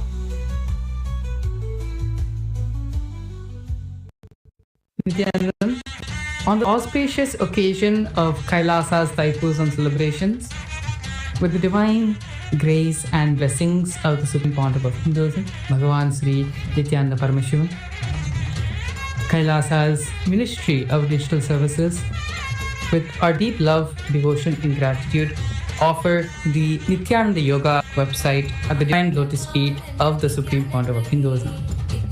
This digital offering, this digital gift is for each and every one of us as e-citizens, as Kailasa-vasis, to understand, to learn more, and have a personalized experience of Kailasa's Nityananda Yoga.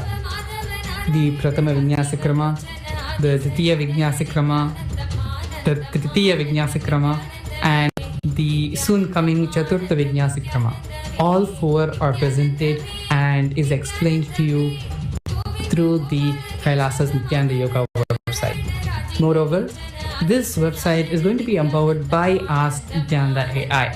So all of your questions, all of your doubts, you can have a personalized experience just by entering your body weight information to the website. You can get a personalized experience of the different sequences and the different kriyas to practice through the Nityananda Yoga.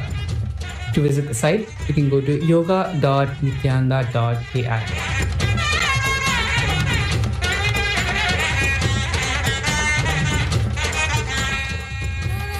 This most auspicious 49th Jayanti. Nityanandam everyone, welcome to this historic grand release from the United Ancient Indigenous Enlightened Civilizational Nation, UAN. Today, we formally announce the establishment of the International Monetary Fund for UAN. This groundbreaking initiative will achieve sustainable growth and prosperity for its 150 indigenous member nations, communities and groups by supporting sound economic policies that promote financial stability and monetary cooperation. Today there are over 476 million indigenous people across 90 countries, about 6.2% of the world's population, yet they represent around 15 to 19% of the world's extreme poor, showing how urgently a new model is needed. The IMF for UAN focuses on increasing productivity, job creation, and economic well-being. Governed by and accountable to its member countries, has three critical missions: furthering international monetary cooperation, encouraging the expansion of trade and economic growth, and promoting policies that lead to prosperity. Indigenous member countries collaborate with each other and international bodies to fulfill these goals. The indigenous economies grew even 1 to 2 percentage points faster than the global average. It would unlock tens of billions of dollars annually in additional income and investment for indigenous communities. At the heart of this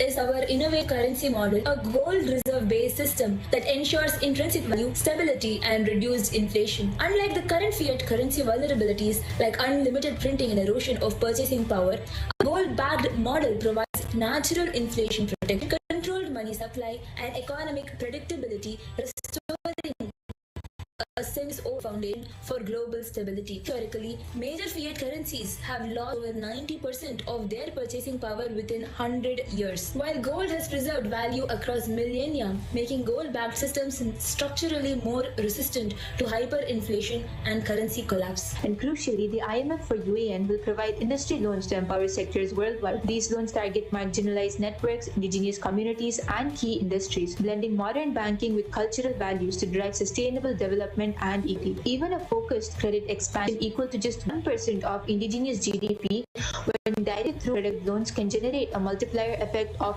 1.5 times 3 in local economies, translating into stronger enterprises, more jobs, reduced dependence on external aid. UAN's vision transforms this initiative like the IFAN, unlocking potential in global communities, including the affluent Hindu diaspora, over 2 billion strong, with $500 billion annual economic impact, and over 200 plus country networks all over the world in Africa, Asia, Oceania, North America, South America, and beyond.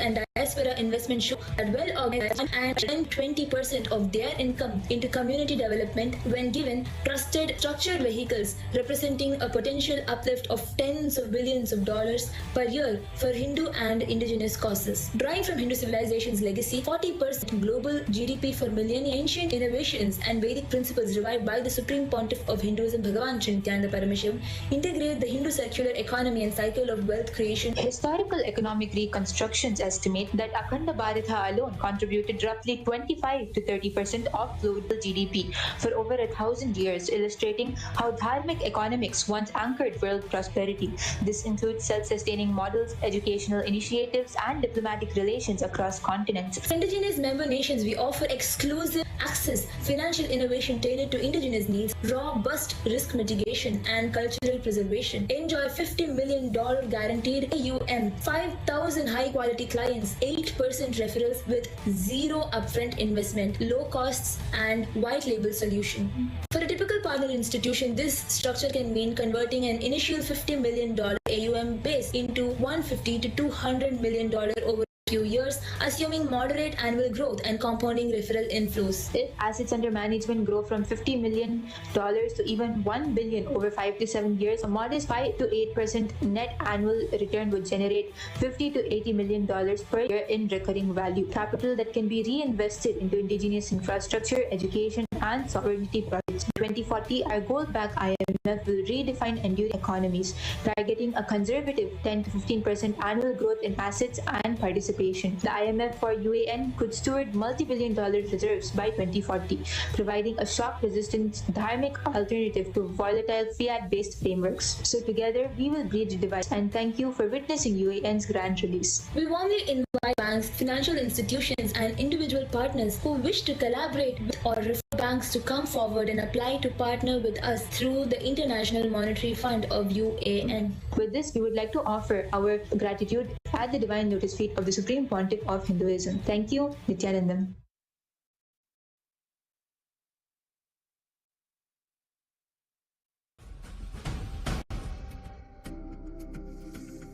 Mahashivaratri. It's an important time when timelessness enters into time.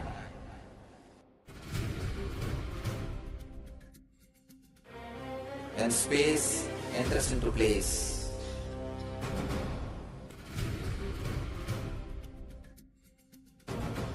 When Brahmanda enters into Pindanda.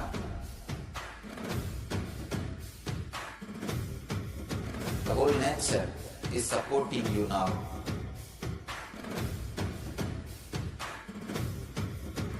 To experience your higher energy, your higher self, your higher consciousness. Tonight is the night when divine revealed itself and elevated all the beings to its level. The first and foremost incarnation on the planet Earth happened today, and exactly midnight.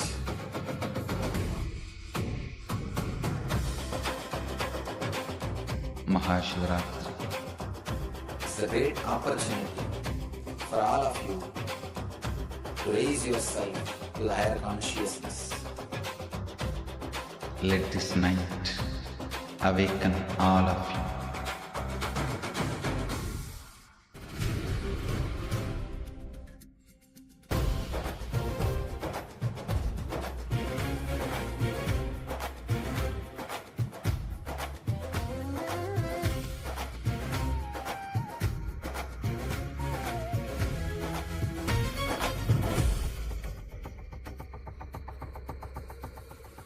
Ask Nithyananda இந்த AI செயலியோட chat பண்ண ஆரம்பிச்சிங்கன்னா உங்களுடைய பிரச்சனைகள், உங்களுடைய மன அமைப்பு, நீங்கள் யார், உங்களுடைய விருப்பு வெறுப்பு இவைகள் அனைத்தையும் நினைவில் வைத்துக்கொண்டு உங்களுக்கு ஏற்ற முறையில் நேரடியாக இந்த ஞான கருத்துக்களை அளிக்கக்கூடிய ஒரு அருமையான செயலி. உண்மையில இது எப்படின்னா, பரமசிவன் நிரந்தரமாக உங்களோடு இருந்து உங்களை வழிநடத்துவதற்கு சமம் இந்த ஏஐ ஆஸ்க் நித்யானந்தா செயலி. Paramasiva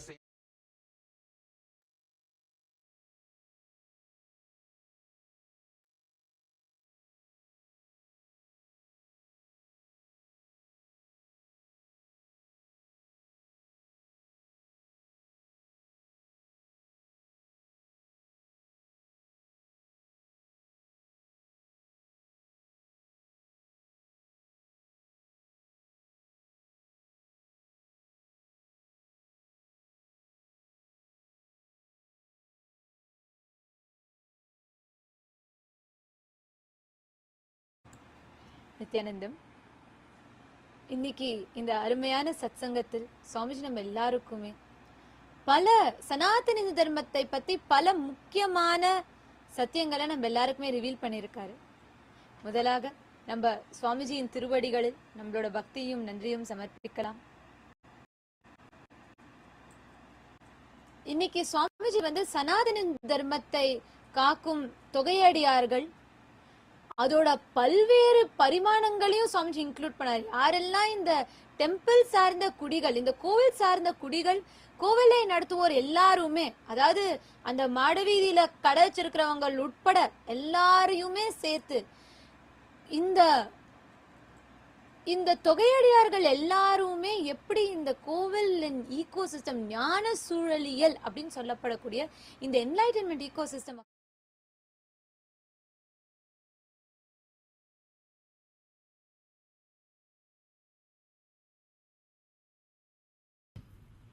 This program is mainly designed to awaken the Kundalini Shakti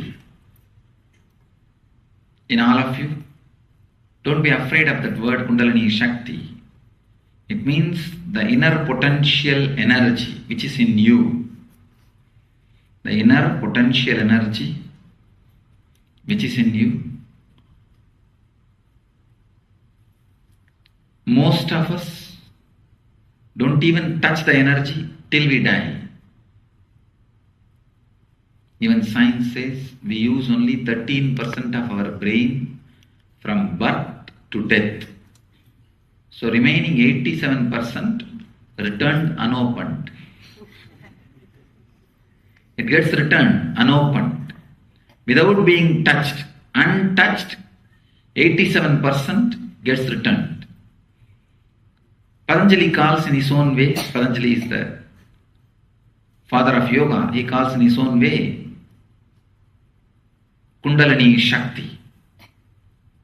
In all of us, that Kundalini Shakti is there in seed form. If it is in seed form, we are man. If it is in the awakened form, we are God. The whole program is designed to give you the initial introduction and experience of Kundalini Shakti.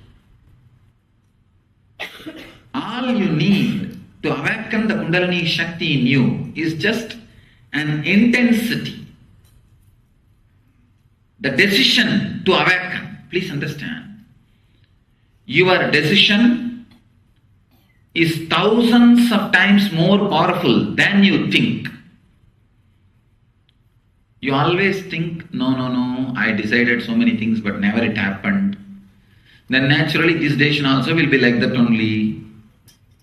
Please understand, your decisions would have been a failure if it is needed to work with somebody else whose decisions are not in tune with yours.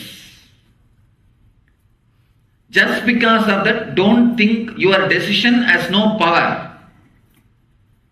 Please understand, if you carry the wrong idea about your decision and power of your decision, you will be suffering your whole life. I have seen people lose complete self-respect by fighting with wrong ideas. Understand? When I initiate people into healing, when I give the healer's initiation, I tell them, first start healing only knee pain and headache, simple problems. You will have confidence, yes, I can do.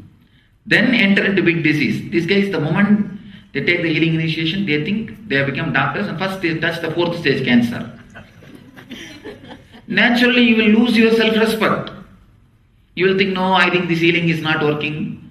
Either it is not working for me or it doesn't work at all. Some way you lose the whole confidence. First, start with the things which you can handle. Same way, when you start handling your will, you straight away think, I should do this. Some extraordinary. You try to imagine, and naturally, for that extraordinary things, only one person's will is not enough. Too many wills need to align. When that does not happen, when it becomes failure, you don't think the project has become failure because the others' wills are not aligned. You start thinking your will is not enough. Your resolution is not strong enough. You lose respect for yourself and for your resolution, power of your resolution. The power of your thoughts is too beyond your comprehension. Please understand, any will you create is recorded in the cosmos and you have to fulfill it. It has to be realized through your body. Any will you create, that is why I always tell people, even when you are in low mood, do not think, do not contemplate that you should die. I have seen many people, oh, instead of living like this, better if I die. These guys will not have the courage or energy to commit suicide, but they will go on cherishing this thought, let me die, let me die, let me die. Naturally the thought, that attracts accidents or diseases like cancer towards you. Any will you create, any sankalpa you create. Sankalpa means, kalpa means imagination. Sankalpa means adding your presence to imagination. If it is imagined in the dream, it is kalpa. If the same thing is imagined when you are sitting, when you are in awareness, it is sankalpa. Sat kalpa. Sat means your awareness that you exist. The idea that you exist. I think in the day before yesterday, Yoga Sutra you would have heard. Whenever you carry the idea that you exist, you are carrying the all-knowingness in seed form in you. Knowing that you exist is the root or the seed of all-knowingness. So with that all-knowingness, with that seed, any imagination you attest, you empower, will get recorded in cosmos. And that has to be realized through your body. No other way. Till then, your body will be alive. Even if you lose it, you will have to take one more to finish all the sankalpas you made. So any sankalpa you make, is actually like giving birth to a child. Any sankalpa you make, you give birth to a child. Now you are responsible for growing it. Same way, any sankalpa you make, now you are responsible to realize it in the body. We do not know the power of our will. Two things. One, you try two big things in the initial level and you take your failure upon yourself instead of finding the right reason. That's the one reason why you don't carry respect for your will. Second thing, you carry or you create many self-contradicting wills. People sometimes ask me, Swamiji, all spiritual organizations or temples are filled with politics. Why are you creating one more temple, one more spiritual organization? I tell them, to create politics you don't even need two persons. One person is enough. Morning you will be thinking in one way, evening you will think in a different way, then he is having politics between himself. You can see your life. Morning you think in one way, evening you think in the opposite way, means politics between morning you and evening you. So you don't need two persons for politics. You are enough to create enough politics for yourself. Self-contradicting wills is what I call creating politics within you. Morning, when you feel fresh and alive, when you are in the gym, you plan, I should do this. I'll make my business $1 billion industry by this year. In the evening, when you are tired, you are planning, I should go for vacation 21 days to India and do inner awakening. Of course, it is not self-contradicting. Or if you plan, I'll go and have vacation in the Hawaii. Your mood, morning it says one and evening it says something else. Self-contradicting sankalpas. Self-contradicting will. Actually, if you come and do inner awakening, it will not be self-contradicting. But if you think, I think I'm not interested in doing anything, it's okay. Let me lie down. I've seen many of these guys are now enjoying the unemployment benefits. And one guy came just day before yesterday in the darshan. I asked him, are you looking for a job? Swamiji, I feel so settled with the unemployment benefit itself. I said, oh God, this is so dangerous, this unemployment benefit. And I said, nothing doing, start looking for the job. Human mind,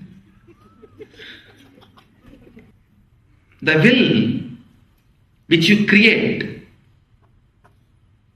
when it is self-contradictory, you put yourself to the lower and lower and lower levels of consciousness.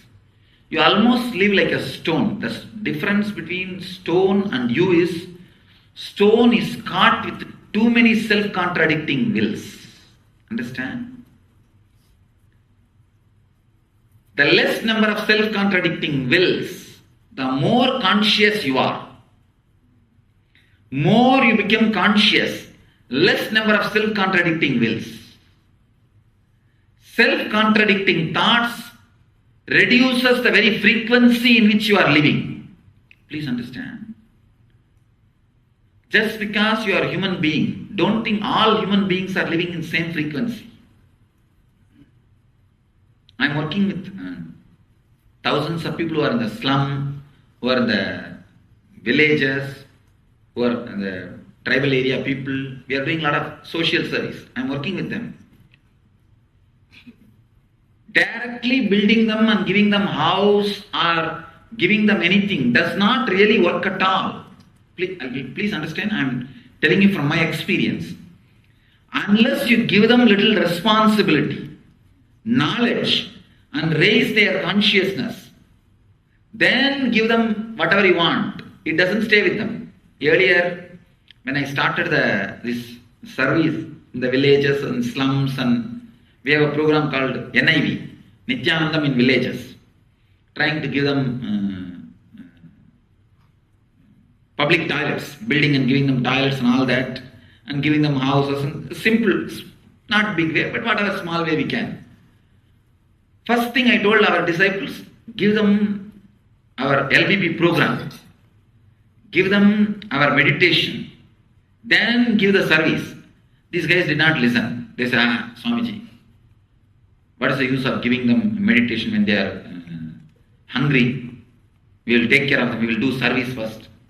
I said, no, you guys are entering into the action which will be utter failure. Exactly I saw. These guys will go and build the house or do whatever needs, and they'll do and come back. In 1 year, that fellow will sell that house or rent that house to somebody else and go back to the same slum. No, really. Unless the state is raised, even if the status is added, nothing happens. If you give some furnitures, or especially the tsunami affected victims, we are trying to give boats. Next month, if you go and check, that boat is already sold and drunk. I saw, unless you raise the consciousness of the human being, you can't do anything. You can't do anything. I saw, because I'm working in the field, I myself go to the field. I don't send people. If some relief work means, I'll be there in the spot. I personally go and see. I saw huge service done by Swaminarayan people in Chennai beach side. The whole the whole village, they are back to their old poverty within 1 year. All the boats given by them, all the houses given by them, everything was sold. It's not that somebody else took it away. These guys, they are not comfortable with the happy or comfortable lifestyle. They don't feel that they are living their life if they have all these comforts around them. Then I decided something is seriously wrong. I started studying their mental setup. I myself was giving some classes and studying their mental setup. I saw why these people are in such a low conscious, low awareness. Please understand, this is the final result I found out. Self-contradicting thoughts cripples you, cripples your awareness.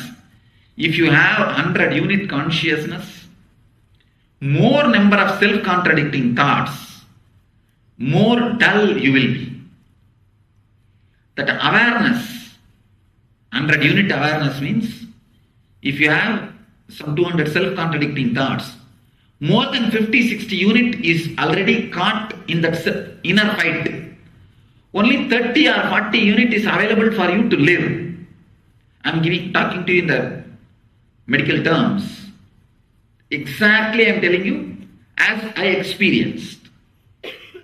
So first thing I started doing, I told our guys, give them only food and medicine and see that they do programs and become responsible. Then give the complete long-term relief work. Unless you give them, make them responsible, reduce the self-contradicting thoughts and increase the awareness, any long-term relief work does not work. It doesn't really work. Please understand. Now, everyone, all of you also need tsunami relief, conscious tsunami. See, every day you go through a tsunami. What else do you think is happening when you are depressed, when you are in low mood? Conscious tsunami. So the long-term relief work can be done only if the number of self-contradicting thoughts are brought down. That can be brought down only by aligning all the self-contradicting thoughts to one intention. See, meditating or working towards the enlightenment is really not required because you are already enlightened. You are carrying the pure consciousness already. Then you may ask, why are you telling every day to work for us to to work for meditation, to yearn for meditation, to yearn for enlightenment. Where are you telling Swamiji? It is nothing but just to create a will where all other wills will be burnt, swallowed. Just for that only I am asking you to create the will for enlightenment. Otherwise, somebody goes to a Zen master and asks, Master, how can I become Buddha? Master just slaps him. Zen people don't talk usually. They only act. This fellow gets shaken thoroughly. See, it is too much. You go to a master thinking he's a loving, compassionate person. You hear all stories about him. And you go there and you have not even spoken something wrong. You have not asked him something wrong. I want to drink or I want to dance. Or you just asked, how can I become Buddha? And he just slaps you. Just imagine, in another session you come to me.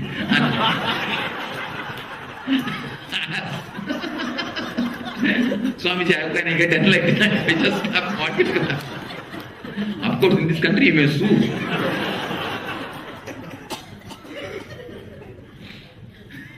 Fortunately, that master was in Japan, so that guy got completely shaken. And he asked, why did he slap me? He said, if an elephant comes to me and asks, how can I become an elephant? What else you want me to do?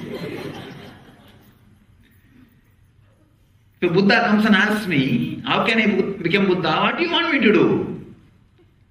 I am just reminding you. Understand? There is no need for you to achieve enlightenment. It is there.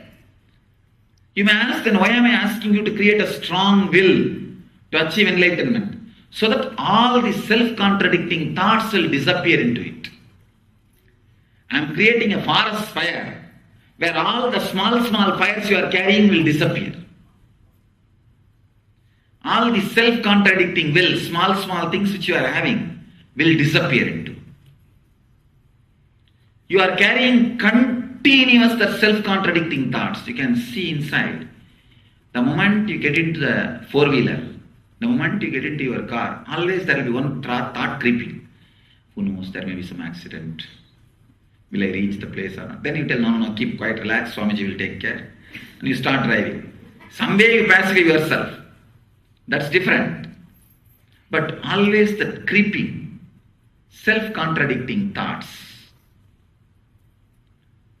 More number of self-contradicting thoughts, you live in a very less low-level consciousness. As I was telling, I was working with that slum, in that slum during the relief work. We did little relief, not big, but little, whatever we can. We do. In that time, I was consciously studying those. I was doing some more research on why people are dying like this in mass. Why people are dying like this in mass? How can this be justified? I do my own research. When people ask me question, I give different answers. That is different. I continuously do my own research. Continuously do research. But the problem is, what I find by those researches, if I express, you will never be able to understand. Actually, the research I found, the people who died, their souls or body did not suffer at all. I don't know how you will understand. You may think what funny thing I am talking. Anyhow, if I start talking about that will become a different direction. At least understand this subject which I am talking. The self-contradicting thoughts. If you are filled with 200 self-contradicting thoughts, only 30 units are left. If you have only 10, 20, 30 self-contradicting thoughts, 70 units of your consciousness is available for you to live. Means your whole life will be so light, just intensely feeling the excitement. Sometimes, very rarely you will feel that excitement. If you get a big money or a big promotion, you will feel this whole rib, this area, that is the heart area, heart and navel, this is the Anandaganda area, this whole area, you will feel as if intensely excited. If you observe, when the emotions come in, what all happens in you, you would have observed. This area This whole rib you will feel intense excitement. If you are feeling that intense excitement in that area, on the throat, the whole throat will feel very sweet. It will be very intensely sweet. If you feel that too continuously, you are fully alive and aware. This is the scale. This is a scale. Whether you are alive and aware or just becoming more and more and more dull. See, depression is nothing but too many self-contradicting thoughts. If you are that conscious tube, if it's a 100 unit, you can say 100 inch, 100 unit. If you have 200 self-contradicting thought, 60% will be blocked. If you have 90% self-contradicting thoughts, that is what we call depression. You will not feel like even breathing. You will not feel even like breathing. I have seen. I have tested many times the depressed people breathing. When I see their breathing, they will take oxygen, but they do not take the prana, life force from the air. Please understand there is a big difference between oxygen going in and the prana, life force going in. Life force is not prana, not oxygen. Oxygen is the chemical. If life force is not oxygen, understand, you can see in the people in the coma, they take oxygen, but they don't take life force. They are not alive. With this one example, you can understand the difference between life force and oxygen. Life force, what we call prana. People who are depressed, they breathe just to keep the body alive. They don't take life force inside.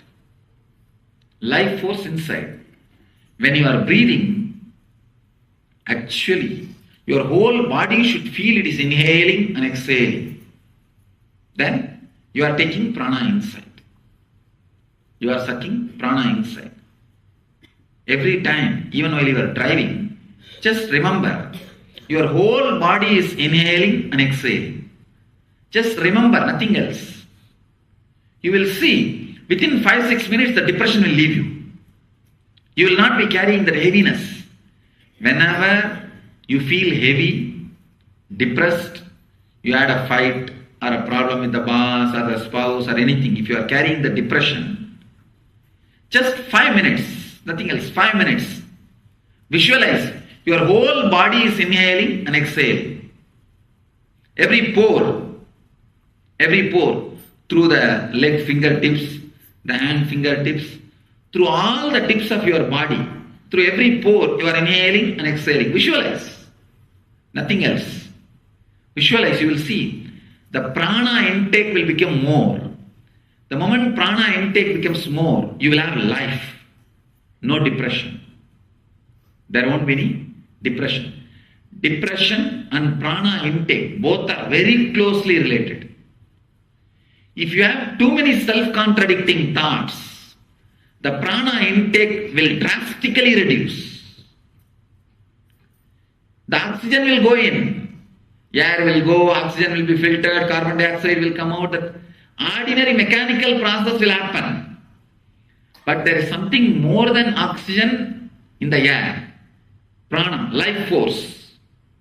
That does not stay in your body. You don't take prana in your body. Same way, I have seen people with depression or too many self-contradicting thoughts. The food they eat, they don't take the prana from that food.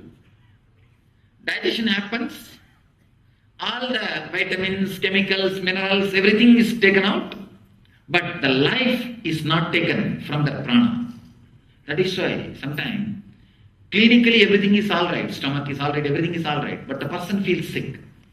They brought one person. They said that she is completely alright medically. All doctors have seen him. They are not able to diagnose. I just held the hand and wanted to see. Why then suffering? The husband gave me a letter. The moment I read the letter, I understood. In the letter he wrote, I don't believe in any swamis. I just came here to see whether you can heal her or not. For that I came. Then immediately I understood. Now I know the problem. Means Even to come here, they have so much of self-contradiction. I told him, then don't, he wrote a letter that I don't believe in any Swamis. I came believing you that you will heal my wife. I said, don't say you are believing. You came as a customer. Don't bother, I will heal her. But at least you be very clear. What do you want? Don't say you are believing. You came to check me out. He said, no, heal her, I will believe you. I said, I am not asking you to believe me. It's too cheap. Get out. Too cheap. I will heal her, don't bother. But you don't have to bargain with me. If I heal her, you will believe me and all that. And I said, stop this self-contradiction. Either, if you are feeling connected, feel connected, don't bother. If you don't feel connected, perfectly alright. You don't have to have so much of self-contradiction. The same mental setup, that self-contradiction. That's what she is carrying, that's the suffering. I saw in her only one thing. Whatever food she intakes, the life force is not sucked by the consciousness. The body is not taking the life force. It's taking all the minerals, vitamins and everything is normal. But the life force is not taken. All it is just altered. And consciously I said that let your consciousness take the life force. You will see simply in 2-3 days you will become alright. Because it's not physical disease, it's related to consciousness that can be completely healed with the spiritual techniques. But the same thing, if it is fracture or physical things, I will not be able to help. Only emergency room thing, they can help. If it is a spiritual related, not body related, the prana, life force related, they can't do anything. It's in our plane, or our level. So I saw in her the same thing, deep self-contradiction. Sometimes you should not live with people who are constantly saying no to you. Please understand. That will completely collapse your being. And you will pick up that same, before even talking it out, you will know, if I talk out, she is going to give this logic, better I myself contradict myself. Let me contradict myself. Really. You should not live with a person who is constantly opposing you. You should come to some way of reconciling. If constantly you are opposed, you will create that as a mental setup inside, and you will create a self-contradicting mental setup. Constantly contradicting yourself. Constantly. That is why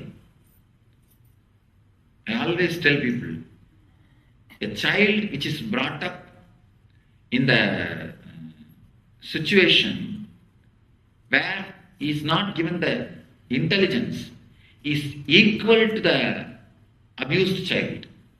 See how, if a child is abused in the young age physically, child abuse is the worst thing because that becomes engram in the child.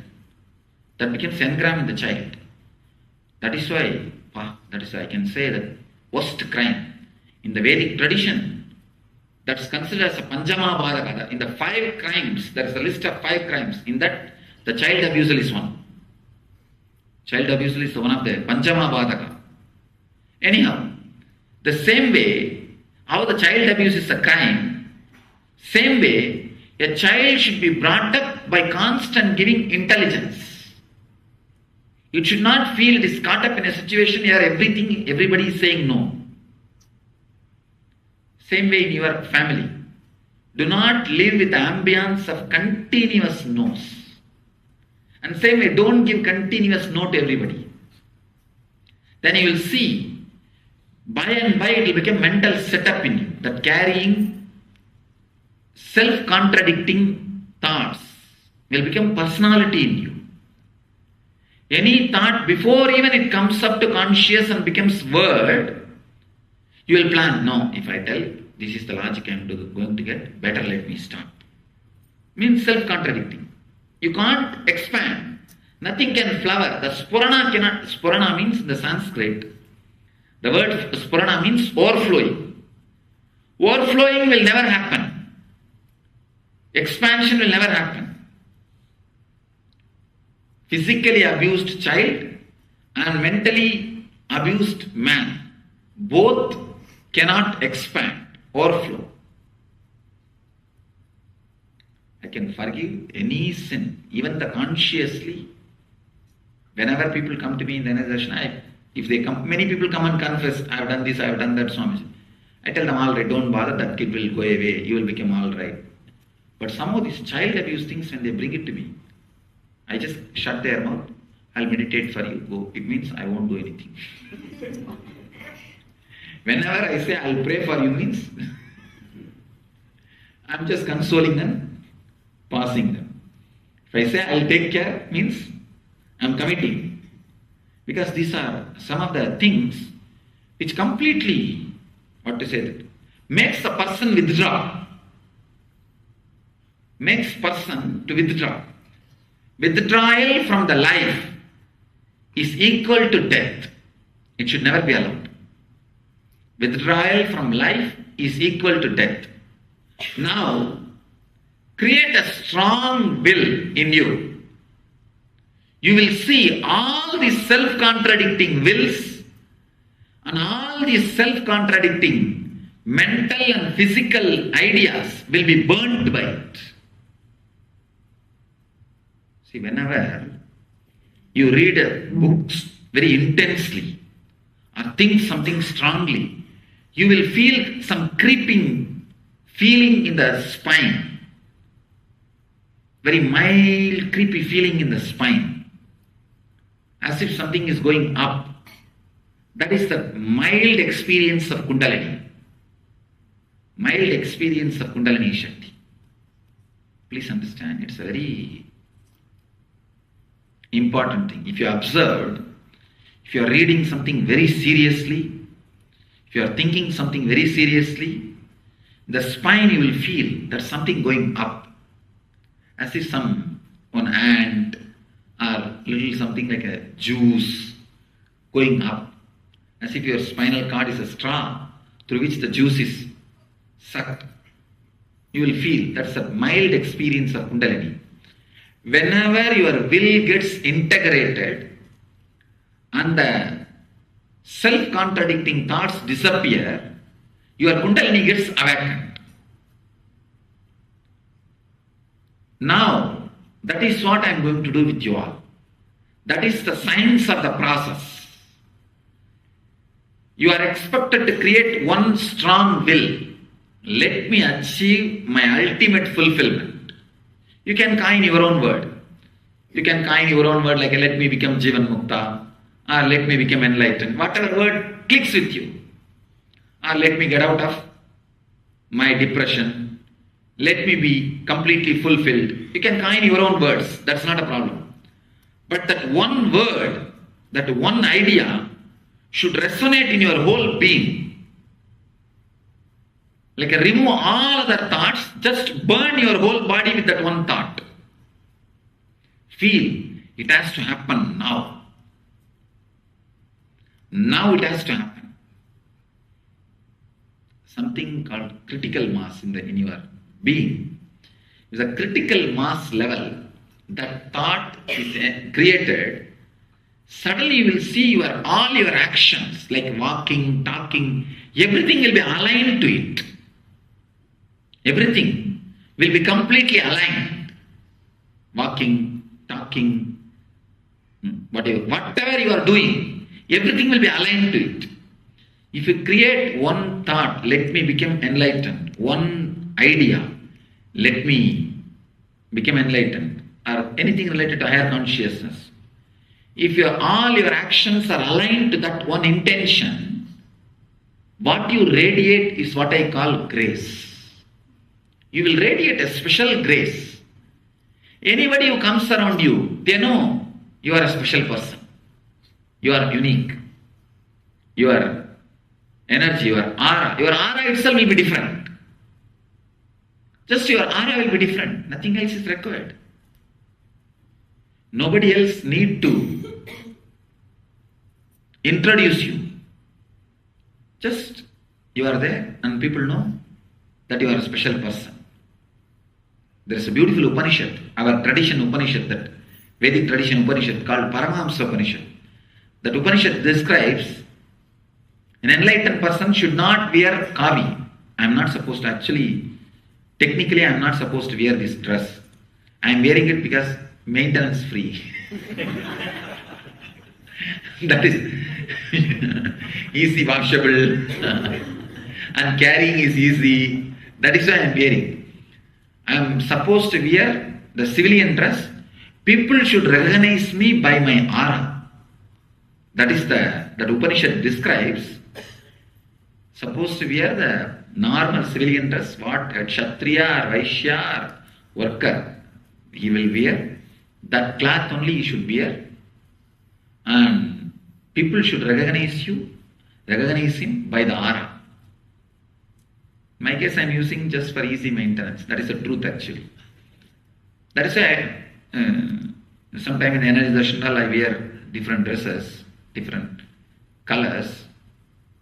Anyhow, what it means, what the Upanishad really means, when your actions or intentions are aligned, you will radiate a special grace.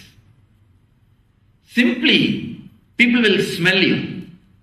The seekers will feel your fragrance. You don't need to convince them. I always tell people, whenever people come and ask me, how do I know that you are my guru? I tell them, as long as this question is there, I am not your guru, go. If I am your guru, this question will disappear. At one point of your life, suddenly this question will disappear, you will feel strong connection. Then I am your guru. Otherwise, don't bother, continue seeking. You may find your master. Suddenly, you will smell his fragrance. You know his aura. You know his presence. You know his intense energy field. You know he is your guru. Let all the self-contradicting wills be connected to this one will. You can coin your own word. If you want, you can coin a word like, let me become Jivan Mukta, or let me become enlightened, let me liberate myself ultimately, or let me have eternal bliss. Any word which clicks you, which you feel connected, that is your mantra. Understand? That is your mantra. You can create your own Ishta mantra. But that word should become so strong in you. Your whole mind and body should continuously reverberate with that one idea, with that one word. There's a beautiful story. A Sufi master, a very great Sufi master. Unfortunately, all Sufis are murdered by Muslims. Actually, Sufis are Muslims. One sect of Muslims who somehow got mixed with the Vedic tradition, started believing in reincarnation. See, there are many beautiful truths of Vedic tradition. Anybody seeks truth in any religion will feel connected to it. Like reincarnation theory, karma theory, the truths about the consciousness and Atman. Anywhere anybody is a seeker, he will simply feel connected to this truth if he comes in contact with this truth. Like this, some of the intense Muslim seekers came in touch with these truths and they were so excited and they had their own experience and they started teaching this truth. That sect is called Sufis. Sufis are the group evolved when the Islam met with the Vedic tradition. So the Sufis are continuously murdered by Muslims. They don't want anybody else to claim as Muslims except themselves. They don't want to be open to the ideas of the Vedic tradition, like reincarnation. There was one master, he has become enlightened and he was constantly telling people that Anal Haq means I am the truth, I am the ultimate, I have seen. Not egoistically, please understand, not egoistically. He is telling you the truth so that you can also experience, to inspire. This king got completely fed up. He said, how dare you say you are the God? God is only one, that is Allah, and Muhammad is the only prophet, and Quran is the only book. And he said, I don't know about that, but I am telling you about my experience. This king violent fellows. He just cut the head of that Sufi master, the enlightened being. His head fell and the head wrote Anal Haq in the blood and relaxed.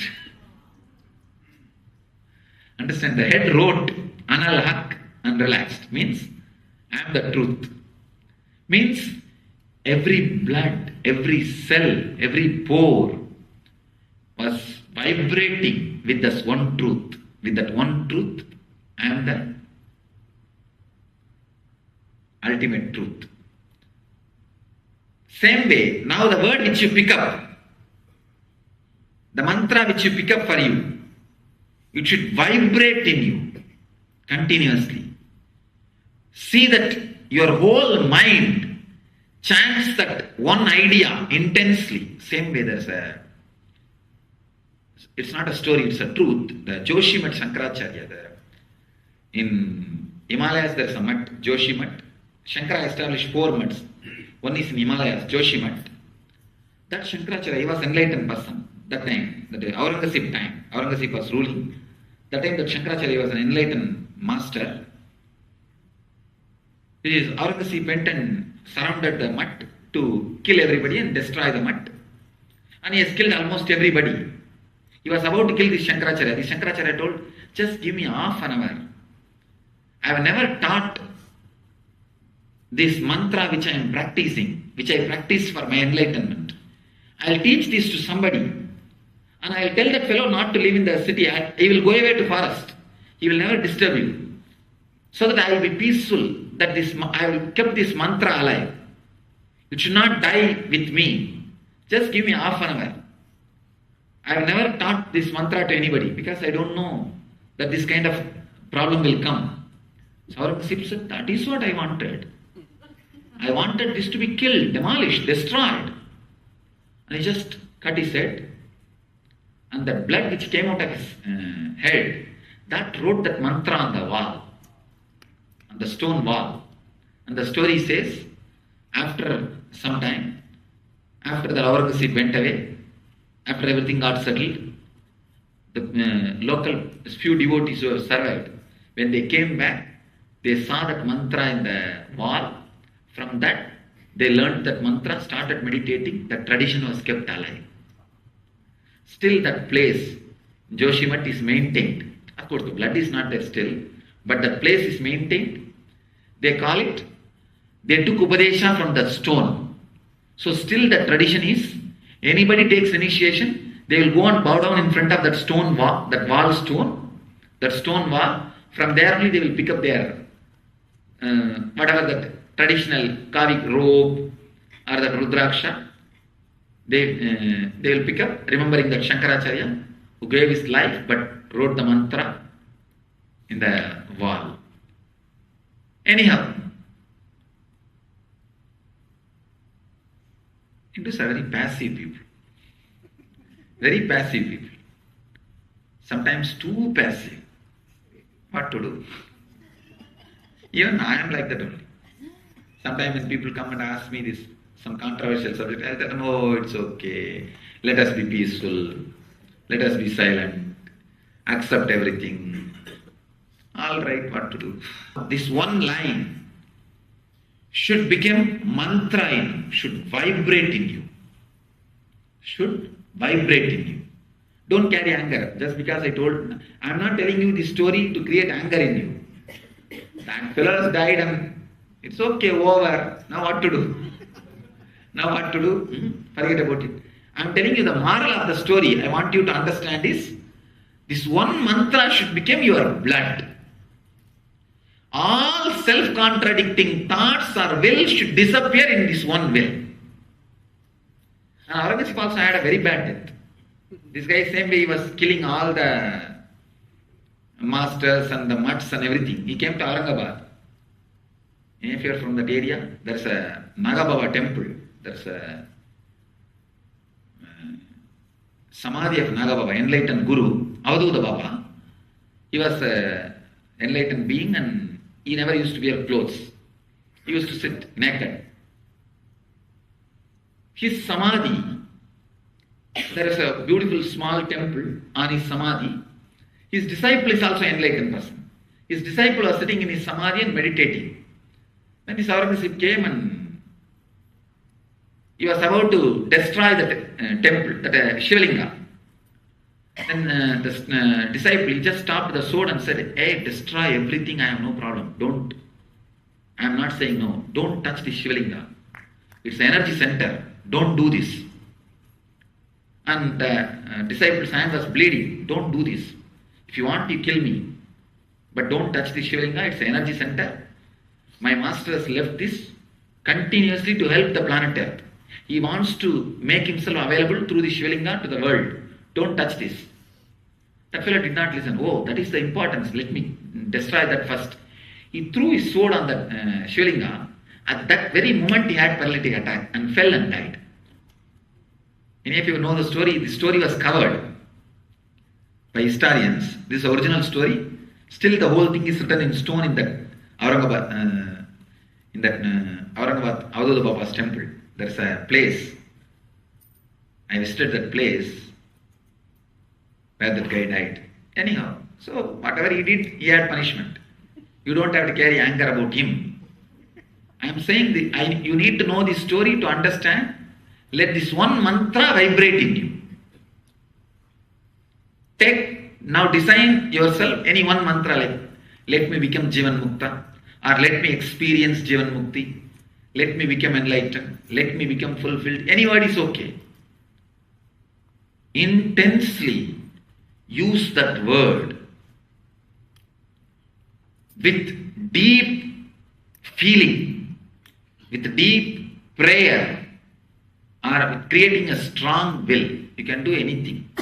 Either you can create a strong will, or you can create a deep prayer, or both. See, if you pray to your own soul, superconscious energy, it's a will. If you create a will towards the God, it's prayer. That's all. If you say, let me become enlightened to yourself, it is prayer. It is a will, it's a will. If you tell, let me become enlightened towards the God, it's a prayer. You can create prayer or will, or both. Now the next half an hour, we will enter into the process where your Kundalini Shakti will be awakened. The first step is create a strong will. Let me be fulfilled. Let me become enlightened. Let me be awakened. Let me become Jivan Mukta. Any one word you can pick up. Create a strong will. That will should be so strong, even your nerves should feel it. Your nerves, your whole body should feel it. This is the first step. Create a strong prayer. Let your heart melt, eyes pour with this one prayer. With this one prayer, create a strong will. That's the first step. Second step, I'll be awakening your Kundalini Shakti. Just allow whatever is happening inside you with the restful awareness. You will see something strongly flowing through your spine. From the root of the spine to the crown, you'll see something is rising. Whatever is happening, it will happen in a different way for each person. All you need to do is maintain that restful awareness, no sounds. Just allow whatever is happening inside to happen. Please understand.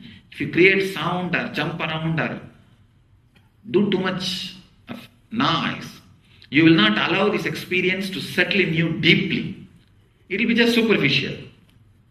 Like when an elephant enters into a pond, too much water will overflow. When the elephant comes out, the pond will be empty. So I don't want you to have that too much overflowing, that superficial experience. No.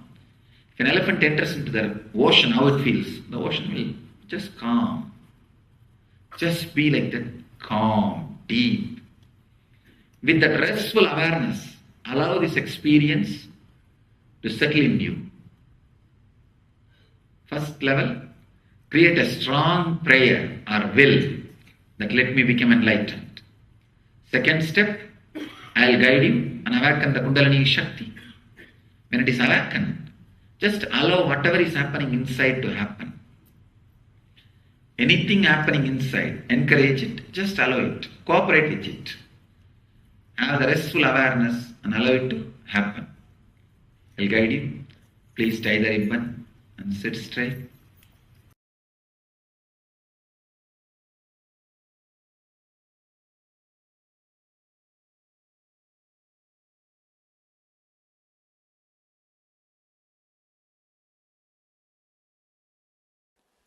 See, Kriya means action of awakening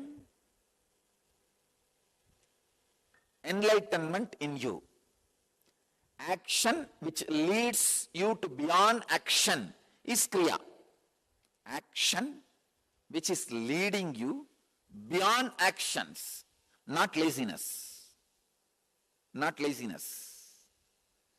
Action which leads you beyond actions is Kriya. Usually, in all human beings, because you are trained so strongly towards the outer world, you constantly look towards the outer world, you are constantly diverted towards the outer world. It is unfortunate. All your energy gets drained. Please understand, by nature, you are not outwardly. The energy in you, by nature, is circular. But society makes it as linear, means going out, that's all. Never comes back.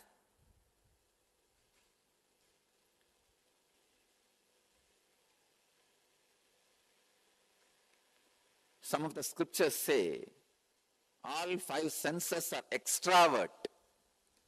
With all my humbleness, I differ. I wanted all of you to know.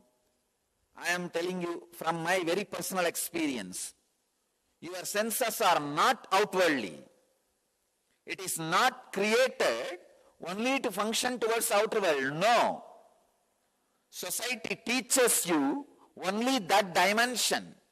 It never teaches you the dimension of looking in, turning in.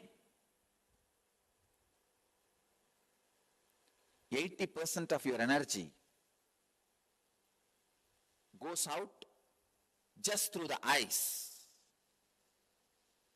I can tell you, if you just close your eyes whenever you don't need to see, that is enough. Your Kundalini energy will be awakened. For example, if you are going in a vehicle somewhere, your driver is driving.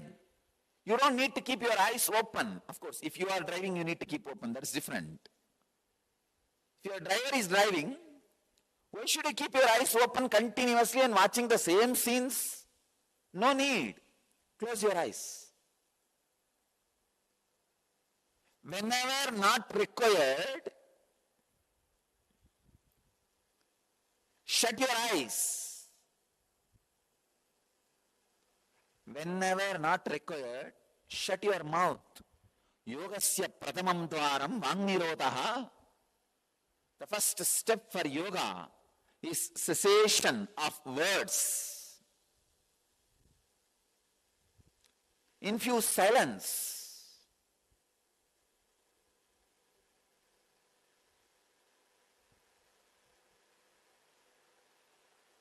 Unfortunately, we never understand constantly our bio-memory, muscle memory getting exhausted by misusal and abusal and extra usal of senses. Understand? Misusal, abusal and extra-usal of senses. When you don't need, keep your eyes closed, keep your mouth shut. That itself will save your energy. Actually, I wanted to give this one message to all our disciples. The fourth part of the N Kriya is based on the philosophy, don't waste your energy. I want all of you to know, please understand. Use all your energy either to create inner wealth or outer wealth. Don't waste. I am not against outer wealth. I am against you wasting your energy. Most of us just waste. What are you doing? Nothing in the inner world, nothing in the outer world. Chumma, just going around. Disrespecting life, wasting life. Don't do it. Let all your actions be either creating outer world wealth or inner world wealth. Let it be conscious.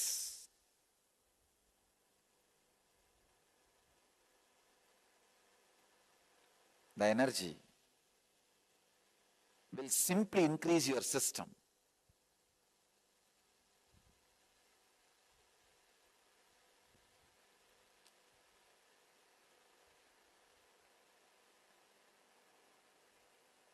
All your actions and reactions be concentrated effort either to create outer world wealth or inner world wealth. Let there not be any waste of energy. Let there not be abusal of life.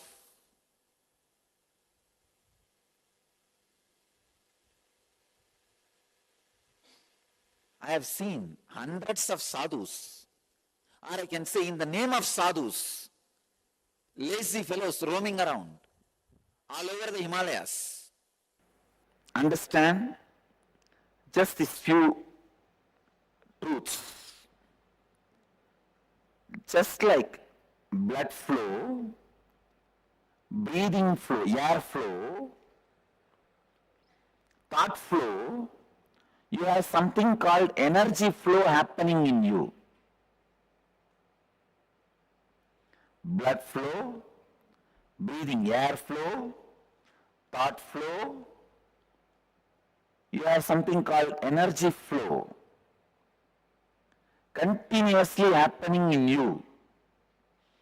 In this energy circulation, energy flow, if there is a disturbance in some part, for example liver, kidney or heart, intestine, at some part, if there is a disturbance in this energy circulation, that is when you start developing diseases and disorders and disturbances.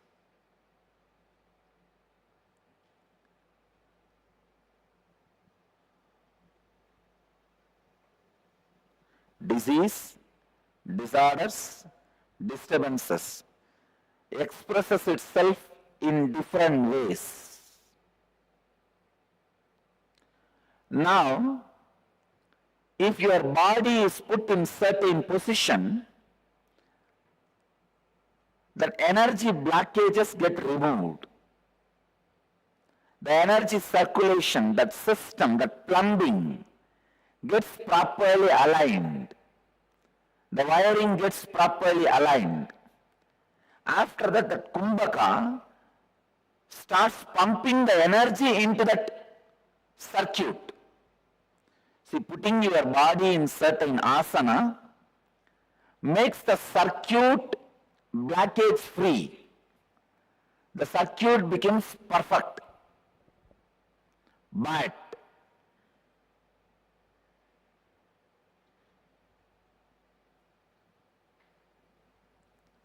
only through the kumbhaka, the energy gets pumped into the circuit. This is exactly the principle on which Kriya works. even for few seconds, if the energy circuit route is aligned and energy is pumped, you are out of the disease. You are out of the disorder. You are free.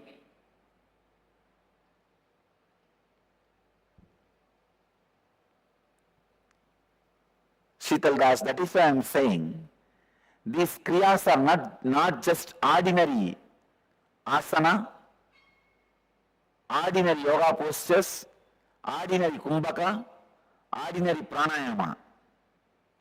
It is like two different chemicals.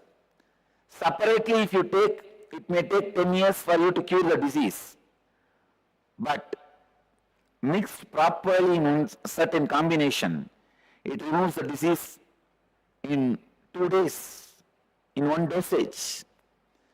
I can say these kriyas are my unique contributions to the world. The kriyas have 7 ingredients. 1, yoga. 2nd, kumbhaka, pranayamas. 3rd, visualizations. 4th, verbalization, means chanting of some mantra internally. See, internally when you create the sound, it is called mantra. Externally when you listen, it is called chanting. So, mantra, internal verbalization. Then 5th, chanting, external, the sound you are hearing. And 6th, now I am adding karanas, the different Shivadandava karanas. 7th, I am adding the recent discoveries of modern day gymming and weightlifting. So all these 7 put together, I work on your body and mind, creating yogic body and Vedic mind. Body,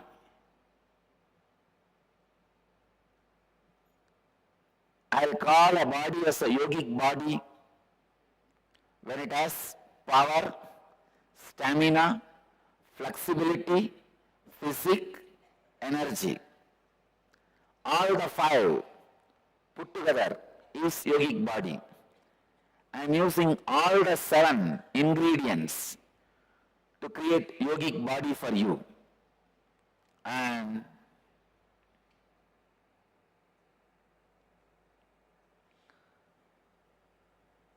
now I already started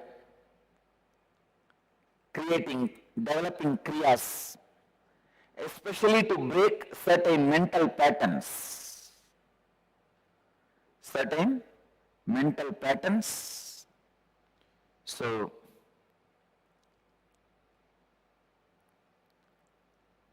all of you can have the benefit of this kriyas for curing the physical diseases and kriyas for healing the mental disorders.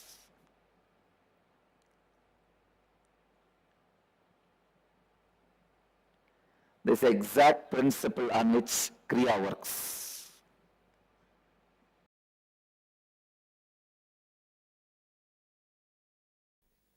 Kriya is neither technique nor non-doing or Upanishad. It is all 3 put together and something more. See, spiritual working are three ways. 1, doing, technique. Blow the right nose, left nose, so many things, technique. And non-doing techniques, just sitting in unclutched way. 3rd, Upanishad, neither doing nor non-doing, master's presence is working. Kriya is all 3 put together. Here you are doing, you are also made to sit in non-doing, and master's presence is also working. That is why I am saying Kriya is Dhyana, Nirvikalpa, Upanishad, all three put together.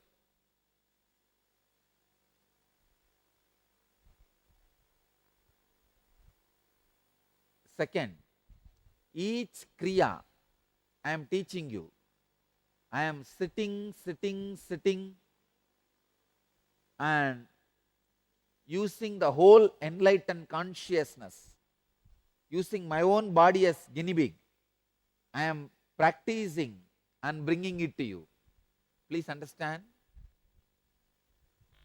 During my illegal imprisonment days, I have picked up this whole knowledge of Hatha Yoga and started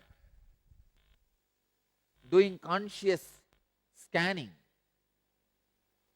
Now, I am making that whole knowledge into practical bits and pieces, making it available to you every day as one kriya. Actually, I myself sitting and doing every step in the room. Not only consciously scanning, I am consciously practicing also and seeing all the effects and side effects.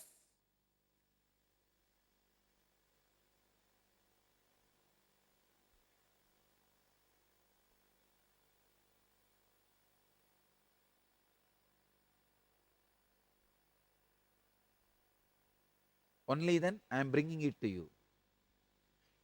One, if you practice this kriya just physically, without my presence or without having the feeling connection, it will work like a technique, a very powerful technique. It will heal you physically immediately. But if you are doing it in my presence, with a strong feeling connection and all, this kriyas not only heal those disorders, it awakens your kundalini. Your very cell is taught to be immortal. The lesson of nityatva, immortality, is awakened in every cell of you. So please understand, it's a very powerful spiritual process. I am making it very clear to all of you. Now, whatever I am teaching is from authentic yogic literatures. Now, these asanas, kriyas, pranayamas, mudras, bandhas, all are from authentic yogic literature. That is why I am giving you exact verses. I can give you the source of the verse also.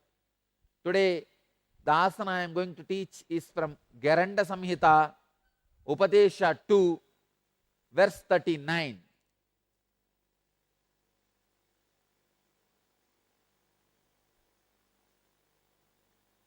Every line I am teaching is from directly from the source. My contribution is I experimented it with the modern day body, my body. Whatever is working on whatever part, see which asana is working which part, which pranayama is doing which healing, which bandha is working on which organ. I have done all these experiment, research and development on my system using my body as guinea pig, and from my experience I am sharing it with you all. This is my contribution.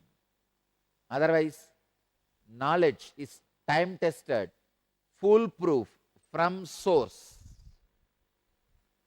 All you guys, my disciples, go around with a lot of pride saying, I follow the tradition from the original source. Bottled at source in its pristine purity.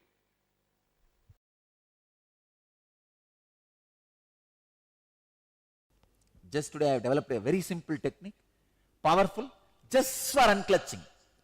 Nothing else, pure unclutching. I have done a Nitya Kriya. So just like a Nitya Kriya for migraine, Nitya Kriya for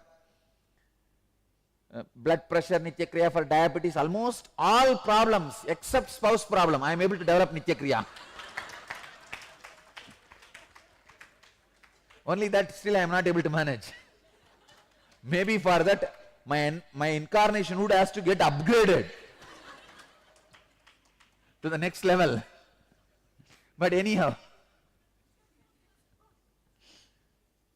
so today I sat with I did a reverse of unclutching.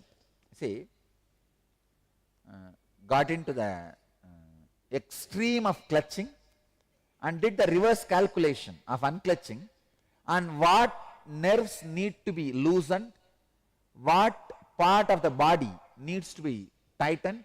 That whole formula I studied and created a very simple kriya for the unclutching.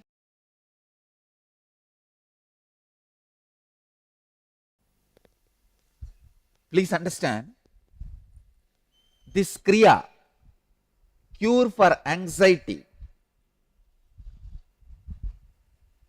this kriya will intensely release the dopamine chemicals in you, pleasure chemicals in you. Two things. You can do this kriya only once if you are not having anxiety. Please understand. People, many of you may get addicted to this kriya because it will send such intense bliss inside your body. If you don't have anxiety, if your anxiety has come down, you should do only once. If you are filled with anxiety, do it twice a day. Even people who don't have anxiety can do, but only once. Because it is creating such joy and bliss mood inside the body, you should not be doing it again and again, because if you are doing it again and again, it will lead to kind of that stupor mood, jada samadhi mood, where without intelligence, only your internal joy is increasing. If the internal joy is increasing without intelligence, again it will make you dull. Don't do it. It's very powerful kriya. It will just intensely send bliss chemicals, bliss hormones all over the world, all over the body. All over your body, of course your body is your world. All over your body. So anxiety will disappear in just 1 week. 1 week this kriya is enough, anxiety will completely disappear. Only thing, after anxiety disappears, you should not do it more than once. With people with anxiety, I may recommend twice. First step, Varahasana. It's a Yogasana Mala Sachitra book. In that scripture, 76th verse. I'll give you the technique. Sit on the floor in squatting position. Keep the feet together and place the heels at the buttocks. Spread the toes apart. Raise the knees and press the abdomen with thighs. Join the palms together and take them to the back. Fix the gaze at the tip of the nose. This is Varahasana.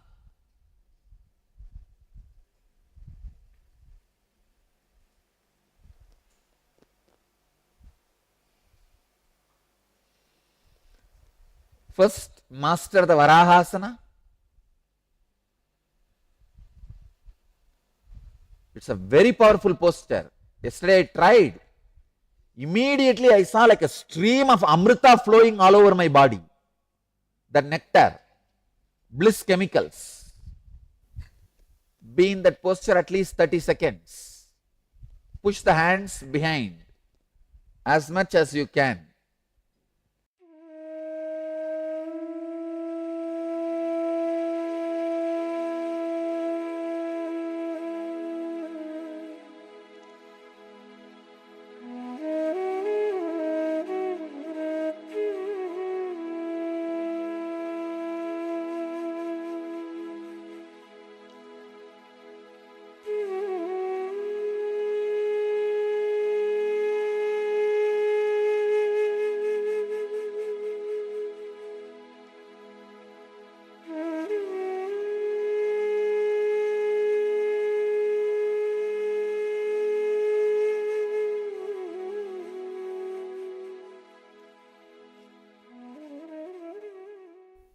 relax.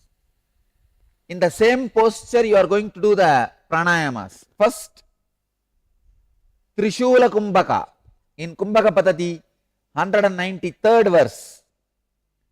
Inhale through the nostrils and mouth together at a time. This is called Trishula Kumbhaka. Please understand, I will show you.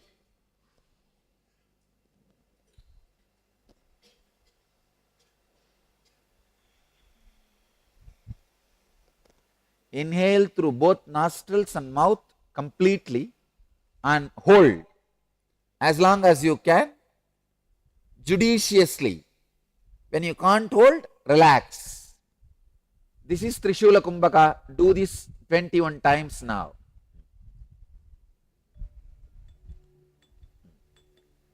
Hands can be removed. You can remove the hands and do the Trishula Kumbhaka. Yes. Usually during this Kumbhaka, close your eyes also, because even through eyes, prana leaves your body.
Next step, Sheetkari Pranayama. Please understand, this is a Hatha Yoga Pratipika Upadesha 254th verse. The breath needs to be sucked in through the mouth with a hissing sound. Let me show you. Press the lower teeth and upper teeth with open the lips comfortably, like suck the air through the gaps in between the teeth. Be aware of the sound produced. After inhaling, close the mouth and exhale through the nose. Don't hold. Let me show you.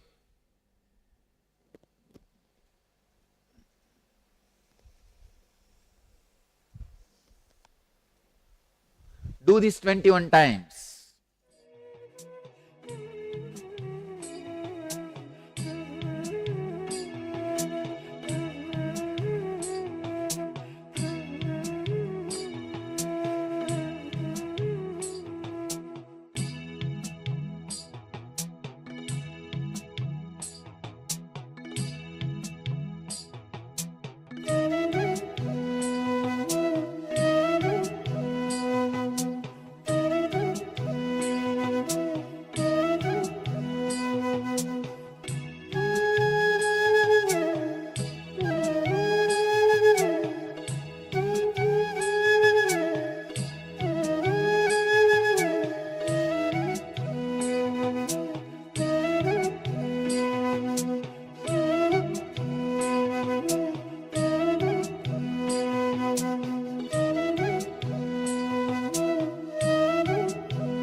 Sit comfortably.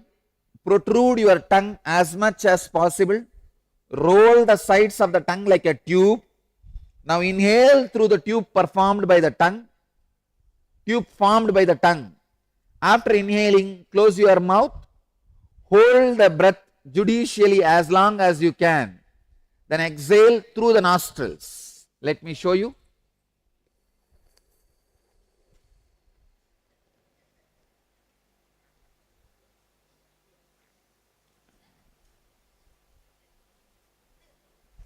Do it 21 times.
Trinetra Kumbhaka.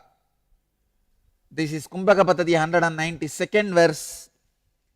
Inhale through left nostril, hold the breath without exhaling. Inhale through right nostril, hold the breath again without exhaling. Inhale through both the nostrils, hold the breath. Then, as long as you can hold judiciously, then exhale and relax. Do this 21 times.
let you all achieve, experience, live, express, radiate and share the eternal bliss. Nityananda. Thank you.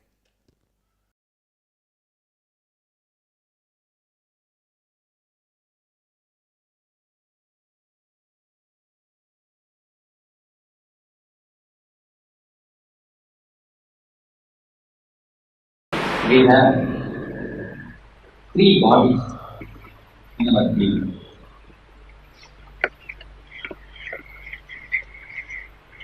We all think, we all live, we all move with only one body.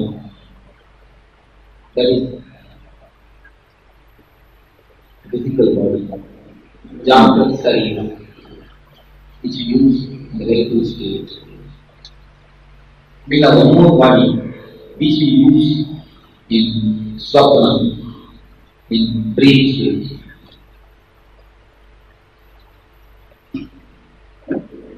You may be sleeping in Bangalore, but in dream you will be in Madurai. You may be going to Bombay. Actually, your physical body is in Bombay, is in Bangalore, but you feel that you have gone to Bombay. What is happening? At that time also you assume your body. You are using some body. Without body, you won't be able to do any activity. The body which you use in your dreams is subtle body, Sukshma Sarira. We call it Swapna Sarira. And the third body which can't be used but which exists. In deep sleep, you have in complete Sushupti Dīkṣā, you are one body. These 3 bodies meet and merge in 7 places in our body. In our being, they meet and merge in 7 places. These 7 places are called energy centers or chakras. Here is a beautiful diagram, picture given about the chakras. So, very nicely. Each and every chakra is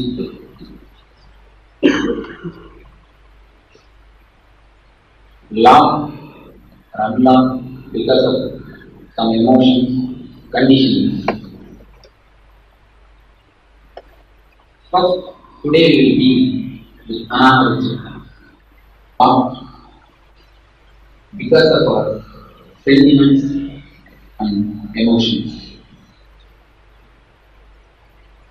Emotions, sentiments, and sentiments which is named as love. These energies lock this chakra. And doubt is also a doubt is also playing a major role on this chakra. This another chakra is locked. Basically, all our energy has gone to head. Continuously, we are centered in the head. Nothing except head works in our being. Close the eyes and remember your name. You will not remember any other portion except head. Your whole energy is just being sucked for anything and everything. You are nothing but head, acting just in the head. Calculating everything, making everything into an interaction. In society, doubt is needed. Doubt is a basic thing. Without doubt, you cannot live. Belief or faith or no. feeling. Doubt has become so much. The being has so much filled with doubt. For everything, each and every moment, you are feeling with doubts. Of course, in society it is needed. You have to be doubtful. Otherwise, you will be taken for granted, taken for a ride. But here, when you return in, the still doubt will not help. It's not going to help. So you need to use a new dimension, a new being, a new language of art. Here, doubt is not going to help you. Drop your head. If you are completely centered in your head, your manavada cannot open. I am not giving you the idea of faith and belief as a morality. I am not saying that Jesus, believe in me, I will save you in the heaven. No. I am giving this idea of faith or belief as a technique. It is a basic need for us now. If you want to take anything higher, these three chakras are basic chakras. The Mooladhara is situated near where your spinal cord ends. The Swadhisthana is little bit above and below navel. Swadhisthana is little above the Mooladhara and below the navel center. And exactly in navel, near navel, the Manipura chakra is situated. See, the ancient Tantra system says elaborate about these chakras. And today modern biologists say there are corresponding glands situated in the body. Where we say Amnya, biologists say the pituitary glands is there. Corresponding to each chakra, nearly there is a glands. The glands gives energy through these chakras. When if we know about these chakra signs, if we can use the signs of these chakras, we will be able to use the aircraft into aircraft, as an aircraft. Yesterday I told you the story of aircraft. After the Second World War, the German soldiers are left to open aircraft near a tribal area. When the tribals saw that mechanism, they thought it would be a bullock cart. They started using it as a bullock cart to transport the materials. After a few weeks or months, someone little bit intelligent man came and saw and thought it may not be a bullock cart because there are so many gear systems. For bullock cart there is no need for so many gear systems. He thought it would be a tractor and he started using it as a tractor.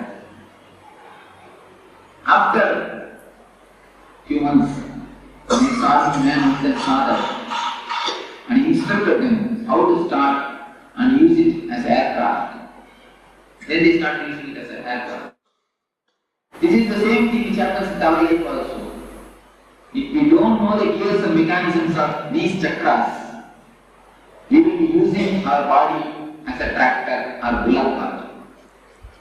At the most we use only as a bullock cart. We don't really use as a tractor.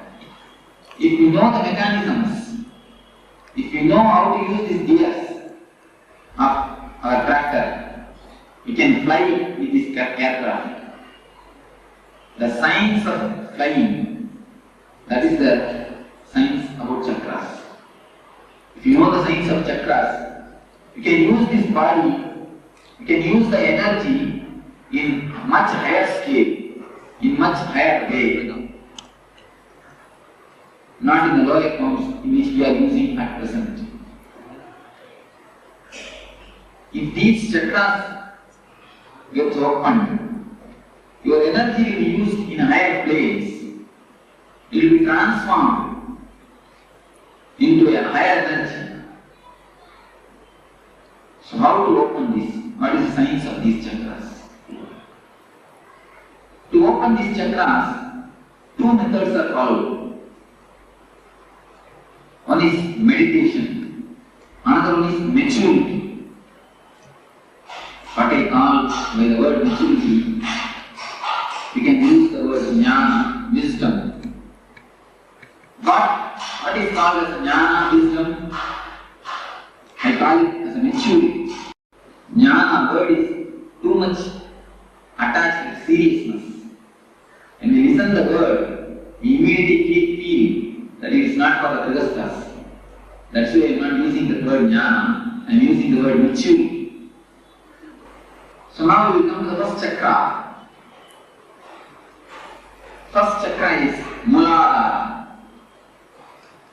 As I told you, there are two ways to open these chakras. One is meditation, another one is maturity. Maturity means just understand in which way these chakras are locked. Get the key and open the chakras. If you know how to open the chakras, you will see the maturity descends on you. This chakra is locked by a particular emotion. Each chakras are locked by a particular emotion. If you know how to unlock it, the chakra energy will be released in you and you can float with the energy of the chakra. The Muladhara chakra is concerned with the. So we come to the question, what is sex? Today, biology proves all men are 51% men, 49% women. All women are 51% women, 49% men. Just 1% this way or that way. 1% only, this way or that way. But when we start growing, society doesn't allow the women part of us to express. When we do the meditation, many times I observe, men always cry, women try to laugh. Why the reason you know? The feminine part of us has been suppressed. The masculine part of the women has been suppressed by the society continuously.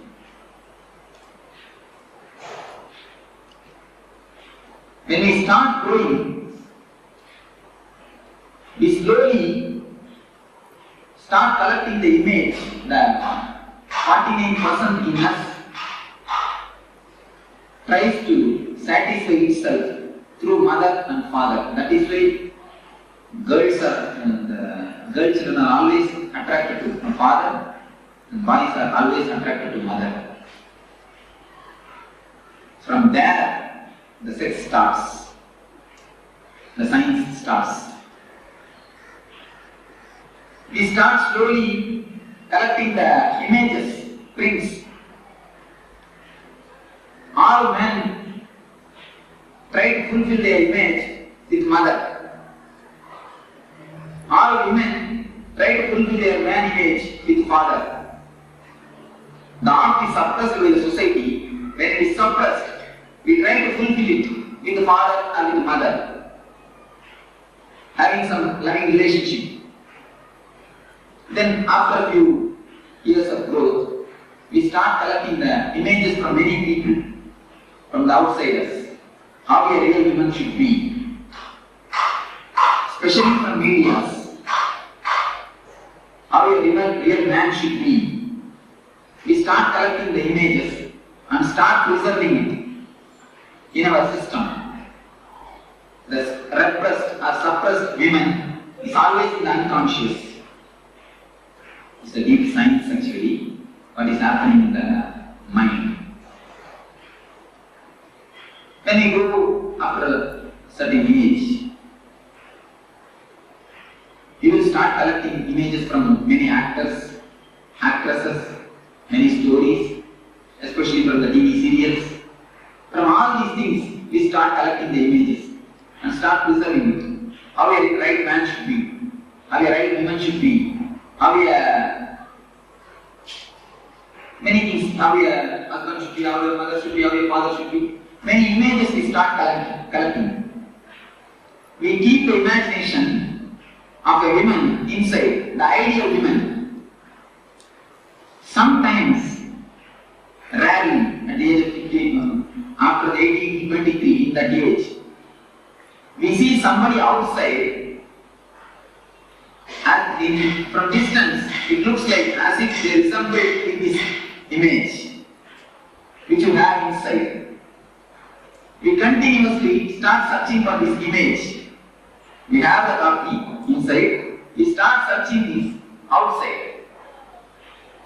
We start searching whether some image will suit with this image, whether some real person will suit with this image, which we have collected and kept it in our mind. So actually, when you see somebody from distance, you feel as if that your image is resembling with that real person. We start falling in love. The falling in love happens in that moment only. The science behind the falling in love is this. We have an image and we search. In distance we feel. In distance we feel as if both are resembling.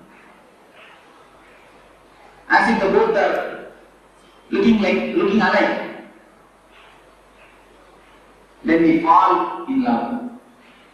But when you come here, you will immediately find the image is image and the real person is person. You can never find image in a real person because it is image. Not because of anything, because it is image. How can image be a real person? Because it is image. This is the base where we start expecting something from the other. This is the greatest expectation all of us have. We always want the other means either wife or husband should act according to our image. Is it possible? Can it be possible? Dreams can never become true because they are dreams. The very word denotes they are dreams. If they can become true, why will they be called as dreams?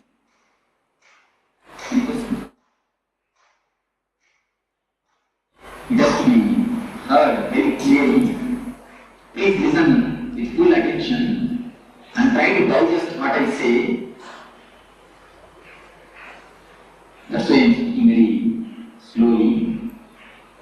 If any question please raise, now we will come to the clarification.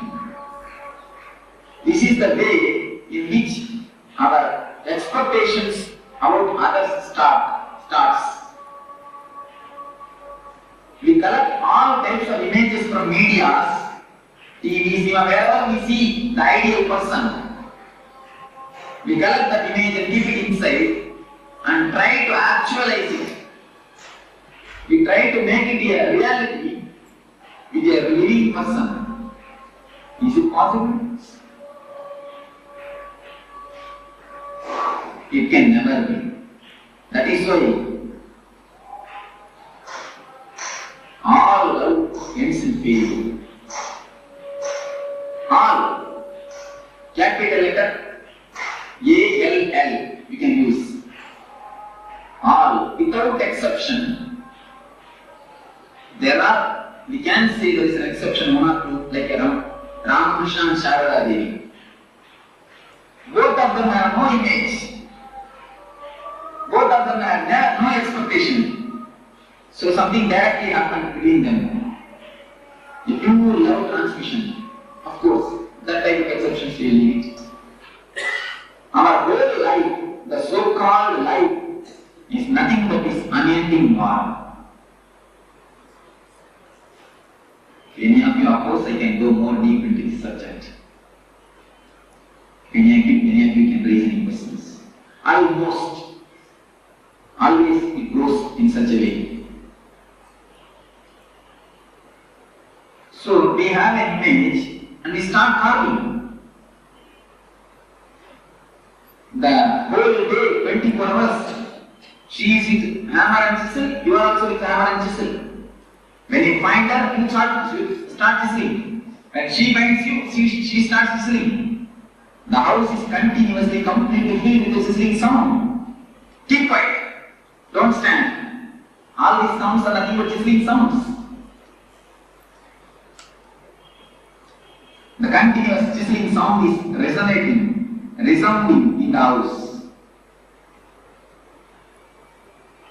So, this is the way this chakra is locked.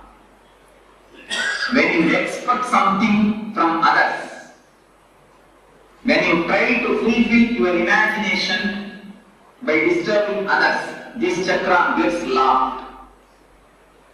This chakra has nothing to do with sex as you think, as you get the meaning of the word sex. This chakra is something to do with deeply our imagination. This chakra has nothing to do directly with sex.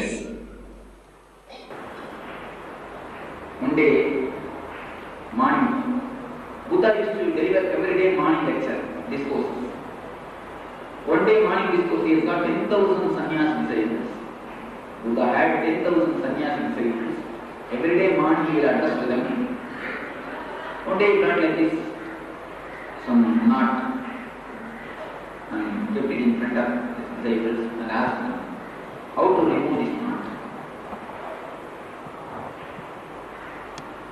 Some strengthy disciple came and then what will happen? What to do? How to remove it? First thing, observe how the knot is made.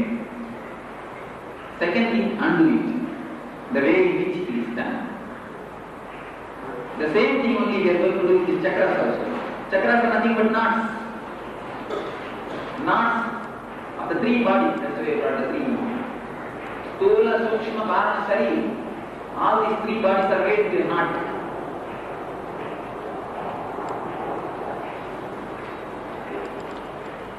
So how this chakra, this Manipura is locked? We will see first how it is locked.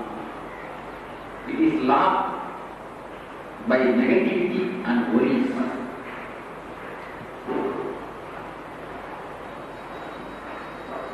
When you feel some negative emotions, depressed,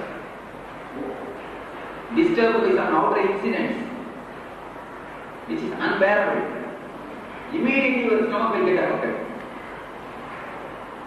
Am I right?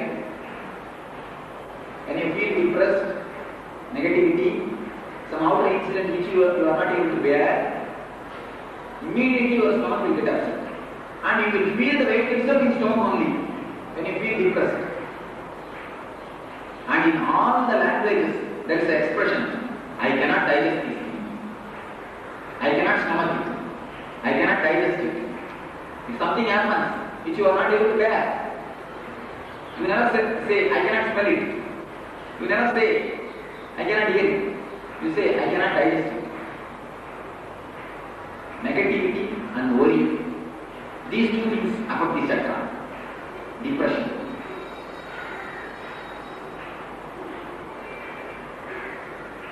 How to unlock the chakra? Unlock this chakra. So you know now how the chakra is locked. How to unlock it? That is what I said. I said the word acceptance. Acceptance is the only way. Please be very clear. There are few things which can be altered. Alter those things. There are few things which can never be altered. So accept them. There are few things completely can be altered. There are three ways. One thing you can completely change. There are few things which is under your freedom. Completely change them. There are few things which you can change half and another remaining you have to accept. Accept them. There are few things which you cannot change. Accept them completely.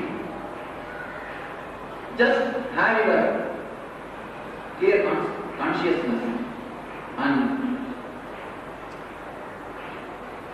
stop worrying about worries. The Karma Chakra, Sahasrara, which is placed at the top of the head. With the Sahasrara means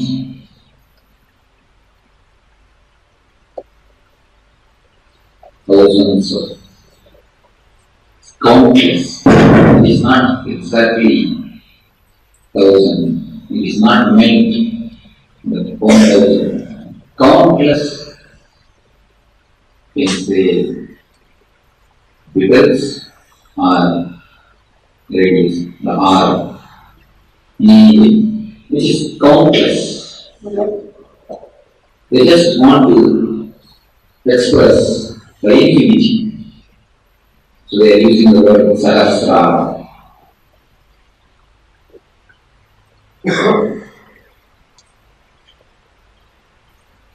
This chakra is open. This chakra opens by gratitude. When you live with gratitude, when you feel that you are showered enough by the existence, God has given you more than your qualification.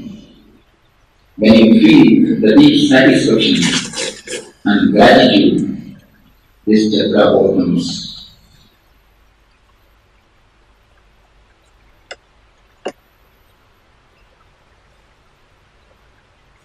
The word life. There are many ways of life.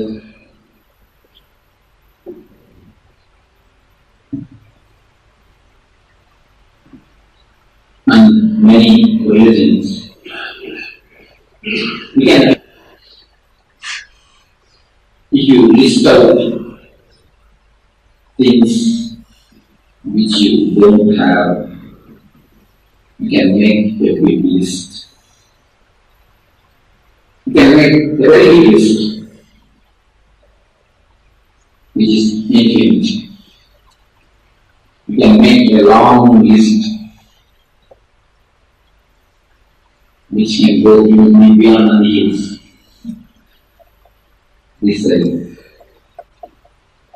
The same way, if you make things which you have, you make a list, the things which you have, that also you can make a long list. You can start with your have, because many people don't have. Start with have. You can make a very big list. Decide the big list, and decide another big list.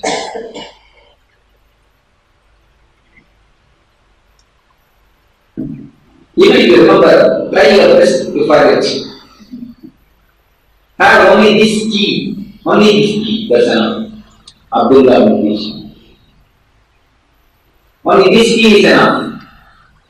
This key can open all the 7 centers. If you are blissful, if you are with Nityananda, you will not have any imagination, expectation about others. Incarnation is a person who makes the ultimate spiritual truth psychologically easy to practice in every age. Listen, every age the human being's psychology changes.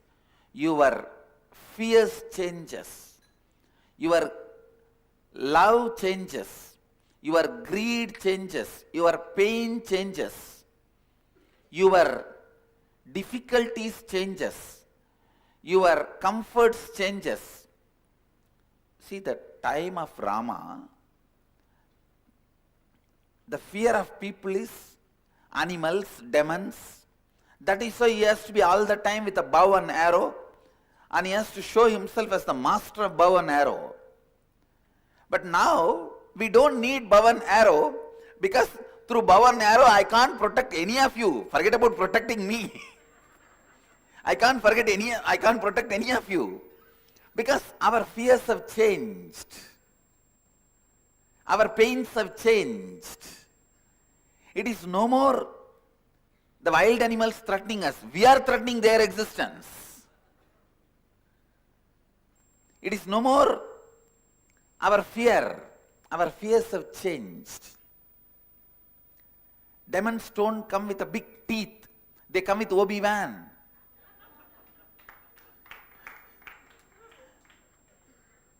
No, I am not saying all Obi-Wans are demons. Listen. So our fears have changed. Our pains have changed. Our comforts have changed. Our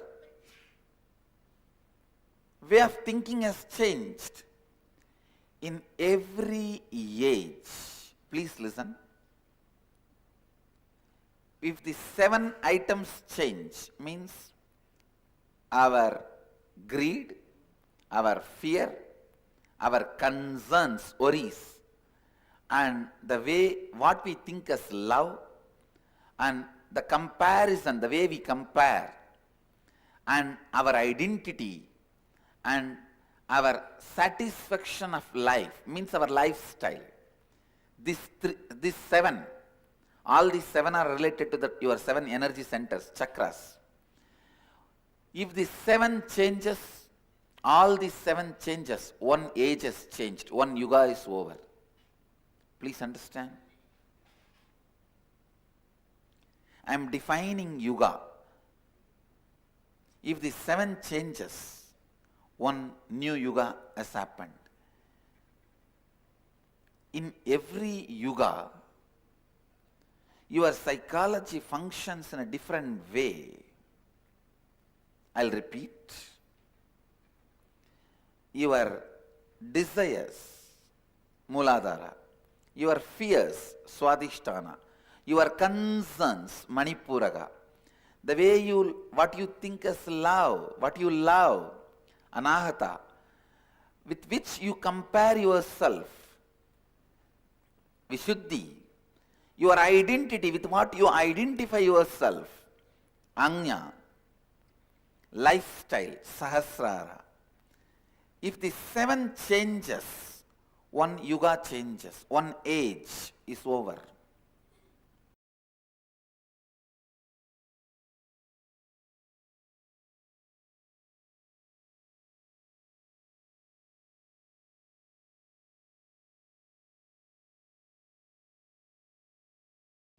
There is a big difference between every action you take with the idea of impossibility and with the idea of possibility. Understand?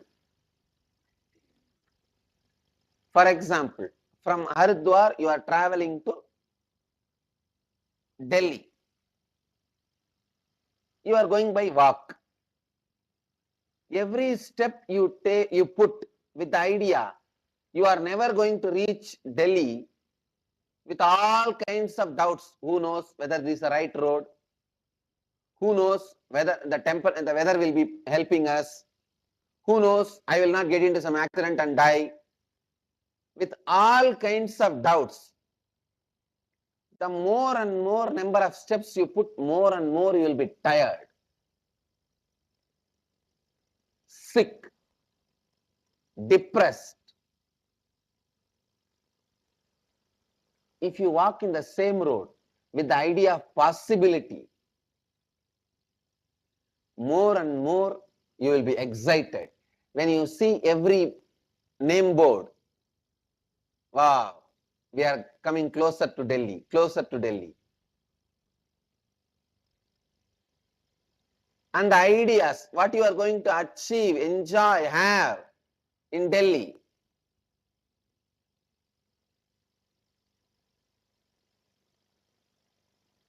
That will inspire you and excite you more and more. Please understand, don't ever think like a so-called rationalist, irrational rationalist. These irrational rationalists always give an argument. What is there? Whether I believe or don't believe, the same number of steps only I have to take to reach Delhi. Understand, number of steps may be same, but the effort will not be same. When you walk with the impossibility, number of steps may be same, but the effort will be more. If you walk with the possibility, number of steps may be same, but effort will be practically zero. The more and more action, the more and more excitement is the definition of possibility. The more and more action, more and more excitement. The more and more action, more and more tiredness and boredom is the definition of impossibility. The subtle impossibility is already developed in you.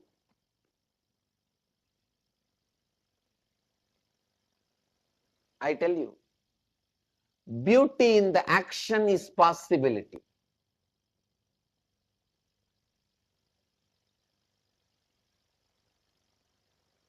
We all know how to beautify our body and skin.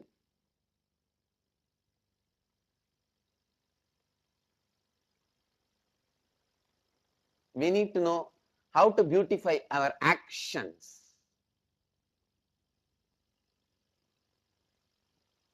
When you are carrying possibility and acting, every action brings more and more joy and excitement. You will grow younger and younger. Your face will become more graceful, more younger, more beautiful. Very rarely I have seen people growing younger. One person without doubt I can say, Satya Sai Baba. He grew younger and younger and younger. The more time passes, he was becoming more graceful and more younger.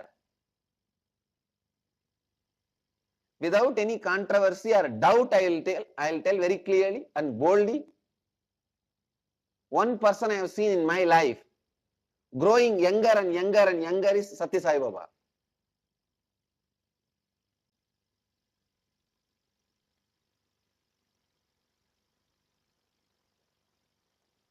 I have seen Yogi Ram Sarat Kumar also. Not only the face and the being, even the lifestyle, everything. Bhagavan Ram Sarat Kumar, the more the number of years, he became more like a child. He was growing younger. I tell you, the same Haridwar to Delhi, if you walk with the idea of impossibility, SDHD, you will not even cross Roorkee. Before that itself, in some Ganga canal, you may fall and die. With SDHD, you will not even cross Roorkee.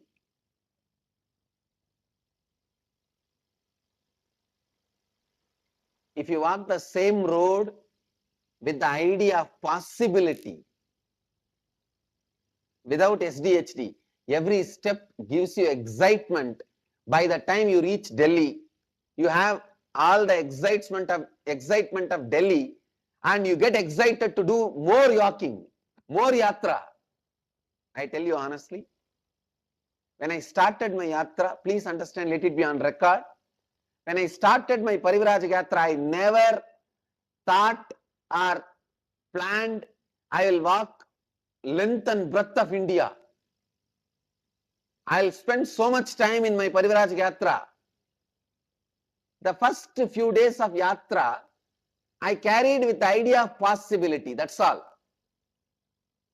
The concept of possibility gave me so much courage, so much joy.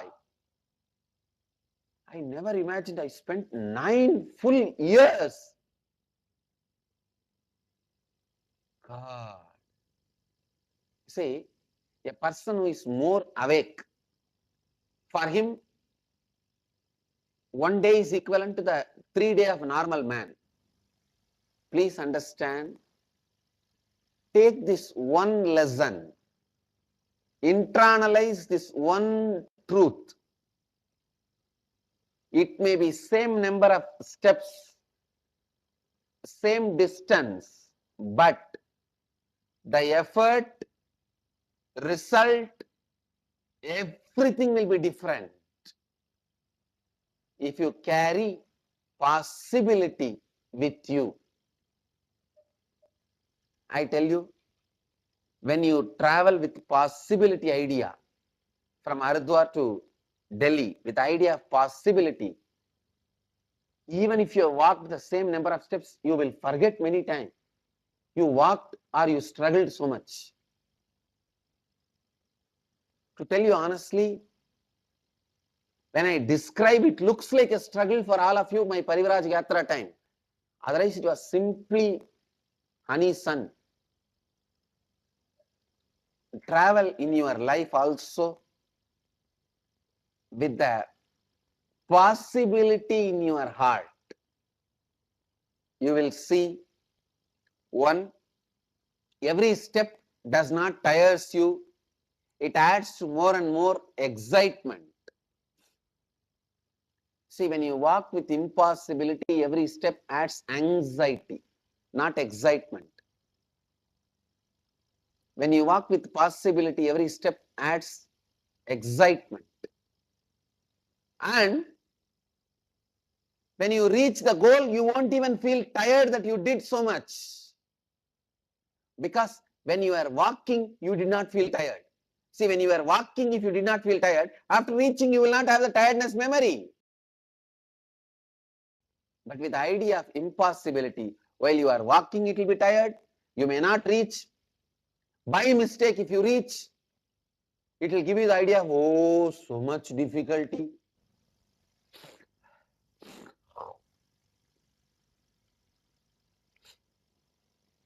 Everyday Kalpataru only excites me, doesn't tires me. I tell you, in your life, carrying the space of possibility in your heart is Kalpataru.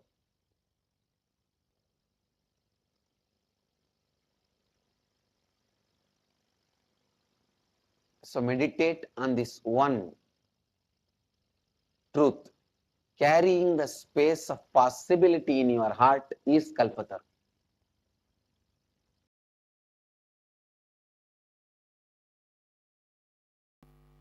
All of us carry the energy to make what we want as reality in our space. All of us carry the energy to make what we want as reality. That is what is life. What is life? Your ability to make what you want as reality is life. Whether you want health, wealth, happy relationships, bliss, completion, whatever you want, causing that in your life, ability to cause that in your life is life. For example, you can't do anything in your life. then how can you call even that as alive? Maybe we can say that dead man not yet buried. Dead person not yet buried.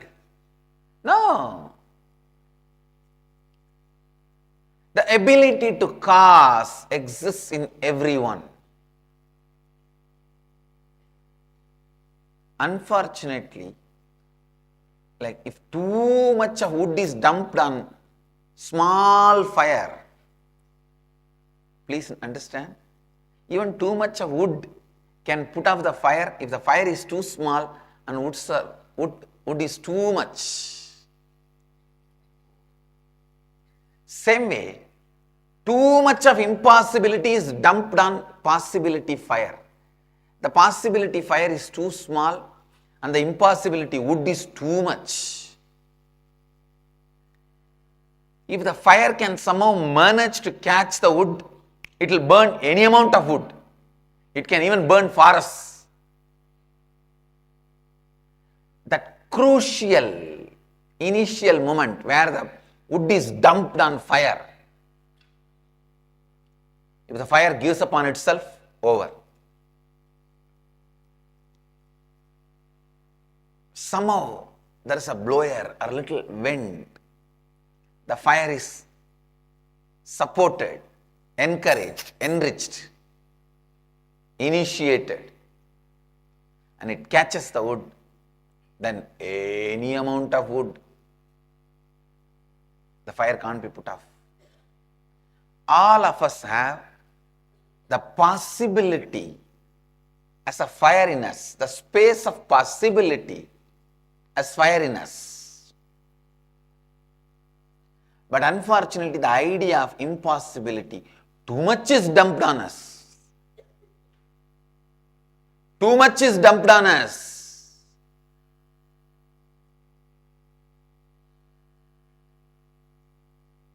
When too much of idea of impossibility is dumped on ourselves, by ourselves, nobody else dumps on us.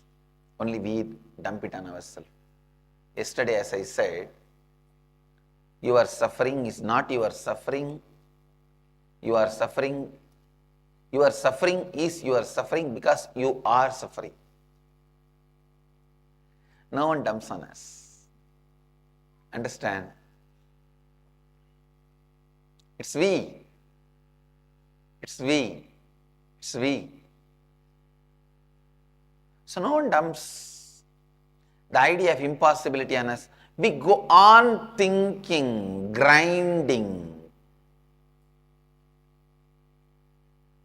making some idea as member of your inner space again and again is remembrance. Making it as a member of you again and again is remembering. Because you remember impossibility again and again and again, the impossibility becomes member of you. Who gives the membership card? You. By remembering, you give membership card. Again and again, remembering makes the impossibility as member of you. Membering is done by remembering.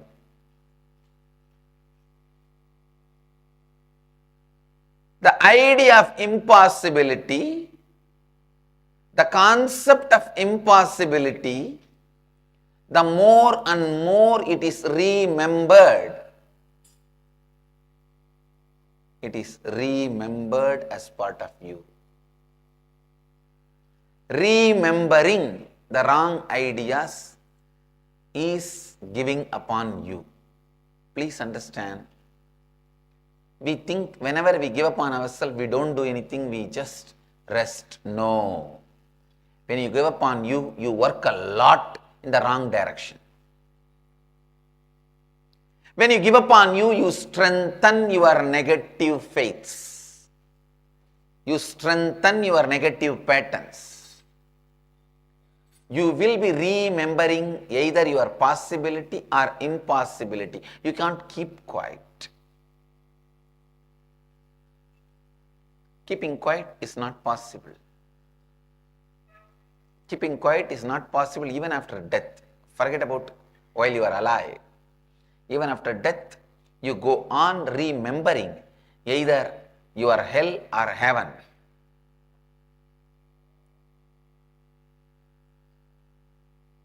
So when you remember your impossibility in you,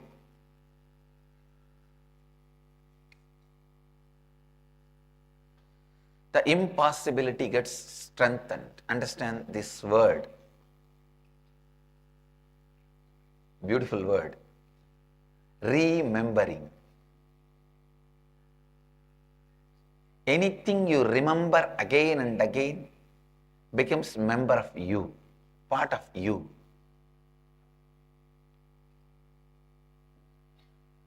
If you remember about integrity again and again, that becomes part of you. If you remember about authenticity again and again, that becomes part of you. If you remember about possibility again and again, that becomes part of you. If you remember impossibility again and again and again, that becomes part of you. Understand? Anything you remember again and again becomes your muscle memory. Anything you remember again and again from your muscle memory becomes your biomemory. Anything you remember from your biomemory again and again becomes your bioenergy. Please remember this truth, never to allow impossibility to be remembered again and again and again.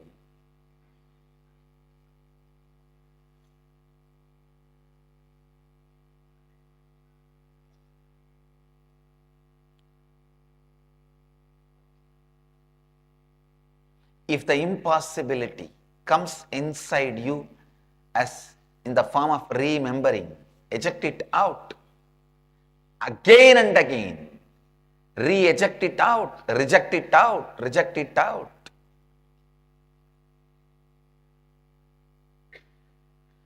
Remember possibility, re-eject impossibility. That is essence of Kalpataru. Mahadeva is embodiment of possibility. Eternal embodiment of possibility.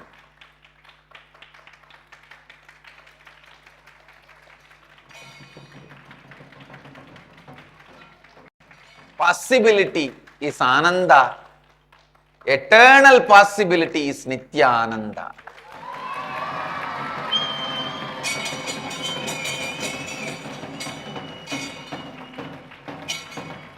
I am not giving possibility as a fantasy to you.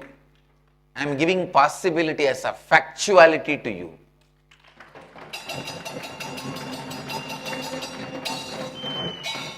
Possibility is not a fantasy.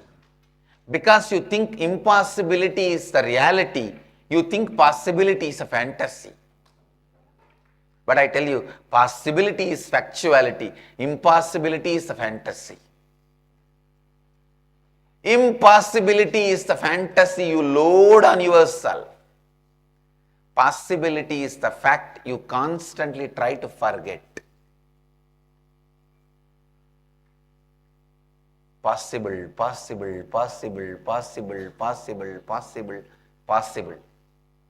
I tell you, that is the meaning of the mantra Shiva. Shiva means what? Causeless auspiciousness. Everything is possible, possible, possible, possible. Remembering the idea of possibility is what is the meaning of Shiva mantra japa. Shiva, Shiva, Shiva, Shiva, Shiva means possible, possible, possible, possible, possible.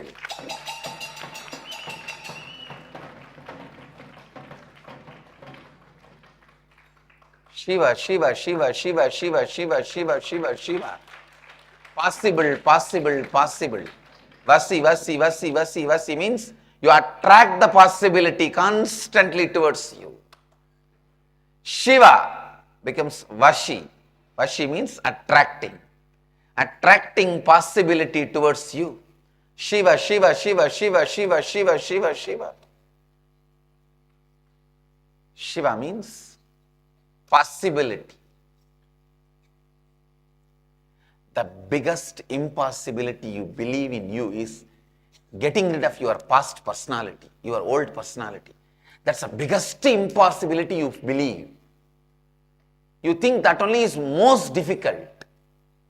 Getting rid of the old, reinventing yourself as new. That only you think most impossible, most difficult.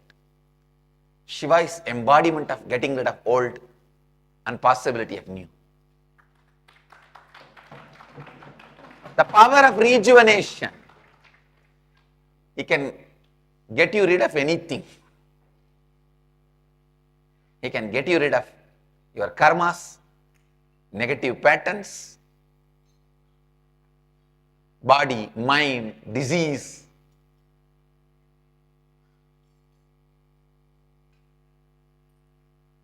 The Sula, Trishula, is a symbol of getting you rid of all the impossibilities. Damaru is a symbol of remembering, reinforcing all the possibilities. Damaru is creation. Damaru is the sound, symbol of creation. Trishul is the weapon of rejuvenation. That's why the Damaru and Trishul are always together worshipped.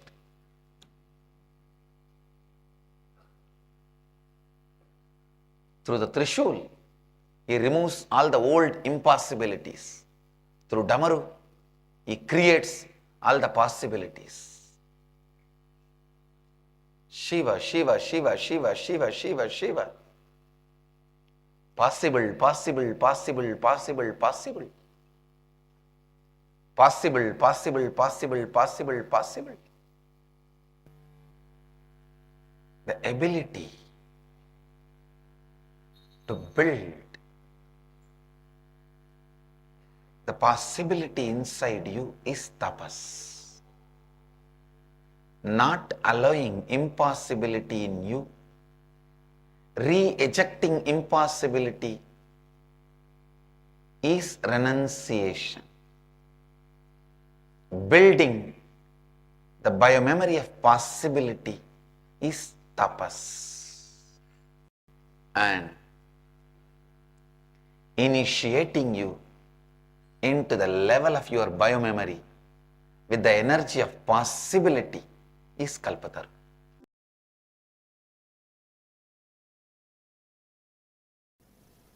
The first truth, human beings are endowed with the energy to make what they want in their life as reality.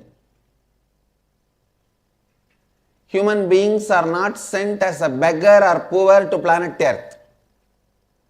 God is not a sadist. He doesn't say, hey, go with empty hand and every time you need a penny, you beg me. You beg, then I will decide whether to give you or not. No.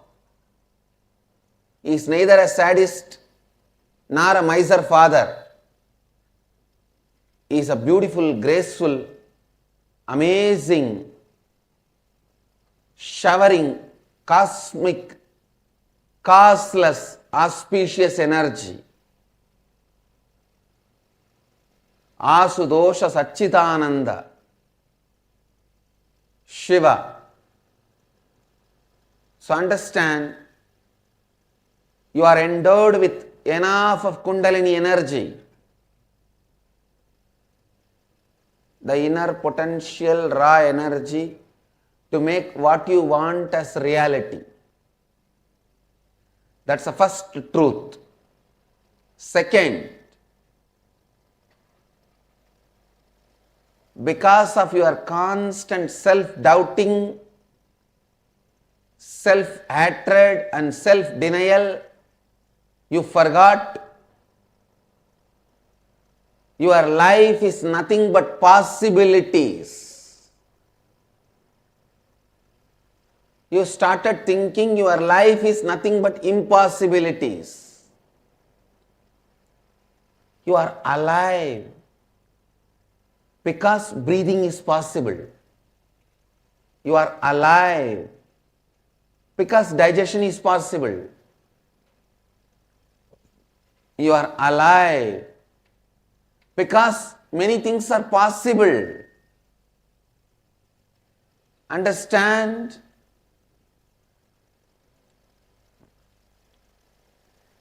Understand? Life is possibility. It is not impossibility.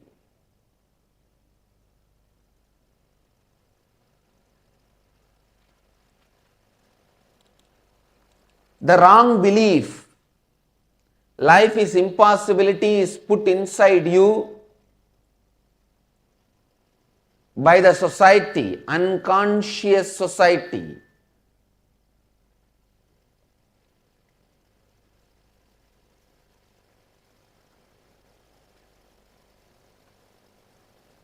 So you need to know the truth, the ancient secret which produced greatest leaders in every field. Please understand the most ancient secret, secret of the secret of the secret, which produced greatest leaders of every field. Still kept as a secret, transferred only from guru to disciple in the world's oldest ancient civilization, the spiritual tradition. I am sharing that with the world. Listen. Science of awakening the inner potential bioenergy, Kundalini Shakti, and directing it to create what you want as reality. This science was available with this ancient Vedic civilization. It was transmitted from guru to disciple, guru to disciple, guru to disciple. It's called Karna Parampara, means just by listening, never by writing. Just by listening, this science was transmitted. It was never printed. This only Krishna calls as Raja Vidya Rajaguhyam, the royal knowledge, royal secret.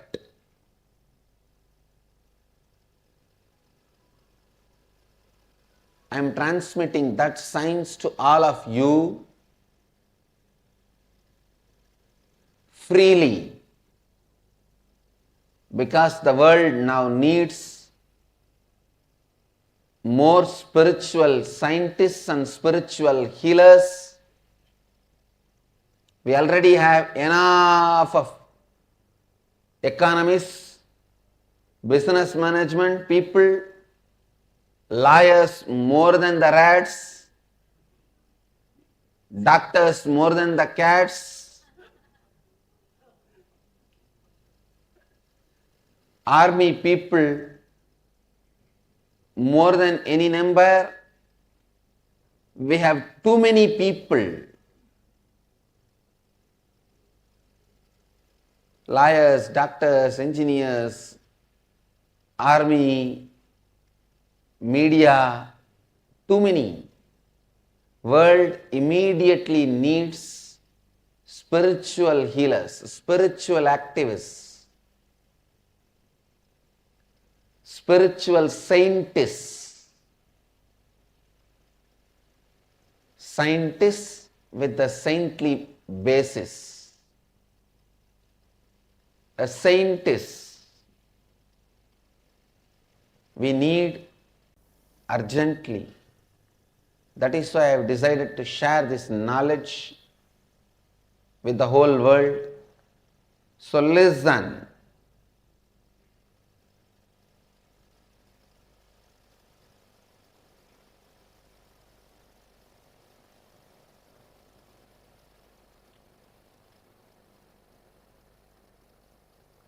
Your inner space is equivalent to your womb. How in the womb a child can grow, another one life can grow. Same way in your inner space, whatever you want can grow and it can be made into reality. It can be delivered. It is called Hrid Garbha, Hridaya Garbha. Your inner space is called Hrid Garbha, Hridaya Garbha, Chitakasha, Chitambara. All these different words are used for your inner space. Anything you create in your inner space and ready to take the responsibility for it, understand? When I use the word ready to take responsibility, I mean deserve for what you desire. I don't even want to say you have to yearn what you desire. If you are deserved for what you desire, that's enough. It is showered on you. Means, for example, you desire for $1 million. You don't even need to yearn. If you deserve, if you are not going to destroy that $1 million, or using that $1 million, you are not going to destroy yourself. If you just deserve, you will see the cosmos showers on you. Sometime the moment $1 million comes, you will drink, and you may die in 10 days. Then naturally cosmos thinks, why should you be killed? Because cosmos loves you. Just not to kill you, he says, wait. Let the money not come to you more than $10, which is for 1 quarter. You drink only that much. So, I am not even saying you have to yearn. All I am trying to tell you is, if you deserve for what you desire, you are showered. If you deserve for what you desire, you are showered. Your thoughts become words, words become actions, actions become life, life becomes reality. It is a simple science, straightforward science. Kalpataru process is initiating you to harness the power of your reality by making you harness the power of your words, power of your thoughts, power of your actions, power of your life.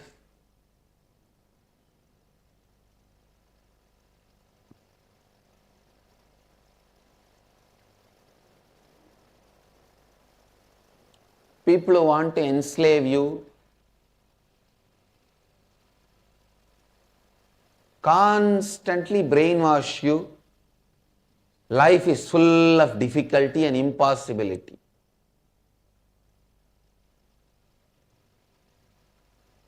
Why do you think all over the world, in all Bollywood, Tollywood, Gollywood, Hollywood, in any wood, sandalwood, all these movies, the story of rag to riches sells high? See, this rag to riches story is such an attractive story.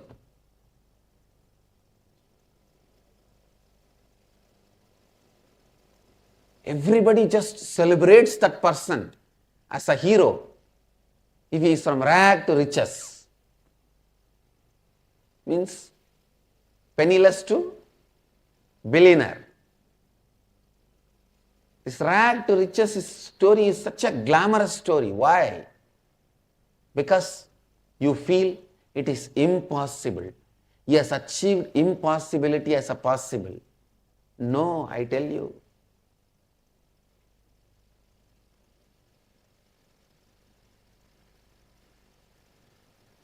Nothing is impossible. If you are stuck with the idea of impossible, even brushing your teeth is impossible.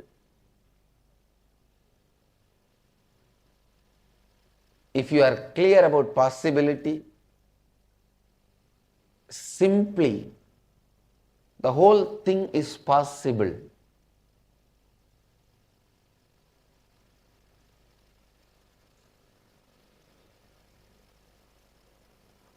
Whenever a Kundalini arises, understand? Kundalini is portrayed in Hindu tradition like a snake. The hiss of the Kundalini snake is possible.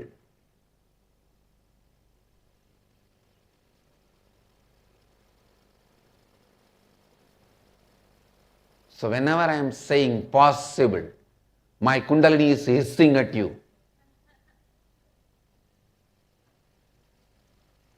This Kundalini snake has no poison, it only has a nectar.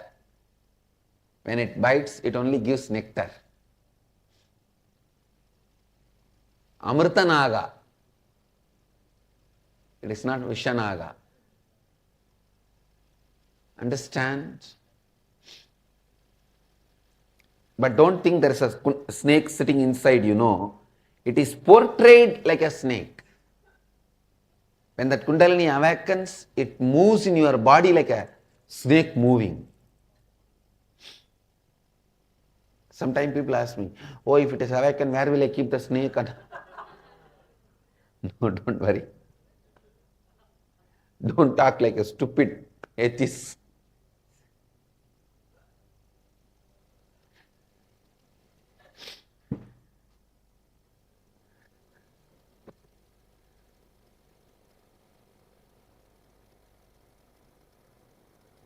Please listen.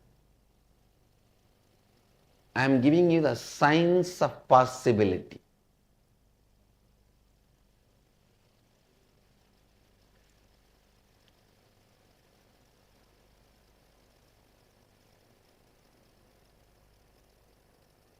The first step,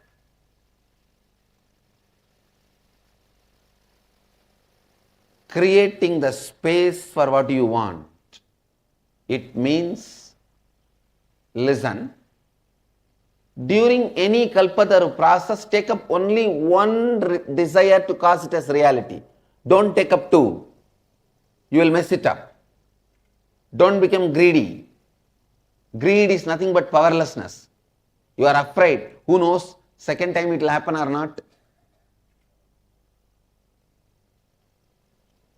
I am not just giving you one boon, I am giving you the science of making what you want into reality.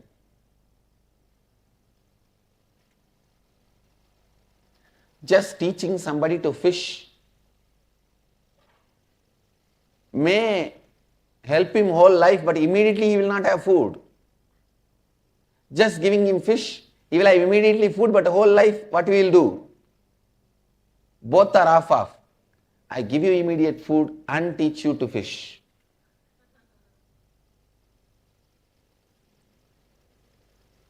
Listen.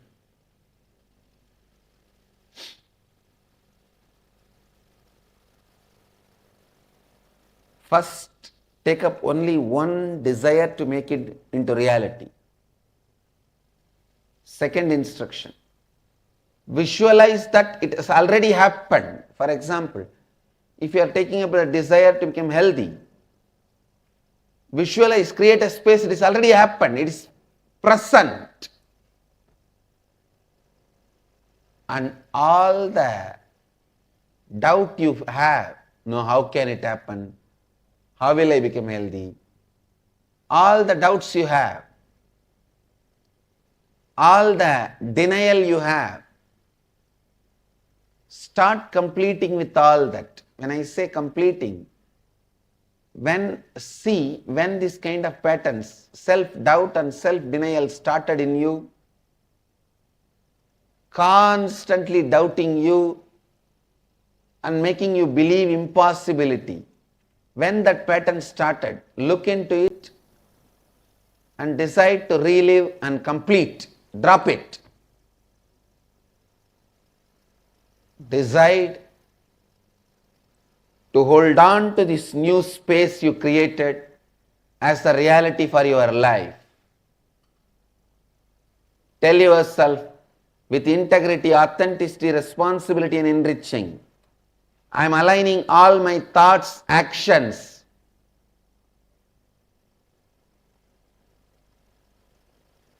feeling and life to this reality.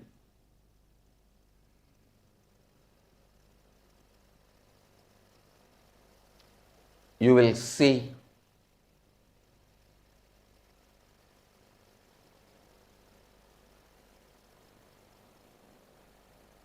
simply the space you created start opening itself, radiating itself, becoming reality in your life.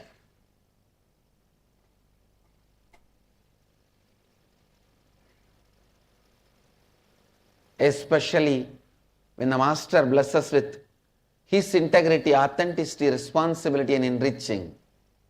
It's like Ganga entering into a well. If you are a simple, separate, small well, you can say, oh, I am dirty, how will I clean up myself whole, completely? No, no, no, no, no. I have so much self-doubt, so many self-denial, self-hatred. If Ganga enters into your well, do you need to be bothered about cleaning it? You are cleaned upside down. Above, below, this side, that side, in all sides, in all direction, enema is given and cleaned. Sarvaj enema cleaning.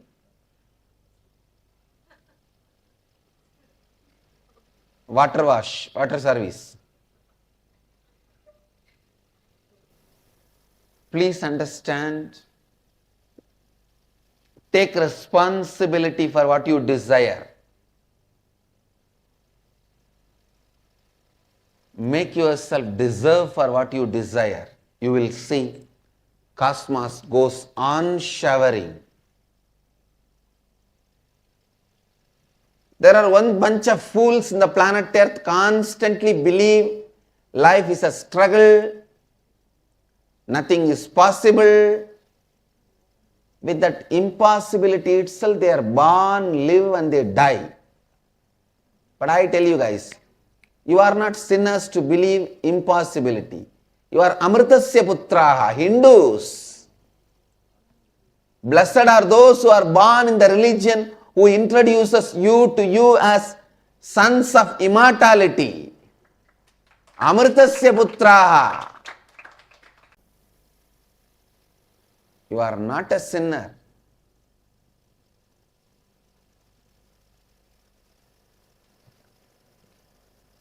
Shrinvandu Vishwe Amritasya Putraha.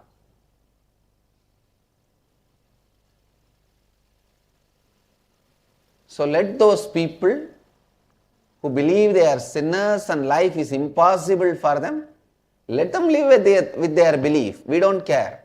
But I tell you, do not allow that ideas to be injected into your brain. It is a conspiracy against humanity. Don't be cheated. Don't be destroyed by the conspirators against humanity. Blessed are you who are born in the religion which introduces you to you as sons of immortality.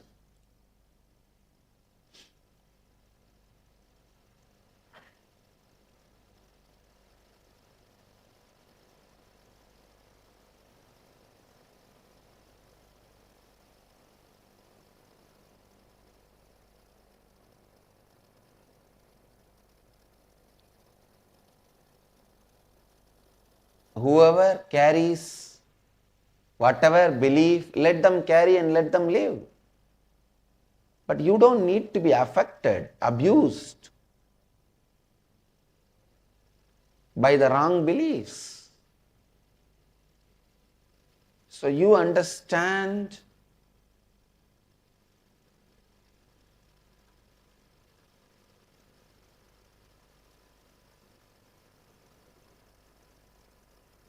you are a sons of immortality.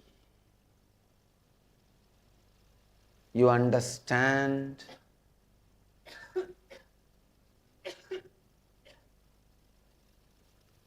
your experience of eternity.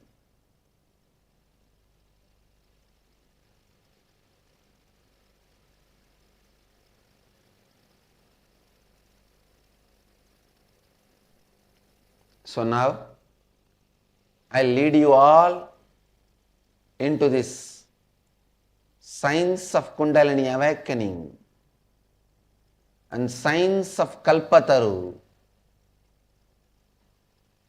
which is the most ancient royal knowledge and royal secret.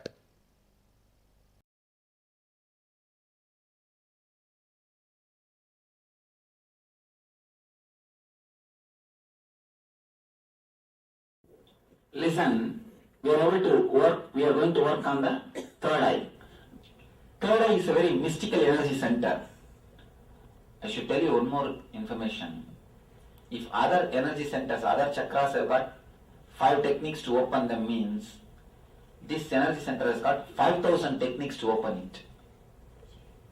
Such a powerful chakra in all over the world, thousands and thousands of mystics. There is no master, no mystic who did not work on this third eye. Everybody, almost everybody works on this third eye. Let me give the instruction. As a 2-layer, we are going to work on this third eye. First layer, first thing, by closing your eyes. By closing your eyes, concentrate on the third eye. Feel as if you are drilling it from inside. Drilling it from inside. Visualize as if you are drilling it from inside. If you visualize you are drilling it from inside, you will see that your whole energy is concentrated on the third eye. First instruction, when I ask you to close your eyes and drill the third eye from inside. Next, second level, when I ask you to open your eyes, see through your third eye to my third eye. See through your third eye to my third eye. Understand? Don't look through 2 eyes. How to look? Imagine as if you are looking through the third eye. Visualize as if you are looking through the third eye. You are seeing through the third eye. No, with the physical 2 eyes opened. You see, when you close your physical 2 eyes, you have to concentrate on the third eye. When you open your 2 eyes, just imagine that you are looking through this area. In the beginning only it will be as if. In 1 or 2 seconds you will see, you are able to look through that one vision. One, when you open your eyes, look through your third eye to my third eye, where I have this dot. Understand? So, understand the instruction. When you close your eyes, feel you are drilling the third eye. When you open your eyes, look through your third eye to my third eye. Om Nityananda Paramashivoham.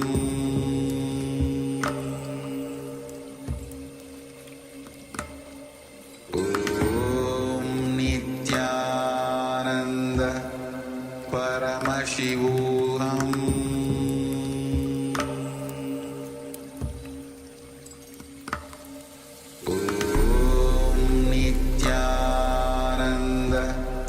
Paramashivoham.